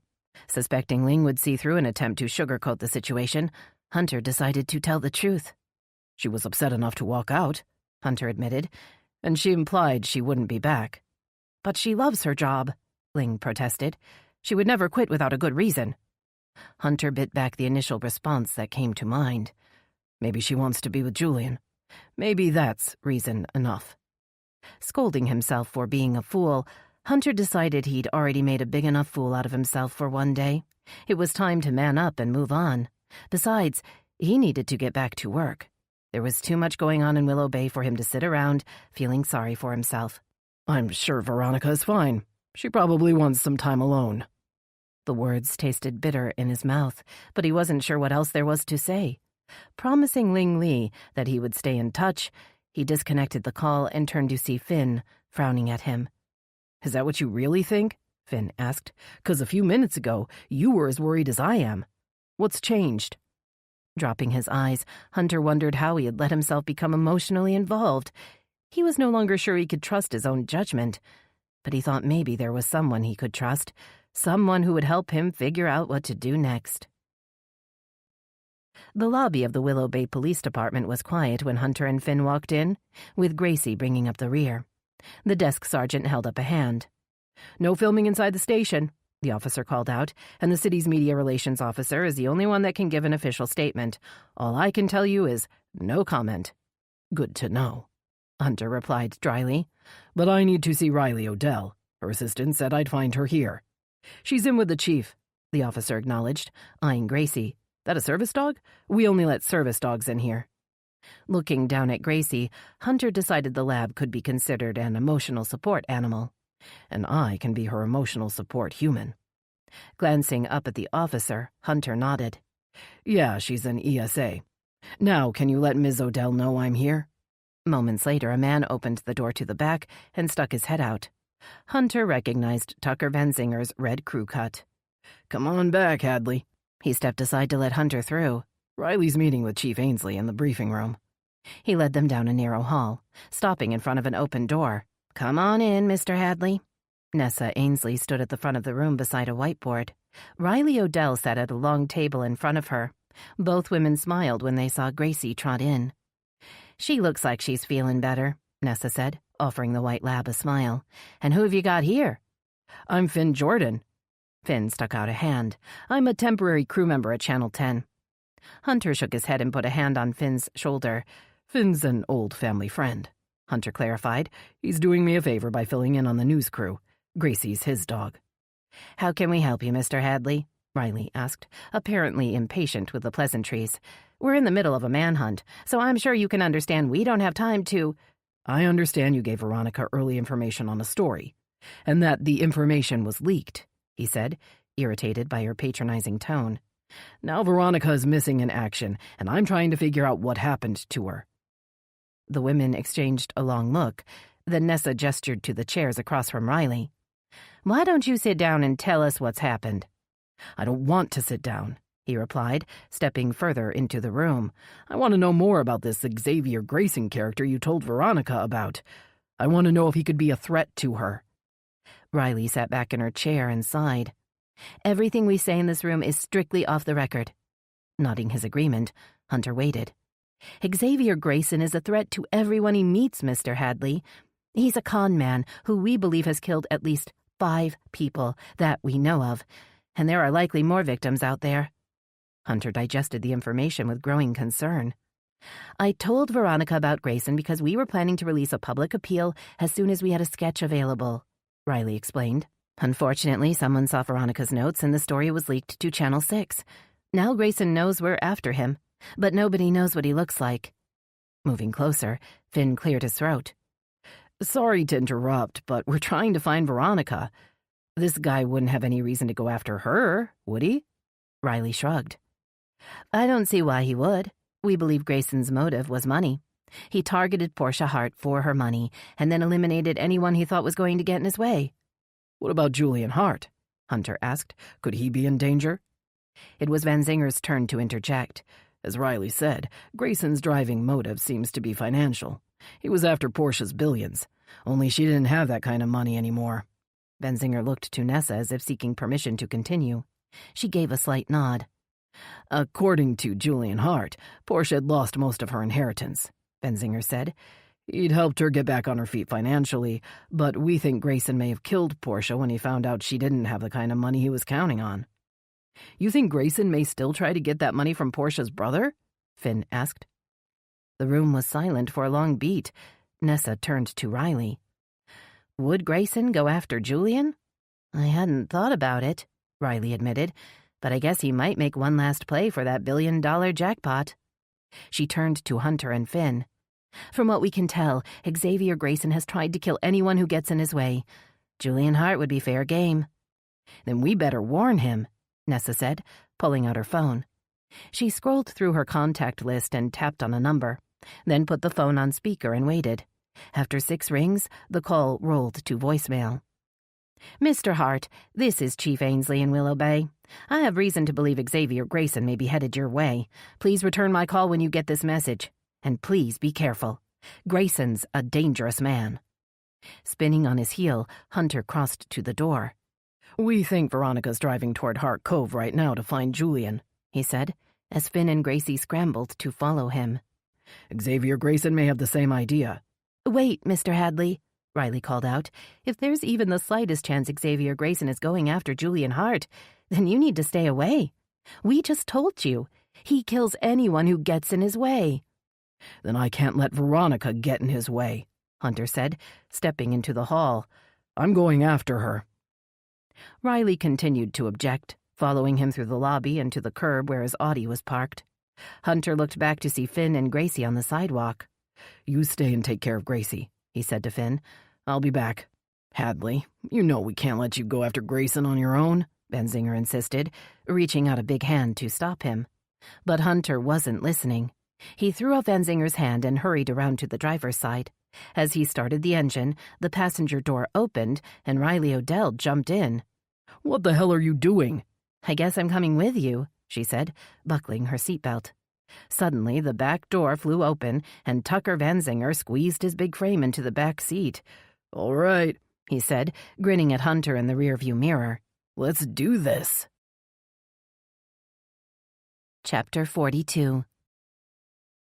The darkening sky ahead reminded Veronica of her 2-year stint as Channel 10's weather girl, when she'd often wished for rainy days or inclement weather so that she'd have something exciting to report. The end to the state's record-breaking dry spell would be big news.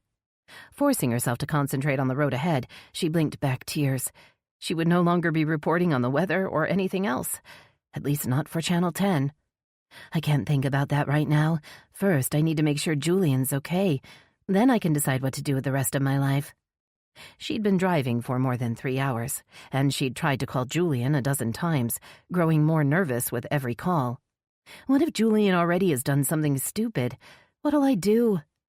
Seeing the exit for Hart Cove, Veronica steered the red Jeep onto the ramp and headed east toward the coast. Based on her research, she knew that the only way to reach the tiny beach town was on a 2-lane highway that had seen better days. Most of the town's residents were wealthy Northerners who used Hart Cove as their winter retreat. They didn't want to make it easy for the average tourist to discover the secluded beaches. A winding road led Veronica past large palatial estates set back from the road. These were the beachfront mansions that only a select few could ever afford, and elaborate fences had been constructed to keep unwanted riffraff away. Rain began to patter against the Jeep's windshield as Veronica pulled up outside a sprawling oceanfront estate. A tall wrought iron gate blocked the path to the driveway. It was closed and locked. Climbing down from the Jeep, Veronica studied the gate's keypad. She pressed the call button and waited, feeling the rain begin to soak into her long, dark hair. Finally, she stepped back and studied the house. Was there another way in? Her eyes fell on the house number, 1001 Hart Cove Way. Couldn't hurt to try it. Most people use something easy to remember. She entered 1001 on the keypad, and the gate slowly swung open. Jumping back in the Jeep, she followed the broad driveway around to the side of the house, ending up in a bricked courtyard with a 4-car garage on one side and a scenic path to the beach on the other. She surveyed the house, expecting the door next to the garage to swing open at any minute, wondering if Julian would be angry that she'd showed up uninvited. Maybe he'll be glad someone cared enough to check on him. Stepping onto the brick pavement, Veronica ran through the rain to the garage and peeked in a narrow window on the side of the building. A white Mercedes was parked in one of the bays. So, he is here. At least I didn't make the trip for nothing. She scurried to the door beside the garage, taking shelter from the rain on the little covered porch. She assumed the door led to the kitchen, or maybe to the servants' quarters, like in Downton Abbey. There was a decorative window high up on the door, but Veronica couldn't see any light or hear any sound coming from within. "Julian?" she called, raising her voice over the patter of the rain. "It's me, Veronica. Please, let me in." Still, no movement or sound came from within. Imagining Julian's limp body splayed on the kitchen floor, Veronica clutched the doorknob and turned. To her surprise, the door swung open, revealing a large, dimly lit kitchen. "Julian, are you in here?" The gentle rush of air from the vent in the ceiling was the only sound she heard. Leaving the door slightly open, she moved further into the room, noticing a set of keys had been dropped on the massive kitchen island that dominated the room. Crossing to the door leading into the hall, she stuck her head through. The house was dark. All the blinds were closed, and no lights were on. She hesitated, feeling her heart begin to thump a panicked beat in her chest. I never should have come here alone. He could already be dead. Maybe he's upstairs in the bedroom, or in the bathroom like his sister. Veronica heard a faint drip, drip, drip behind her. She spun around, certain that Julian would be standing there, but the kitchen was empty. The dripping continued, and Veronica followed the sound to a large, upright freezer. It was the kind of deluxe appliance her mother always talked about buying but never did, and a dark puddle was growing underneath it, fed by the incessant drip, drip, drip of more liquid from within. "What is this?" Veronica whispered as she bent to touch the puddle, then recoiled at the cold, viscous texture. "Is that blood?" Jerking on the freezer's handle, Veronica wrenched the door open. At first, she couldn't register what she was seeing. A man's body had been shoved in the freezer. His face was hidden, but she recognized Julian Hart's khaki pants and long-sleeved shirt. She reached out a trembling hand to touch his arm. It was frozen stiff, and as she watched, a spattering of ice crystals fell from his shirt. She looked down to see a puddle of congealing blood on the bottom of the freezer. "Julian, no! Oh my God, no!" Veronica sobbed out the words, backing away. Why did you do this?" The irrational thought that maybe Julian was still alive, that he couldn't have been in there very long, took hold. She forced herself to once again reach out. She tugged on his rigid, unyielding arm, using the cuff of his sleeve to pull his arm toward her. The skin on his hand and wrist was as white as snow, and Veronica felt tears fall down her cheeks as she held his hand, not knowing what else she could do. She'd arrived too late. There was no point in sending an ambulance, but she'd have to call 911 anyway. The police would need to investigate. Something terrible had happened in this house, and a man was dead. Pushing the unwieldy arm back in place, Veronica frowned. Didn't Julian have a birthmark on his wrist? She thought back to Saturday night, the night she'd had a drink with Julian in the Riverview Hotel bar. He'd lifted his right hand to take a drink, and she'd seen the heart-shaped mark. Staring at the man in the freezer, Veronica backed away. She leaned her head against the wall and closed her eyes. If that's not Julian, then who is it? "What's wrong, Veronica?" she screamed as a deep voice broke the silence. Julian was standing in the kitchen doorway. You aren't... Her mind reeled, trying to make sense of what was happening. "No, I'm not dead, and I'm not in the freezer," he said, his voice silky smooth. "I'm also not Julian Hart." An ugly smirk spread across his face. "Julian didn't have a birthmark, of course, but I didn't think anyone would notice that I did, not with my long sleeves." He pushed back his sleeve to reveal the heart beneath it. "The sleeves were also handy in covering up some very inconvenient scratches," he said, holding up his arm. "Portia Hart was a real fighter."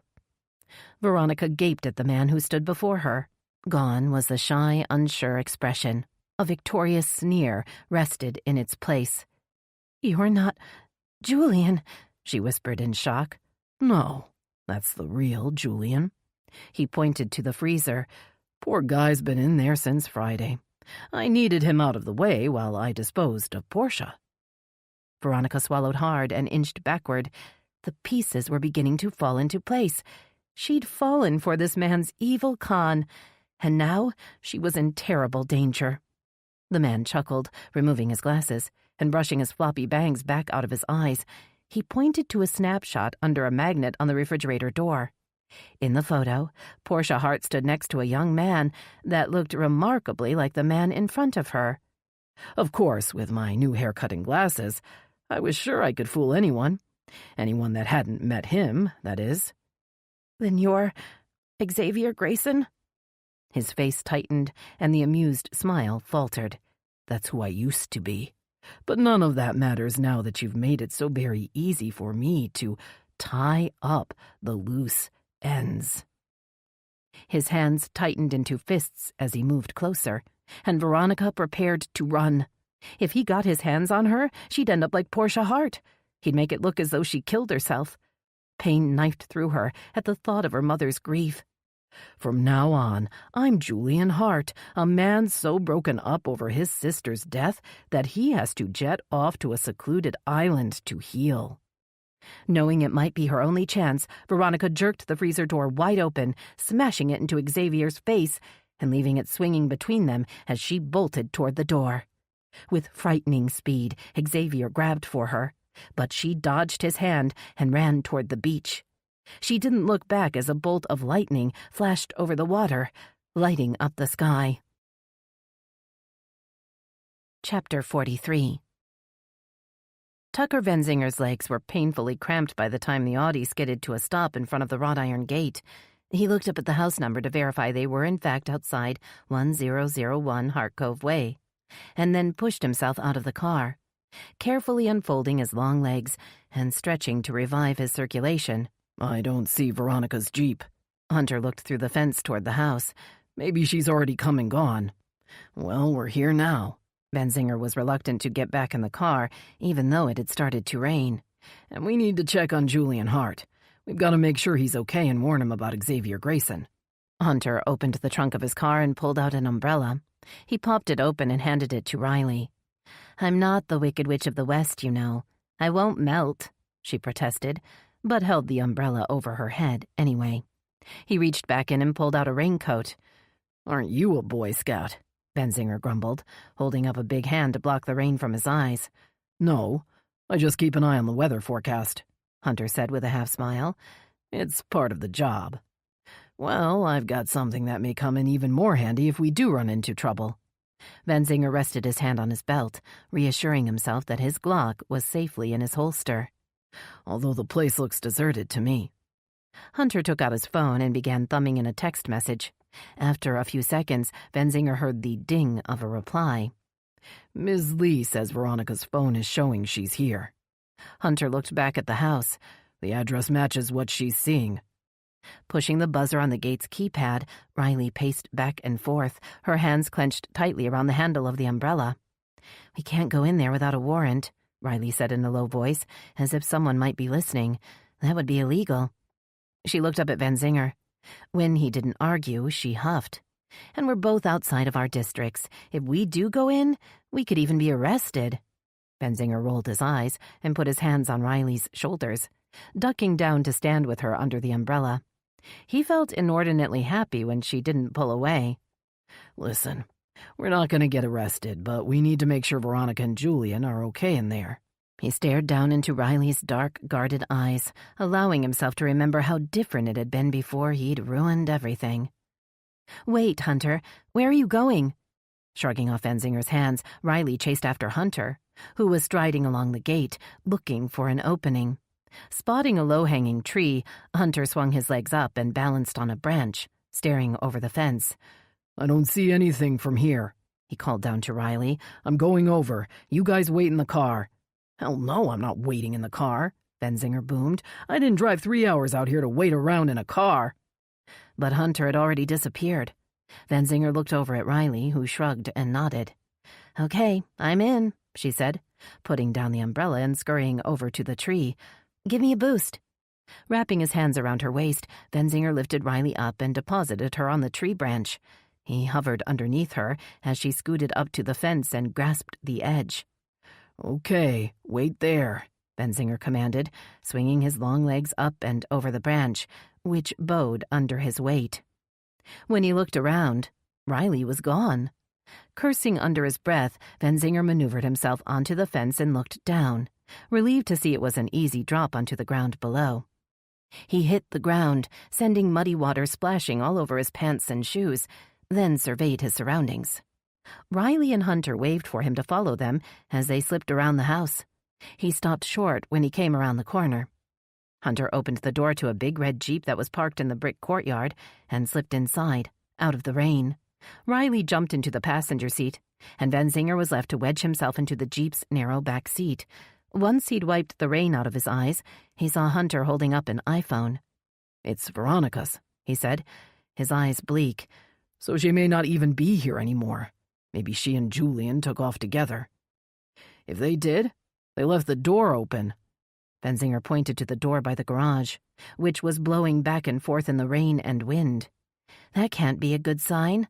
Riley's eyes were wide. "Maybe we should call for help, ask the local cops to provide backup." "We can't wait that long." Hunter's hand was already on the door handle. "Something's definitely wrong here. I've got to find Veronica before it's too late."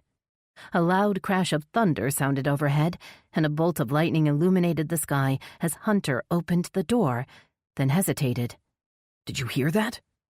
"Yeah, I heard that. Everybody in town heard that," Benzinger said, spooked by the lightning. "It's called a thunderstorm." Holding up a hand, Hunter listened. A faint scream could be heard on the wind. It was coming from the beach. "Someone's screaming, and I think it's Veronica," Hunter said, lunging out of the Jeep and slamming the door shut. Van Zinger reached forward and put a hand on Riley's shoulder. "Stay here and lock yourself in," he ordered. "I'll go find out what's going on and come back." "Fuck that, Van Zinger," Riley said, opening her door. "I didn't drive 3 hours to sit around waiting in a car." She took off running after Hunter as Van Zinger struggled to extricate himself from the compact back seat. "Next time I call shotgun," Van Zinger muttered as he started running after Riley. Another bolt of lightning flashed directly in front of him, but he didn't stop. Riley was out there, and he had a feeling she was going to need him. Chapter 44. Riley watched Hunter pound down the path toward the beach, knowing she would never be able to keep up with him in her strappy sandals. She skidded to a stop at the top of the wooden stairs that led down to the sand. From her vantage point, she could see a woman in the distance running along the waterline. Wet strands of long, dark hair hung down the woman's back, confirming Riley's fear that it had to be Veronica Lee. Lightning tore open the sky above her, and Riley cringed against the wooden rail, sure that she would be struck down at any minute. Statistics of how many people were struck by lightning each year ran through her head. Is it 40 people struck by lightning each year, or 40 people killed? All she could remember for sure was that Florida was the lightning capital of the U.S., and that being on the beach in a thunderstorm was an extremely bad idea. Straining to see Veronica through the downpour, Riley didn't hear the footsteps until they were right behind her. A strong hand gripped her arm, and a deep voice spoke in her ear. "You're gonna get yourself killed out here." Shaken by Tucker Van Zinger's sudden appearance, Riley turned to glare at him, then pointed out toward Veronica's receding figure. Veronica's running that way, and Hunter's going after her. Van Zinger strained to see the figures moving down the beach. "That's not Hunter," Van Zinger said, squinting against the rain. "The man running after Veronica looks like Julian Hart." Riley followed his gaze toward the man sprinting across the sand. His shirt was plastered to his skin, revealing his muscular back and arms. He was gaining on Veronica with every step. "There's Hunter," Van Zinger cried, pointing to another figure moving at top speed. "If he catches up, he's going to need help." Riley watched as Van Zinger gripped his holster and started down the stairs. He stopped and looked back at Riley, trying to yell over the storm, but the wind carried his words away. "What?" she yelled back, following him halfway down the stairs. "I said, go call for backup," he yelled louder, "and hurry." Whirling around, Van Zinger charged down the remaining stairs 2 at a time. She watched him join in the race across the sand, then pulled out her phone and tapped 911. But when she held it to her ear, she couldn't hear anything over the crashing surf and booming thunder. Climbing to the top of the stairs, she threw one last look at Van Zinger's retreating back, then hurried back toward the house. The back door was still open, and Riley ran inside, immediately slipping on the wet tile floor. She fell and slid against the wall, coming to rest beside a large stainless steel freezer. Pushing herself to her feet, she looked down at her hands in confusion. They were smeared with a dark, sticky substance. What the hell? What is this? She lowered her gaze to the floor. She was standing in a thick puddle of blood. Recoiling in horror, Riley backed away, banging into the freezer door, which was slightly ajar. She grasped the handle and tried to steady herself as her feet once again slipped out from underneath her. The door swung fully open as she fell backward, landing hard on her tailbone. Bracing herself against the wall, Riley managed to rise to her feet again, and her eyes followed the trail of blood.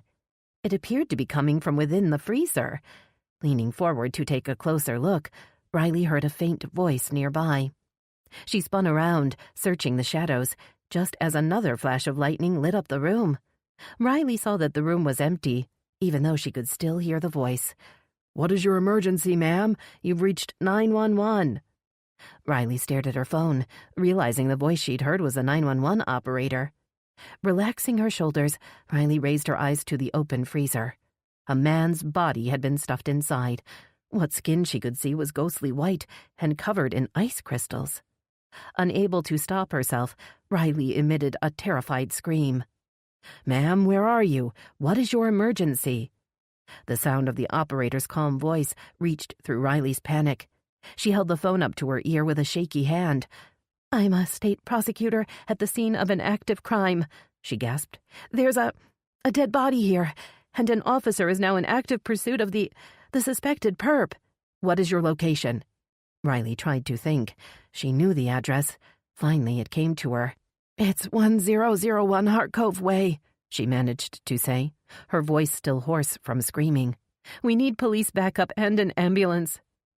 Dropping the phone back in her pocket, Riley viewed the body again, unsure who the man was. Could this be Julian Hart? If it is, who's the man chasing Veronica? She took several careful steps away from the freezer, leaving smears of blood on the white tile floor, and plucked a snapshot off the refrigerator.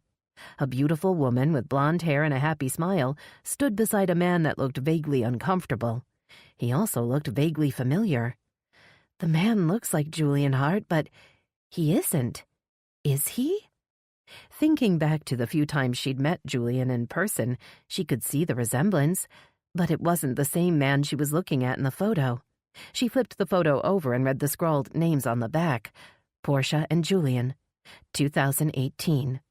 The truth hit her like a punch. The man that had come to Willow Bay wasn't the real Julian Hart. She looked toward the freezer. The real Julian Hart is the man in that freezer, and the man who came to Willow Bay is a murderer and a fake. There was only one person that would have the audacity to pull an outrageous con using the assumed identity of a billionaire, and the willingness to kill anyone who got in the way. Xavier Grayson had tried to run a high-stakes game, and he'd almost gotten away with it. His trail of victims was stunning. Suddenly, she realized that the serial murderer and con man might manage to take a few more lives before he was through. He was out there on the beach, running after Veronica Lee, perfectly willing to kill Hunter Hadley and Tucker Vanzinger if the need arose. The bastard might even get away with it. Shuddering at the thought of Xavier Grayson evading capture, Riley knew she had to do something. She couldn't let the heartless killer get away. Not again. Not after everyone he'd destroyed. Moving slowly across the grimy floor, Riley reached the door and ran back into the storm. She felt the rain wash away the blood on her hands and legs, glad to get rid of the sickly sweet stench. As she reached the top of the stairs, she heard the wail of sirens in the distance and looked to the west, wondering how far away they were and how soon help would arrive. The figures on the beach were growing smaller, but Riley could see that Veronica was still running, but she was slowing down. The man chasing her was only a few yards behind, and Riley was mesmerized as she watched the surreal scene playing out in front of her. Once again, Xavier Grayson was within reach. The ruthless con man who had stolen Miriam Feldman's money and thrown her body into the water for the fish to eat was right there on the beach in front of her after all these years, and Hunter Hadley and Tucker Vanzinger were right behind him. After everything he's done, he can't get away this time, can he? Her anxiety mounted as she saw Veronica stumble and fall into the crashing surf. Chapter 45. Veronica's heart pounded like a jackhammer in her chest as she ran through the sand.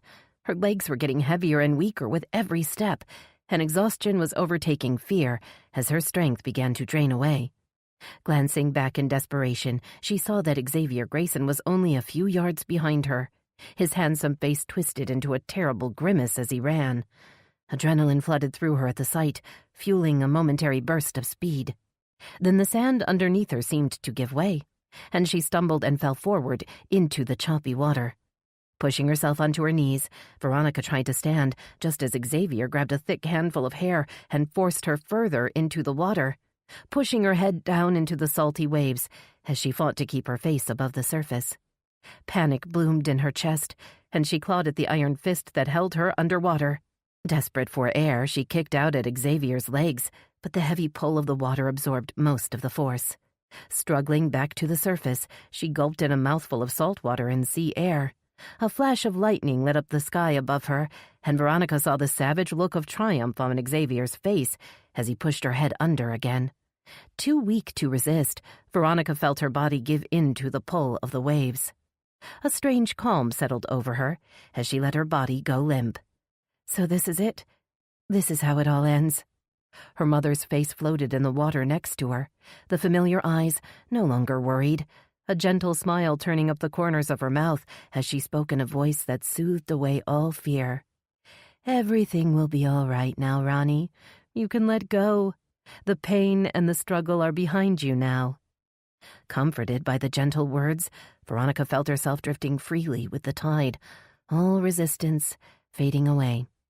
Then a blinding flash of light above her opened the heavens and illuminated the water, and the hand in her hair was suddenly gone. Lifting her head out of the water, Veronica wiped salt water out of her burning eyes and squinted up at the big man who had suddenly materialized beside her. Hunter Hadley looked down, his face tight with anger and fear. "Get out of here!" he shouted, pointing toward the shore. She stood on shaky legs, lifting her face to Hunter, just as Xavier Grayson rose out of the water behind him. "Watch out!" she screamed. "He's behind you!" Spinning around, Hunter crouched in a defensive posture as Xavier Grayson sprang forward to tackle him. Veronica saw both men tumble into the water. She splashed toward the shore on trembling legs, then turned to see Xavier and Hunter still wrestling in the foaming waves. She took a few stumbling steps up the beach, knowing she had to get help, but her stomach heaved, and she bent and retched out a mouthful of salt water. As she wiped her mouth on her soggy sleeve, Veronica felt a big hand fall on her shoulder. Too exhausted to scream, she twisted her head to see a muscular man looming over her. Relief flooded through her as she recognized Detective Vanzinger. "Thank God you're here," she gasped, coughing up another mouthful of sandy water. "He's trying to kill him." But her relief was quickly replaced by fear, as Vanzinger motioned for her to step out of the way, and she saw the big Glock in his hand. It was the same model that her mother had taught her to shoot at the gun range. "No, don't shoot!" The scream ripped through her throat as she saw Hunter's broad back in clear range of Vanzinger's weapon. "If you miss, you'll hit Hunter." Her words evaporated into the wind, but Vanzinger hesitated as the men continued to struggle in the water. "Shit!" He lowered his weapon and splashed forward, circling the men as the waves crashed over them. Resisting the urge to collapse onto the wet sand, Veronica forced her feet to move, willing her legs to carry her back into the water. "I have to get Hunter out of the way so Vanzinger can get a clear shot." Rain beat down in relentless fury, pelting her skin and drenching her hair, which hung in heavy wet strands around her face. Ignoring the water churning around her knees, she grabbed out and caught hold of Hunter's shirt tail, just as a wave smashed over her, tossing her toward the shore. As she sputtered and fought to regain her feet, she realized she was still holding tight to Hunter's shirt. He erupted from the water next to her, spitting out a mouthful of salt water as he spun to see Xavier charging toward Vanzinger. The explosion from the big Glock echoed over the water like a clap of thunder, just as a bolt of lightning lit up the cloud-darkened sky. Xavier jerked backward. A spray of blood stained the shifting water around him a garish red, then washed away into the ocean's depths as if it had never existed. He vanished into the water, then surfaced again as a violent wave propelled his limp body onto the shore. As the wave receded, Veronica's eyes widened in fascinated horror. A trickle of blood seeped out of a crimson hole in Xavier's forehead, soaking into the wet sand beneath him. "Tucker!" Startled by the anguished cry from behind her, Veronica spun around to see Riley Odell racing across the sand toward the water. The prosecutor didn't hesitate as she reached the water's edge. She plunged forward into the waves. Only then did Veronica realize that Detective Vanzinger was gone. Before she could react, Hunter's voice sounded in her ear. She felt his strong hand grip hers as he dragged her toward the spot where Vanzinger had last been standing. "Must have been the lightning," Hunter gasped. "He was holding the gun, and then he just went down. We've got to find him." He dove headfirst into a breaking wave. Seconds later, Riley emerged to take a long, gasping breath. "I can't find him," Riley panted between sobs. "He's gone." Sucking in a deep lungful of hot, salty air, Veronica prepared to dive under just as Hunter shot up out of the water. One arm was wrapped around Vanzinger's broad chest. The other arm was already pushing through the water toward shore. Veronica splashed over to Vanzinger's side, taking hold of his limp arm. The big detective's waterlogged body was unbelievably heavy as she helped Hunter keep his head out of the relentless waves. Assisted by the incoming tide, they finally deposited the big detective onto the safety of the sand. Veronica's trembling legs gave out underneath her, and she sank onto her knees. She felt the warmth of Hunter's body next to her, and looked over as he checked Van Zinger for a pulse. Hunter's face was grim, as he gave a light shake of his head. "Is he breathing?" Riley asked above them in a ragged voice. Tilting Van Zinger's head back, Hunter leaned forward and listened, his eyes resting on Van Zinger's chest, watching for the telltale rise and fall. But the big man was motionless. "He's not breathing," Hunter croaked, then cleared his throat. "Let's start CPR. Veronica, you breathe. I'll do the compressions. Riley, you count us through it." The faint wail of a siren rose over the roar of the ocean as they began working on Van Zinger's motionless body. Veronica kept up a steady stream of breaths, listening to Riley's desperate countdown. "And 1, and 2, and 3, and breathe. And 1, and 2. After what seemed like hours, Veronica felt the paramedics' impatient hands on her shoulders and allowed herself to be moved to the side. She watched as they rushed forward with a defibrillator, allowing herself a small hope that the big man could be revived. "I've got a pulse!" When she heard the paramedics' excited shout, Veronica collapsed onto her back in the sand and looked up. A patch of blue sky peeked out through the dispersing clouds. The storm was over. Chapter 46. Nessa straightened the stack of folders on her desk and shut down her computer. It was Friday afternoon, and for the first time in ages, she was leaving the office early. She planned to make one quick stop before heading home to spend a relaxing weekend with her family. That is, if you call doing laundry and housework relaxing. The thought brought a wry smile. She was actually looking forward to a weekend of chores, and maybe she and Jerry would finally get a chance to take Cole and Cooper out for pizza. It would be a pleasant change to have the whole family together after everything she'd been through in the last few weeks. The initial media circus surrounding Portia Hart's death and the subsequent discovery of Xavier Grayson's crimes had resulted in many late nights and working weekends for the WBPD and the prosecutor's office. And with Tucker Van Zinger still recuperating in the hospital, the workload had been unusually heavy. But as she turned off the lights and closed the door to her office, Nessa felt proud of how her little department had handled the crime spree. Xavier Grayson had been a career con man who had committed multiple homicides over the span of a decade. Her team had managed to end his final spree of murder and mayhem. Walking the few blocks to Barker and Dawson Investigations, Nessa found Frankie throwing darts at a newly hung board on the wall. Barker sat behind his desk, squinting at the computer screen. "You boys look busy," Nessa teased, dropping into a chair across from Barker. "No more big insurance investigations?" Frankie rolled his eyes as he threw another dart. It clattered against the wall, then fell to the floor. "Don't even get me started on Maxwell Snake-in-the-Grass Clay," Frankie said. "That man is on my shit list." "Well, then, you'll be happy to hear that the state prosecutor for Hart Cove has decided to charge Mr. Clay with fraud." Looking somewhat mollified, Frankie threw another dart. "What about that scumbag Nick Sargent?" Frankie asked. "You got something on him that'll stick?" Barker finally looked up from his keyboard. "I thought you'd cleared him," Barker said, leaning back in his chair. "I mean, Lexi Marsh identified Grayson as the man who attacked her, right?" Doubt flickered through Nessa's mind. Is Nick Sargent in the clear?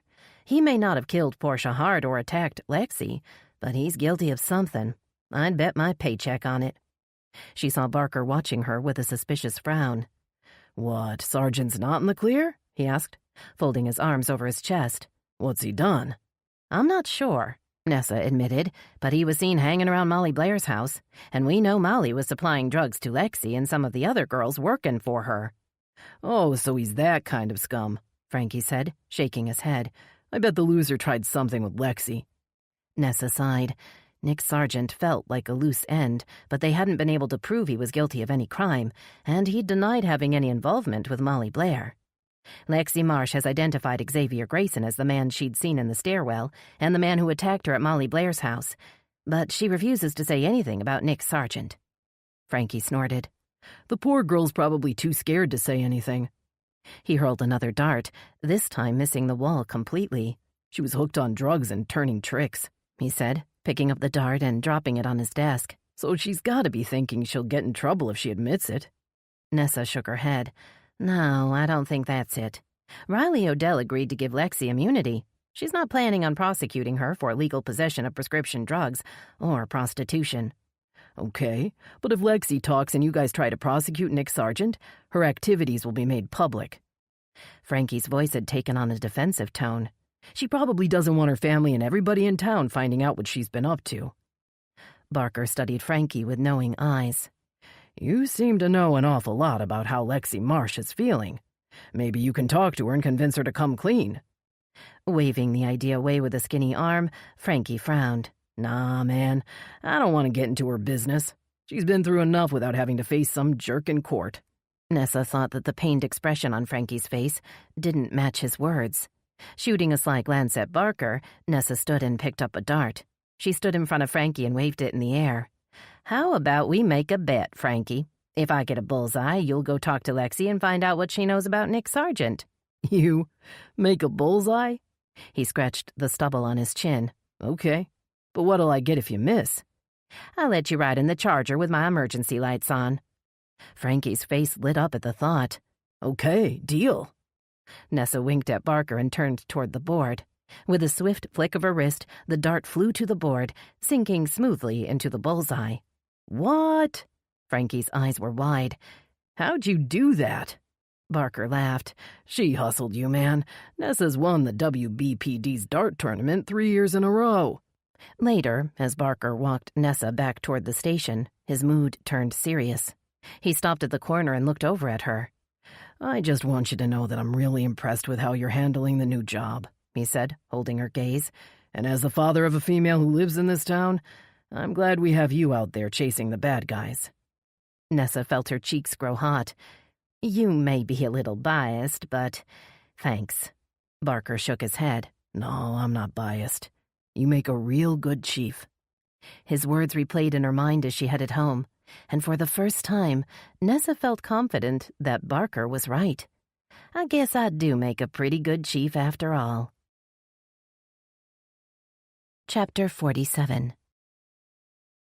The recreation room inside Hope House was quiet. A few residents sat around the television watching a game show, while several others drank coffee and chatted in a corner alcove. Lexi Marsh hovered in the doorway, unsure if she should go inside or go back to her room. I could really use a cup of herbal tea. A voice spoke behind her. Why don't you join me? She turned to see Dr. Regina Horn, the rehab center's director, and the woman who had been Lexi's therapist during the 2 weeks she'd been at the facility. Okay, Lexi agreed, glad to have someone to sit with. Once they were settled into a table by the window, Lexi sipped her tea and tried to think of something to say, but Reggie spoke first. You've been here a few weeks now. How are you liking it? I'm getting used to it, I guess. Lexi wondered if that was strictly true, although I've been a little restless today. Sipping from her mug, Reggie seemed to consider the statement. Well, restless can be good. That is, if it prompts you to go out and make good things happen.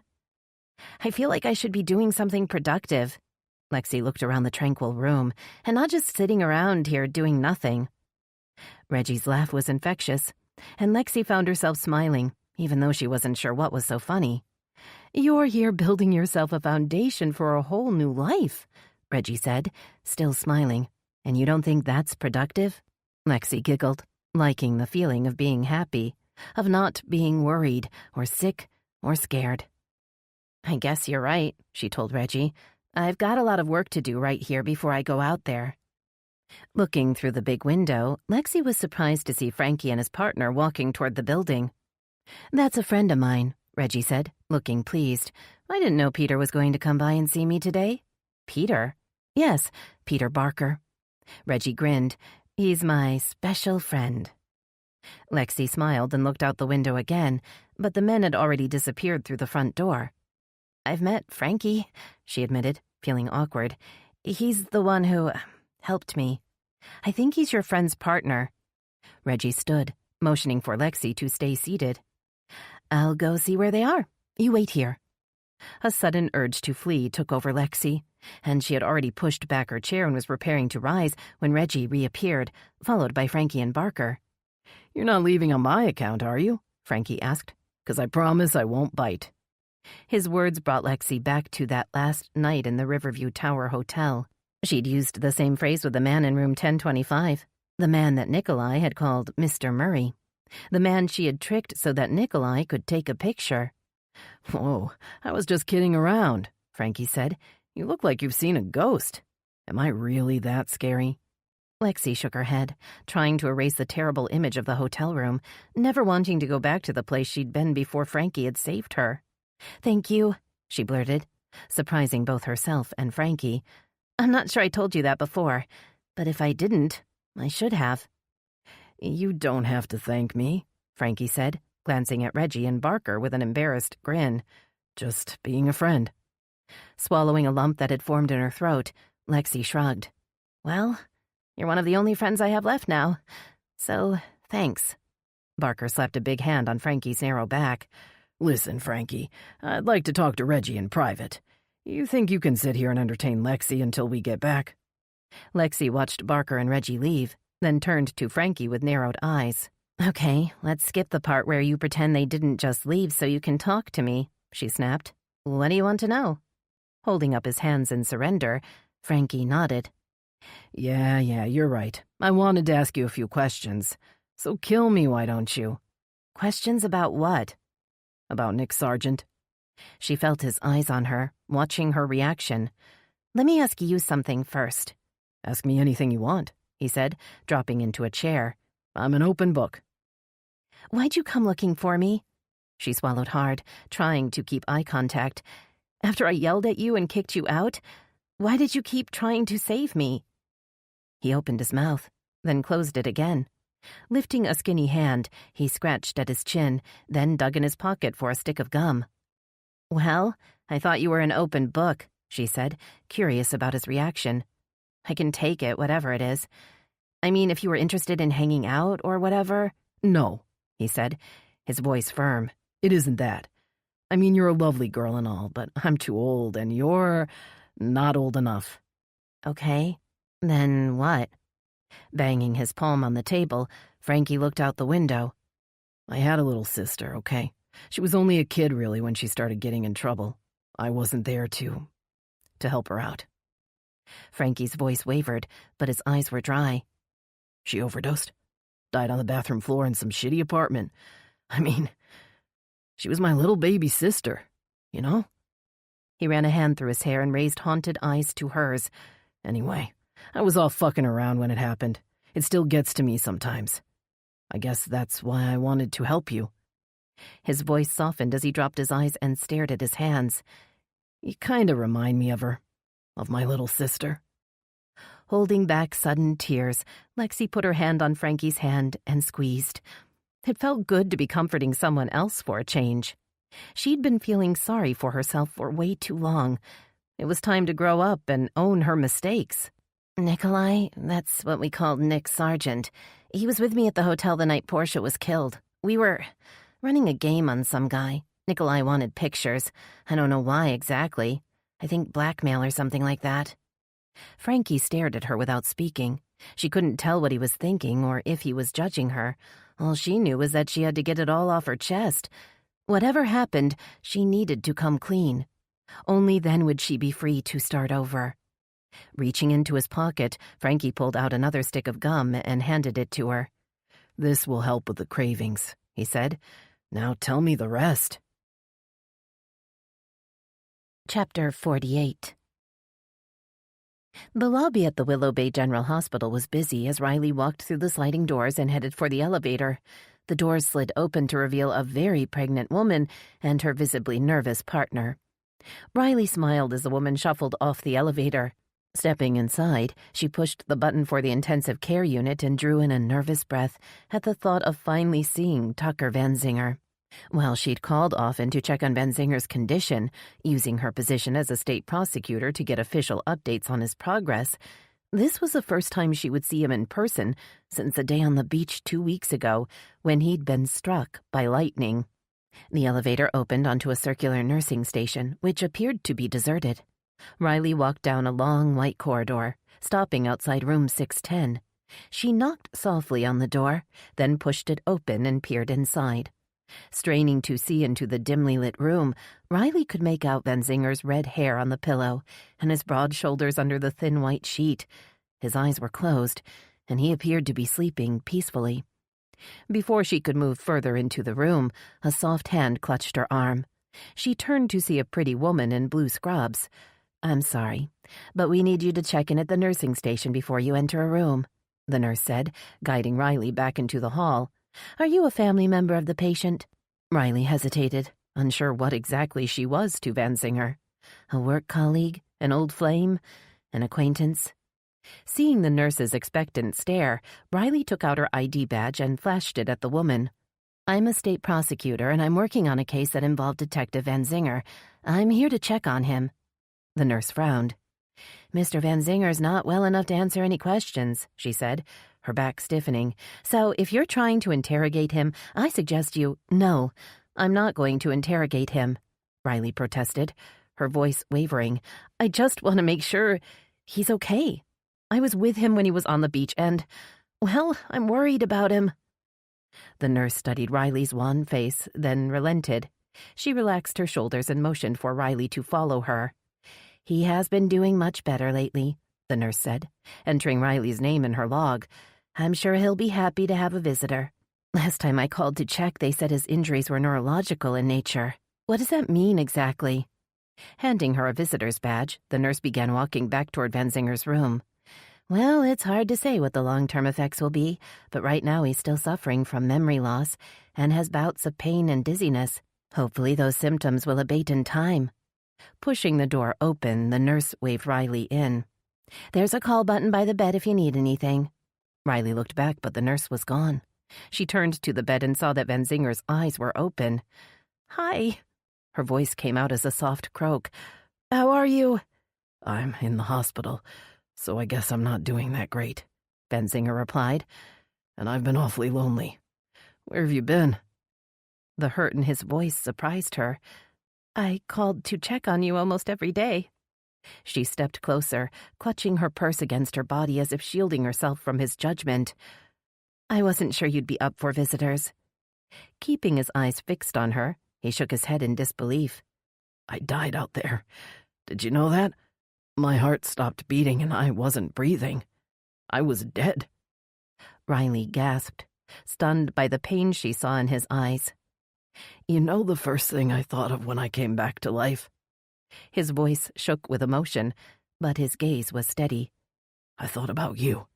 I wanted to see you. But you weren't here." "I'm sorry." Riley's voice cracked as she reached for his hand. "I should have come sooner. I wanted to, but—" Clasping her hand in his, Van Zinger pulled her closer. "But you're still holding a grudge," he finished for her. "You wrote me that letter after I left. Told me when I left that you'd hate me until the day I die." Riley had forgotten about that letter. It had come from a dark place. She cringed as she thought of everything she'd written. "Well, guess what?" Van Zinger continued, his voice softening. "That day has come and gone, Riley. I died out there, and now I'm back. And it's time to let that old grudge go." His words sliced through her, cutting her free from the past. "You're right," she whispered. "I've been scared, and I've been punishing us both. I'm sorry." She opened her purse and pulled out the book she'd read from front to back the night before. The corner of one page was folded, and she opened the book, then looked up at Van Zinger. "For every decision you have to make, don't choose hate, don't choose greed, don't choose fear. It's simple. Choose love." Holding up the book, she showed Van Zinger the cover. "That's from Simply Portia, the book Portia Hart wrote. I read it last night and, well, I started thinking about my choices. It seems I've been making all the wrong ones. I don't want to do that anymore." Hope sprang into Van Zinger's eyes. "You know I would never have hurt you like that if I hadn't thought I was saving you, right?" Van Zinger gripped her hand as if his life depended on her answer. She nodded, clearing her throat. "Nessa explained what happened. She said Chief Kramer and Detective Reinhardt were dirty. They threatened to kill you if you exposed them, forced you to leave the WBPD. Benzinger nodded, his hands shaking with the memory. They wanted to destroy me. The only thing I cared about then was my work as a detective. And you. I couldn't risk being with you. I knew they would use you against me, try to hurt you, or worse. Riley thought back to the day on the beach, the day she'd seen Benzinger's dead body lying on the sand. I think I finally understand, she said, realizing it was true. When I thought you were dead, I would have done anything. Pulling her tighter against him, Benzinger whispered in her ear, The hardest thing I've ever done is to walk away from you. A knock sounded on the door, causing Riley to stand up and try to move away from the bed. Benzinger grabbed her wrist and tugged her back as Jankowski strolled into the room, his broad shoulders making the room feel small. You still laying around in bed, partner? His eyes flicked to Benzinger's hand on Riley's arm, and a wide smile spread over his face. You pulled this whole stunt just to get her back, didn't you, Tucker? Jankowski teased. But hey, whatever it takes. Riley rolled her eyes, feeling as if she'd gone back in time a dozen years. Back to her days as a law intern. Back to the days when she and Benzinger used to hang out with Jankowski and his wife, Gabby. The thought of Gabby wiped the smile off Riley's face. Death is real, and it can come for any of us, at any time. She squeezed Benzinger's hand, reminded again that she should be grateful he was still with her, and that they'd found their way back to each other. So, I guess you're the new town hero, Tucker. Jankowski nodded his approval. You took down a serial killer and survived a lightning strike on the same day. You're a legend around here. Blushing at the effusive praise, Benzinger met Riley's eyes. I had a little help, he said. Riley and Hunter Hadley and Veronica Lee. It took all of us to figure out what the hell was going on and stop Xavier Grayson. Jankowski studied the two of them together, and Riley saw a flash of sadness in his eyes. Maybe he was thinking of Gabby, too. You guys make a good team, Jankowski finally said. Tucker, you can bring the bad guys in, and Riley, you can send them to jail. Sounds good to me, Benzinger agreed. Just as soon as I get out of here, I'll get started. Thinking of the call she'd gotten from Nessa on the way over, Riley figured she'd have the opportunity to lock up another bad guy sooner than she'd expected. No matter how many criminals she prosecuted, there were always more just waiting to come out of the woodwork. At least now she had a partner in her fight against crime, and no matter how bad things got, she wouldn't be alone anymore. Chapter 49. Hunter opened the cardboard box and began piling in the books from his shelves. The sale of the station wouldn't be final for a few more weeks, but he didn't see any reason to delay the inevitable. Once the new owners came in, he knew he would surely be replaced with someone else. They'll want to bring in someone they know, someone they trust. And he couldn't blame them. If it was his station, he'd do the same. Although he wasn't sure he'd hire himself. At least, not as the station manager. I'm better as a reporter. That's my calling, not pushing paperwork and kissing up to fickle advertisers. His phone buzzed in his pocket. Hunter was tempted to ignore it. He wasn't in the mood to talk. But the slight chance that Veronica might be calling prompted him to dig his phone out and check the display. He raised his eyebrows when he saw that the caller was Frankie Dawson. Mr. Dawson, how can I help you? Well, you can start by calling me Frankie. Smiling in spite of his sour mood, Hunter tried again. Okay, Frankie, how can I help you? I have a new acquaintance I think you're going to want to talk to. Frankie sounded unusually smug. If you've got time to come to my office, I'll introduce you. Intrigued, Hunter decided he could use an excuse to get out of the office. Besides, it would give him a chance to take Gracie for a walk. Okay, I'll be there shortly, Hunter agreed. Dropping the phone back in his pocket, he opened the door to his office and called out to Gracie, who was lounging by Finn's desk. You want to go for a walk, girl? Finn looked over and nodded. Sure I do. He grabbed his phone and Gracie's leash. Where are we going? Hunter sighed, knowing it would be useless to argue.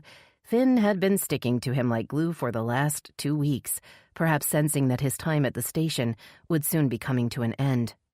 Walking toward the door, Hunter passed Veronica's desk, but he refused to torture himself by looking at her empty chair. He had no choice but to let her have the space and time she needed to heal, which was why he hadn't reached out to her after the traumatic events in Hart Cove. She'd gone through hell, and Hunter knew from experience it would take time to recover. He'd suffered from PTSD for years after the explosion in Kabul. The shattered bodies of the women and girls that died in the explosion still haunted his dreams, and had caused him a lot of pain and soul-searching during the years since. How could he expect Veronica to react any differently? How could she not be scarred? She wouldn't be human if it didn't bother her. She found a dead body stuffed in a freezer and saw a man shot dead right in front of her. Of course she's bound to be traumatized. Besides, what did he have to offer her now that the station was being sold? It was best to let her have time to figure out what she wanted.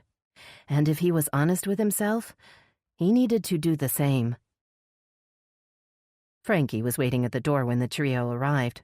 He waved Hunter, Finn, and Gracie into the little office and pointed to a couple of folding chairs across from his desk. "Have a seat, gentlemen. Our guest will be joining us shortly." Hunter cocked an eyebrow at Frankie's exaggerated hospitality, noting a self-satisfied gleam in his eyes. "What's going on, Frankie?" he asked, dropping onto a chair and folding his arms over his chest. "You've obviously got something up your sleeve. It's called payback, my friend." A knock on the door sent Frankie scurrying over. He opened the door to reveal a heavy-set man with thinning gray hair and thick, bushy eyebrows. The man stormed into the room. His face was red and sweaty, and his shirt collar was too tight. "What's the meaning of this?" He waved a piece of paper in his hand as he looked around the room. Seeing the three men and the dog, his anger turned to confusion. "What is this? Some kind of shakedown?" Frankie laughed, then shrugged. "You could call it that, I guess, Mr. Murray, but it's not the type you're probably used to." He turned to Hunter and smiled. "Mr. Hadley, I'd like you to meet Mr. Lloyd Murray." Hunter stared at the man in shock. "You're Lloyd Murray? The man who's buying Channel 10? Murray's broad face grew even redder. "Who are you? What do you know about that?" "I'm the current station manager at Channel 10, Hunter said, looking toward Frankie. "And I'm not sure what is going on here." Frankie held up his hands as if to quiet a crowd. "That's where I come in. You see, Mr. Murray's being blackmailed into buying Channel 10. There were some, how do I phrase this, compromising photos taken at the Riverview Hotel a few weeks ago." Pacing the room as if he were a lawyer in a courtroom drama, Frankie turned his gaze on Murray, who stood frozen in place. "The blackmailer kept his identity secret. Isn't that right, Murray? But he told you to use all that money you've got to buy Channel 10. Otherwise, your wife and kids would receive copies of the pics. Am I right?" Murray blinked, but he didn't say anything. Hunter could see the wheels spinning frantically in his head. "Do you know who the blackmailer is?" Hunter asked, trying to calculate what the information might mean to him. "And why they'd want Mr. Murray to buy the station?" "Yes and yes," Frankie said in triumph. "I know the answer to both of those questions. You see, I have a source who knows who took the photos. In fact, that source is at the WBPD right now giving a statement." Panic bloomed in Murray's face as he absorbed Frankie's words. "So the good news, Mr. Murray, is that you no longer have to spend millions on a station you don't want to buy." Frankie paused for dramatic effect before he continued. "The bad news is, your fucked-up attempt to screw around with a girl half your age might be exposed." Raising a fist, Murray seemed prepared to lunge at Frankie, but both Hunter and Finn stood up at the same time, glaring at the man. When Gracie began to growl low in her throat, Murray spun on his heel and banged through the door. Hunter watched the door swing shut behind him, then turned to Frankie with angry eyes. "Who blackmailed Murray?" he demanded, "and why make him buy the station? You're the one who put me onto it." Frankie leaned against his desk and crossed his skinny arms over his chest. He smiled at Hunter's puzzled frown. "You asked Nessa about Nick Sargent's involvement with Molly Blair. Turns out the loser was involved in a few different rackets: drugs, prostitution, and blackmail." Frankie scratched at the stubble on his chin. "Although why he targeted the station, I'm not so sure about that. Which is why I called you over here." Shaking his head, Hunter tried to process what he had learned. "I was aware Nick had been trying to damage Channel 10. I mean, he was stealing our employees and advertisers every chance he got, but this? He must have been out to completely destroy the station. Finn put a hand on Hunter's arm. I hate to tell you this, but I think it was personal. Hunter frowned, not quite understanding. I think he wanted to destroy you, Hunter, or at least your career. I'm not sure why, but some people just want to ruin anything good they see. They don't like to see people getting ahead. Thinking back to everything that had happened in the last few months, Hunter could see that Finn was right. Well, whatever reason Sargent had, at least now the station isn't being sold, Finn said, sounding happy. No, not as soon as we thought, Hunter agreed, but the board is still determined to sell, so eventually it will happen. Unless... Hunter hesitated. His idea of buying the station himself wasn't feasible. Putting it out there would only give Finn and the rest of the crew false hope. Unless what? Finn asked. Come on, Hadley, don't leave me in suspense. If you know of something that could save the station, you gotta try. Exhaling, Hunter sank back into the folding chair. It's just... I've been thinking about buying the station myself. He kept his eyes down as he explained why it wouldn't work. I've been through the financials a million times, and I just don't have enough to pull it off. I even thought of asking my father for a loan, but I don't want to spend the rest of my life under his thumb. Reaching down to scratch Gracie's neck, Hunter tried to explain. You see, Finn, my father isn't the kind of man your dad was. Your dad was good, and he was honest. Hunter struggled to find the right words. My father, the mayor, well, he's more interested in protecting himself and his position than in doing good. I've made the decision that I don't want that kind of energy in my life anymore, and I can't go back on it now. I wouldn't want you to, Finn said, reaching out to put a hand on Hunter's arm. And I know Dad wouldn't want that either, which is why I have another solution for you to consider. Looking up in surprise, Hunter saw that Finn was smiling.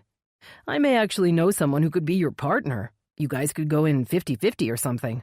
Okay, who is it? Someone I know? Finn nodded and raised his eyebrows. It's me. He laughed. Who'd you think I meant? Gracie? The lab looked up expectantly at her name, but Finn was staring at Hunter, waiting for his reaction. You? He finally managed. But, yes, me. That is, if you don't mind a partner that is twice as good-looking as you and half your age. I'm only 36, smartass, Hunter said, beginning to smile. Do you have the money to invest? My dad left me a trust fund, Finn said, his eyes shining with pride. He was a smart man, you know. He made some early investments in technology, and he lived a simple life. Swallowing hard, Finn held Hunter's gaze. I know Dad would be happy his money's going to good use, and I have some great ideas for taking our online operations to a whole new level. That is, if you'd be up for making some changes. Hunter nodded, feeling as if a weight had been removed from his shoulders. This idea might actually work out. It might be his chance to start again. I think it's definitely time for some changes, Hunter agreed, and the first change I want to make is a station manager. Finn blinked. What do you mean, change station managers? I mean, I want to be out in the field again, Hunter said. He had a feeling if he didn't make the leap now, he might never get another chance to do what he'd been born to do. I want to go out and report on stories that matter. I want to investigate the world again. I don't want to sit in my office and watch other people live out my dream. I don't want to let the fear control me anymore. That's deep, man. But I got a few things to take care of. Hunter had almost forgotten that Frankie was in the room. He laughed, glad to have finally admitted to himself what he needed. Besides, I'm sure you guys need to get busy on your new story. When Hunter looked at him blankly, Frankie shook his head. Come on, man. I thought you were a reporter. I've just handed you a mega scoop on slimy Nick Sargent and that dirtbag Murray. You telling me you aren't going to jump on that? Frankie slapped his palm on his desk for emphasis. Especially seeing how Nick was the one that screwed you guys over on the initial Xavier Grayson story. The comment caused Hunter's stomach to drop.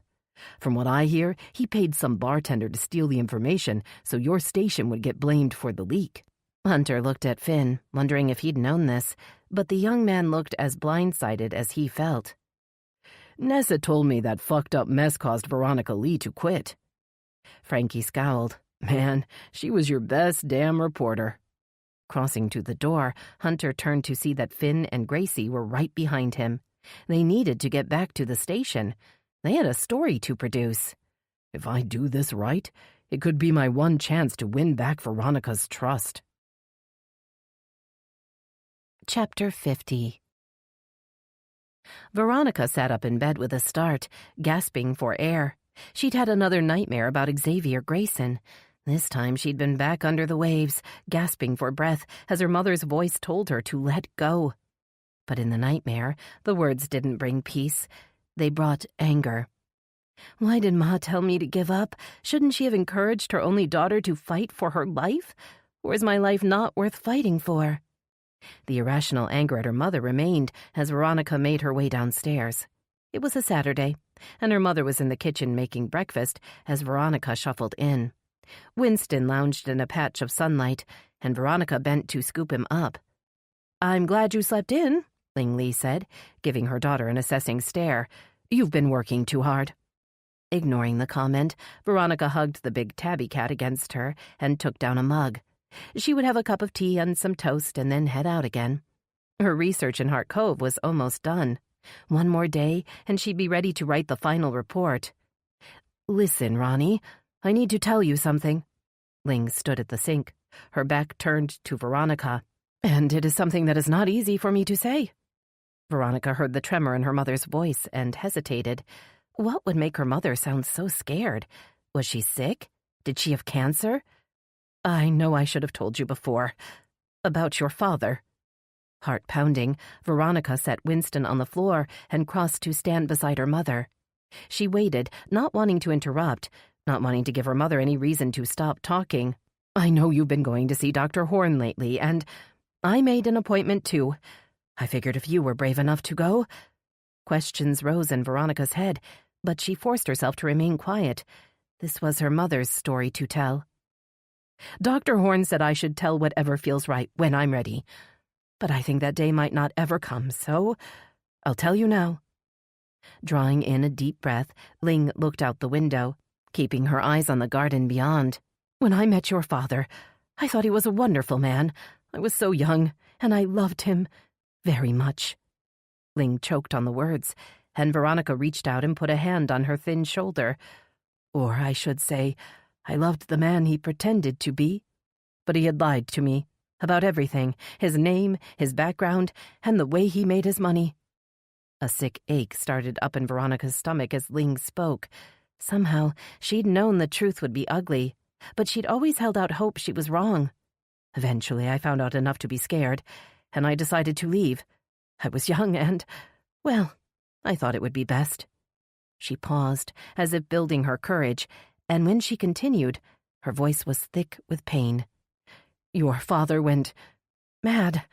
He did things I cannot bring myself to speak of, but I've written it down. If you choose to read what your father has done, what your mother has suffered, then I'll show you." Ling turned and looked into Veronica's eyes. "But if you want to let it go, then I'll burn the paper, and you and I can move on with our lives. It is your decision." The pain in Ling's eyes was more than Veronica could bear. She pulled her mother to her, feeling Ling's thin shoulders shaking with emotion. "Don't worry about that now," Veronica soothed, murmuring the words Ling had always used to comfort her as a child. "Everything will be okay. Whatever happens and whatever I decide, we'll always have each other. That will never change." But as she finished making her tea, Veronica wondered what her decision would be. She thought of the book on her dresser and the new story she'd been working on, and wondered if fate was trying to tell her something. Veronica steered the Jeep toward the highway, knowing she had a lot of thinking to do in the 3-hour drive ahead of her. Her phone buzzed in her purse, and she reached in to pull it out. The number on the display made her heart stop. Hunter Hadley hadn't tried to contact her since the day on the beach 2 weeks ago, and she hadn't called him. She'd needed time to come to terms with everything that had happened, and she had assumed he was busy moving on with his life. But she had missed him, and she had planned to reach out to him once she'd completed her story. Hunter may not be her boss anymore, but she respected his judgment as a reporter, and he'd be honest enough to tell her if her piece was good or not. "Veronica, how are you?" His familiar voice sent a pleasant shiver down her spine. I'm good. Thanks. She forced a cheerful tone. Just heading out to finish up a report I've been working on. A report? That's great, he said, clearing his throat. I was wondering if you could stop by the station. It won't take long. Hesitating, her eyes fell on the corner of the book sticking out of her bag. She drew in a deep breath and made a decision. Okay, I can be there in 10 minutes, but I can't stay long. She steered the Jeep toward Channel 10 and tried to calm her nerves. She'd hear what he had to say, and then she'd be off. As she stepped into the station, she saw Hunter and Finn standing with the crew under the big screen on the wall.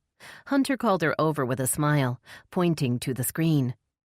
This is the special report I wanted you to see. It's almost done. Just needs a few finishing touches. Hunter moved closer as the segment began, whispering in her ear. We put this together for you. Puzzled, Veronica watched as the expose on Nick Sargent unfolded, revealing a long list of illegal and unethical activities he was accused of committing.